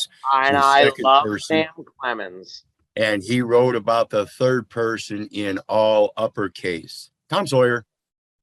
Yeah, you're preaching to us. Tom Sawyer lover. You ever read Letters from Earth? Yeah. Did you know Congress has on record a case brought before the court by Samuel Clemens directly related to copyright laws? Because while he was in England writing his works and trying to have them published in America, the Canadian people got their hands on them prior to import to the United States because they had more expedient import laws. So they were able to get their hands on his book and sell them to American people before they were imported into America. And therefore, there's a case in the Library of Congress about generation skipping trusts and the right to be able to pass on your inheritance simply because of Samuel Clemens clarifying first person, second person, third person, and his ultimate authority as the originator to be the one to profit and pass it on to his heirs, not everybody else. I know this much, that Letters from Earth wasn't released until about 50 years after his death because somebody else made all the money on that. His heirs don't get the profits on that. Well, yeah, but they didn't do that because they were absolutely horrified by what he wrote. Oh yeah, They were afraid. He's a very straightforward man, ain't he? They were scared shitless. I mean, probably, in my opinion, his greatest writing ever. I don't care about Tom Sawyer and Huck Finn and the rest of that. Letters from Earth, he showed his true skills. But you want to talk about placing an image in a man's mind. Tom Sawyer and Huck Finn ain't got nothing on this. No, it doesn't, man. When I read Letters, I was like, yeah, now I see why the family was scared shitless. And rightfully so for that time in society. They were scared shitless to He spoke his mind. That is a and rare. that he did. That he did. And that's what I love about Sam. That is a rare thing in this day and age. Yeah, isn't it though? No, well, I get told constantly at work, hey, don't say this. And it's like, oh God, get away from me. Just get away from me. Yeah, but yeah, no, I've been a Mark Twain follower, God, since I'm a kid. I've always loved his work. I was born on the mighty Mississippi, and I'm a Mud Flats kid myself. So I like the backwoods and a little bit of straw in between my teeth while my mud squishing between my toes. Yeah, you were born into it. I'm pretty sure you even know where the name Mark Twain came from. Mark the Twain. No, it actually came from a riverboat. Tell me. It was a riverboat that he was on, and that's how he got the name. So it was actually the owner of the boat that marked his boat, Mark Twain, and then Samuel Clemens took that. See what I'm saying? You Mississippi boys, you guys are born into it. That's nice. Hey, Mark. Yeah, we're about a Mark Twain deep in it, aren't we? Yeah, pretty much. Hey, Go ahead, brother. Really quick, are you going to send that stuff to my email or just through Messenger? I tend to use Messenger. Excuse me for my shortcomings. I find it easier, quicker, faster. That's fine. That is fine. You know. Yeah, I just and sitting here typing out everybody's emails and always screwing them up. No, that works. But yeah. So, I try to stay simplistic as I can. To whereas, others on here, great information, not quite so simplistic, but definitely able to grasp once somebody actually knows and has the understanding. Okay, perfect. So it's more of a little bit of push and pull, in my opinion. If you're a first timer and you were in on this call, you're probably brain farted. If you've been around the SPC movements and things of that nature for a number of years, you were probably able to grasp it a lot better. Well, there's a lot to learn, but I grasped it. Well, there's always something to learn that's old, right? Right. No, absolutely. Nobody knows everything. Well, I like to say that's, something to learn that's old because nothing's actually new, right? Oh, I've never heard it put that way before. Yeah. We always learn something that's old. We don't learn nothing that's new. It ain't new. It's just something we didn't hear of, but it sure as hell ain't new. Well, it's new to us, but it doesn't make it new. No, it's old. Yeah. That's just the God's honest truth. And only God knows what's true. I don't know what's true. I'm just a little retard down here. Enjoying my day. Ecclesiastes chapter 1. Yep. Ecclesiastes chapter 1. Only God knows what's true. There's only one thing I can say. I am man because I say so. And I actually have and this one's disturbing, I actually have firsthand knowledge every time I go to the bathroom.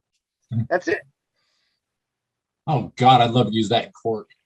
Some of the bullshit I've used in court to horrify some of these judges. The last one. Is that a right hand or a left hand? I'm just kind of curious. Depends on the day. Depends on the day, doesn't it? Perhaps it's a two-hand operation. Who knew? I mean, hey, I'm a Dutch Hungarian white boy. I ain't even gonna make the claim both hands. Okay, we ain't going there. Hey, Mark, could you hear us? No, well, we can hear you. Yeah. Hands. Look, the last time I was actually in court, I couldn't resist myself. I had to fuck with the judge. She goes, "Well, where do you live?" And I use Sean's statement, which he likes so much, and I go, "Well, in this meat suit that you guys sometimes call a body, you know." And she goes, "Well, what do they call? What's your name?" And I go, "Well, I don't have a name. Do you have any evidence that I own such a thing? But I do respond to a great many callings." She goes, "Like what?" And I go, "Well, my mom calls me son. My brother calls me Les. My sister calls me kid. And my friends call me bro." And I answer to it. And I go, "You know what? My dog calls me Woof." And I answer to it. She's like, "That's it. Hold him in contempt." I was like, "Really? Was it the Woof comment that got you? Is that what got you?" I mean, just really, because I'm going to be out of here by morning. But was it the Woof comment? Everybody crucified. You're far nicer than I was. I told him my ex-mate calls me asshole. My stepdad calls me son of a bitch. My mom calls me son. I didn't want him to stop me till I got to the dog comment. I really couldn't help myself because I knew that's where I was going. You know, I mean, I knew I was going into contempt of court. Fuck it, whatever. I'll be out by morning, no problem. Family came and picked me up. You know how you stop contempt of court, right? You stop contempt of court by asking if it's civil or criminal. If it's civil, produce the contract. If it's criminal, you need to put your affidavit before this court with firsthand knowledge how I caused you harm, damage, and loss. That ends that dispute right then and there. I know all that stuff, but you know, I was dealing with Polk County, Florida, which is extremely back ass, redneck, fucked up. And they really don't give a shit. I mean, if you guys have ever seen Grady Judd on the news, that's Polk County. Okay, don't fuck around with those people up there. They don't. Yeah, they go after him, don't they? He's on that video once a week, out in the mall. Listen, this is and I lived in Polk County when Grady pulled this. It was an immigrant that shot a sheriff's deputy, and they went ahead and cornered him up into a woodland area, probably like 30 miles north of my house. And they shot the motherfucker dead with SWAT team and everybody else. And this reporter, and this is a two-part, this reporter contacted Grady and said, "Was it necessary to shoot this poor immigrant 68 times?" And Grady's response was, "That's all the ammo we had." I think he said, "Evil can't be dead enough." Yeah. Okay. And then he's very proud of his use of force. Yeah, you don't fuck around with Grady. Trust me. He shaved my head, the little cocksucker. Anyway, his second comment was actually to the county coroner that reported that immigrant dead by natural causes. And he goes, "How is it natural causes?" And he goes, "When you're shot 68 times, naturally you're going to die." Welcome to Imperial Polk County. Grady does not fuck around. Hey, just a little bit off topic here. I was fishing last month and I caught this catfish he was about 15 pounds. And I always gut my fish to find out what they've been eating. And I shit you not, this guy had a set of deer nuts in his gullet. I yield. Oh, bless. Oh my God. Hey, Mark, have you Is the shit me not kind of like a forget me not? I just need clarification on that. Hey, Mark. Just a little off topic. Hey, I Mark. want to know how you know they were deer nuts. Hey, Mark. What's up? Have you read the back of the Florida driver's license that you hold? Oh, that it's theirs? I haven't had No. one of those things in years, bro. No, it actually says the state of Florida retains all property rights herein. So when I got a ticket on that Florida driver's license, I photocopied the front and back with the ticket and sent it into the Secretary of State because the state and it went away. Holy shit. That would probably wrong be address, wrong service of process. Return to Secretary of State. The back of the Florida license says the state retains all property rights herein. So the ticket is their property. See, what the crowd here isn't realizing is that you actually worked for the Florida State Prosecutor's Office. No, the Attorney General's office. Oh, in my opinion, same thing, but okay, thank you for the clarification. Yeah. Oh, that's fun. That's awesome. Some of you guys don't know how deep that man is. I do. So for any of these tickets, the ticket's given to that license, and the top of the license says State of Arizona, State of California. It's not yours, so send it off to the secretary who has to pay all the bills for its creations. Yeah, pretty much. I agree with that 100%. But I'm having fun with this word "shall" right now, which that's fun. I don't think this judge, he's not going to let me win, and that's what I was after. You know, he's going to let my nephew win, but he's not going to let me get what I want, which is precedent, and that I'd be able to use the case law against any other ticket, because every one of them statutes has that word "shall" in it. Learn that from Carl. Yeah. It's just, I expanded on it a little bit. You know, I didn't want my 20-year-old nephew going in there, just saying, oh, well, shall's future tense and that's it. So, I did a little bit of research to give him some backup. And the judge looked at him, and I'm sitting right there, and he goes, huh, I've never heard that argument before. And I'm thinking, liar, liar, liar. There's just nothing you can do about it, you bastard. You could always ask them, Your Honor, I just need to know whose name goes on the top of the IRS form 8300. That's all I need to know. Yeah.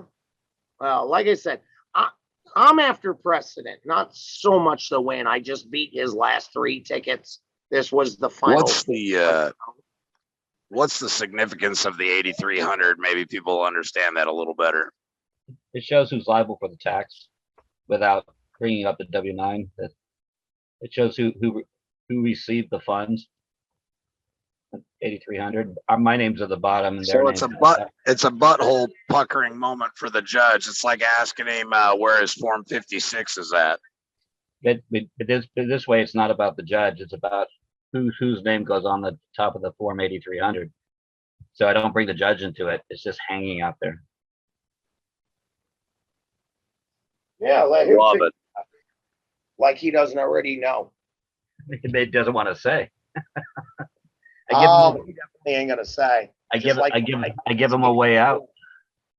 He ain't gonna roll. Like I said, he's not gonna give me what I want. I actually bit off a guy who actually has some intelligence. I was hoping that I would get a stupid administrator, and that's not what we drew. This guy was actually pretty decent. Yeah. Go figure. My luck. I get the one with half a brain. Because there can't be a settlement of an estate until both the trustee and the beneficiary agree on the taxes. Well, it's got to be a competitive contract, Mark. That's from Alexander Bove. There can't be no settlement of an estate until the trustee and the beneficiary agree on the taxes. So the first thing I talk about is the taxes.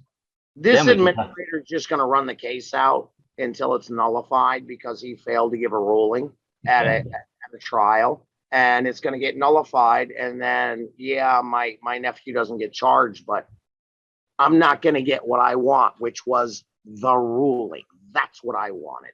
Well, you do have the time involved, so you can always hit them before the time value you've got to use to. Nah, I'm not willing to do that.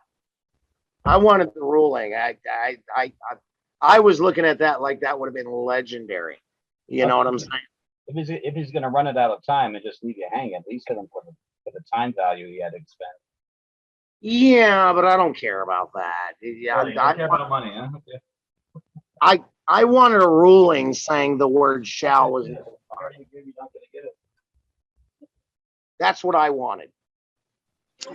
Well, I'll tell you, I once said something that Mr. Anonymous told me. He said, ask them what they won't accept for payment. And another man took it to another extreme. He called me the other night and he said, I turned around and took your statement of what won't you accept for payment. And I asked him, what laws are we not going to use in this court? Yeah, well, you can do it either way. But the judge pissed himself. I mean, he can't. He said it was a real conundrum in the court. The prosecutor and the judge had a stare down. Here's the kicker, bro. I mean, I realize this was total kabuki. There was no prosecutor. It was just the cop, the judge, and my nephew. That was it. Wow.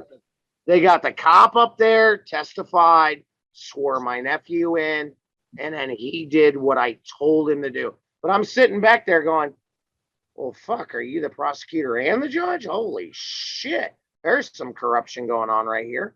Hey, did the cops swear in? Yeah, he did. As a witness, not as a claimant. Right. Yeah, there's no point. And only one?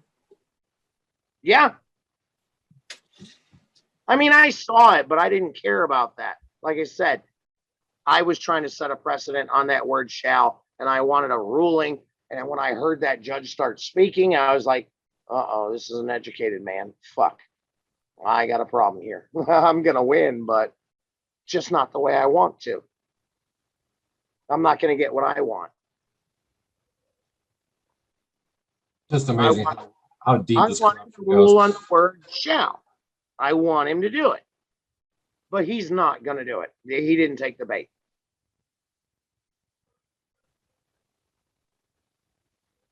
Like I say, so far I'm about 14 days in. He's only got till 29 days, and then that's his ass. You know, and well, I'm pretty sure that's how it's going to go. I mean, it was all over of my nephew running a stoplight. That was it.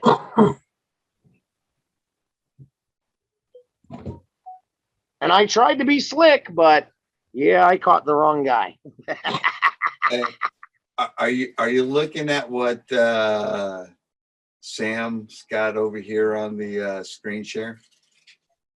No, I'm not. I'm all over the place right now. Okay, so if you look at the screen share, I don't remember.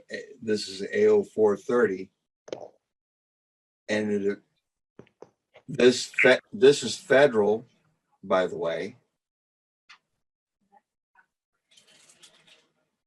Okay. Yeah, I got it. All right. The plaintiff, the one making the That's a claim, which nice is basically document kind somebody's of, got up on the screen there. yeah, the one that's making the claim, right, is the one that's responsible, correct? Yeah, but the problem is the claimant's not showing up. Yeah, but it has nothing to do with claimant. It has to do with the complaint. Well, I don't care about a complaint. A complaint is a dog with no teeth. Can you scroll down a little bit? Oh, they changed it because it used to say plaintiff, debtor, and defendant creditor on the old one. Oh, down there below in the appearance for the, see the appearance for the? Government, plaintiff, debtor, and defendant creditor. There you go. There you go. And what form is that again, brother? This is AO430. AO430. Thank you for that. Yeah, I mean, I could have beat this case 12 ways till Sunday. I could have done a quo warranto, you know, a serveration or an abatement, but I didn't want that. You know, I was going for the gusto to. What kind of a ruling are you looking for with the word shall? I'm looking for that judge to be in agreement with me that the word shall is ambiguous. Yeah. That's what I want, because it's in every Florida state traffic statute, and therefore anybody could follow that and go back or forward on any case and nullify the shit out of it. Well, because the word shall means future tense. I shall go to Paris one day, right? Right. Doesn't say. It's ambiguous. I shall get a car registered, future tense. Yeah, in the future. All right. Well, That's not today, is it?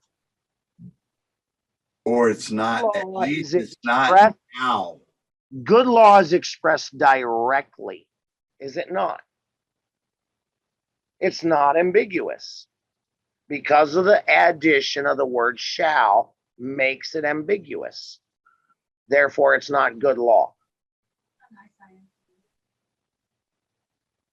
Well, nor is a good policy. Exactly. And that's why if you look in a lot of the Uniform Commercial Code, let's just take, for example, presentment, it says you must. Yeah, they didn't say you shall. You must. I mean, and it says it that in there several times under present. Sure. So, yeah, I don't know if that's even remotely possible to get a judge to do that. I'm sure they're. I was trying to get slick. No, I don't blame one. I was trying to get a stupid one. Go figure. I drew one with half a brain. How many of them are actually stupid? Well, never had the pleasure of being before a judge. I've come across some stupid ones. Yeah. Well, look it. What is it? He who seeks equity must do equity. Right? Well, yeah. I just wanted an idiot, If you're in charge, right? We're just going to go with a hypothetical. If you're in charge, would it be, or could it be, rather? Could it be? There's a favorite saying. Yeah. Advantageous or to your advantage to empower these so-called judges to do the bidding of the beneficiary, or if you will, the heir, however you want. Well, here's the problem is it was my 20-year-old nephew that had to get up there and litigate. Yeah, well, what stuff? He only came to sit with me like 3 fucking times for about 10 minutes while he smoked a fucking blunt. Once a trust is expressed, it must be treated as a trust. Yeah, I would have a problem even getting this redneck kid to even do that. It wouldn't matter because I did it for my fucking convict son. Okay. By what people would call parole evidence. What were you going to say? Viva voce? Viva voce, yeah. I didn't have to write any paper down to do any of that shit. I just told them straight up. It's a trust. They're all fucking playing stupid. Oh, what trust you talk? You know what? It's a trust. Once it's expressed as a trust, which I just did, it must be treated as such. And they did. And a trust can't be no flat for a trustee. So who's the trustee? The guy in the black robe's the trustee. Well, yeah, but he wants you to believe you're the trustee. That's why everybody in jail convicted is called trustee. The only power, the only power that a judge, so-called, has over you is your own ignorance. Yes, you're correct.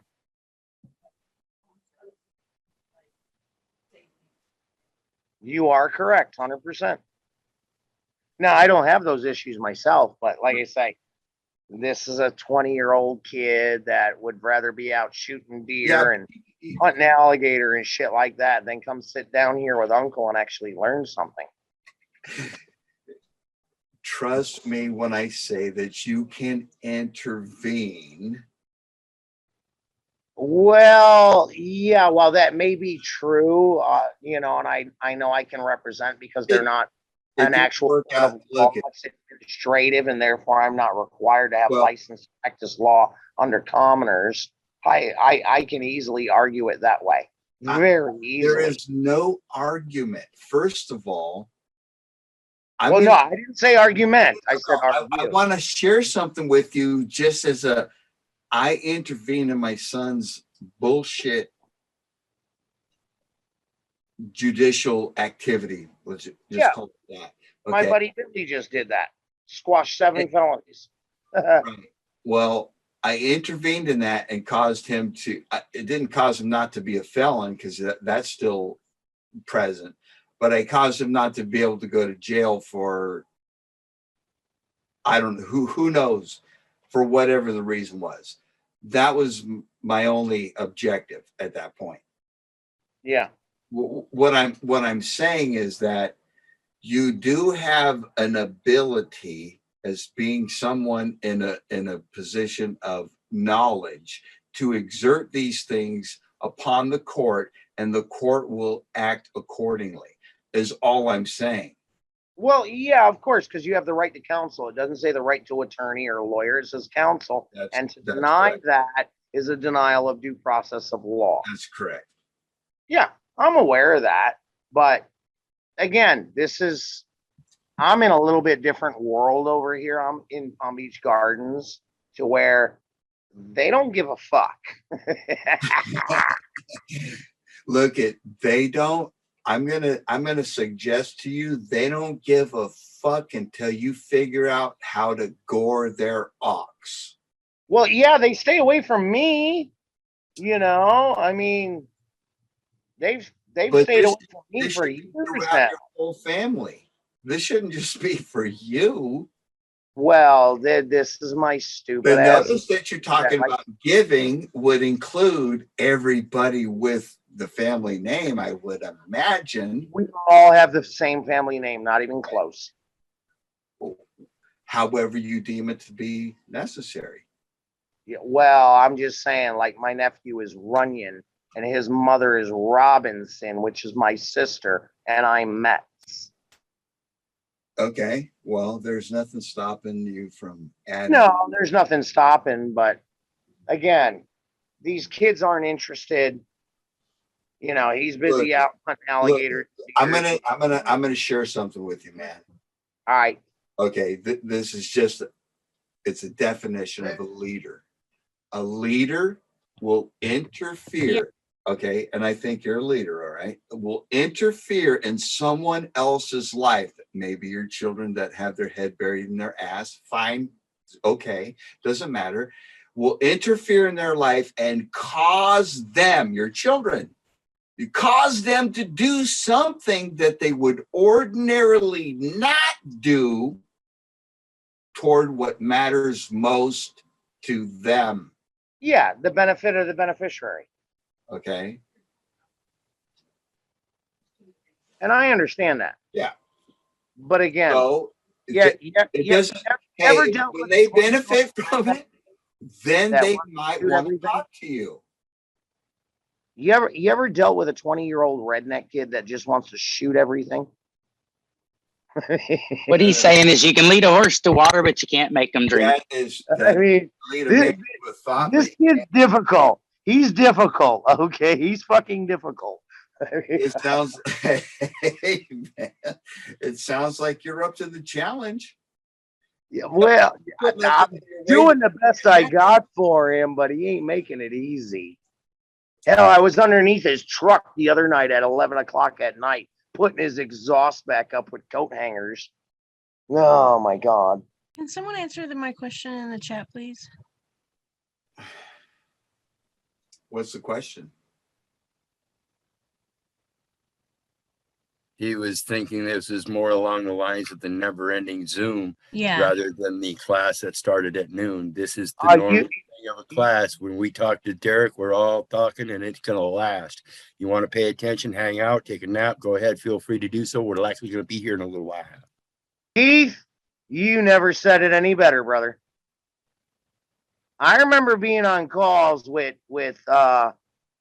Sugar Daddy, Sugar Baby over there, where I was on for 4 hours, couldn't take it, went to bed, woke up at 7 a.m., and these bastards were still going. I remember those days. Holy shit. Yeah, that never ending Like, Zoom's yo. still going, guys. It's been over 6 months. Nice Love it. glasses there. Love it. Were you guys paying attention when I was showing the Constitution of the Universal Postal Union in regards to freedom of transit shall be guaranteed throughout the entire territory of the Union? And then the Yes. preamble of the Constitution of the United States of America says to form a more perfect union.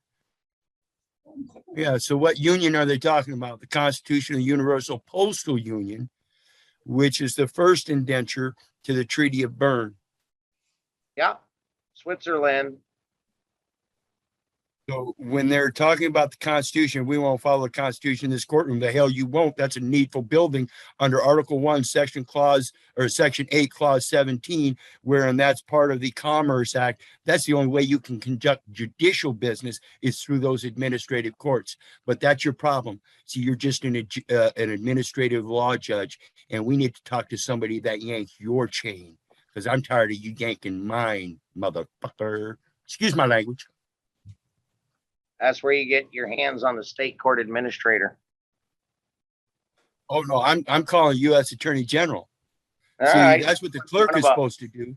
The clerk is supposed to contact the U.S. Attorney General through 22 CFR 93.1 through diplomatic channels of notice to find out if the defendant follows Rule 17, defendant and plaintiff capacity, public officer. If they follow that, then they have to let them know they are in fact of like capacity and can be sued and can sue in the state courts. Otherwise, I'm not a defendant. You can't sue me and I can't sue in those courts. It's been a misidentification through misrepresentation, through a misdescription of resident. Well, yeah, no, The only persons allowed to reside in the zone are federal, state, or municipal officers or agents.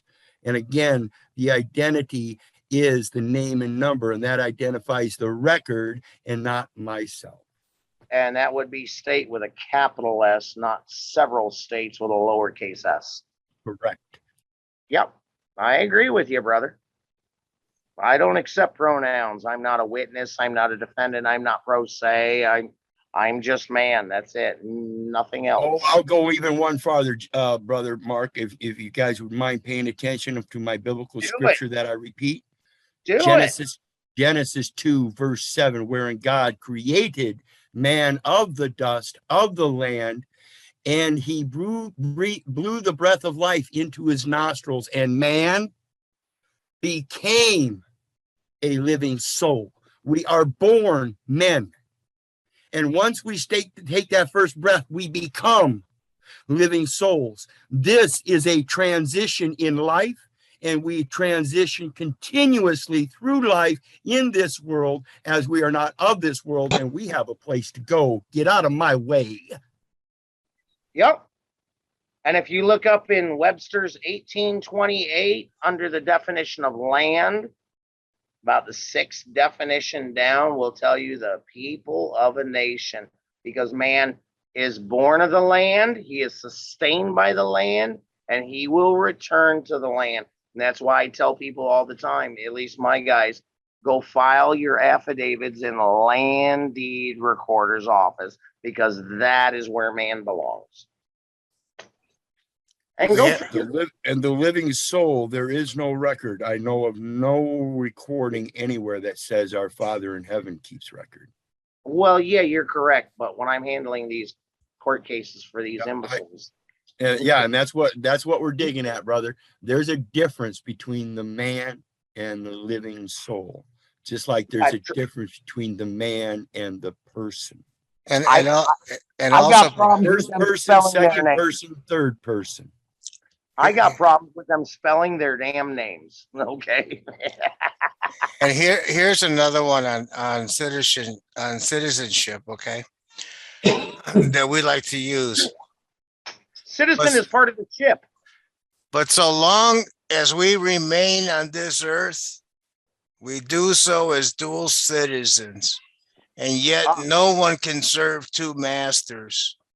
And when the demands of the two come into conflict, as they often do, It is then that we reveal where our true loyalties lies. Yeah. And that basically goes back to the Cooper v. IRS commissioner ruling, where it talks about dual citizenship at the same time. You can't wear two sets of armor, folks. No, can't. You got to pick one or the other. You know, this is the thing I think a lot of people miss about the story of David and Goliath. See, David and Goliath was offered all kinds of weapons and armor to fight this giant. But those were conventional weapons and armor. And we are not conventional people. You can wear 2 suits of armor, and here's how. We have the power to operate on the public and the private. And that's what they're so overzealous about. I can bring a claim legally, or I can bring a claim in the private, but they can only deal in the public. Yeah. Period. Chase me down in the private. Good luck to you. Jackie Draper versus Jackie Paper. Superman versus Clark Kent. You just don't need a phone booth, guys. Oh, time out. They're screwing around with Superman right now, so be careful there. Mark, you didn't know he was gay? Come on. No. What the hell is going on? No, he's trisexual. He'll try anything now. Hey, when they screwed with Pepe Le Pew, I was done right there. Okay, that's it. When I grow up, I want to be Supergirl. I want to be Wonder Man. Yeah, right. They had to screw around with Superman, bastards. Is nothing off the board. That's because everything's offensive. Yeah, that's why I don't go out in the general public. So I've been putting into thought what Mark Kozachek has asked of me to respond by the 18th for my trial by way of jury. He wants to know definitions and jury instructions. I thought about printing off the jury handbook and submitting it. Nah, that would be too easy. I also thought about writing a nice letter in Chambers saying, Mark, I just want the fucking man who claims I owe them something to come forward. How about that? Let's start with step 1, identifying the man that's claiming I've done them a wrong. Yeah, well, Acts of the Apostles 25:16. Romans are the ones who basically made that rule. And if they're working under Roman law, well, guess what, sunshine? It's very clear what Acts of the Apostles says, that he had the right to confront his accuser face to face. That's it. Supreme Court has even stated such. Shakespeare, Blackstones, and a bunch of other shit. So it's not like there's not precedent out there for it. Yeah, wasn't that Gibson versus Boyle? Nah, I can't quote on that one. You might be correct. I love Gibsons, but I can't say. But you know, I know Shakespeare, Supreme Court, Blackstones have all commented on it. Oh yeah, no, I think it was just, it said basically a complaint without a valid party. A complaint is invalid on its face. Yeah, it's just the problem is not Well, it goes back to Hale versus Hinkle. Everybody has a right to due process of law, and due process of law requires 2 moving parties, real parties in interest. On the public side and on the private side, it requires a man, a woman, a woman, a woman, or a man on man, period. Yeah, the problem is they play that fictional game on the public side. And that's where you got to get away from the public side and get over to the real common law side. And you're right for a corpus delicti. And hell, you could even file a writ of habeas corpus to bring that fucker forward. Good luck with that, though.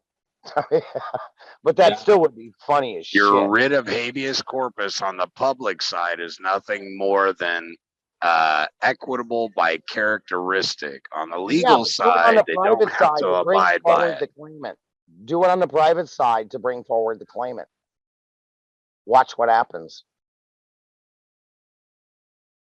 You have to remember, on the public side, we're still under the War Powers Act. Everything falls under the executive branch after the memorandum by Abraham Lincoln. Yeah, but I don't care Forcing, about that well, stuff. not forcing necessarily, but having the Congress reconvene underneath his authority as commander in chief.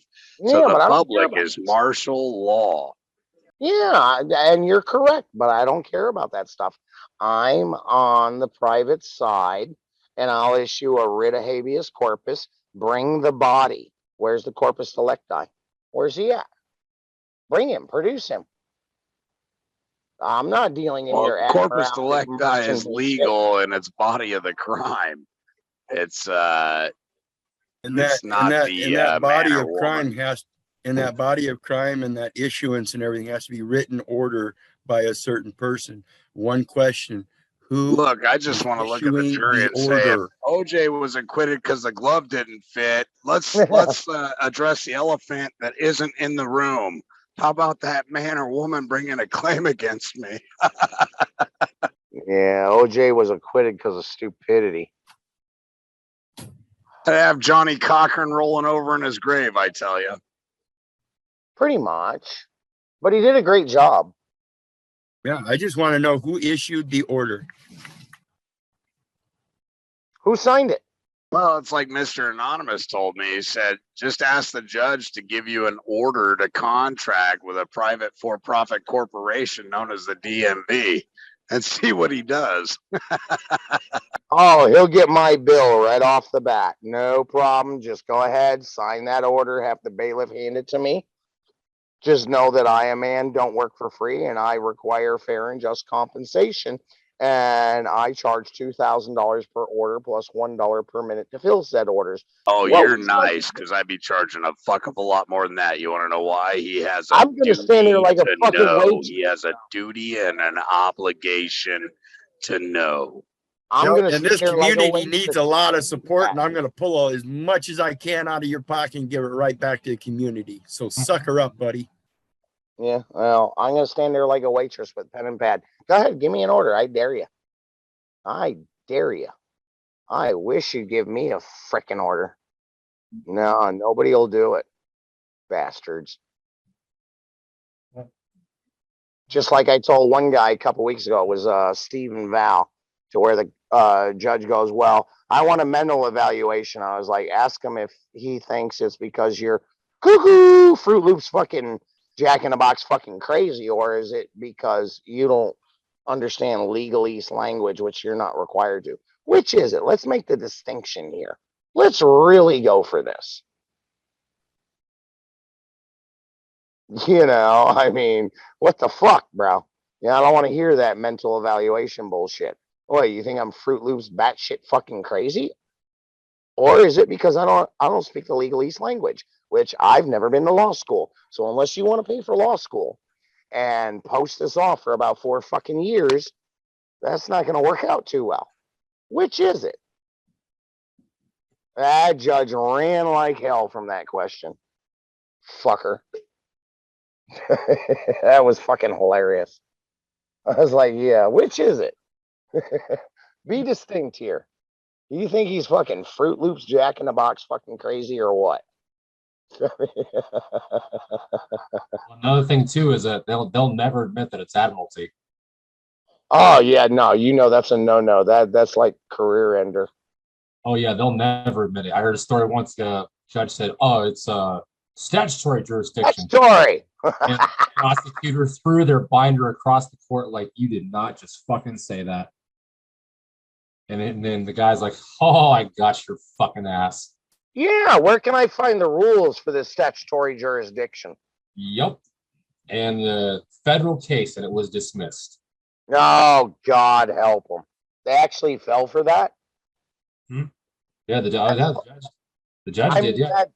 That's so old of a trick. Holy shit, people are still falling for it. Well, yeah, but there's no way to dance around it. You can't get around the Constitution.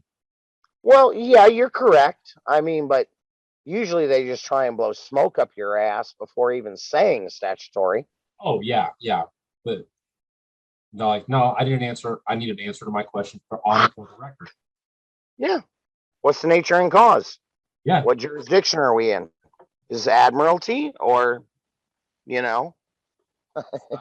Not equity, because equity doesn't have a criminal aspect to it. Exactly. So it has to be Admiralty, which only has two jurisdictions, which is civil or criminal. And they'll never fucking admit that. I watched the video. I've never seen a judge dance so hard in my life. It's great. She's like, oh, well, that's a good question. And we can bring that up at the next hearing. Like, oh, you're God. Well, see, that's what you got to realize right there. See, that's an offer to continue to contract the next hearing.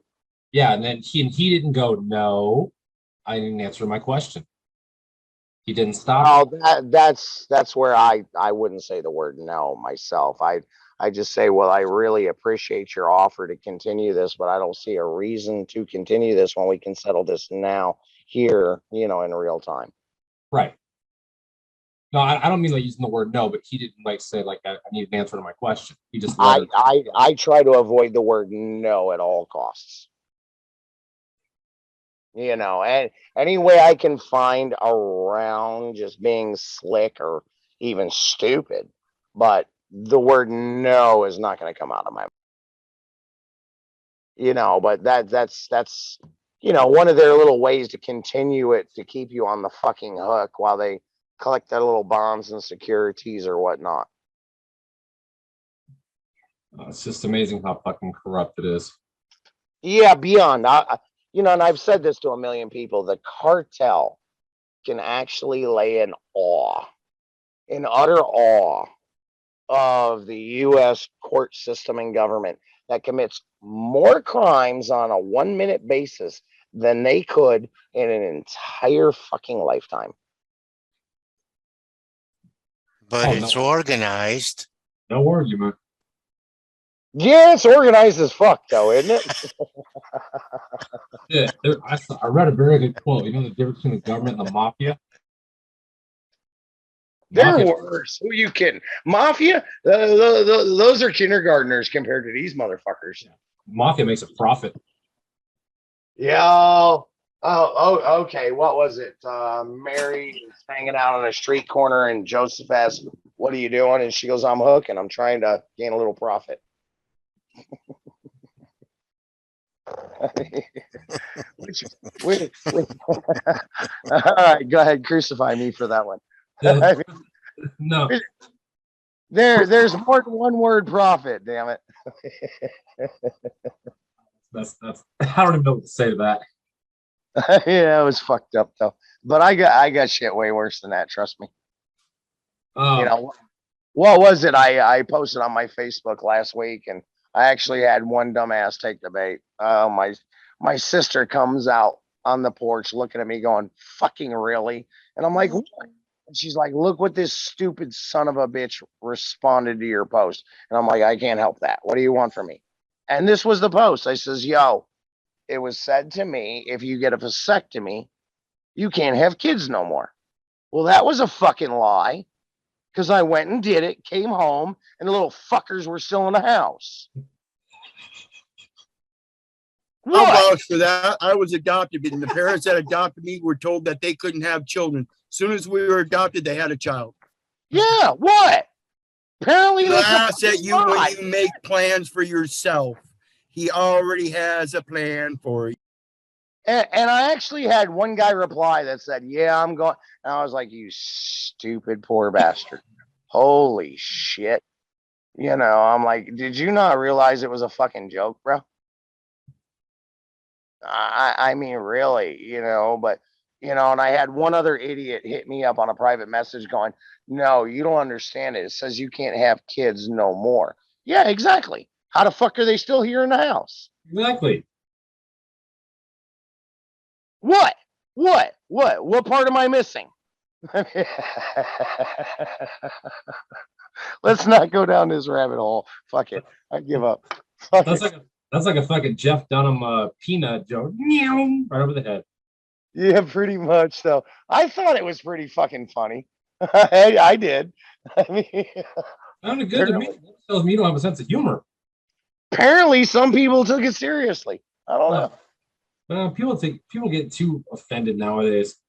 No, they weren't even offended. They were responding to it like, yeah, I'm going to do one too. Really, stupid? Really? Really? God bless your heart. Oh, Gee. God.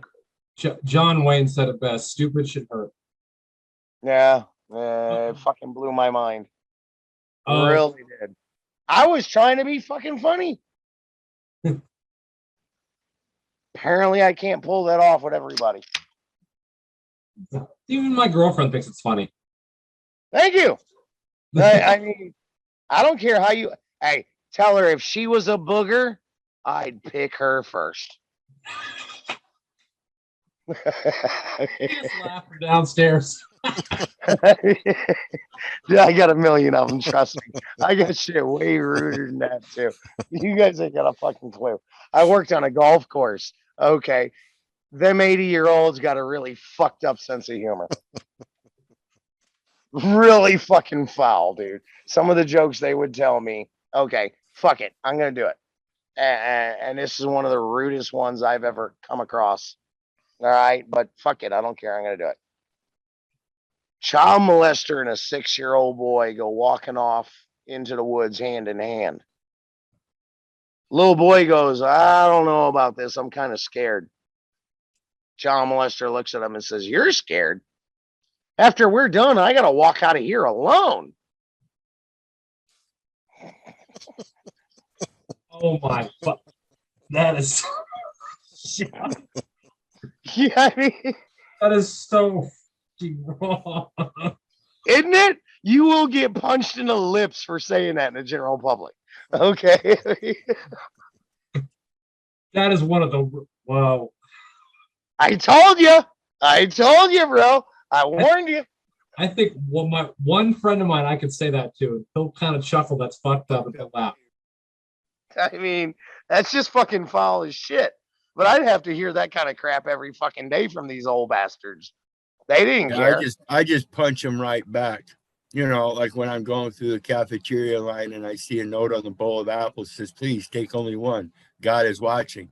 And then farther down the line, I see the bowl of cookies. So I put up my own note. Take all you want. He's watching the apples. Yeah, right. There you go. There you go. Fuck it. Let's play this shit. I don't want to hear. Hey, I don't want to hear God say shit. Okay. He put drugs down here and hookers and made me really bad at math. He's responsible for at least 50% of this fuck up, the way I see it. Well, he says, ye are gods. Well, stand up and start acting like it. Start making your own damn choices. Quit being susceptible to the indoctrination of fear through remembering what somebody told you they were going to do.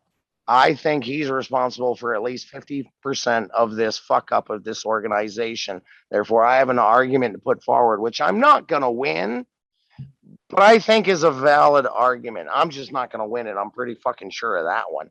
Well, I hope everybody watches a movie called Frank versus God. And I want you to look at it in an outside perspective and say that's one of my favorite little fucktards. Yep.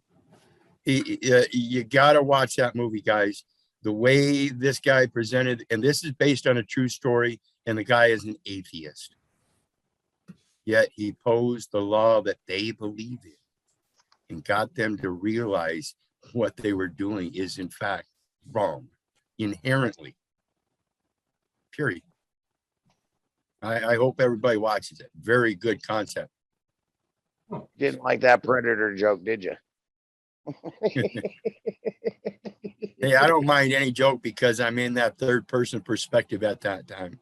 I realize the perspective is just based on things that have been done in the past as a transfer of information, and a lot of people take it to different lights, and we have to realize while being empathetic, we have to be at a certain degree apathetic so that we can get through it with a reasonable logic.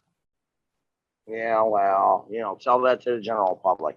Yeah, they don't use reason and logic. Yeah, they don't even know what the fuck it is. No, they don't. They're dumb. They're dumb.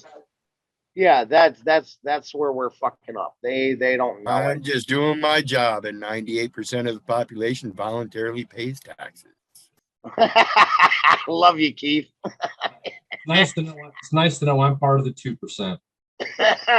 Same here. I ain't paid since 2008 or 9, one of those two, to where I was living in Central America and the U.S. government contacted me and says, "Hey, you got to file your taxes." I said, "What the fuck are you talking about?" And they're like, "Well, if you're a U.S. citizen, it doesn't matter where you're at and what country you're in, you got to pay taxes." I said, "Oh, you fucking think so, do you?" Yeah, good luck with that one. You know, I make my money off the fucking, well, I didn't tell them this, but I make my money off the streets. You kiss my ass. I have zero income. Fuck off. And I haven't paid taxes ever fucking since. Yeah, what's a street name, guys? Oh, down there it was 200 metros La Casa Blanca Oeste Cafe Bread. That was my fucking address. 200 meters east, the White House from Cafe Bread. Good luck with that. Good fucking luck. Oh no, I feel you. My biggest thing is like, okay, this is what I owe. Okay, good. Put that on a piece of paper and fucking sign it. They'll never fucking do it. Yeah, no, you're correct. Yep. They'll never do it. Like, okay, no. Because last time I checked, I've got the right to face my accuser. Who's accusing me? Well, the IRS. Good. I'll have the IRS hit the witness stand. I got a nice simplistic letter from John that he's already removed a couple $1 million from the IRS, you know, using this simplistic letter. And it's so simplistic, it's disgusting. It really is. I think I shared it with Derek. I'm not too sure, you know, as a training exercise or whatnot, you know, to just adjust the punctuation on it or whatnot. But, you know, it just basically goes, "Greetings to a man or a woman who at times acts as IRS agent. I believe that you, a man or a Mr. or Mrs. IRS, has made a claim that I, a man, owe you a debt." That's pretty much the ha ha ha. Oh, you got a Mr. or Mrs. IRS? Good luck to you. I'm pulling you out, fucker. And you know, and it just goes on to say that I believe that I do not owe a debt, and that, you know, I do not believe that a Mr. or Mrs. IRS exists.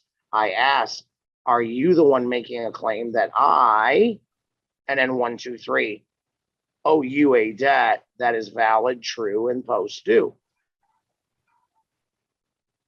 However, at this time, if it is now your choice to cease and desist, I will forgive you your trespass as I would wish the trespass of I to be forgiven.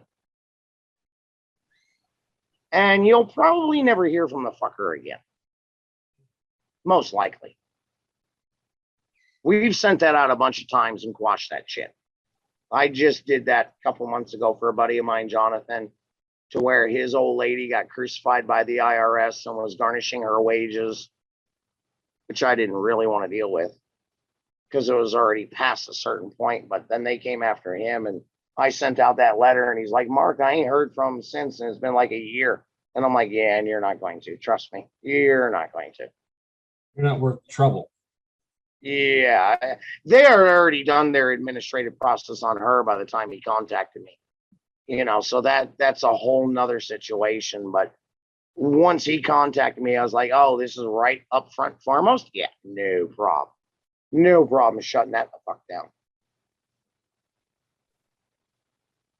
And it's a standard letter that, well, out of 500 audios, I've only heard Lentz mention it one time.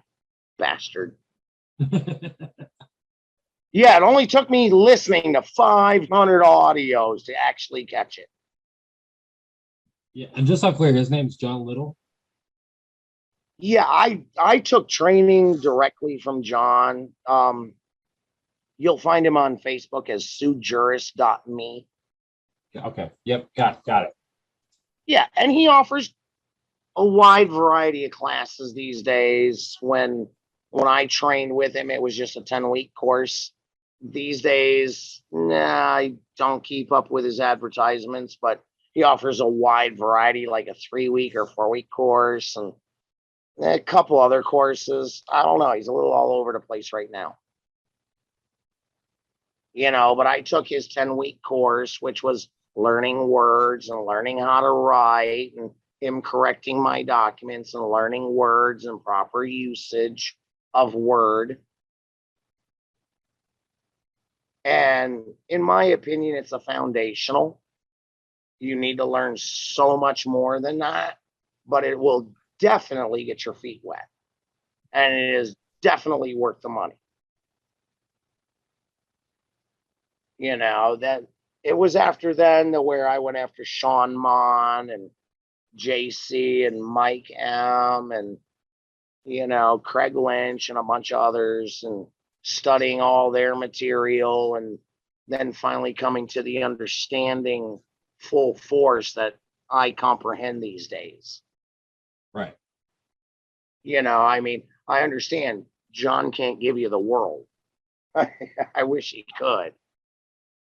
But he'll definitely get your feet wet into common law and how to handle things at a common law standpoint. No different than SmokingBaby will definitely give you an understanding of how to go at stuff in the IRS routes and fucking slam the shit out of them. Like you said, it's just another way to skin the cat. Yeah, that's all. I mean, there's many ways, whether you want to go legal, whether you want to go IRS, whether you want to go lawful. Take a pick. It's whatever works for you with your mindset is what's most important. Not everybody, and I'll always say this, I've watched many people take John's classes and not be able to pull off what me and Billy pull off in the common law realm. Apparently, they just didn't really grasp it. They just truly did not understand. So be it. I don't think there's anything anybody can do about that. Either you have that type mindset or you don't. And John's not going to know that. He's just going to train you. Only you're going to figure that out if you have that mindset or not. To be able to see things in such a simplistic way. And the things he teaches, and to use the proper wordage and to stay in the now.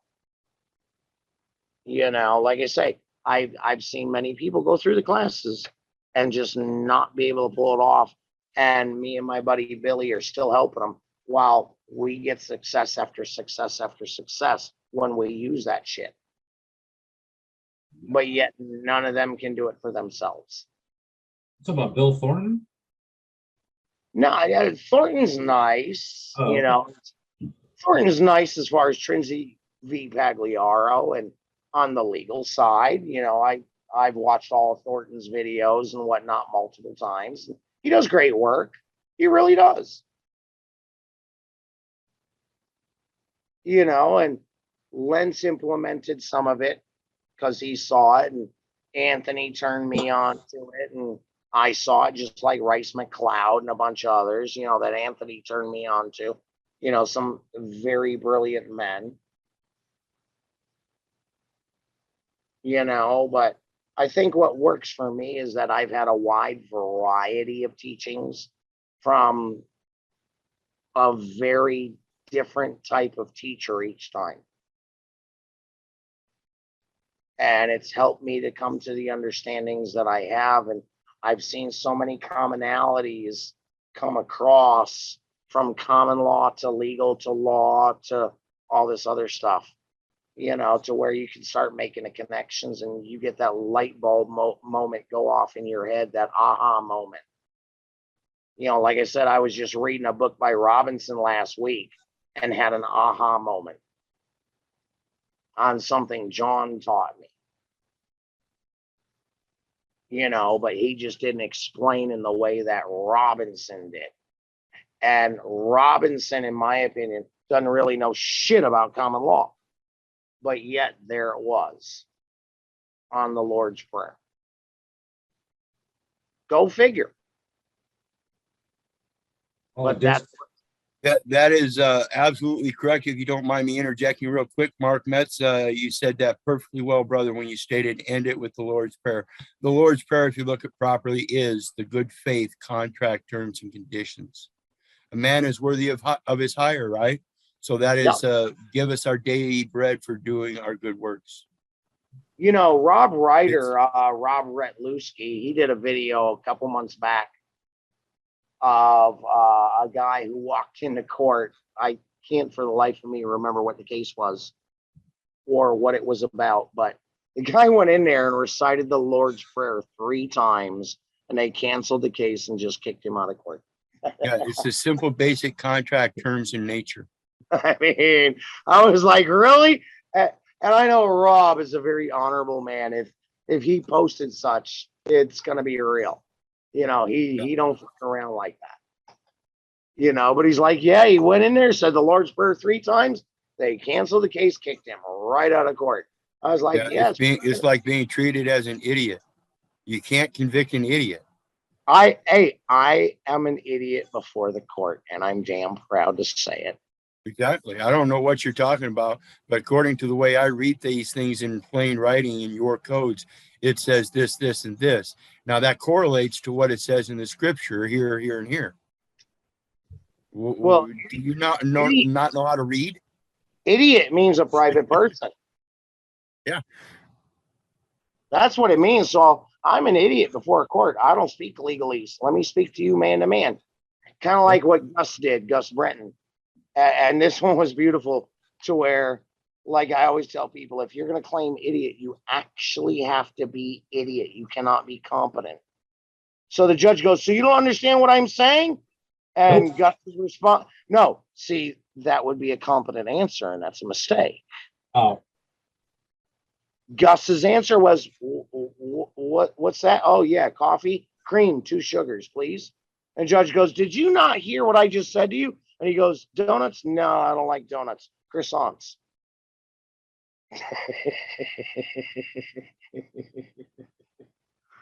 You can't claim that you don't understand legalese, but then respond competently when they ask you a question in legalese. I had a judge look at me in my last case.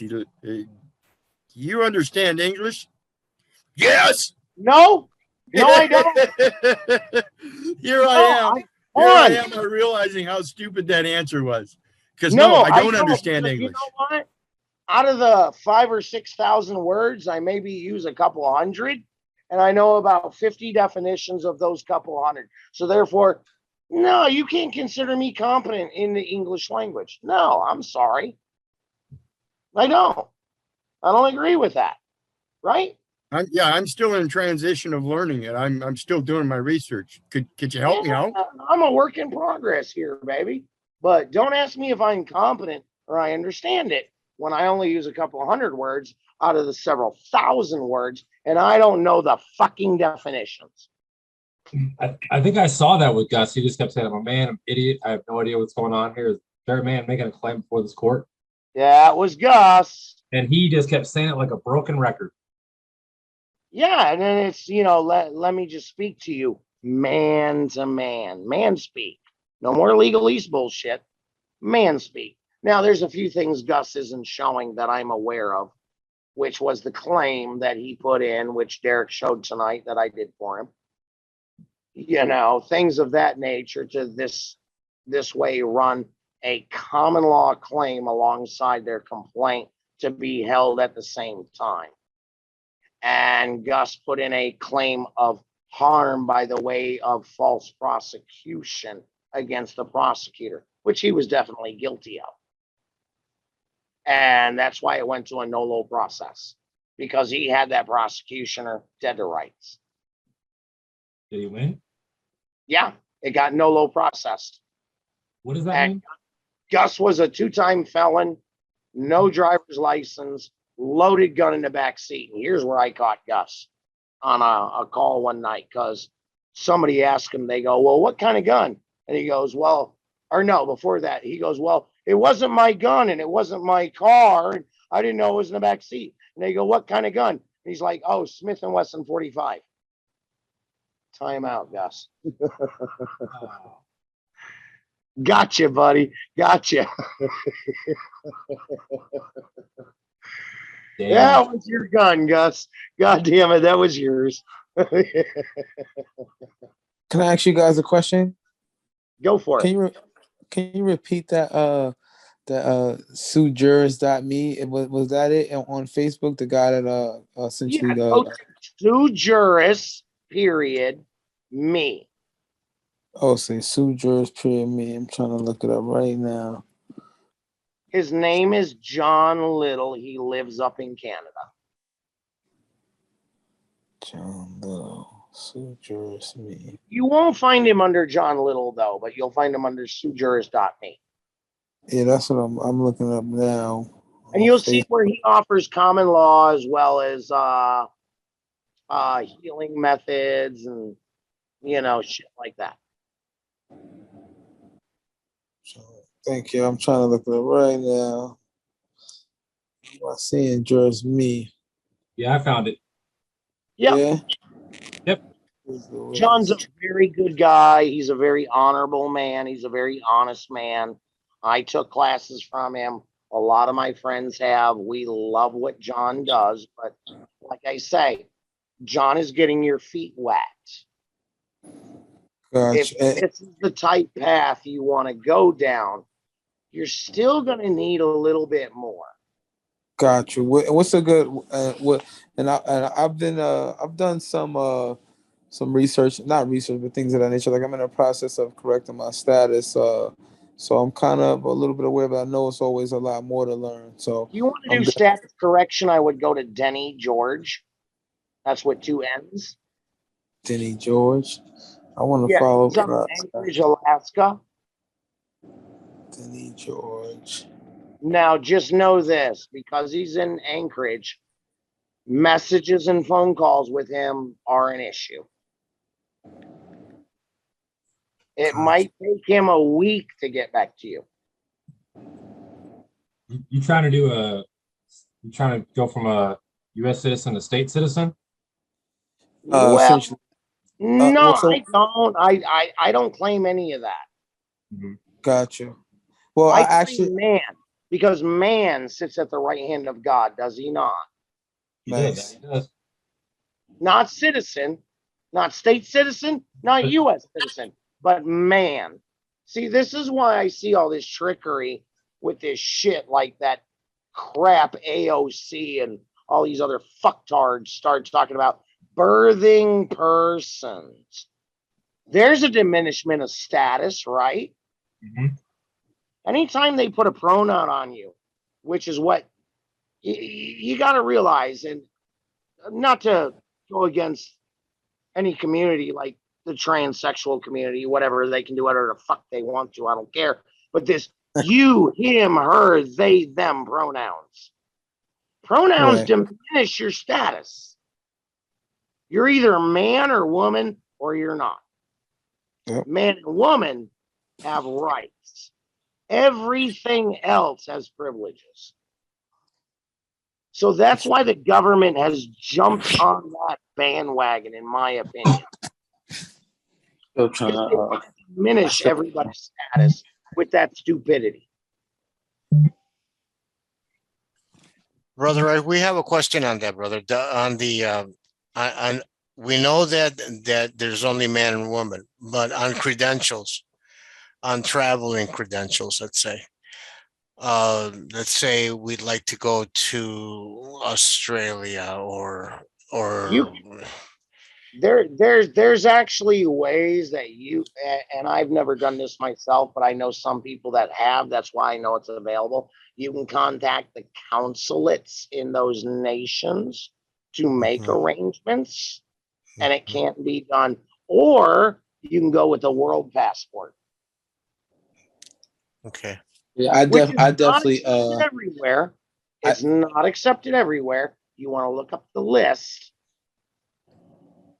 But this I way, it's not a U.S. passport. personally went with the Moorish American travel document.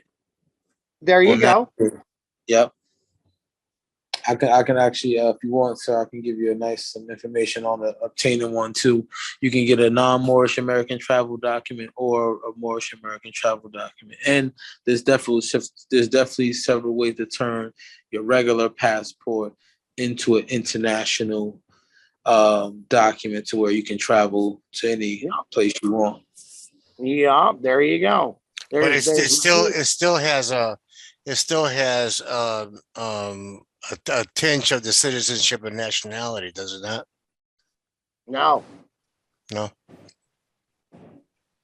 Can you share it in the chat? You know, my buddy Kawa tried to get me onto that, and I was like, "Yo, I agree with you 100%." Here's the problem I have: is I'm a Dutch Hungarian little white boy, and every white boy is gonna want to beat my ass if I claim Moorish, and every brother is gonna want to beat my ass too. I'm fucked.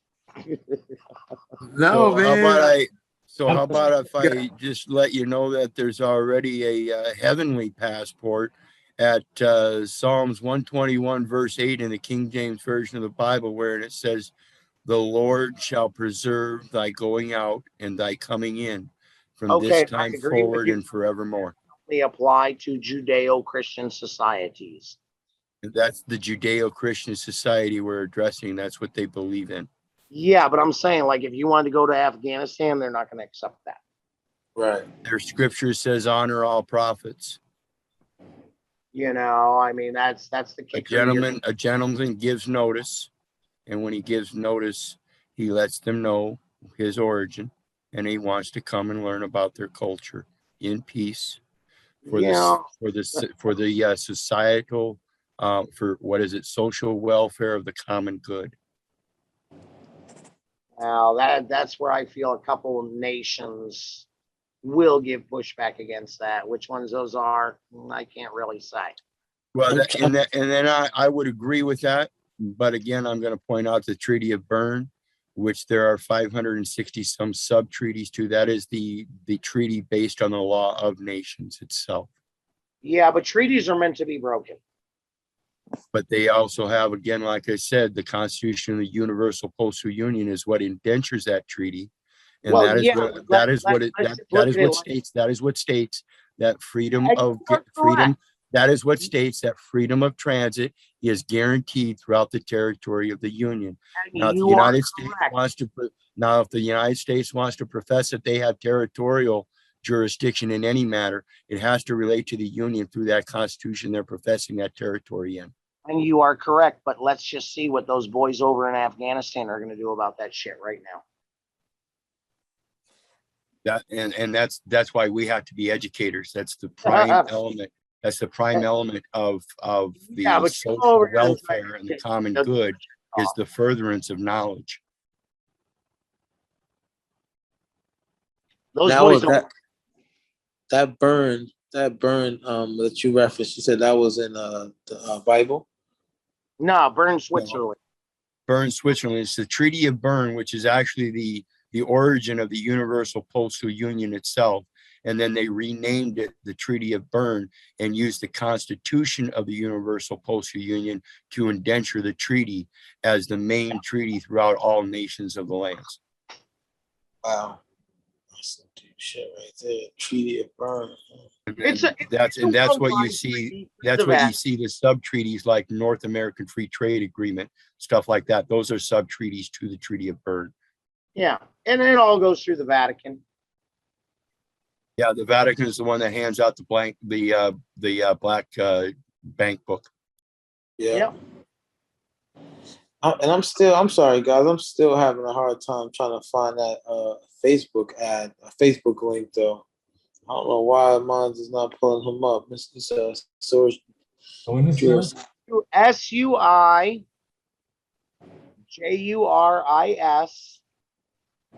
period me.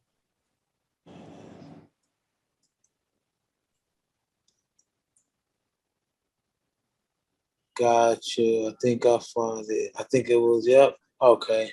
Like a goldish, blackish page. Yeah.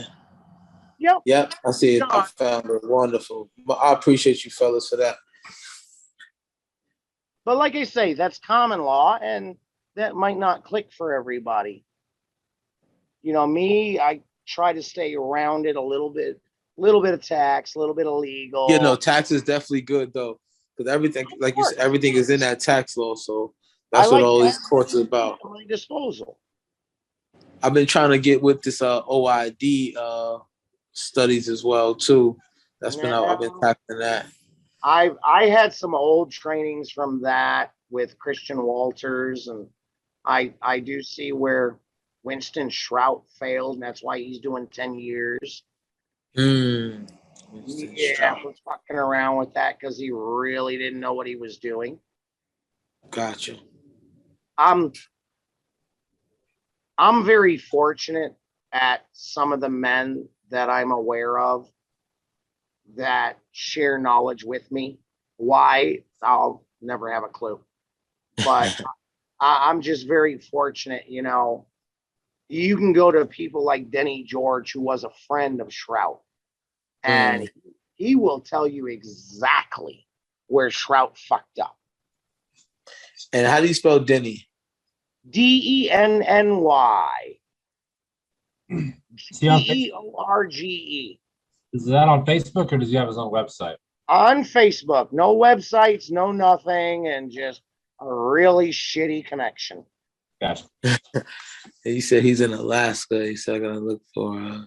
Yeah, but Denny is brilliant as shit. He's a member of my group. Of your group? Yeah, well, he's a member of a group I run, but I follow Denny. Just like I have a great many other people that are members of my group because we've been together for a long time. But some of them I follow myself. Nice. And your group is consists of would you say like a bunch of like you were saying, a little bit of tax, a little bit of everything in regards to that? Mine is mainly a child support help group. Yeah. So, dope. But like I say, there's a lot of people like, you know, that are on there, and people I've met from past groups that I've been involved with or whatnot, that those groups are no longer in existence, but we kept touch, and you know, now and then they post. Great. You know, wonderful. And I watch their pages and see what they post. And Denny would be one of those people. SmokingBaby would be another one of those people. SmokingBaby was with me years back with what the girls named was Mark's Smarty Pants.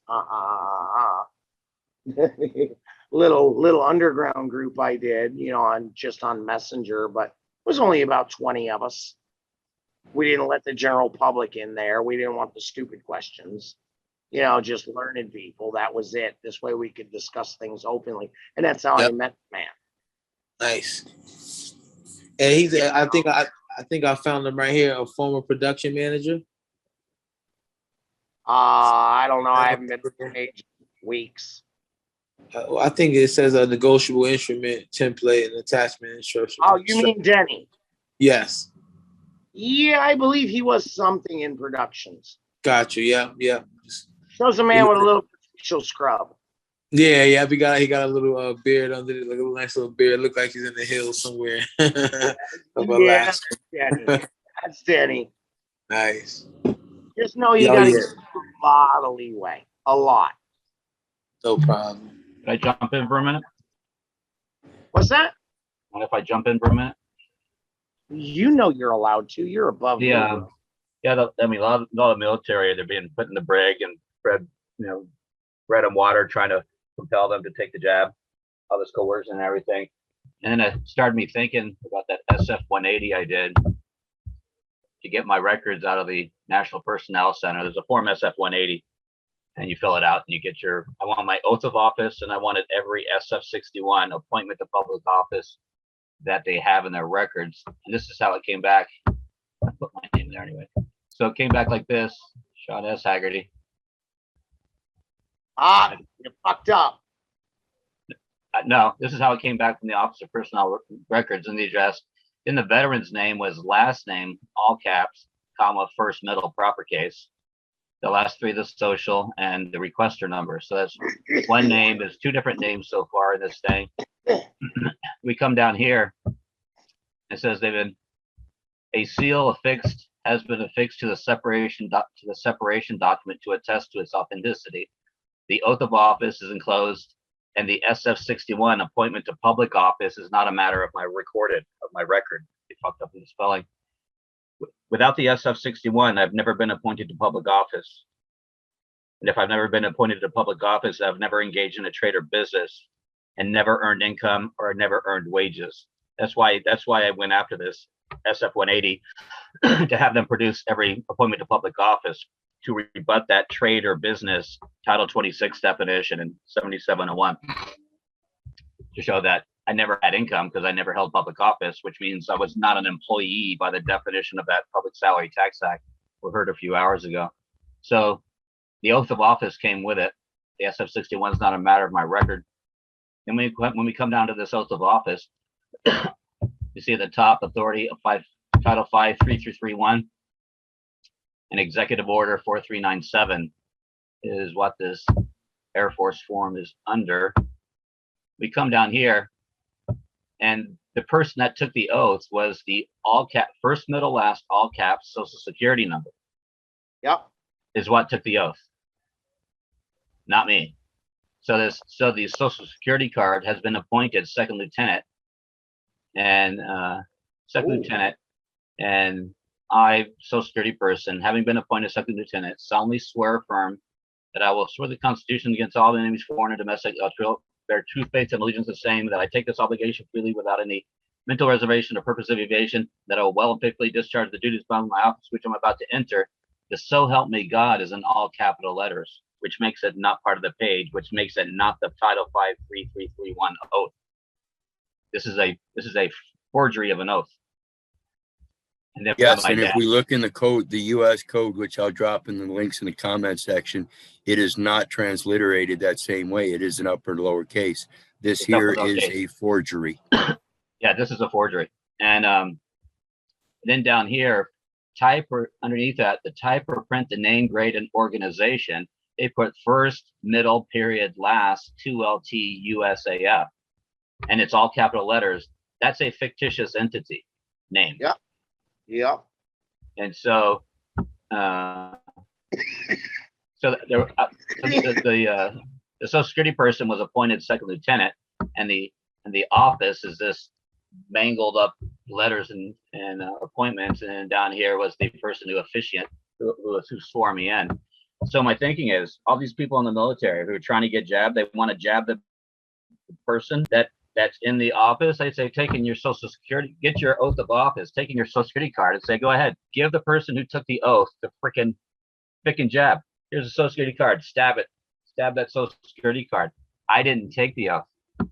And I wanted to put in here for the military people that were on here earlier, may not still be on here, to address this issue. They need to get their records to show that I'm not the one who took the oath. I'm just the one.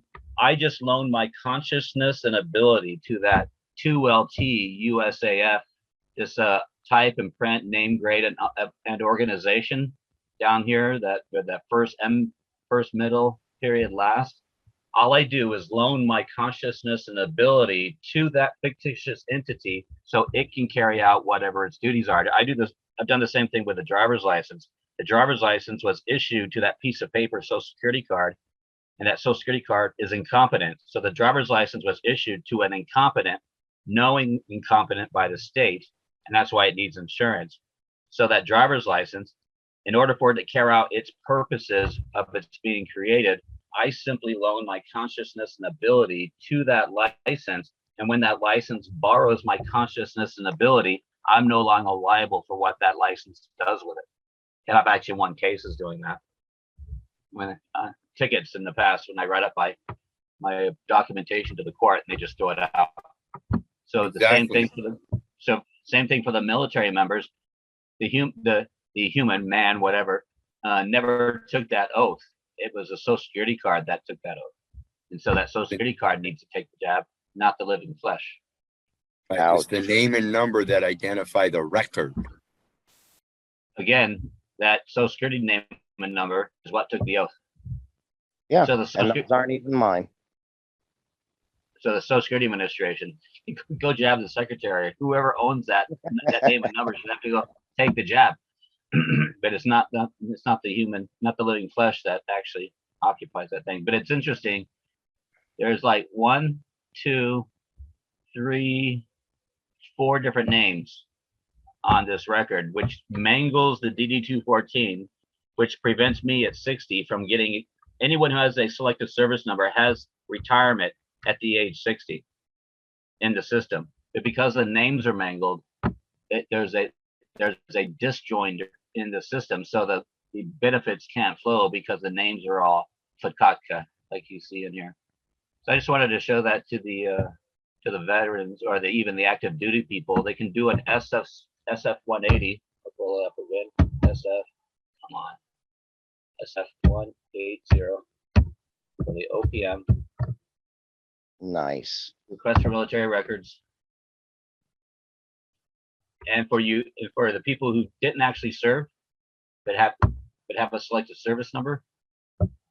Yep, that's me. So the in here, we'll try it this way. Maybe zoom. Come down here, bunch of yada yada yada. So it'd be what the last, comma, first. I don't know how many of you have actually gone into the Social Security Administration office and actually amended the Social Security record to show first and middle name in the first name field. Do you guys know about that mangling at the Social Security Administration?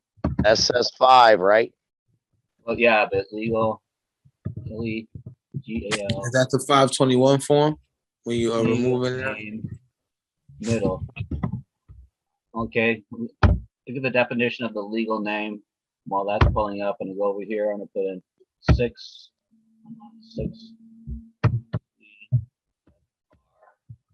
37.3. There it is. 37.3. Where's Cornell? Here. Defining legal name for an SSN. What is a legal name? For the SSA enumeration purposes, the legal name consists of a first name and a last name or surname. The legal name is the name used to sign legal documents, deeds, and contracts. We do not consider the middle name or suffix as part of the legal name. Whether the middle name or suffix is included or omitted incorrectly shown on evidentiary documents submitted with the SS5 does not matter. I could have gotten a Social Security card that would say Sean Tyrannosaurus Rex Haggerty, which would have been bitchin', but I never did. I didn't know about it, and it would have been perfectly legal. So down here, you have a given name and family name. Translate given names and family names shown on documents submitted as an SSN evidence to the first and last name on the SSN application, respectively. Given names, full first name and middle name, either of which may have more than one part. Family name, last name, surname, or family name, which may or have more than one part, i.e. junior, the third, senior, may also be shown on the family name. Since the person's middle name or suffix is not considered part of the legal name by SSA, the middle name shown as part of the given name or suffix shown as part of the family name, so it'd be Sean Scott and Haggerty the third on the family name, can be omitted. So the middle name and the suffix can be omitted from the SS5 and the suffix fields on the enumeration system. If the applicant has a given name with multiple parts and does not allege to having a middle name, then the multiple parts should be entered on in the first name field. Billy Joe Jim Bob. So U.S. born, born. And it has some more, name of immigrants and how they mangle those. So if we look at the full legal name down here in the federal regulation, full legal name right here. Full legal name means an individual's first name, comma, middle name, comma, and last name or surname without initials or nicknames. So the federal regulation says a full name is first, middle, last. But the Social Security Administration says, no, we don't count middle names. Only if you have a given name, first and middle go in the first name field.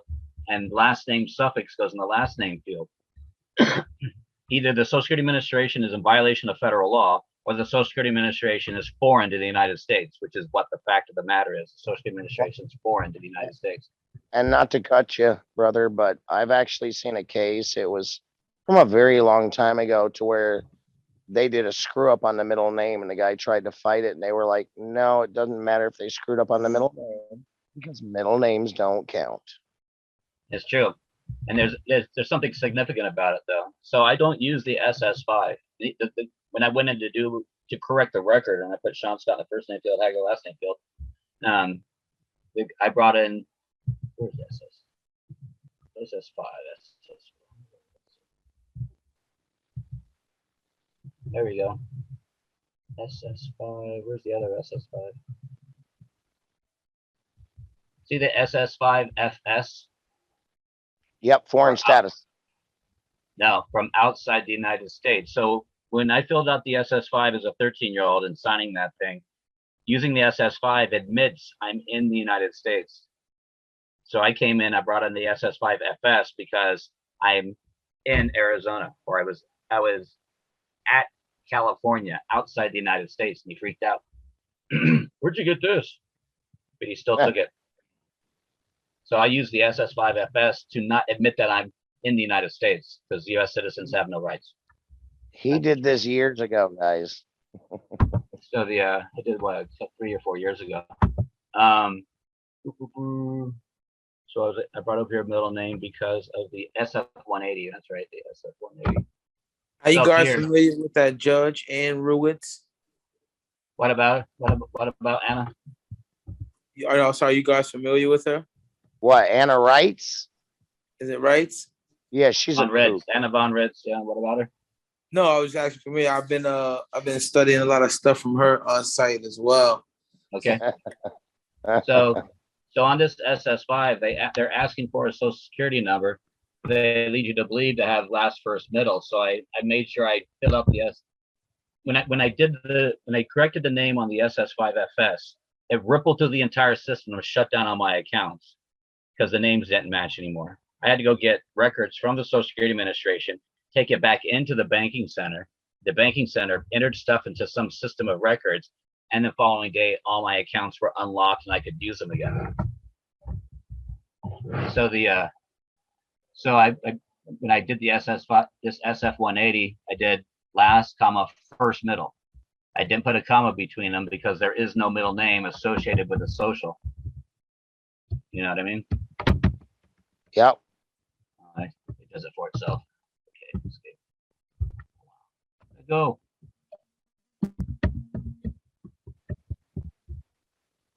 Tab. Invalid value. Anyway, date of birth, place of birth, and down here, the branch of service, they have a pull down. Active, reserve, of course I had active. But for the, there's a DOD form that states that up until 45, anyone who didn't serve is in the militia, and anyone who did serve is part of the militia till age 65. So for the people who didn't serve, there's something called down to the ready reserve. Is that what it's down here? So great. I'm in the militia, am I? Well, you can't be called up until 45 or 64, whether or not you serve. National Guard, active. So down here, because there's nothing real known in here for the reserve, they put unknown, and then the service number. That's where you put your selected service number. Selected service number. And over here, I had them put unknown, ready reserve, militia in this section here, and attach that DOD form. And then ask for duty stations. You fill out all this information here for the military. Is a person deceased known? And down here, I wanted my DD-214. I want the personnel file manual, medical records, and then dental records. I asked for everything up here, the dental records. And for the other, I put every of any SF 61 slash SF 61B.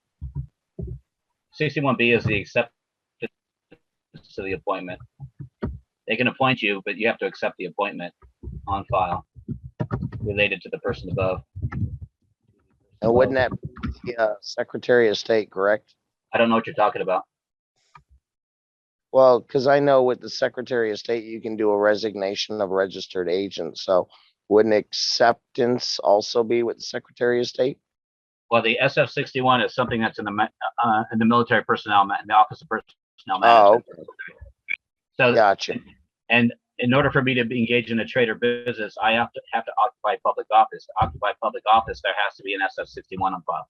So when there's not an SF-61 on file, it means I've never held public office, never engaged in a trade or business, never earned income, and never had wages. Yeah, they're just assuming and presuming. I don't know what that means. I don't know what they're doing. I just know I need to produce the evidence that I've never been appointed to public office to rebut the presumption that I am.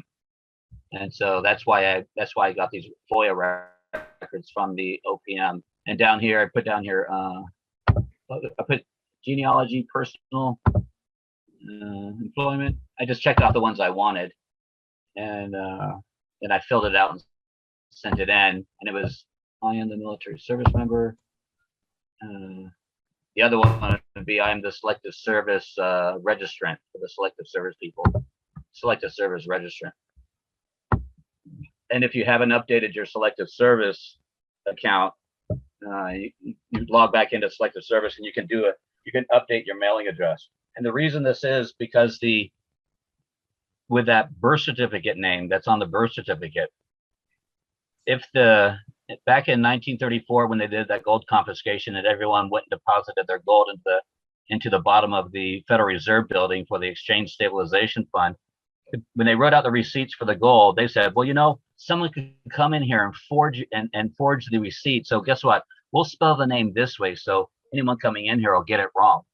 And the people bought it, and years later they went back in to exercise their claim check, and the people in the Federal Reserve said, well, this is not even your real name.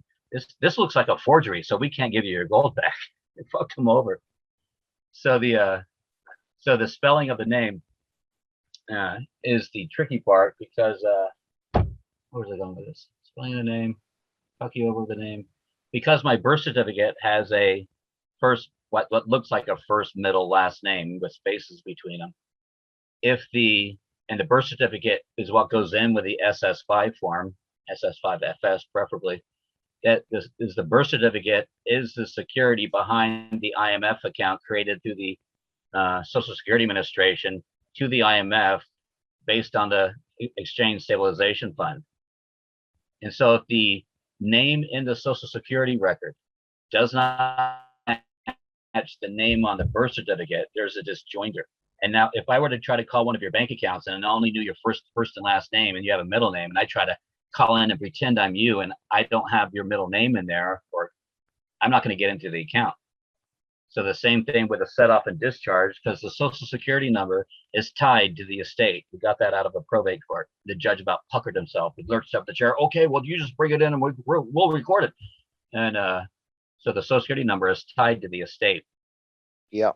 And so I want the name on the birth certificate to match every other record and every other system of records, so that there's no disjoinder. Because I really want to get that at 60 years of age, start getting that retirement, because anyone who signed up with the selective service, they've been pulling $300 out every pay period, or maybe every week. Rob Ryder goes into it, and they're funding a retirement account, but the names are mangled. And with the names mangled, they get to keep all the funds because no one qualifies for the retirement because the names don't match. And Rob Ryder's been trying to fight that for a while. So that explains why your name's spelled in 4 different ways. And on the DD-214, it's even more different ways. So yeah, and so for the people in the military, by getting that record, like you saw on who took the oath, who came down here and took this oath down here, he would come down and says, who do you want to take the oath? The person that swore in? Okay, here's the person that swore. Here's the card. You already have an agreement. The Social Security card took the oath and it doesn't belong to me. And they could probably thwart this kind of bullshit in the military anyway. Does that make sense? I guess. Okay. Oh, I get it. I understand it. All right. I just wanted to capture it in the video. We started at like 6:17, 17 after the hour right now, so we can point the military people to do what they just saw, and of course correcting the name here at SSA using the form SS5FS. Where's the SSA? There. The SS5FS. The directions are a little different between the SS5FS and the SS5.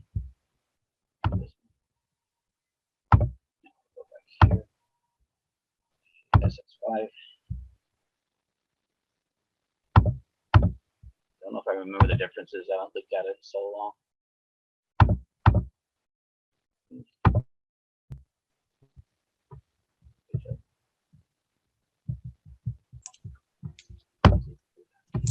That page up all the way. This page up all the way.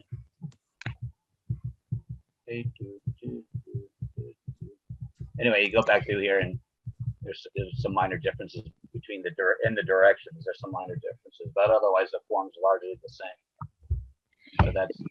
So when I filled out the SS5, it put first, middle, in the first name field, last name, the last name field. My place of birth was in the archdiocese of where I was birthed was the archdiocese. I didn't name the city because that's municipal. All hospitals are part of an archdiocese, and that's where I put the archdiocese of Mobile, and I put over here the Alabama Republic is the state or foreign country, Alabama Republic. Date of birth, I kept it normal instead of using my book of life date. I clicked other and I put Alabamian over here, Alabama State National. I didn't fill out any of these right here because white is not a color, it's a status, and it means a U.S. citizen. I crossed out sex and I put gender and I put male. I did not fill out my parents' information because I'm not authorized to use name or social security number. That would be identity theft. And then put the last name in there. Down here in the bottom, I put other. I put entitlement holder. Entitlement holder. I made a double-decker entitlement holder right here. And over here, I qualified the signature and I brought that in. He made me use a zip code, even though zip codes aren't required. Zip codes are only required if you're doing first class special types of mailings. I even brought it to DMM, but he wasn't going to change the name unless I use a zip code. So he extorted a zip code out of me. I still have to go back in with an SSA 520, I think it is, and go to an administrative hearing to correct the record to remove the zip code, because even the zip code means a location in the United States. Mm-hmm. That's from the Wells Fargo thing. Well, SmokingBaby, what they're asking there anyway is the mailing location. They're not asking for your permanent address or something. I don't use the zip code because it puts. Well, yeah, I comprehend that, but for the administration, they just want somewhere to mail that to, so it's a mailing location. And again, you don't need a zip code for first class mail. It's not required. I have a quick question for the SF-180 paperwork. When would we use that? When they discharge us for not getting this job?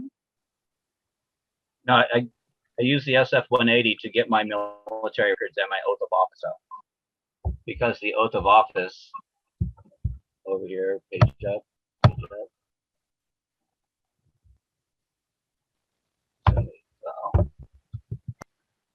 Because down here, this oath of office shows that the Social Security person took the oath. So if they want the service member, the one who took the oath, I would say, is the service member the one who took the oath? Okay, the one that took the oath is a Social Security card. I just loaned my consciousness to the office. I am not the office. See what I mean? Yeah. Okay. So when you filled out the SS5FS, yeah, did you get the H on the back of your card? Yes, I did. All my accounts frozen. I got the H on the back, and it's double decker. First, middle, and the top, and the last on the next line. So we go. If you look up here, make it bigger. Brother, on the gender, on the gender, male, instead of, it doesn't change the fact that it's still the same thing. The gender is masculine. It's not male, brother. God created man in his own image, male and female. He created he both. Yes, but when you go to the definitions of male and masculine, brother, is the difference. Masculine is an adjective. See over here where it says the EIN number for Wells Fargo? It says state, employee ID, employee EIN number. Then it has the mailing address, address of principal executive offices, and then they put zip code in parentheses, separating it from the street address. So the zip code is not part. You see that? Yes. Is it too tiny? And I have a letter from the local director in LA County from the U.S. Postal Service. I asked him, who owns the mailing address? He wrote back and says the mailing address belongs to the municipality. We just have an agreement to use it. So that mailing address is a municipal address. And then I wrote to the credit reporting agencies because it's 3 points off your FICO for every mailing address you have in your credit report. I sent them a copy of the letter and said, remove all these mailing addresses. They don't belong to me. They belong to the municipality. Get this. This has other people's information. Remove it. So that's the zip code. So we come down here to about the zip codes, and I'll put this in the link. You can read it. Just going down to the regulation down here. Here's 26 CFR 1.1-1-C. A zip code is a numerical code that identifies areas in the United States and its territories. So the zip code is an admission to being in the United States as well. So I'll put that in. So I don't have to go back in and have the zip code stripped because it's prejudicial to my status and my domicile. That. Here's this. Here's this.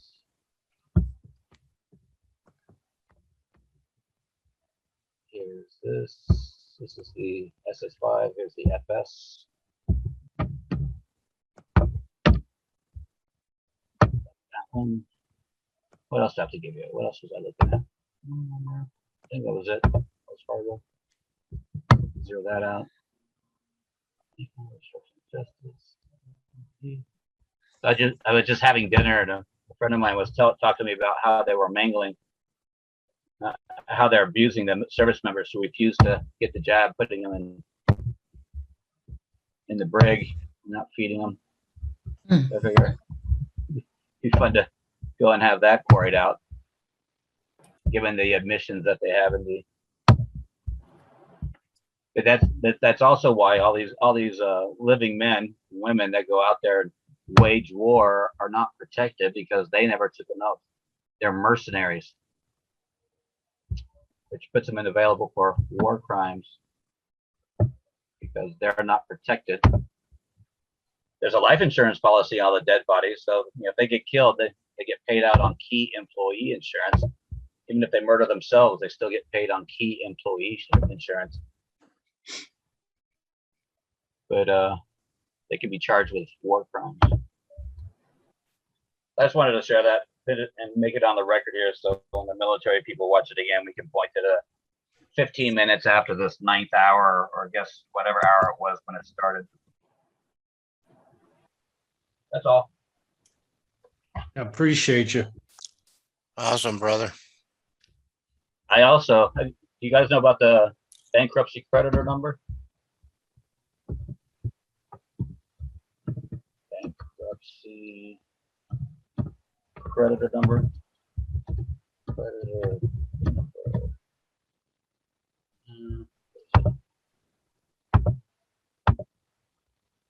Bankruptcy creditor registration. That's what it is. Creditor registration. You share the screen again. Chat. Let's kill that. Let's share.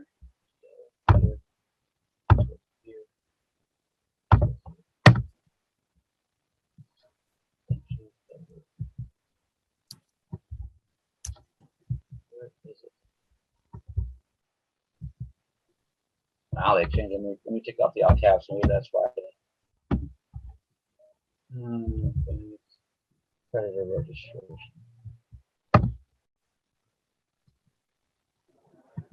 Wow, they've been playing with the algorithm. Used to come right up.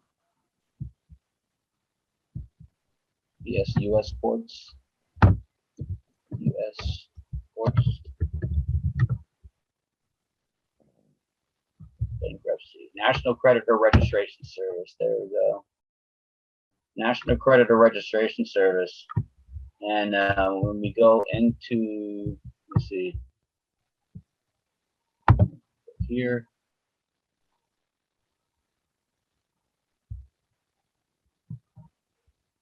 Open the Bankruptcy Noticing Center. Modify existing.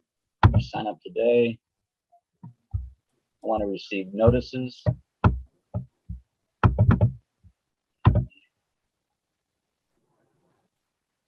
On behalf of the company, receive notices at my email address. The process, receive notices by U.S. mail. Go next. Add or update. Add or update. Okay, so next. Email once a week.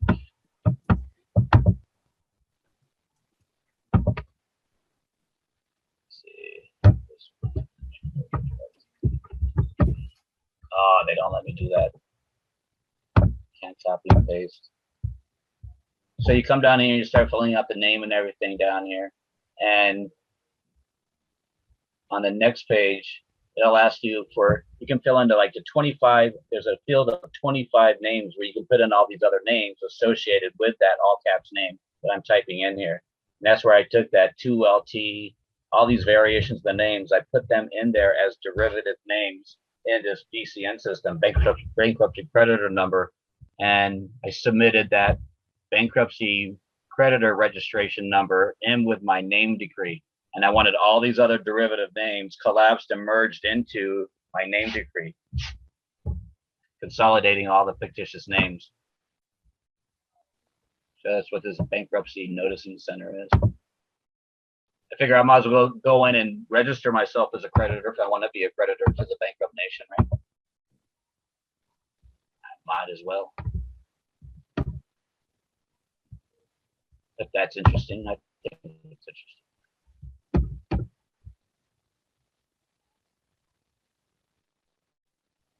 Where's my BCN? Wells, B, C, N. No, I think I may have wrong. B and C is what I B and C.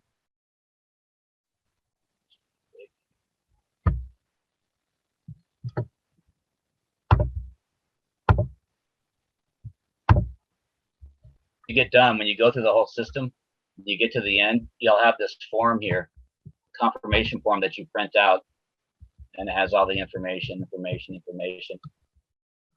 Mailing address. And I have all these fictitious names down here, mangled the way they've been mangled. And you come down here to the bottom. That's the probate court where the birth registration information is. And I went down here and signed it, and then you scan it back in and you email it to them, and then that's what kicks off the record. And that's the BCN number down here, 312276. And I'm pretty sure I had a printout of my BCN. Nope. It's real pretty. Here's my BCN. So when I get the printout, this is what it looks like. Account number, contact information, preferred mailing address, additional names. You can even upload a CSV file, separated value file. You can put a whole bunch of names in there associated with it. Additional names. And there's an exceptional address that I have where I invert the mailing address. So it's street name, drive east, pound sign, house number, rural route. And a friend of mine put in the information, and it printed out that way on the form, and he emailed the form in with the inverted address would look something like Panamera Drive East, # 1959 R029 R029. That's a rural route in Santa Valley, Arizona, United States of America or USA for mailing purposes. And he filled it out this way with the zip code was 0005, and he mailed it off to him. And he contacted him about a week later, and he asked him, "Hey, what's going on with my application?" Sent him an email, and they wrote back and said, Chip, about this mailing address that he has, they said, "We do not accept foreign addresses. This inverted mailing style is a foreign address to the bankruptcy court." So all these people getting their 9080 INMs in Jamaica and Taiwan and all these hellholes I would never ever go live in. This format of the address is a foreign address to the United States,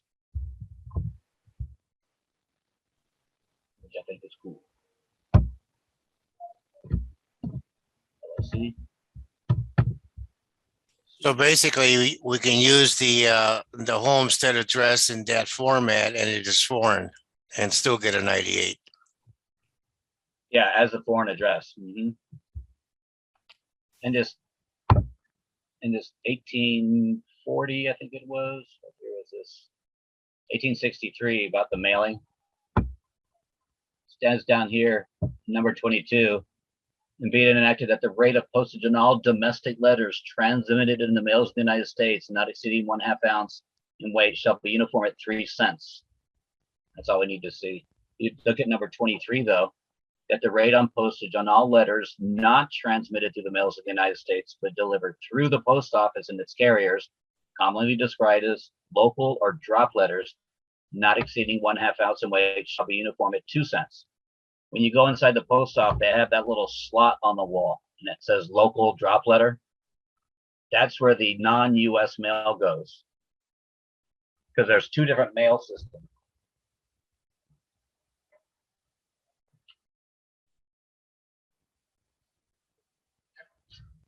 And can you show that formula again, if you don't mind? That proper way to write that?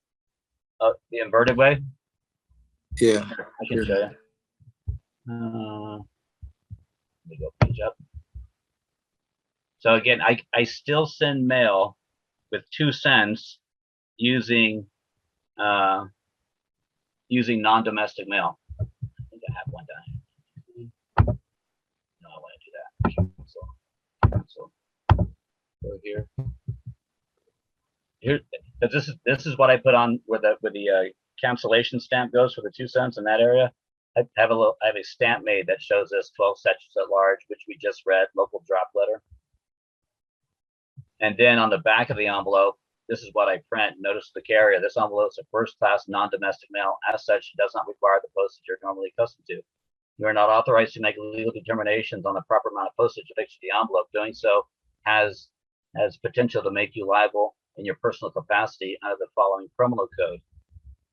Postage collected unlawfully. Whoever, being a postmaster or other person authorized to receive postage on the mail letter, fraudulently demands or receives any rate, postage, or gratuity or reward other than as provided by law, but the postage of such mail letter shall be fined under this title or imprisoned not more than 6 months or both. And that's what I put on the back of the envelopes when I send it out. I sent 2 letters out, one normal first-class mail with a zip code and one non-domestic like this, like we see here.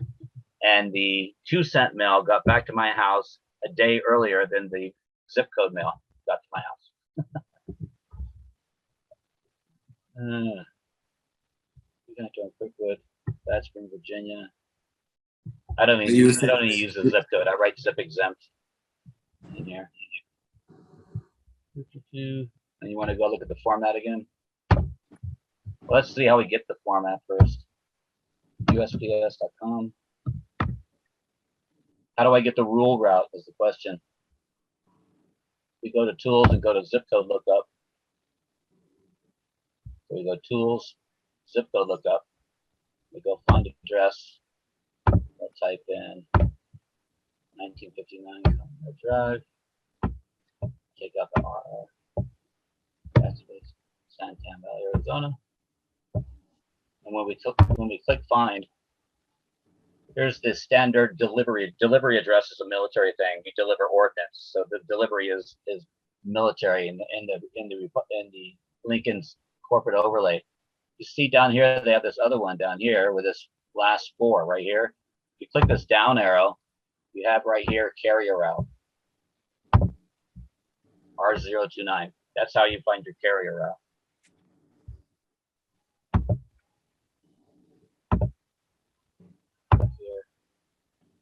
Yeah, so it'd be the inverted way, a mail location instead of a mail delivery address. This is a mail location address.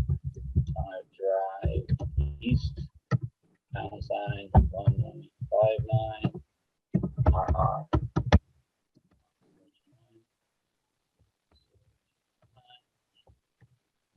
If you look at the International Mail Manual, the IMM, the International Mail Manual has 4 lines. Arizona, and then the United States of America.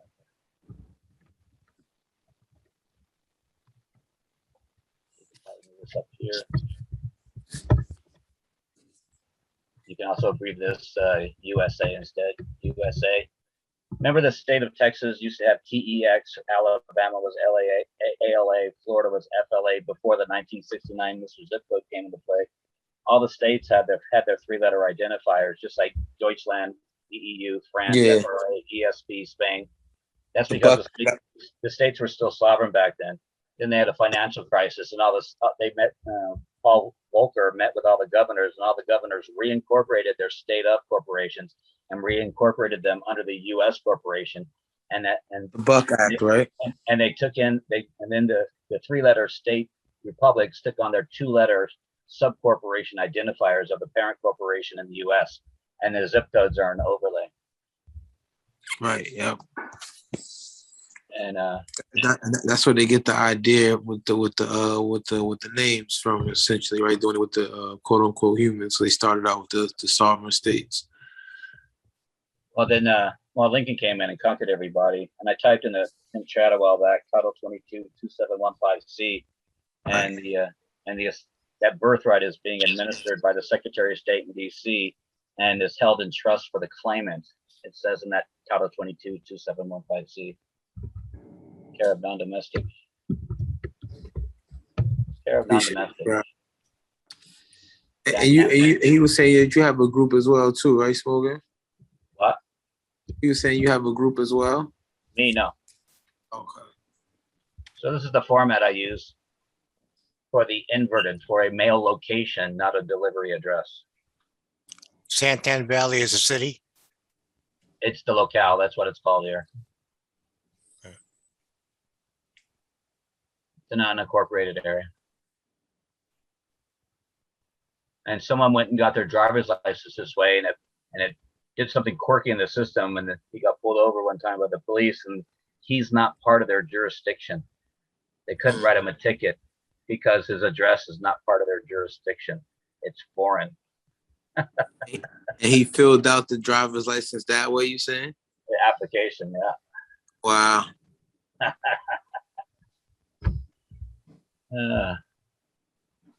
So there you go. It's so crazy because I just learned how to use this way not too long ago. So Use I'm glad. Like, huh? You use it. How to use what one way? I know. I just literally learned how to use this formula this way like not too long ago. I haven't implemented it yet. Oh, this style of right. formatting.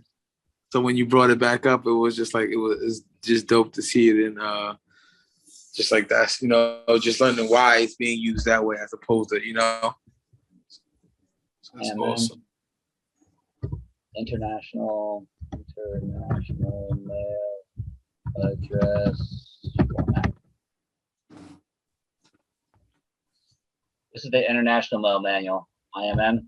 This is different from the DMM. Pencils unacceptable.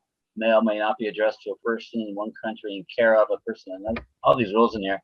And this is how they style the addresses internationally. So after London is where they have the zip code. And that's why I put the zip code after Santan Valley, Ontario, Canada.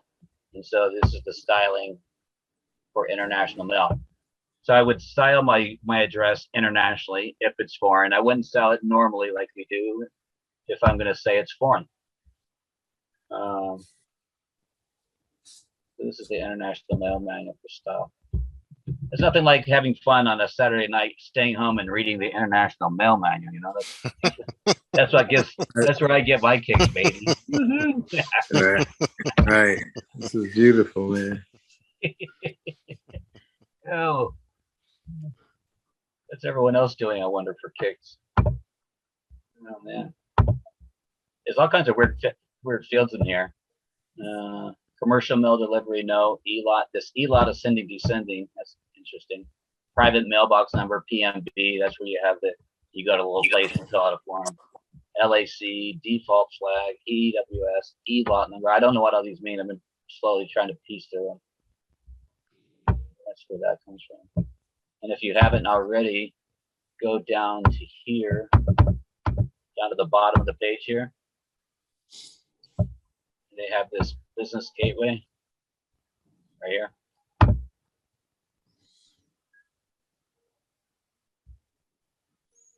Sign in. First you sign up. Hopefully this works. Yeah, there we go.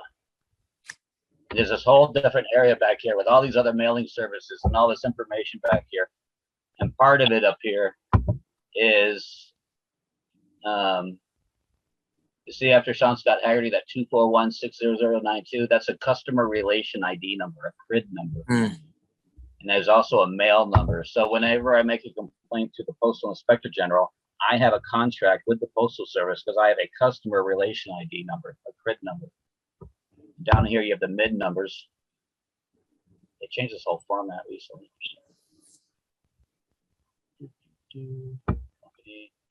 So you have a mail ID number, and you have a mail ID numbers over here, and you have a CRID number.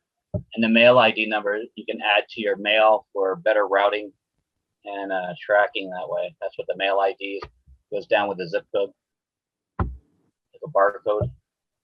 And then you have the CRID and MID number. You can add new addresses in there. And Christian KW filled out an instrument, and for the routing number, he put the CRID number, and for the account number, he put the MID number, made it 500,000 in amount of this instrument, floated it through Fidelity, and it bounced around, and was getting stamped pay to, until they finally got back to where it started, and they sent that homemade draft instrument back to KW, surrounded by additional paper, so it's larger. And on the left-hand side, they had a number that looks like the V number, the Vatican number. Like if you go to a Treasury Direct and you get an Alpha or a Foxtrot Treasury Direct number, there's also a viatical number. And after I did my name change, and after I did the name change, all of a sudden my Treasury Direct got shut down, and I had to call back in, and they gave me a brand new Treasury Direct number. And my new Treasury Direct number doesn't start with one of the designations for the Federal Reserve banks, you know, A, B, C, D, E, F, G, H. Mine starts with the letter V. So I have a V numbered Treasury Direct account and an H numbered Social Security card. Wow. Yeah, so something triggered when I did that name change and the power of attorney that I did. So open up a business gateway and get a CRID and MID number. And all that changed through this, what you're going through now. No, the CRID and MID number is what was what I created. Rob Ryder talked about it, and then KW used the CRID number as a routing number and the MID number as an account number on a homemade draft engine for 500,000. And it didn't get rejected as invalid. They just didn't know where to send it. They didn't know where to send the funds. Yeah, so they just sent them back the instrument. And wrapped in additional borders with that looks oddly like my Treasury Direct number. Wow. So they wrapped it in because the V numbered account is the viatical root account number. That's the master account number. People in New York, I hear people in New York with a New York birth certificate already have their V number on their birth certificates on the back or somewhere. And now would that be the certificate of life, like the long form, or just any form, any birth certificate? I'm not from New York. I just heard New Yorkers say on the back of their shit. I'm from New York. I'm about to put my shit out right now. Let's see. I just ordered the apostle one because I wanted to go. I was, like I said, I was studying a lot of Ann Ritz, and she was speaking to the, correcting the status in regards to the birth certificate and things of that nature. And I know she was saying, I didn't get to all of her stuff yet, but I'm pretty sure in regards to what she was, some of the other things she was speaking to when it came to utilizing that information was like some of the stuff you're talking to. I can imagine.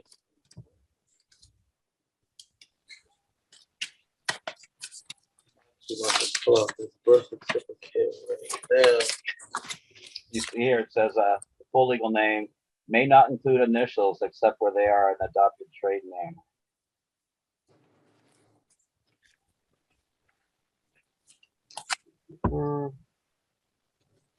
Yeah, this International Mail Manual is interesting. At least to me, because I'm a geek. But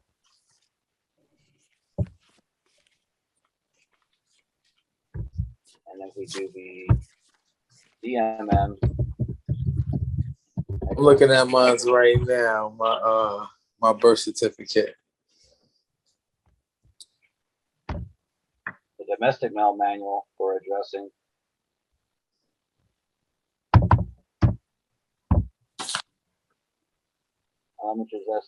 Address elements, recipient's name, PO box, zip codes.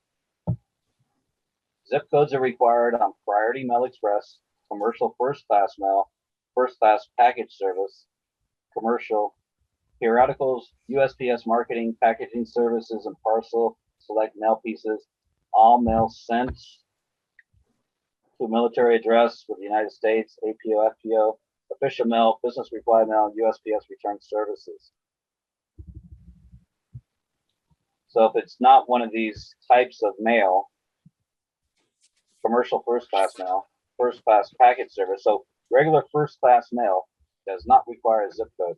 But I'll be damned if those little Nazis at the post office get all bent out of shape left and right. Even certified mail doesn't require it.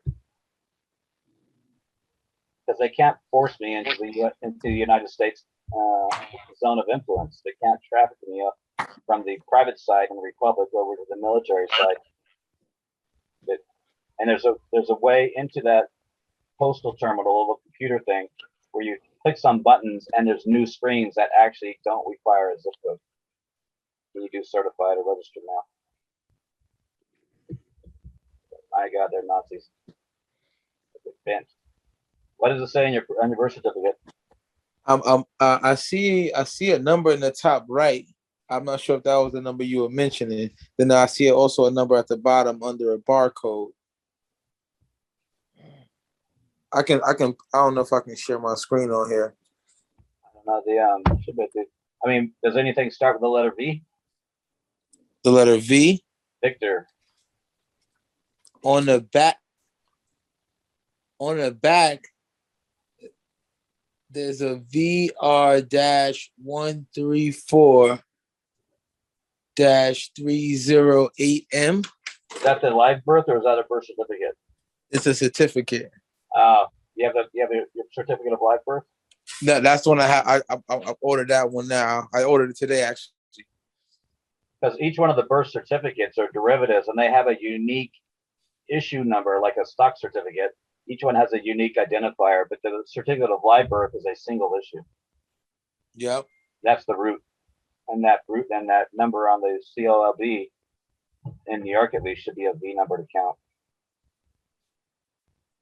No, that's a fact. Yeah, I'm waiting for that one now. Do you know anything about lockbox remittances? Well, I gave you the remittance office in DC at room 3413 at 1500 Pennsylvania Avenue Northwest. That's the remittance office. And that's here in the chat somewhere back up a few hours ago. Was that the document you were speaking to? Someone else was asking the question in here. Yeah, the biatical settlements and everything.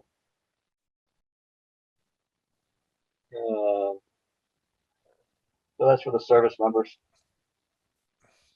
If they can correct their records, if they can correct all this cockamamie bullshit before they get out of the service, it might make it more streamlined for them to actually have their OPM records all properly adjusted before getting out. It's because we didn't correct the record before going in and left the SS5 all mangled up at the Social Security side. And so everything's just cockamamie.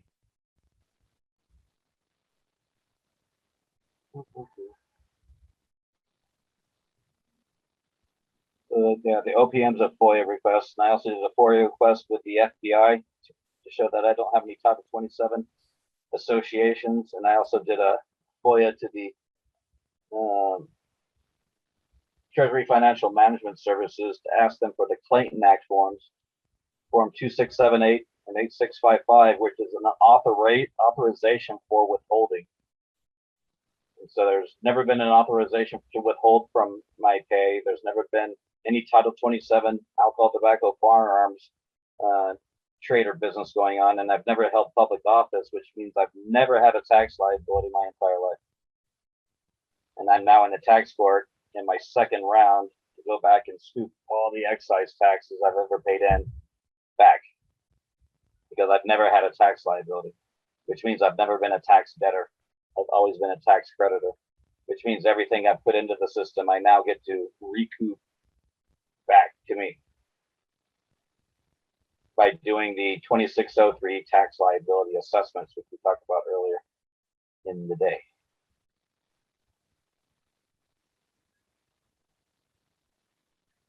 And this for me counts as fun. That would be considered the OID? No OIDs. No IDs are dangerous. And OIDs are dangerous. The bill of the time card might require an OID, but no, the recoupment is just a withholding, because all that excise tax that I loaned to the system was not paid back to me, so they withheld my principal amount of credit that I loaned there, and I need to go back and get the accounting so I can assess the withholding. And then bring it back in as an excise tax as a recoupment on the 1040. That makes a lot of sense. Title 26, 2603, that's my favorite. 2603, then you do 2002, comma, 2203, comma, 2032, comma, 2032 alpha. That's alpha as part of the name. 6324. 6324. 64.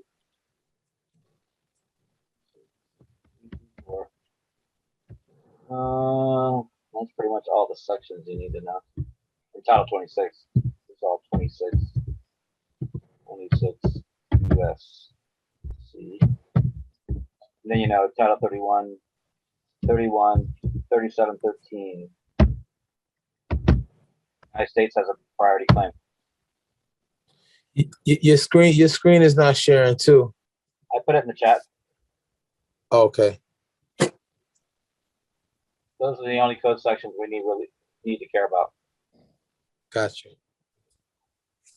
That was part of the PowerPoint I put on.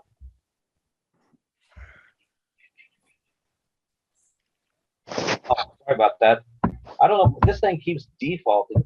Did everything else default in here? Oh, motherfucker. It did.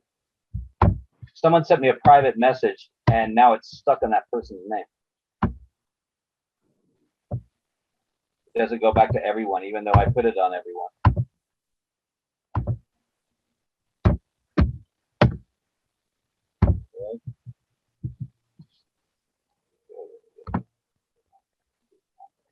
Notices. There's a private one.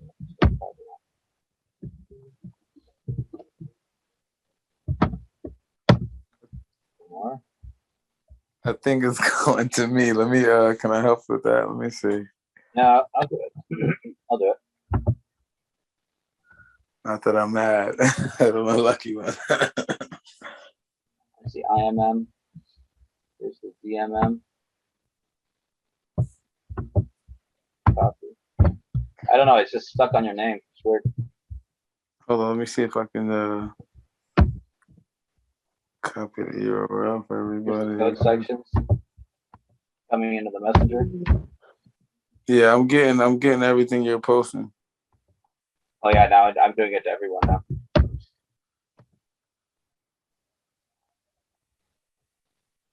Oh, and then we have the SF-180. SF-180. That's OPM, Office of Personnel Management. Let me see if we can find that DoD manual.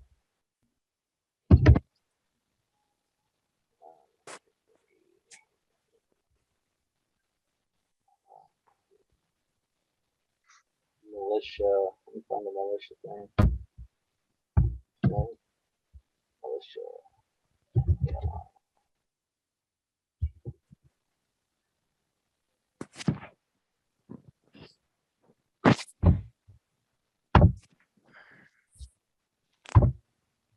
I'm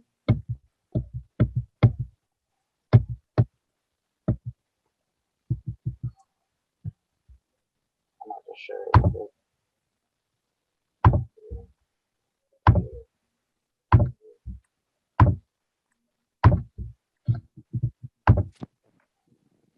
Children is an ordinary word of description.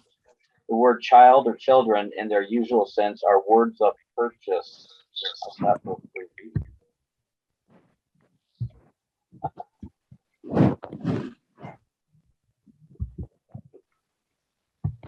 Here's the Department of Justice Manual, Criminal Division, justice.gov, Criminal Tax Case Procedures. Here are the Title 27 prosecutable events that can be prosecuted under the Title 27. And this is what I asked the Department of the FBI to research and see if I've engaged in any of these tax-related offenses. It's weird they don't have cotton in here anymore. They should have cotton. That's the attorney's manual.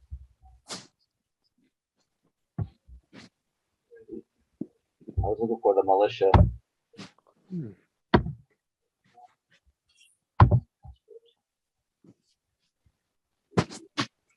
Control F, DOD.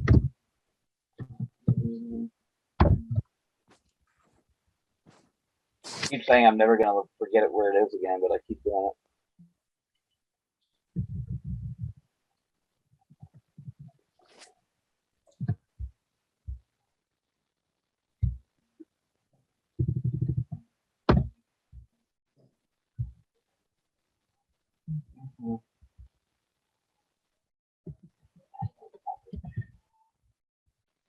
Oh, that's not it.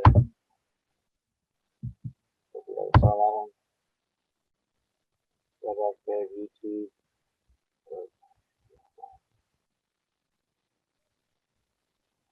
Right.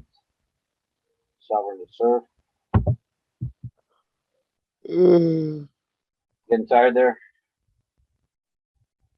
A little bit. I've been up for 9 hours. Handbook of Bill of Ladings. Actual taxes. Only white people can be U.S. citizens. So they've redefined everyone to be white. Crazy. I don't know why I keep losing that. militia DOD thing. I mean, it's happened before. That's what really bugs me.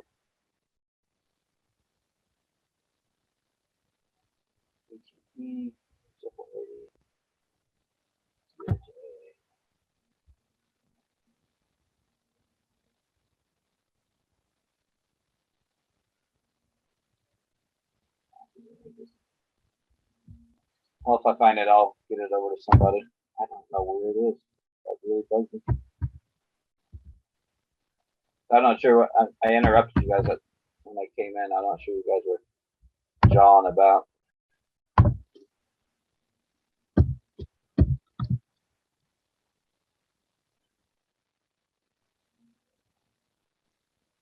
Did Mark go to bed? Not sure. Is Derek gonna leave this like a forever seminar, like he's doing another one, like he's doing on the other one? This is my first time, man. I was glad I made it. Usually what they turn into. The problem is, I mean, there's probably a lot of good information there. It's just not packaged well enough to know what to do with it, you know? You're like taking all the knowledge in the world and throwing it into a giant heap. Here's everything you need to know. Like, whoa, hard to digest that stuff.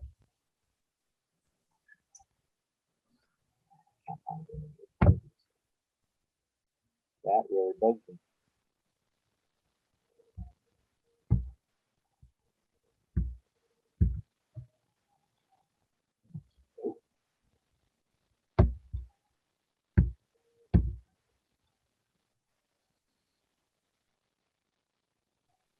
Verified temporary restraining order.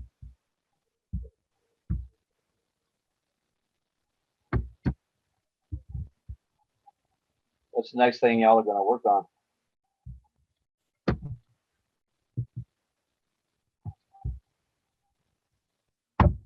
What's your next move? I think Derek's sleeping too.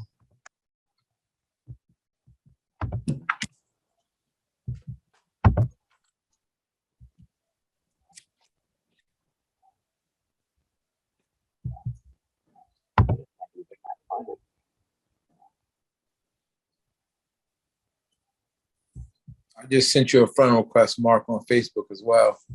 To Mark? Oh, I think he's sleeping. He said, I'm ready to try to find you right now, Smoking. I have a lot of names. Just give me one of them. As soon as I get my name to read down, I'm shutting down everything. So. Yeah, that's my man. Only stay up above ground for a little bit. Shut it down. You ever see that movie Dark City? Shut it down.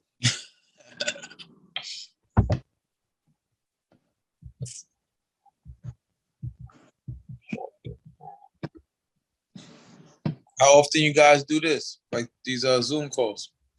Derek did this one impromptu because people were getting forced jab or fire, and we wanted to give them some kind of remedy to thwart the tyrants and make it expensive for them to fuck with them. And that's what the discussion today was about.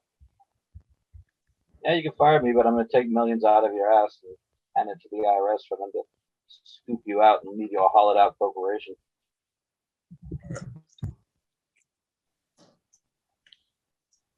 Which I think is good. Oh, you guys got some. I was dropping some jewels, definitely, man. I appreciate it.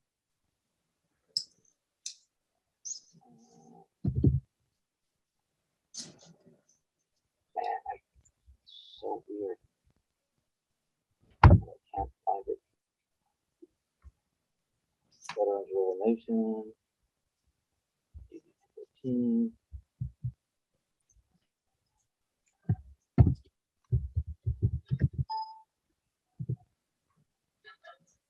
Militia, MILITIA, right?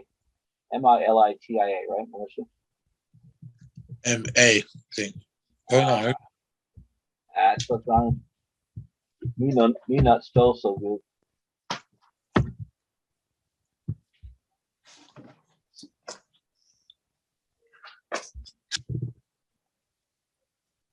Jefferson's manual.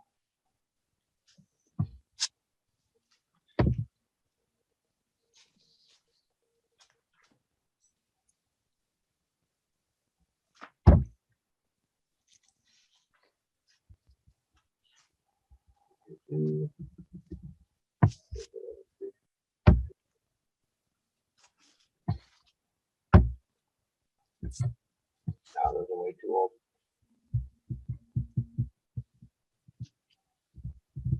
Some of that, I know I sent it to somebody.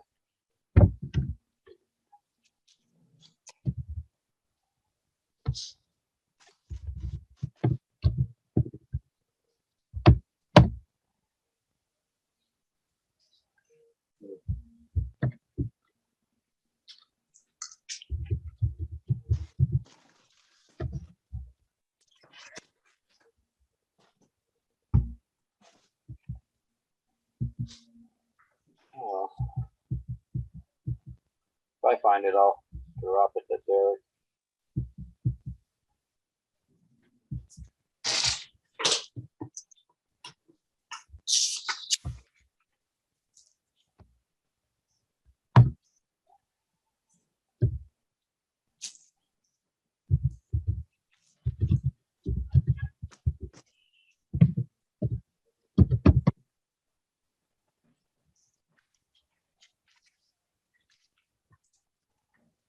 Title 10, militia composition classes.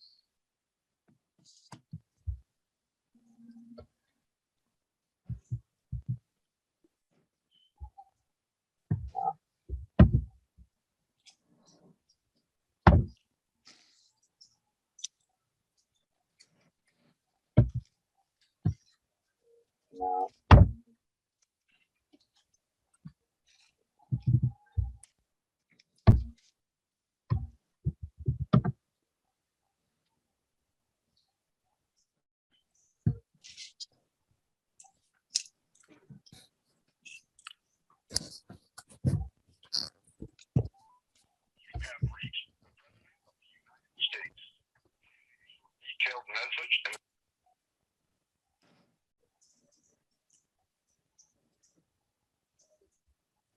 What was that?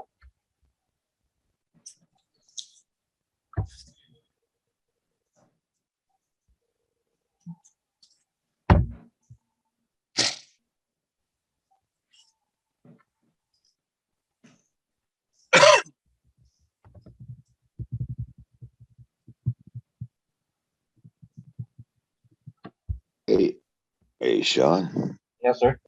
I mean, smoking. Sorry. The beginning of the Corey Zolman presentation you did, which was awesome, smoking.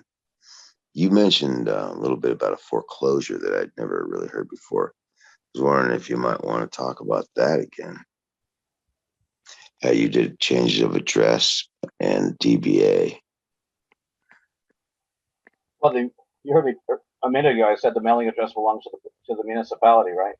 Right. I got confirmation from the director of the LA district postal guy. It depends on what's on the mortgage deed of trust, and the mortgage deed of trust for the description of the property has a mailing address and has some parcel ID, lot and block, or something like that. Usually, right? Yeah. I don't know who has a mortgage deed of trust. Well, the parcel ID, lot and block is just a flea market paint overlay. You know, go to the flea market and you have all those little squares outlined in white, and the A100 is half as much as the A200 because the 200 is twice as big as the 100, and you have to pay a fee to stand in that little square, right? When you go to the flea market. Yeah, I get it. Okay. I just thought others would probably love to hear it. Yeah, for sure. So when the county gets set up, all of a sudden the county comes in there and they put a giant grid on top of the dirt, which is latitude, longitude, and they carve up this latitude longitude with an easement overlay describing it by lot, block, and parcel ID. And then they come in further, set up a municipality, and they start handing out mailing addresses that belong to the municipality, which is an overlay on top of the parcel ID, lot and block designation. Then they build a house and they create a mortgage deed of trust, and they put the mailing address on the deed, and they put the parcel ID, lot and block on the deed, but they usually don't put the meets and bounds land survey on the deed. So when someone's purchasing a house, what are they purchasing?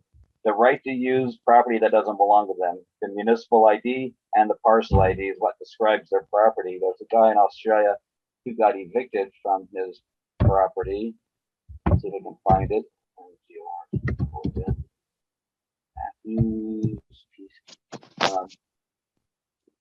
It's at the accounting company, PwC.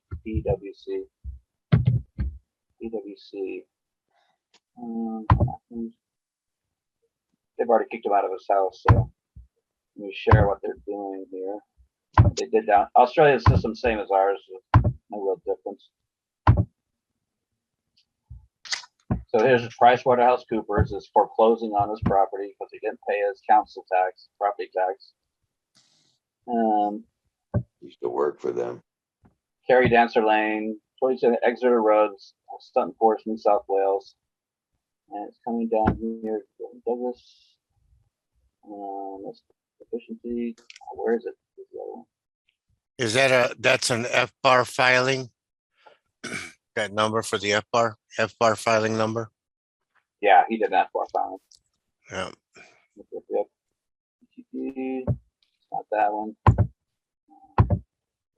I want to find the PwC letter, PricewaterhouseCoopers letter. Notice the election.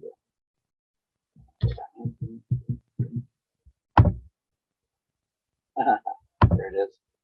January 2020. Mr. Gordon Douglas Matthews, also by post mail. Dear Sir, Gordon Douglas Matthews.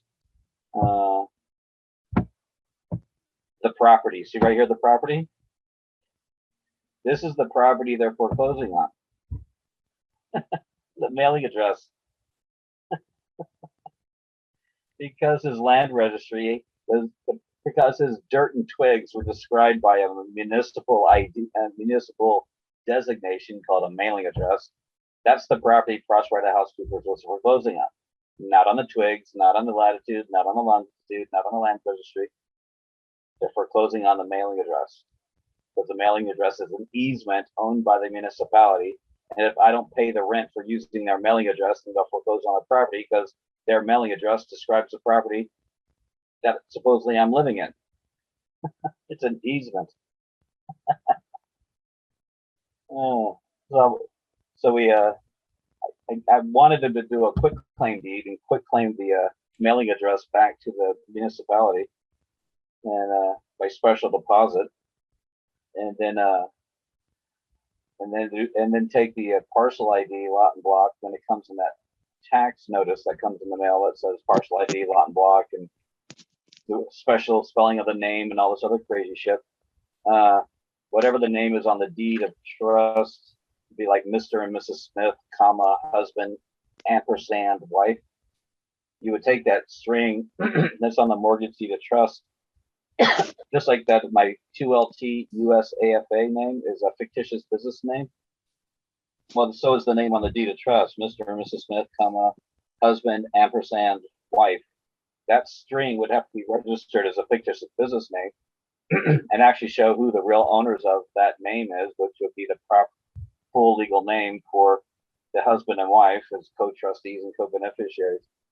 So once the fictitious business name is done, then you take that fictitious business name over to the post office and open a PO box, and you put of course, the name of the box would be that fictitious business name, and then the mailing address. The mailing address would be the mailing address that we quit claim back to the city council, and then this next line would be the parcel, lot, and block ID as part of the mailing address, and then of course then the location. And once that PO box is set up, we have moved the mailing address and the parcel ID from the location where it was floating above the dirt, twigs, and houses. And we moved it all over to the PO box. And then we notified the municipality and the county assessor saying, we have relocated your easement and you can now find your easement at the post office. And so now there's no easements on the property. And now the sheriff can't cross the line, and the electric guy has to get permission to come out and read the meter because it's outside the municipal jurisdiction. It's back on the land. The best thing to do is re-record the deed without the mailing address, without the parcel ID, and make sure you get the meets and bounds survey done and describe the property by the meets and bounds, because latitude, longitude is something man did not create. But they did create the parcel ID and they did create the mailing address. And so now that latitude, longitude is God's, divine origin. And so now they can't touch it. They can't cross the line. That makes sense? Hell yeah. Yep.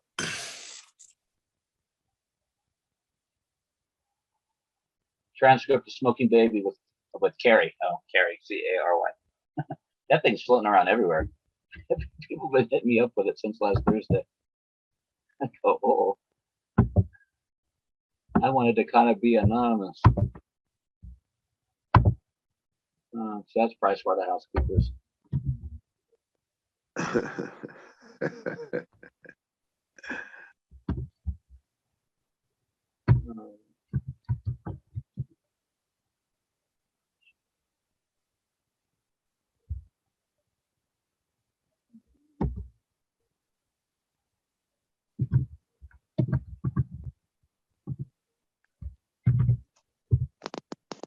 My real bent is assessing taxes, because I want to make sure that everyone pays their fair share.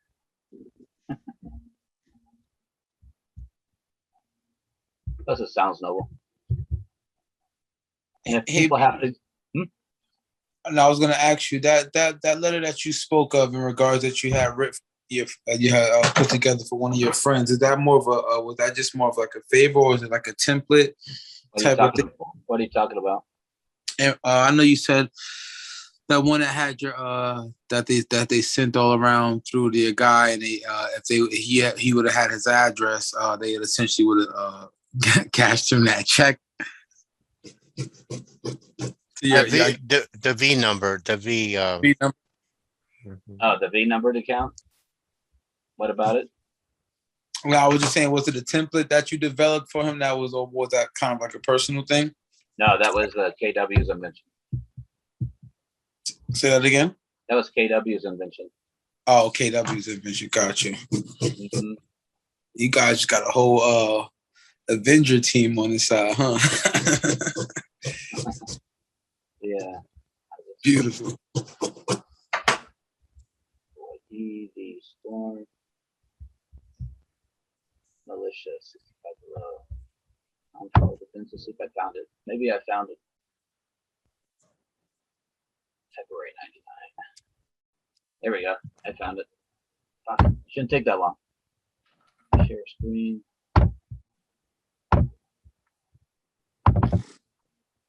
There's all these definitions. DoD Financial Management Regulation, February 1999.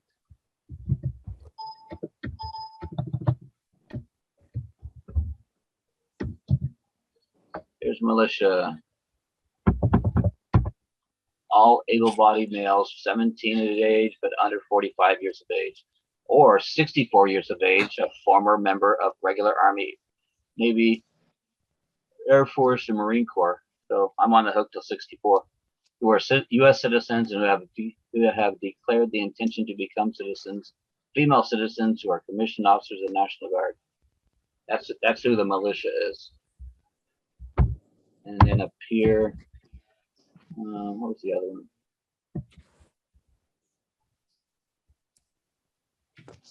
Lost time. Legal process. Crazy parent, huh?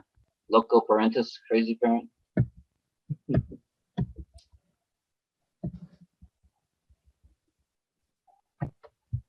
Oh, ready reserve, that's right. Ready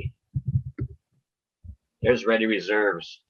That was the other designation on the SF-180 we were considering, being part of the ready reserves versus militia. And there was one guy who did militia, and they sent something back, and then I moved. And it'd be interesting if people who haven't served in the military were to use the ready reserves, and or then use militia and use your selective service number as your service ID. Select service number.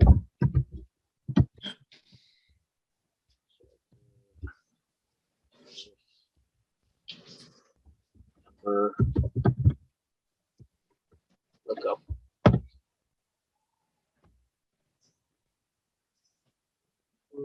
Get proof of registration. There's a guy who got out of a speeding ticket and he got pulled over with expired plates, broken window, blah. And he told the trooper, he said, well, let me reach, do you mind if I reach back there and get my military ID? And he goes, oh, no, really, military ID? I said, no, okay, just go ahead and get it fixed and just make sure you get it done and let the guy go. And all he had was a selective service card.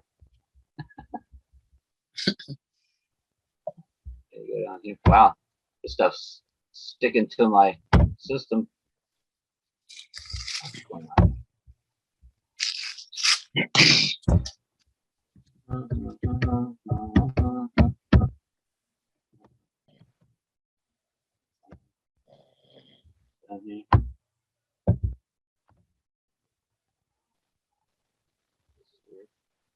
Am I kicked out? You're not letting me come back in?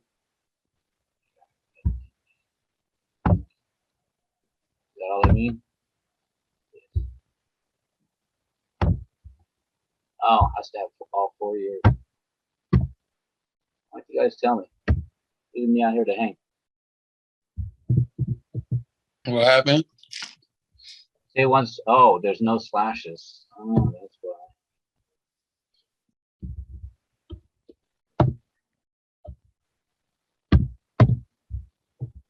What's going on? Unlock up.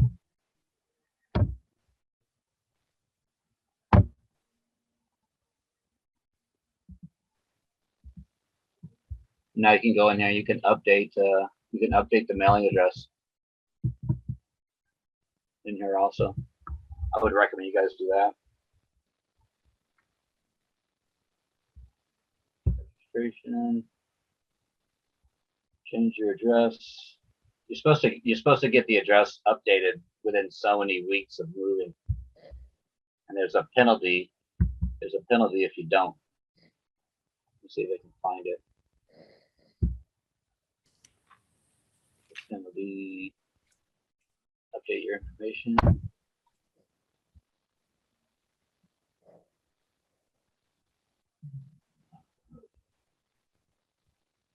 They say you don't have to after you're 26, but I figure I want everything to line up with where I'm at so I can get my DD-214 and all that information changed. Foreign address registrations, where you go do all that. Somewhere near there's a penalty for not keeping it up to date. But if you didn't do it when you were 18 and now that you're 67, it ain't gonna matter much, is it?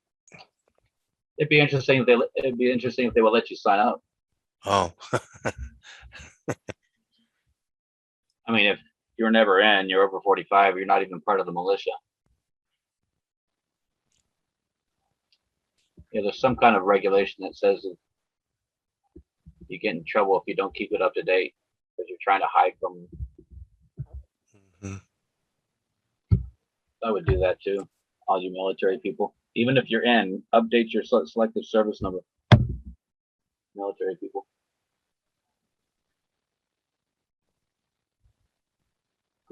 Cool. I'd also like to mention here real quick, folks, when you do that lookup on the selective service number, you will note that they will ask for the social security number, but they will specifically tell you to enter it without the dashes. In other words, it's not the social security number. Well, Social security number is specifically formatted with the 2 hyphens, just like the EIN is specifically formatted with the 1 hyphen, just like the selective service number is 10 digits, specifically formatted with 2 hyphens. The social security number without hyphens is specifically formatted as the obligor. Gotcha. And that's the conversion from your social security number and your regular last name to what they call the obligor number and the street name security, which is the firm name. There's 3 things there. We're talking about one number. How is that one number of 3 things? Because in order for their documentation to show that you are suable in the courts, they use the street name for their securities operation, which is the firm name. And they list the social security number as the obligor number when it's not, in fact, the social security number. What's different about the street name? That's known through the, you look it up in Investopedia or legal terms, they'll tell you the street name is the securities name. And Okay, that's the name that they use when they do the securities. So somebody behind the scenes, specifically, I will say the clerk, because that's their duty, is converting the last name to a firm name and using the social security number without the dashes.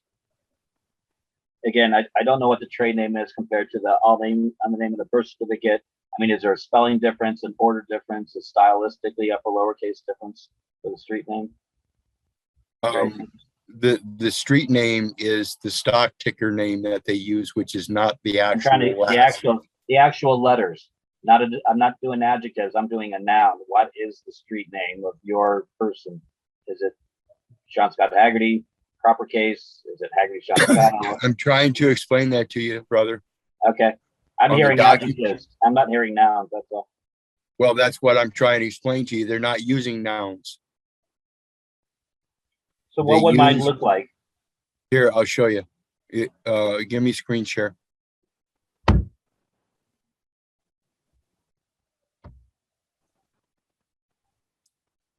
And this is a document known as a financial index. It is directly from the local courts. Let me pull it up here.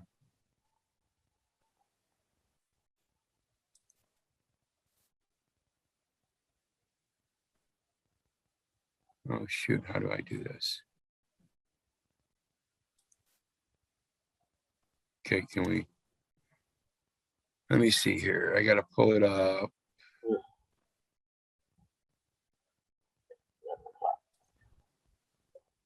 Okay, can you see my screen? Yep. Okay, can you still see it? Yep. And it's got the financial index. And like I said, this is from a local courthouse. And what I did was I had them pull up everything that they have on that name and number. So when they put down general/civil, that means you can take general and substitute it with civil, vice versa. Yeah. And then they've got criminal.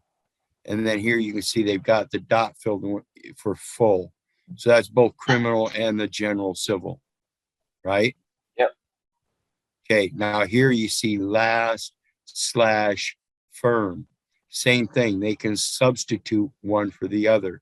Here's what they did. They substituted the last name for a firm name and turned it to a stock ticker symbol using only the first 4 letters of the last name, wherein the last name is in fact little. We have that last 4 on that certificate that comes with the EIN numbers. The PIN number is 4 digits. Is it? Yep. What about this? See, this is another number I'm looking for. I've never found it yet. The PIN number in regards to the, like I said, the social security number. This here is not a social security number, folks. That is not the format of a social security number. There are supposed to be dashes in there. Or hyphens. Yo, Keith, I just tried it again to verify registration at Selective Service. and put the number in with no dashes. And mine says, sorry, based on the information you submitted, a registration record cannot be found for this individual. And down below, it shows the last name, and it shows social security number written, and then it says 3 asterisk dash 2 dash asterisk dash the last 4 numbers.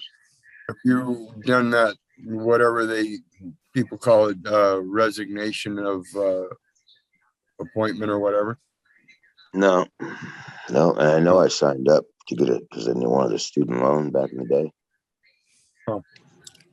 But I'm just that would be wouldn't that be a military class 2? That's a military class 2. What's it? Military class 2. A W-2. It would be a W-2. Officer. Yeah. No. The W-4 is a warrant officer. A W-4 in the military is a warrant officer. And a W-2, okay, so W-2 military classification.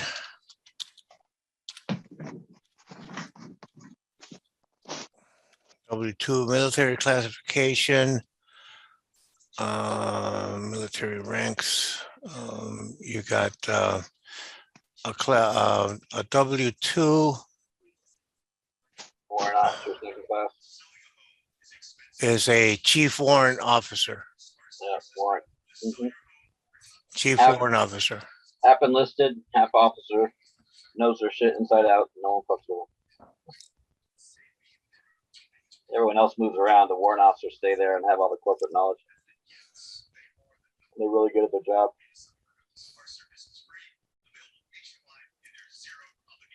Here's where,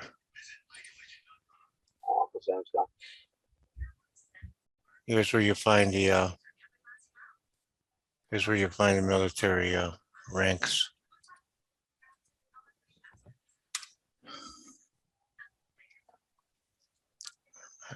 And brother Smoking, it's been a long time since we spoke last. What did I do? Oh no, that was when we were in the printing business. We were talking then in 2013. We were in the we were working on the printing press, and we were speaking with one there. 2013. Where was I even? Come a long way, baby. I don't even know where I was living in 2013. I think it was Fort Belvoir. Mm-hmm. Or the Attorney General's office. Yep. That'd be the time. What were you doing at the AOG? I don't remember what you did. Oh, at the printing, I was working at the printing company then. Remember.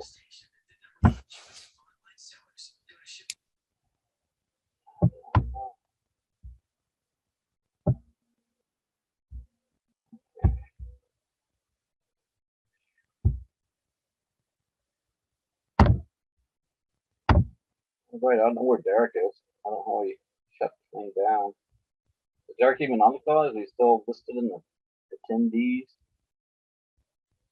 He had 2, he was logged in under 2 different names earlier today. So I think he's gone. Who are all these other people just camping out here? That's a good question. I'm here taking in the good info, man. Just like if they don't have time on a Saturday to listen to other stuff, do you think they're going to go back and listen to all this? You. Those of us glutton for punishment will guarantee you that. I mean, the ones that didn't even attend, I don't even know what's even here to find out.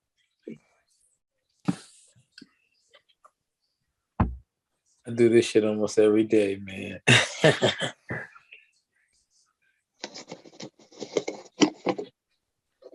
Same here. Every day. Well, we're gonna bid adieu. We're gonna close it down here on this side. And brother Smoking, it's been a blessing, a true blessing to have one's knowledge be Well, thank you. expounded on. All my blah blah blah blah blah blah. Yes, yes. Blah blah blah. Thank you. It's 11 o'clock my time. I'm gonna And it's midnight here. One time in to the go run morning. around naked under the moon. Woo! It's 1 in the morning in New York, so I dig it. I appreciate you fellas, man. What part of New York? Isn't that dangerous there? I don't know. Well, I think anywhere on planet Earth where oxygen is danger. We have open carry here in Arizona. People are nice. People are nice. That with that, my Matt D will be here soon. I'll have open carry too. Where at? With that Moorish American travel document that give me full carry anywhere in the world. Yep. Okay. We'll see who agrees with you on that. That's the question. But no, man, listen, you could go right into the gun store, man, and get it. Go right in any gun store you want, just and purchase a firearm. Hope so. Yeah. Just recognition is all. Yeah, that's all it is. I have fun in upstate New York, wherever you at. Say it again. Have fun in upstate New York or wherever you're at. Yeah, for sure.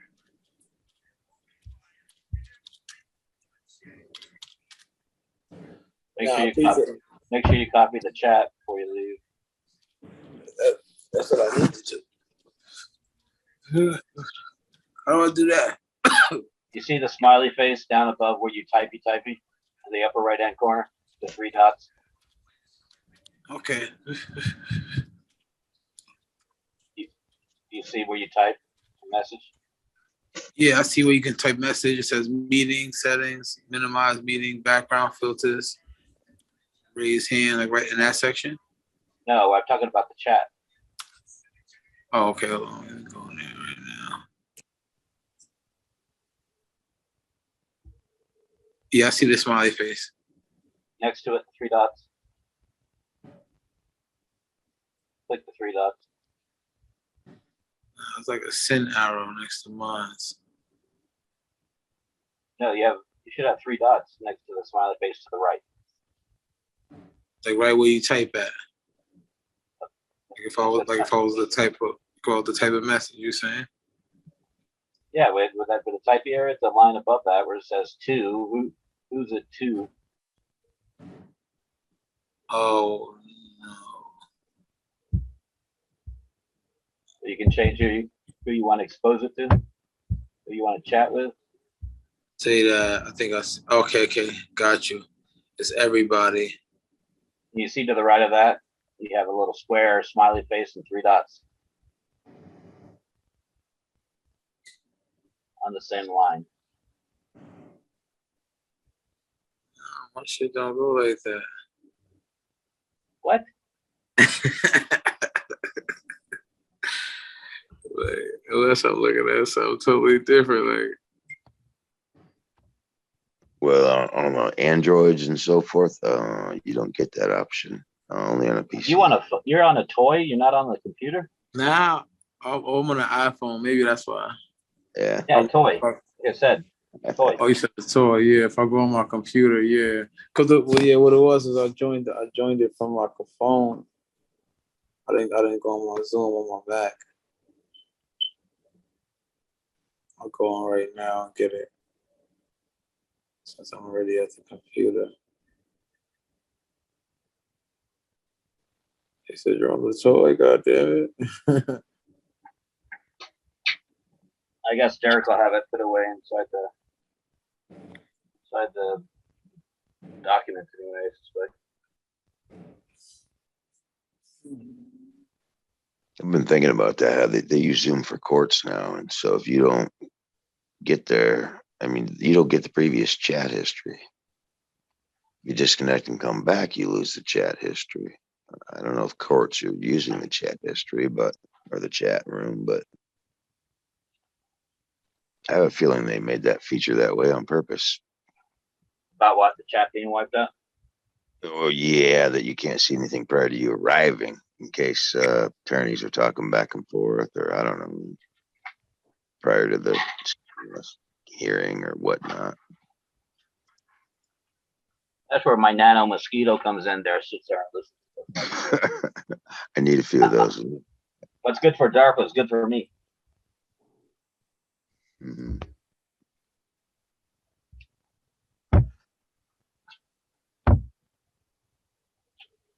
I'm gonna bounce out. Hasta luego. You guys enjoy, man.